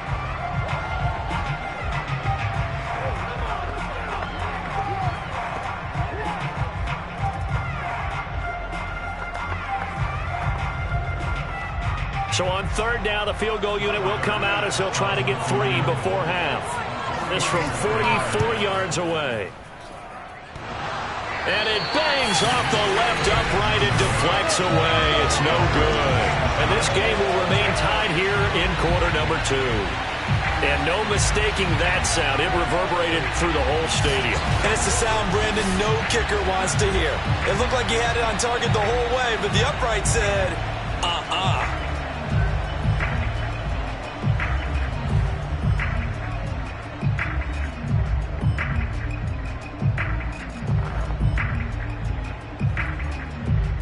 The Chiefs offense about set to begin this drive. And with Mahomes under center, anything's possible. Watch out for the deep ball. Gonna let one fly for Robinson.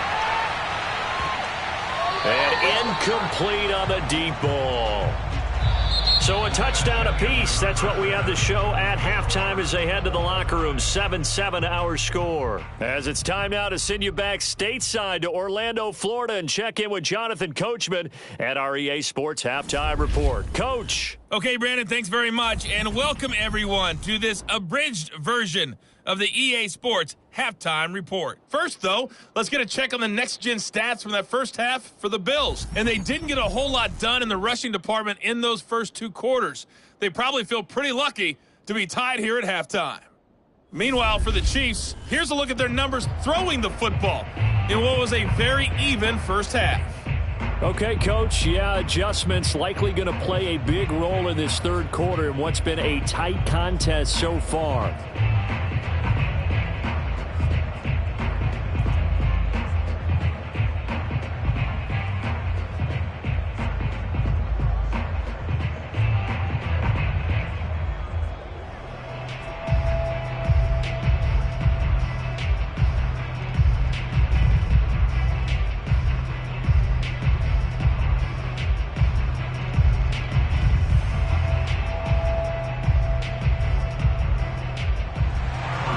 As they say here in London, all to play for as we are back underway in the second half.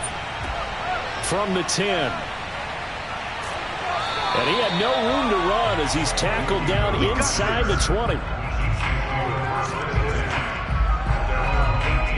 And the Chiefs ready to go on offense to begin quarter number 3. It's a tie football game here. What do you think, Charles, the message was at halftime? Well, I think that they probably just looked at things and said, we're fortunate that this is a tie game. No need to panic. No need to change a whole lot. We didn't play anything close to our best in the first half, so we don't have to go out and win one for the Gipper. Let's just go out and play our best football and win one for us. Mahomes will lead the Chiefs up 1st and 10 at their own 18. They'll come out throwing here to start the drive. Now a swing pass. It's Edwards-Helaire. So give them 5 yards there on the pitch and catch. And it'll bring up a second down. And just in general, Charles, on a play like that, how tough is it for the defense to account for a running back essentially being a receiver downfield? It's very difficult, especially if the running back has skills like a receiver, and you're aware of that before the game even begins. So throughout your practice sessions, you're going to want to be aware of him. Where is he lining up? What can he do? What kind of damage can he do to us downfield? And who can match up with him without weakening our overall defense? You're exactly right. It's a tough task to match up to him.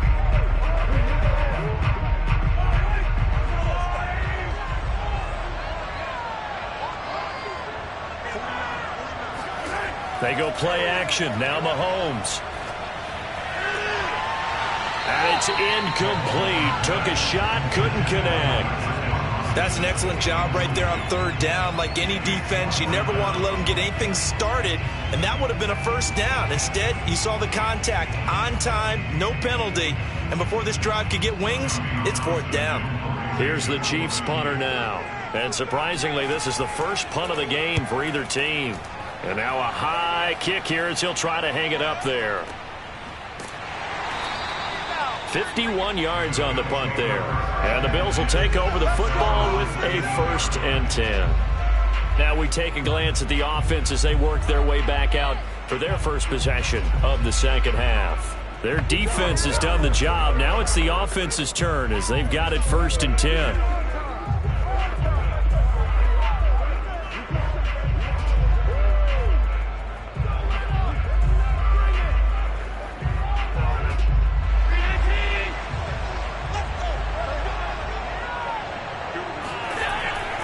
Singletary to get the drive started. And he sneaks his way forward only for a couple here. 2nd down. That was a pretty good job defensively to hold him to a 2-yard run. But I've got to think this offensive line, they're asking their quarterback for a different type of a run. One that they rely on, one they have confidence in, one they feel like they can block.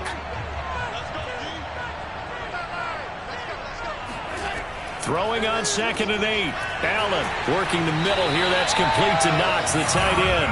And he'll be corralled right around the 34. But when you hit him on the move like that, he's able to get into open field with a full head of steam. Oh, boy, it's going to be tough to get him down. Yeah, there was a big window. They're lucky they did get him down. From the 34 now, here's 1st and 10. Allen now looks to throw. This is brought in by the tight end, Tommy Sweeney. A gain of 6 there on 1st. How about the timing on that one? Boy, they were in sync, weren't they? 3-step drop, balls out of his hands, right to the tight end. Nice completion, just like they do it in practice. They'll come up on a 2nd and 4 now from the 40-yard line. Now Allen. And that almost their first INT of the ball game. Had his sights on it, but he couldn't seal the deal.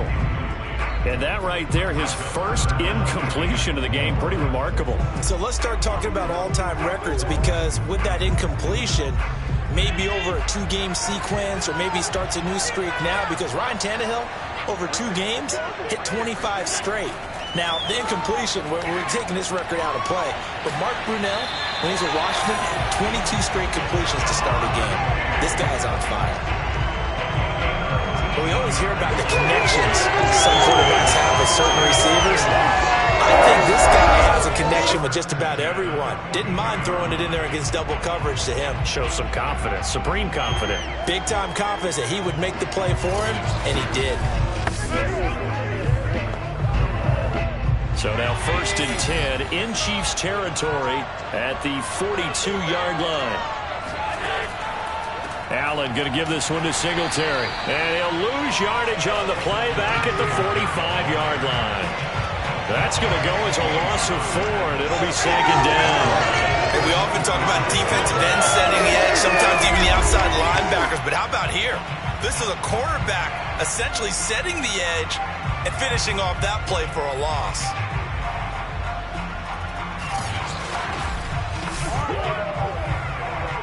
So a step in the wrong direction. Now they'll look to make amends on 2nd and 14. Working out of the shotgun. Here's Allen. Going deep for Diggs. And that will be incomplete. Tried to dial up the long way out there, but it'll be 3rd down. There is something to a game plan with trying to keep a defense honest. With a guy with that type of speed, you do so. Send him deep. Try and throw some air under it and hope you connect downfield. On that play, they were unsuccessful. Now on 3rd and long, they'll look to throw. And this one caught by Beasley. And he gets this only to the 41. Not near enough for the 1st. So the scoring dried up here in the 3rd. Nothing that quarter for either side. This is the National Football League on EA Sports. Welcome back now here in London. 7-7 is our score. Pretty even matchup so far as we start quarter number 4.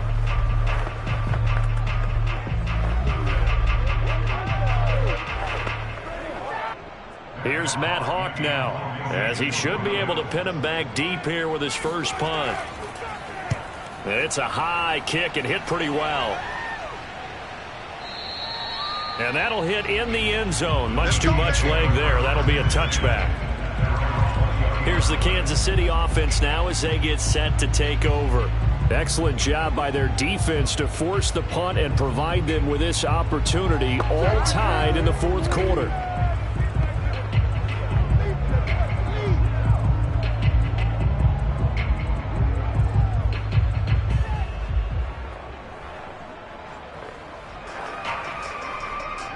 Mahomes will lead the Chiefs up 1st and 10 at their own 20-yard line. Back to throw. They'll swing this one out to Edwards-Helaire. And he gets this one just shy of the 40, down at the 39. I like what I'm seeing from them here. Tie game in the fourth quarter. They understand the situation. They don't need to be in any rush. Go ahead and pull up and run your offense. That last completion put them in a nice position to take the lead in this game.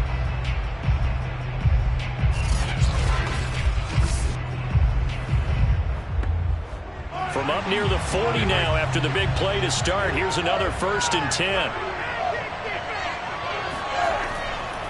They'll run. It's Edwards-Helaire. And he'll work this forward for about 3 at 2nd down. Look, all any running back wants is a little bit of room, a little bit of space in order to maneuver. But he also understands how difficult it is for his offensive line up front. So if they give him any space, he realizes his job to make more out of it than what they give him. Picks up 3 on that carry. A shotgun snap and a give to Edwards-Helaire. And he will be brought down at about the 43 that time. Call it a gain of a couple, and that's going to leave him with a 3rd and about 5.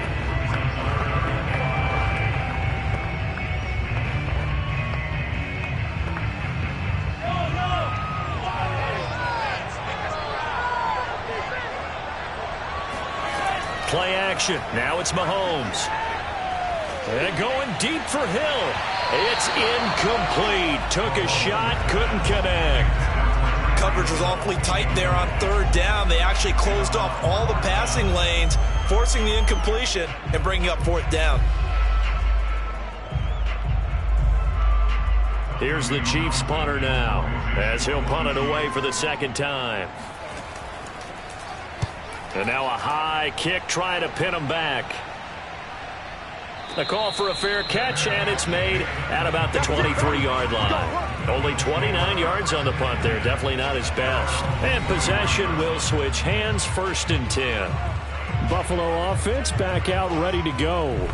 And a tight game after punting last time. See if they can get something going on this drive.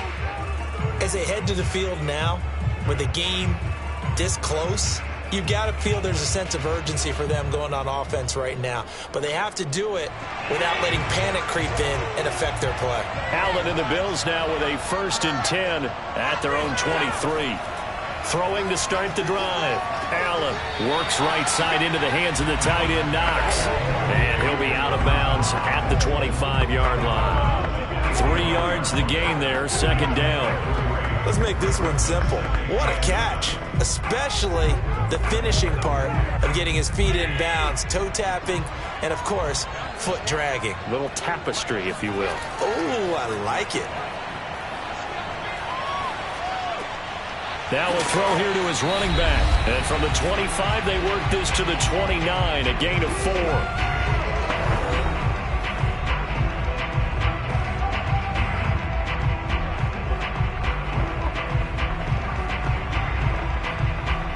So it's Bills football here as we get you reset. And they're facing a big 3rd down now in this tie ball game. Now Allen. They'll try and set up the screen. It's complete. So fresh out of the 2-minute warning, and here's another timeout taken with 1:55 remaining.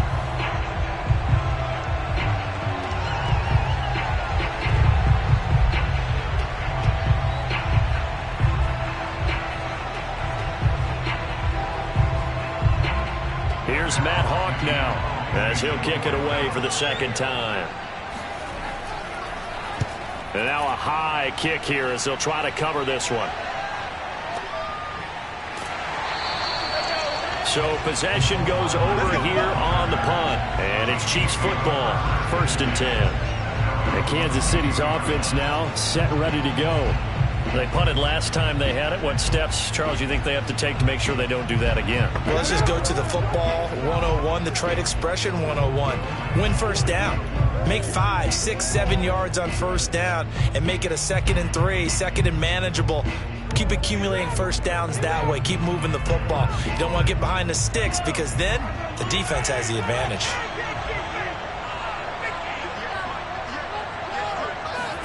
Mahomes to throw it. Connecting with Hill. And he's going to get this one across the 30-yard line. That gets them the first down, but they've still got to move quickly here.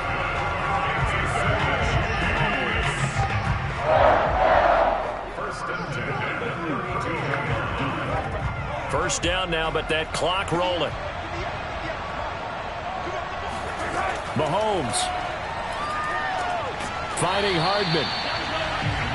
I don't know that those medium 5-ish yard gains are going to do it right now. Probably should have dropped it, right? Yeah, that way you save more time on the clock. But I know receivers, they think they can catch it and break a tackle and turn it into a big gain.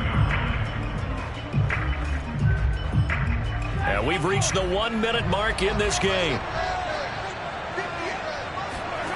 Mahomes. Catch is made by Hardman. And he's got a first down as a tackle made at the Bills' 38-yard line. That's a nice job right there, partner, because they were able to work down the middle of the field, working in the seams, because I think defensively, they were guarding the sidelines, trying to keep them from getting out of bounds. They took what they gave them, and it was successful. Trying to hurry to the line on the very outskirts of field goal range. He'll drop that off to Edwards-Helaire. Now another timeout called for by the offense, as they'll stop it with 25 ticks remaining on the clock.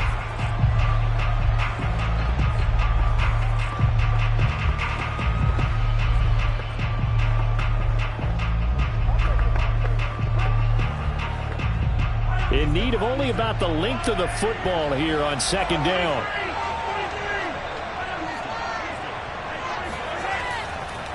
They'll run with a backup. This is Williams. It's nice every now and then in this game not to see people overthink it. Just hand it to the old reliable guy. Let him pick up the first down.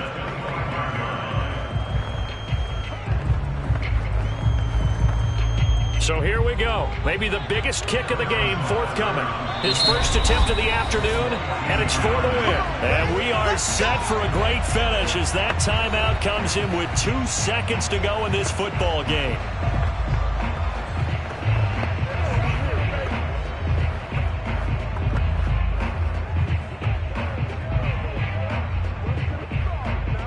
Everything right now resting on the right foot of Harrison Butker. And we will get a timeout with 2 ticks left.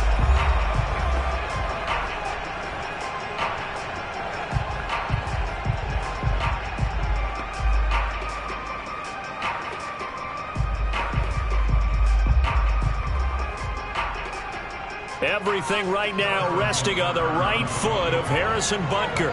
2 seconds on the clock. This for the win. And his kick is right there. It's good. And they'll be celebrating in the Power and Light District. The Chiefs have won the football game. Well, Charles, the old saying, the old cliche, if you will, points at a premium, that certainly applied here, didn't it? And that almost like opened up a time capsule, didn't it? Old school football, low scoring, close game. What a way to finish it up. You loved it, didn't you? You loved the defenses. I certainly did. Brought back the images of the game of old.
It's Madden NFL 22, where London will play host to a different kind of football.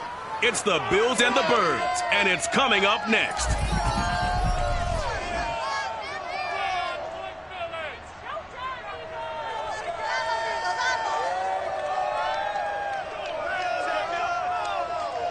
It's the National Football League presented by EA Sports. Coming up, we've got what should prove to be a good one between the Buffalo Bills and the Philadelphia Eagles.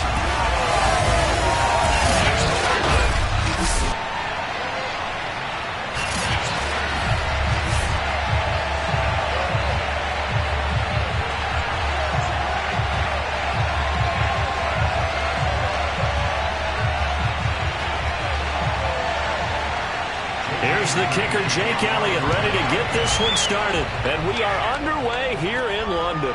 Returning it, Isaiah McKenzie.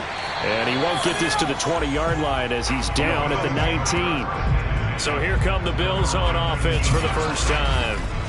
They'll be led out by the first Wyoming quarterback to go in the first round, standing 6'5". It's Josh Allen. And in this league, there are many quarterbacks who have their most success running the ball, while there are others who have big arms.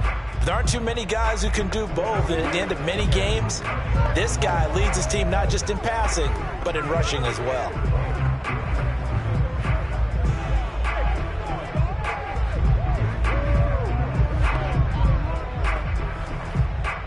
So here's a 1st and 10 now, down inside the 20.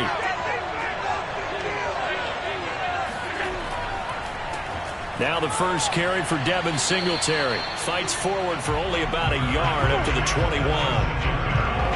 Whenever we talk about the best strong safeties, one word constantly comes up, and that's instincts. Being able to diagnose run or pass and make the appropriate moves. He crashed down hard there. He was ready for that running play. The run only got a yard. Here's 2nd and 9. Allen. Eagle pressure, too much this time. Down he goes. Derek Barnett, credit him with a sack as he buries him for a loss of 10. But just 2 plays in, and Charles already their first sack defensively. Yeah, how about that? That didn't take long, did it? And now they look at 3rd down, and that's another time to try and go and get the quarterback too.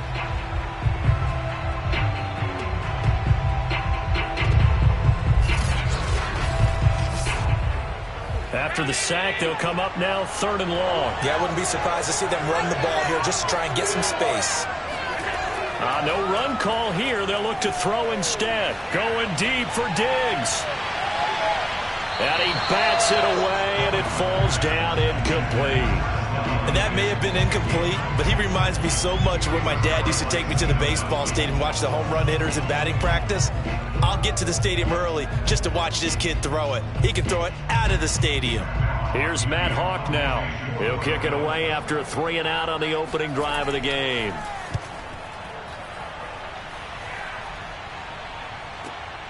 Here comes Rager. Unable to corral him. He fights through. That's going to go in the books as a 55-yard punt. Well done. And the Eagles will have it, taking over 1st and 10.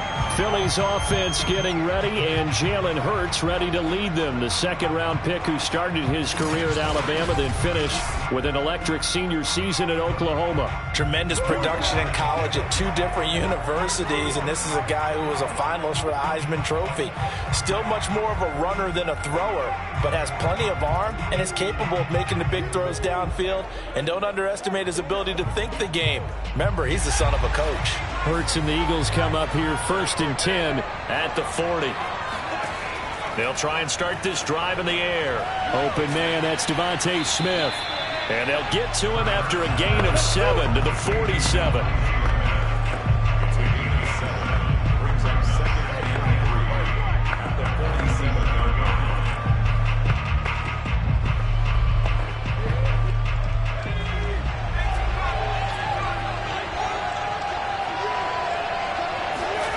Throwing again on 2nd down.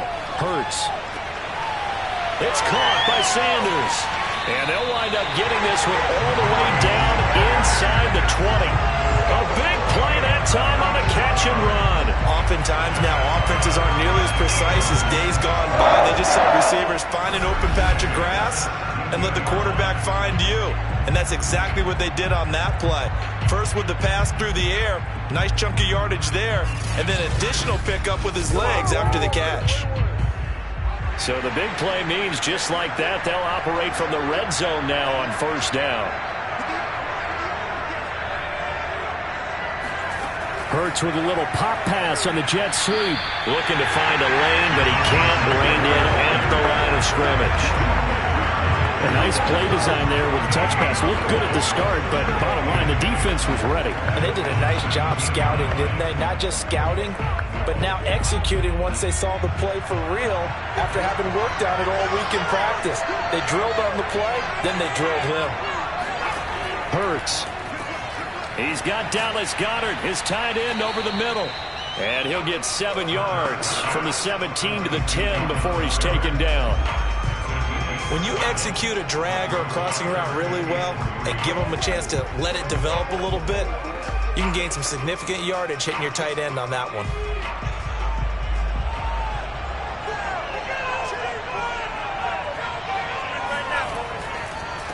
They'll try and run for it with Sanders. And he has the first down before he's tackled at the 5. A stop there on third. They could have held him to 3 on this opening drive. Now they have to go their necks on first and goal. If I'm looking at this from the offense's point of view, that's a big-time pickup right there. And I'd go right at him with another momentum play. I'd go quickly and attack them because right now they probably have their heads down a little bit since they didn't stop them on third down.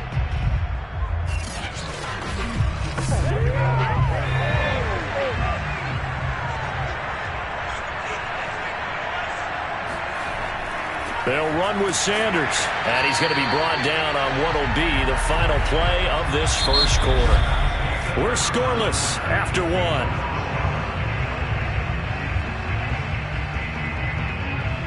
Start of the second quarter, and it's the Eagles in possession as they come up now 2nd and goal.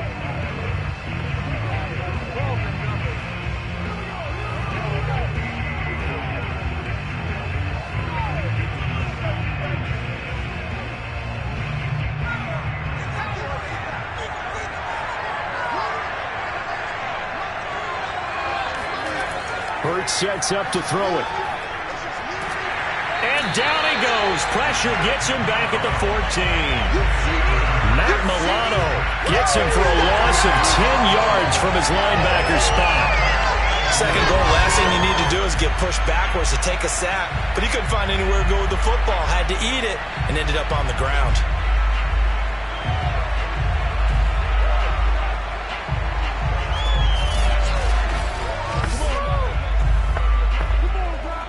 Third and goal, and still a long way from the end zone.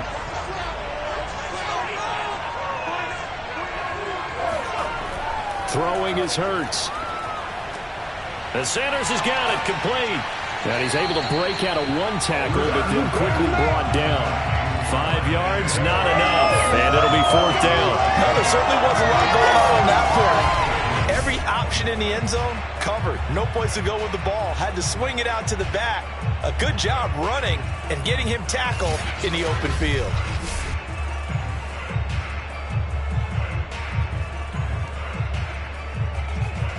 Now to try the Eagle field goal, Jake Elliott from the left hash, a chip shot here. The kick by Elliott is good. And the Eagles, they take a 3-0 lead.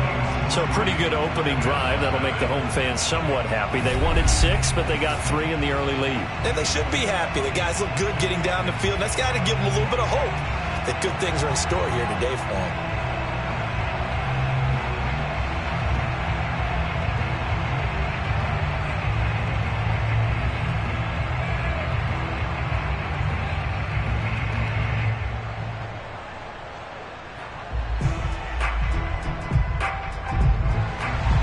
After the field goal, here's Elliott to kick it away. McKenzie returning it. And he'll be brought down right on the chalk of the 20.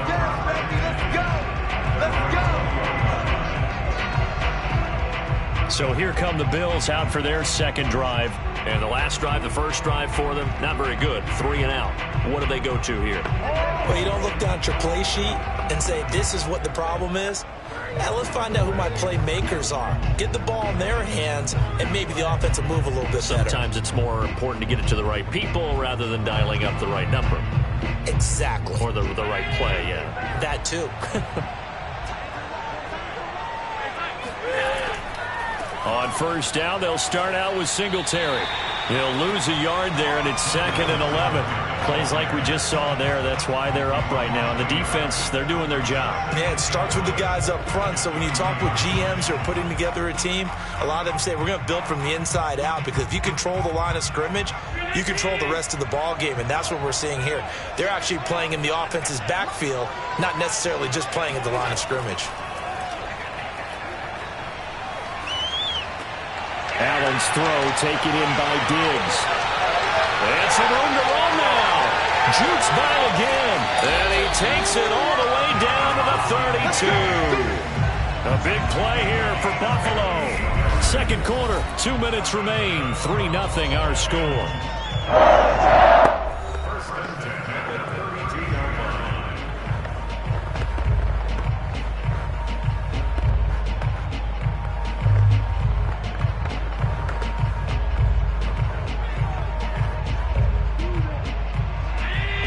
We remind you that coming up at halftime, we'll take you to Orlando and Jonathan Coachman. Coach will have highlights and analysis of this first half, one that's featured no touchdowns as of yet on either side. So his job's a little bit easier for this halftime. Need to give the coach some highlights here. Yes, we do. Throwing on first down, but this one winds up to be incomplete. Nowadays, quarterbacks don't mind throwing into coverage because of the confidence they have in their receivers to come down with the ball. But sometimes you have to be careful you don't get too confident and throw an interception. So after the incompletion on first, now 2nd and 10. Now Allen. He's got the connection over the middle to Diggs. And he has another first down as they'll get the ball down to the Eagles' 18. I think it all came together there. In-breaking route. Drove it with excellent pace. Money throw right there to move the sticks. So from inside the 20, here's 1st and 10 at the 18. From the red zone now, they'll look to throw. And he's going to go down. He's sacked back at the 24. Javon Hargrave, the D tackle, getting the sack. And it's never going to take a sack. You really don't want to take one down here in this part of the field, down near the red zone. Not at all, because you're already pretty much assured of a field goal. But you take a big sack, it could push you out of range, and that's why defenses get a little more aggressive in this situation. They're almost conceding the 3 points. They want to push you back and try and take you out of that. 2nd and 16. Another try after the first down sack. Allen. Sanders has it over the middle. Now the Bills are going to use the first of their timeouts as they get the stoppage with a little over 50 seconds to go in the first half.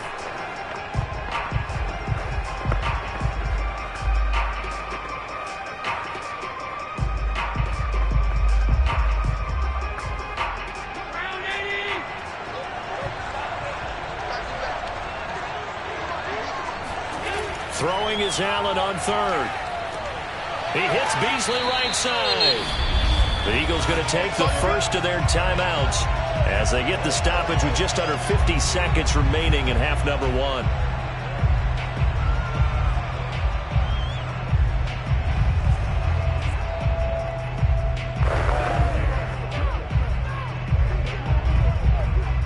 Tyler Bass out for the Bills field goal.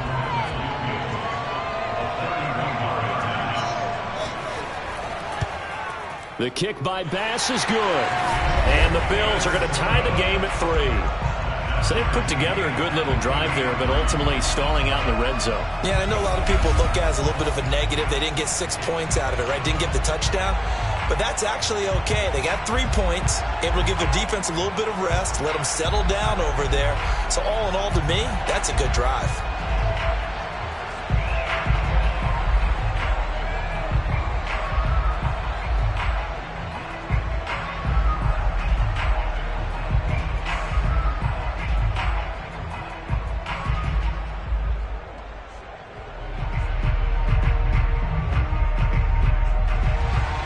Field goal's all we've had so far. 3-3 now as the kick is away.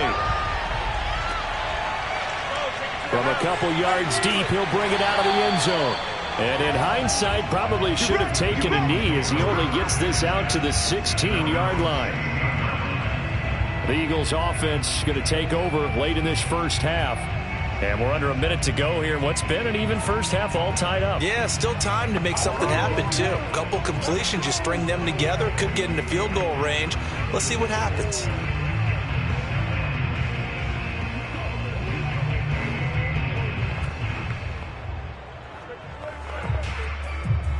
So the ball down to the 16 here for 1st and 10. Throwing from the gun, it's Hurts. And this is caught by Watkins. They'll contain him to just 4. 2nd down. Well, there wasn't much there with that hitch route. They didn't gain what they expected. But sometimes when you call a hitch, you really don't have an alternate to go to. You don't have a second route to throw it to. So sometimes you have to rifle in there and hope for the best.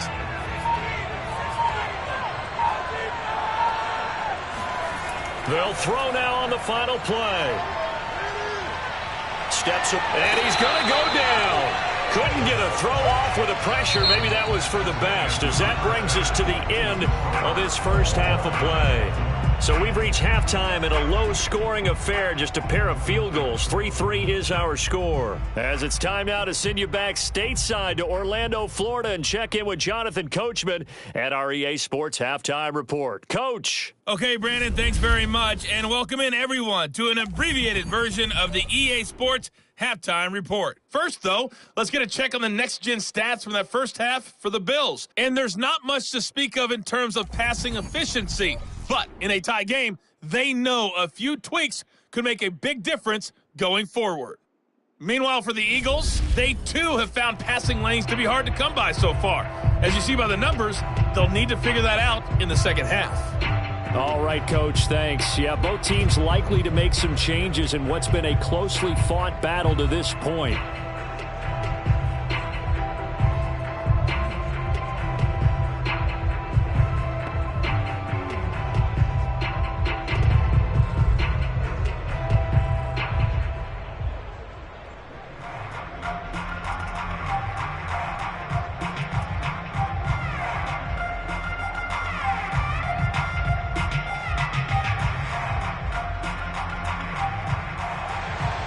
As they say here in London, all to play for as we are back underway in the second half.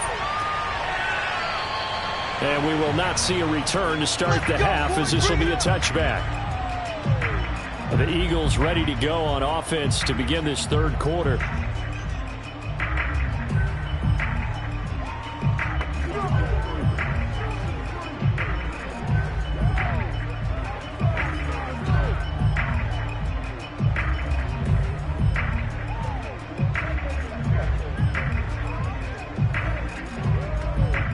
Hurts and the Eagles come up here 1st and 10 at their 25-yard line.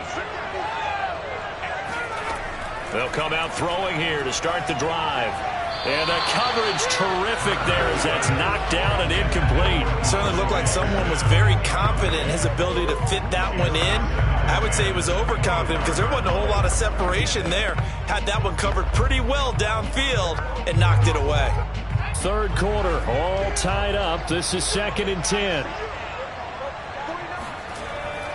Hurts a handoff to Sanders. And not much to speak of. Call it a 1-yard gain up to the 26. Well, that's a good start to this drive on the defensive side of the ball. Force the incompletion on 1st down. Then you're able to shut down the running play on 2nd. Yeah, I wouldn't be surprised now. A little bit of pressure going at the quarterback in an expected passing situation.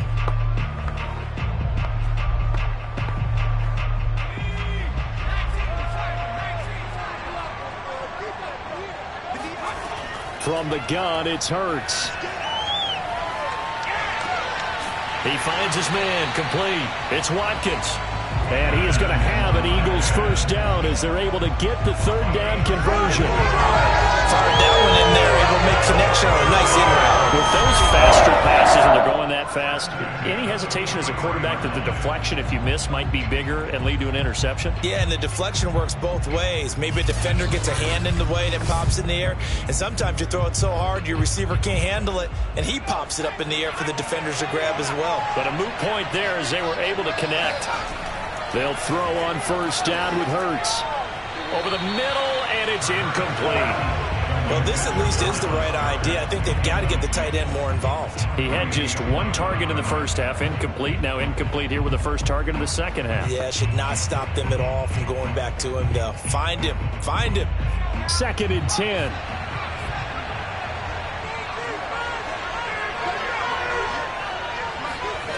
Here's Hurts to throw. Rager catches it left side.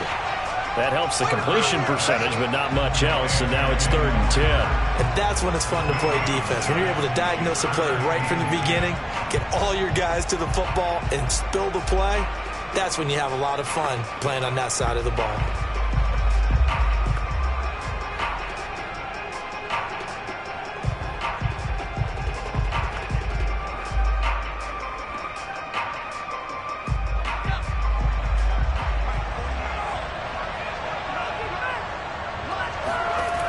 They'll look to throw again. And he can't find a receiver, and he's brought down. Starting to the leg. In there to get him for a loss of 3, and it will be 4th down. Okay, was it a breakdown in protection? Did the running back not pick him up? What does it really matter? Sometimes it's just a great play made by the defense. Big-time sack.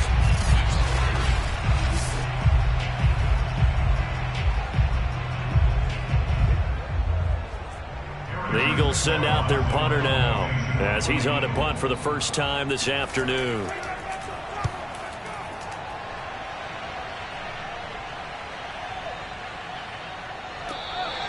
And this is going to hit the goal line and continue on into the end zone for a touchback. So here's the Bills offense now. They get ready for their first possession of the second half. And last time they got 3 points, but it was a chip shot field goal. And when you go to the sideline after a chip shot field goal, maybe the offense not too happy. It's a balancing act, isn't it? Because you're exactly right. They're none too pleased that they didn't punch it in for 6 points. But they also have to remember they did put points on the board. 3 points is 3 points. And in this league, you take points when you can get them. Not easily done. Allen and the Bills now with a 1st and 10 at the 20. Off play action. Allen. That's caught by his tight end, Dawson Knox. And he's taken down, but able to slip across the 35. For many teams, the evaluation of tight ends has really changed. We used to wonder about how they would block first and foremost. Now we want to know how these guys can run because we envision them in offenses. Catch the ball. How much yardage can they gain after that? And that on display there for a good pickup. From all the way up at the 38 now after a good start to the drive.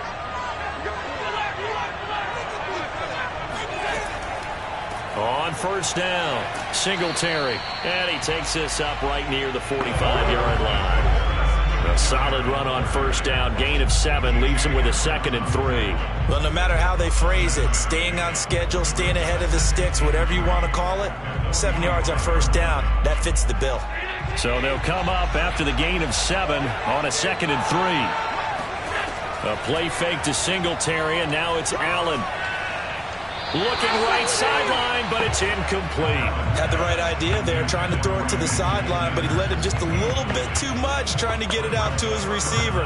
Ends up falling to the ground, incomplete.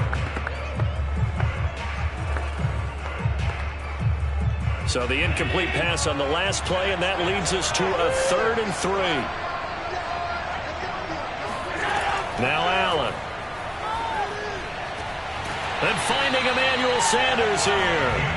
And he is going to have a Bills first down as they're able to get the 3rd down conversion. He's such a good route runner. Shows it there on 3rd down. Very proficient and a good pass. And you know what I've observed over the years in the NFL? The better a route runner you are, the more confidence your guy's going to have in you to go to you in important times because he can trust you being in the right spot, and they connected there and picked up a first down. Still in search of their first touchdown of the game, but they're on the move. 1st and 10. They'll run on first down. Singletary. And some room to maneuver. And he works it past the 30, almost to the 25. Oh, no.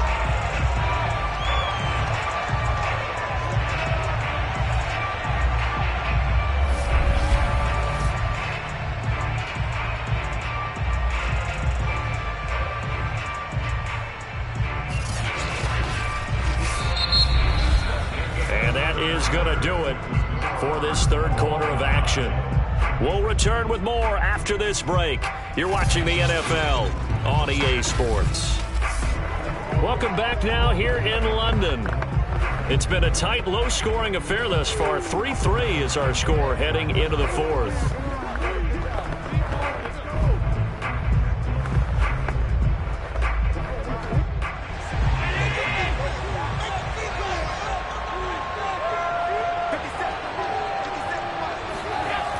Play action. Allen. This is brought in by the tight end, Tommy Sweeney. And he'll be out of bounds just inside the 25-yard line. They'll contain him to just 4. Second down. If anyone ever has any doubt the tight ends are primary targets nowadays, just watch this play. He's back in the pocket, finds his guy, and they get a nice gain out of it. Yeah, simple little completion out into the flat. Under 4 to go now as they come up on second down. On the give, this is Singletary. And he gets it inside the 10 to the 9. He's obviously a bit of a shorter running back. Sometimes when he goes up the middle like that, he gets lost in there and then he pops out for 10, 20 yards. I actually asked NFL linebackers if that was true. Do you actually lose sight of some of the smaller running backs? And all of them confirmed that that can be a problem. Think of it this way. 2 of the top running backs in NFL history, Emmitt Smith, Barry Sanders, both 5'10". A field goal could get him the lead, but it might not be enough here as they come up on first and goal. Allen going to throw. That is caught at the 7-yard line. And he'll get this down inside the 5 to the 4 before he's out of bounds. They'll contain him to just 4. Second down. And they ran just a little underneath route here on first and goal, but there's really not a whole lot of room to operate this close to the goal line. He's just not able to get loose after the catch. Second and goal from inside the 5.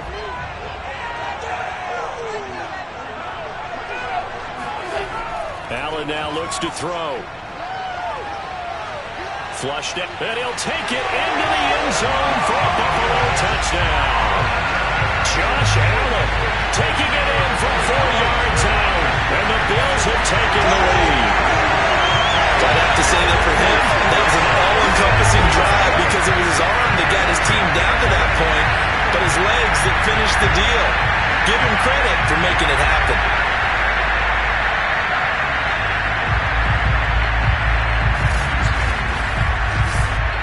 Point after try forthcoming.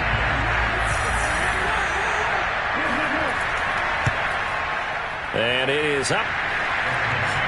And it's good. That'll make our score 10-3 now. So that drive consumes 9 plays all told. And it was Josh Allen using his legs to polish things off.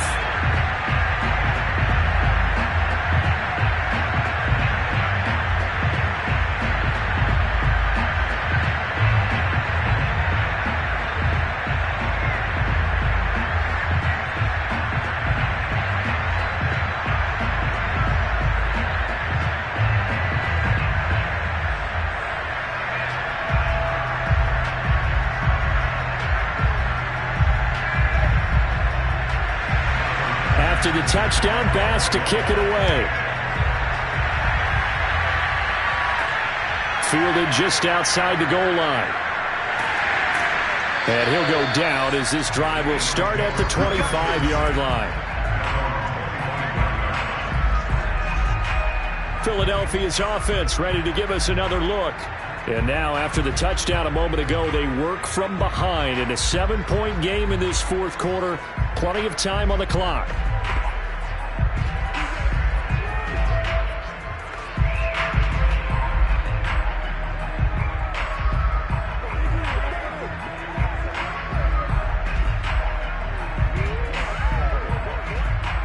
Hurts and the Eagles come up here 1st and 10 at their own 25-yard line.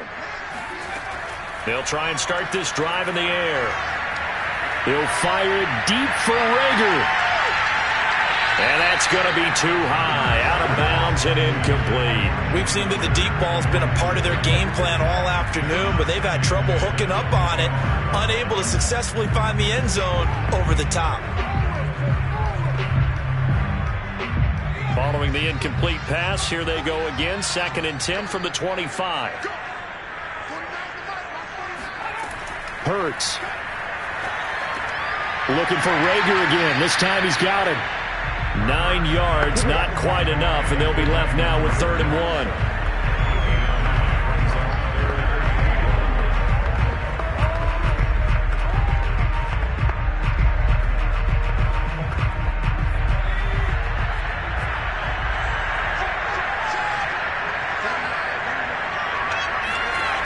Hurts sets up to throw it. Open man, it's Rager. He's got it.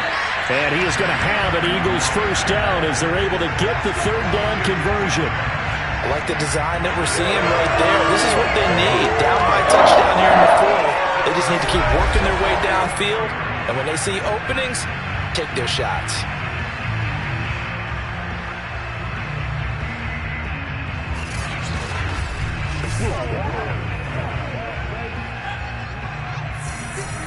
Fourth quarter, down to the final 2 minutes, and we've got a 1-score game.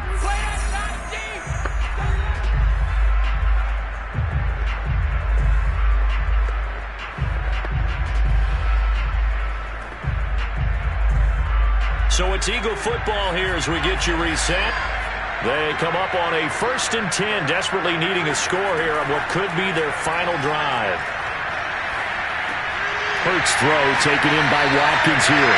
And he'll be corralled out across midfield down to the 45. Brandon's okay what they're doing right now. Still able to work the middle of the field, but you know sooner or later they're going to have to stop the clock.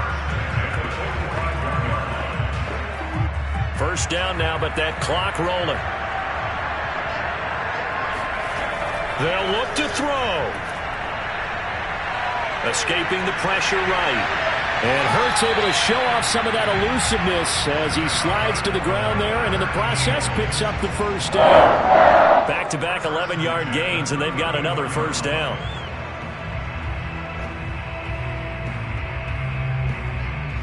Hurts trying to hurry up the offense. Back to throw. Over the middle to Smith. 3 yards the gain there, 2nd down. Gosh, given the time in the short game, would he have been better off just dropping that? Yeah, when you look at the clock, you think so. But it's hard to get a receiver to drop a football. They're trained to catch everything. The Eagles hustling to the line, clock rolling. Back to throw. Now he's forced out left. Space to run past the 20. And he'll go out of bounds inside the 15-yard line. Late in the game, defense trying to avoid a big play. He's able to work out of the passing game, turn it into a run, pick up the first, and stop the clock as well. And you know in this situation, everything is sped up. The intensity, the thinking, everyone's movement. But for a quarterback, he has to continue to be what we call a flatliner. Level in everything he does and read the clock, feel it in the pocket, and go at the appropriate time. The drive continues as they search for a tying touchdown. Here's 1st and 10. He's back to throw. This is caught. And yes, he's into the end zone. So they get the late score they needed. And now the extra point can tie this thing up in the final minute. And while it appears the heavy lifting was accomplished by scoring the touchdown, they're still down 1. That extra point is not a gimme.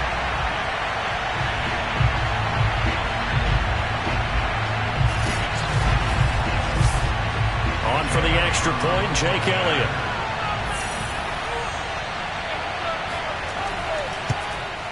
And no sweat, he puts it through, and we are tied here in the 4th.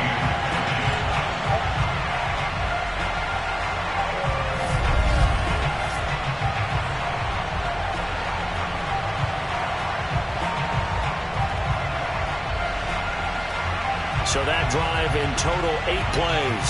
And the touchdown and PAT mean we are tied here in the final minute of play.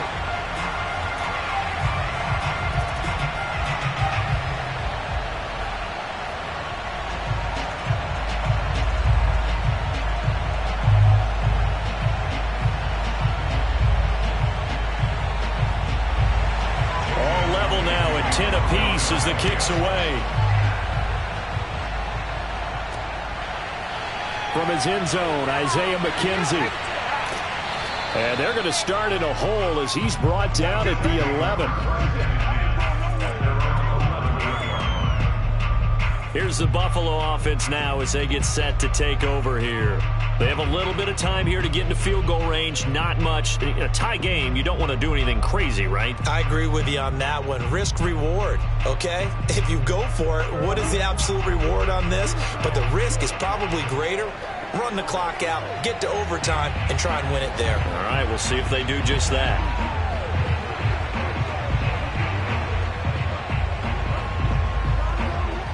Now a 1st and 10 at the 11.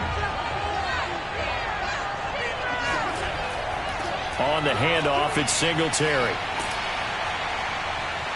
And he's going to pick up a first down here as that clock continues to run.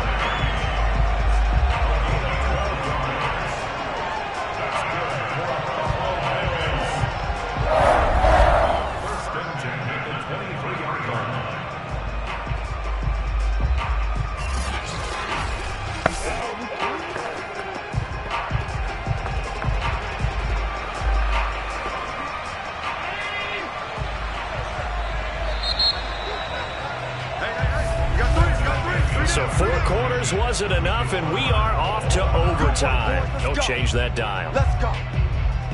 It's a little teaching moment here. Overtime rules. Remind us how this goes, partner. Okay, so in the past, we had sudden death. First team to score wins, but no longer. Now, if the team receives the ball, scores a touchdown, they win the game. If they kick a field goal, though, or don't score, the other team gets a possession. And after both teams get a possession, then we're into sudden death. First team to score wins the game.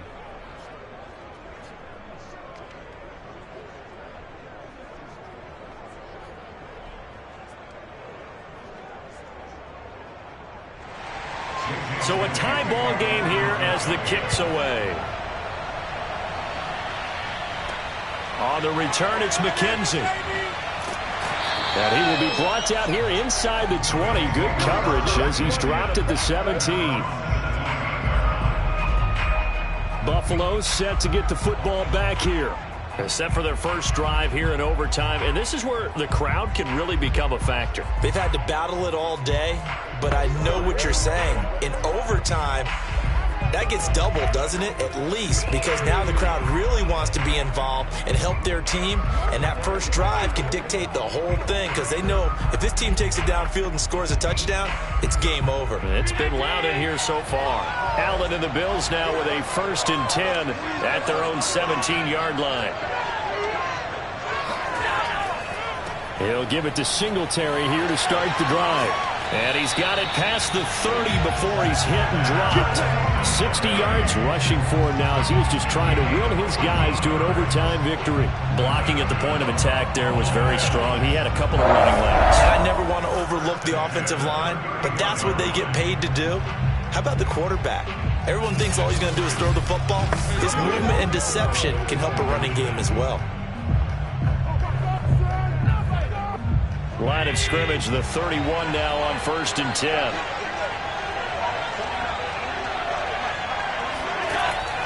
On the ground, it's Singletary. And he'll get this up only to about the 33. Give him a couple on the carry there, 2nd and 8. Well, they always talk about playing great team defense, and that was an excellent example right there. Everyone on assignment, no one in the wrong spot, everyone filling their gaps. 2nd and 8.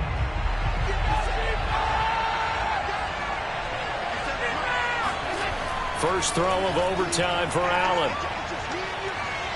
Eluding the pressure right. And Allen will have the first down as he's able to slide to avoid the contact at the end.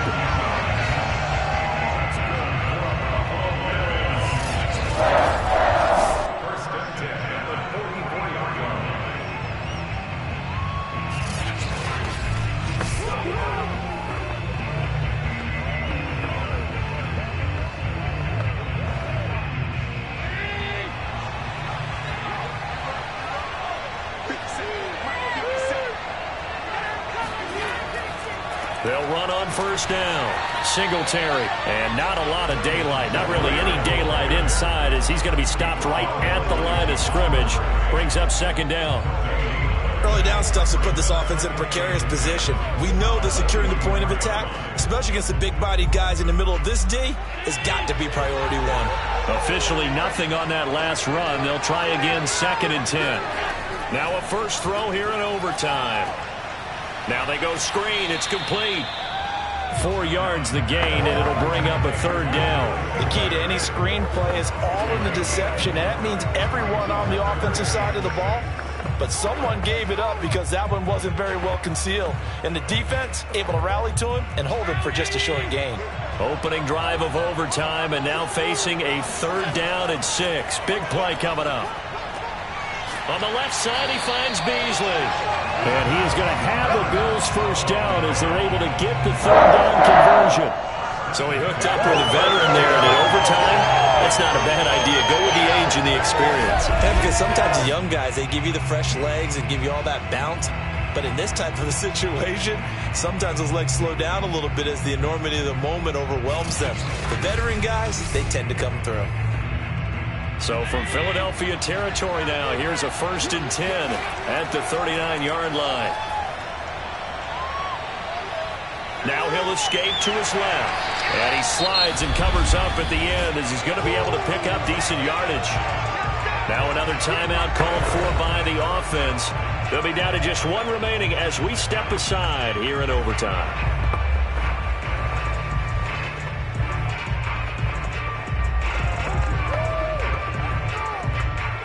Second and 2.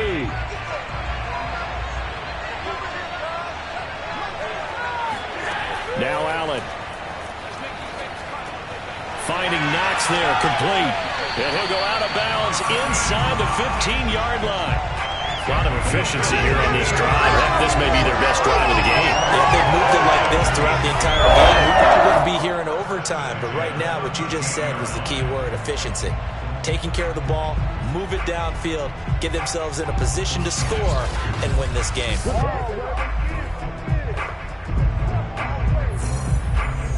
From the 13 now, they work on 1st and 10.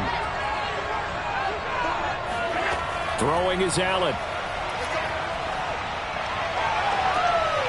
And this will be caught. Touchdown. They needed overtime to get it done, but put this one in the win column. As the fans exit back out through the turnstiles and have happy looks on their faces, feel like they probably let this one slip away at home in overtime. I would agree with that, and their unhappiness hurts the guys at the concession stands on the way out, right? Not stopping to buy something for the kids. They just want to get home. But what a dramatic way to finish this bad boy off. I mean, this game was dramatic all the way through. That's why we got into overtime. And then to go ahead and finish it this way, the fans streaming out unhappy. But the team that came in here and won this one on the road, they sprinted to their locker room. And speaking of buying things, dinner on you tonight, Davis. I kind of figured that was coming. Well, as always, partner, an extreme pleasure to share a booth with you.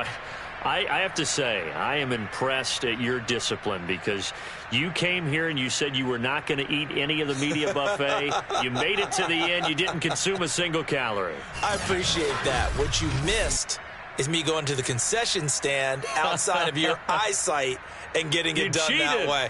Look, I mean, they were serving the good stuff. I had to do it. Oh, man, but you're svelte, in good shape, but yeah, you cheated a little bit. We'll let it slide. I appreciate that. Always a pleasure to work with you.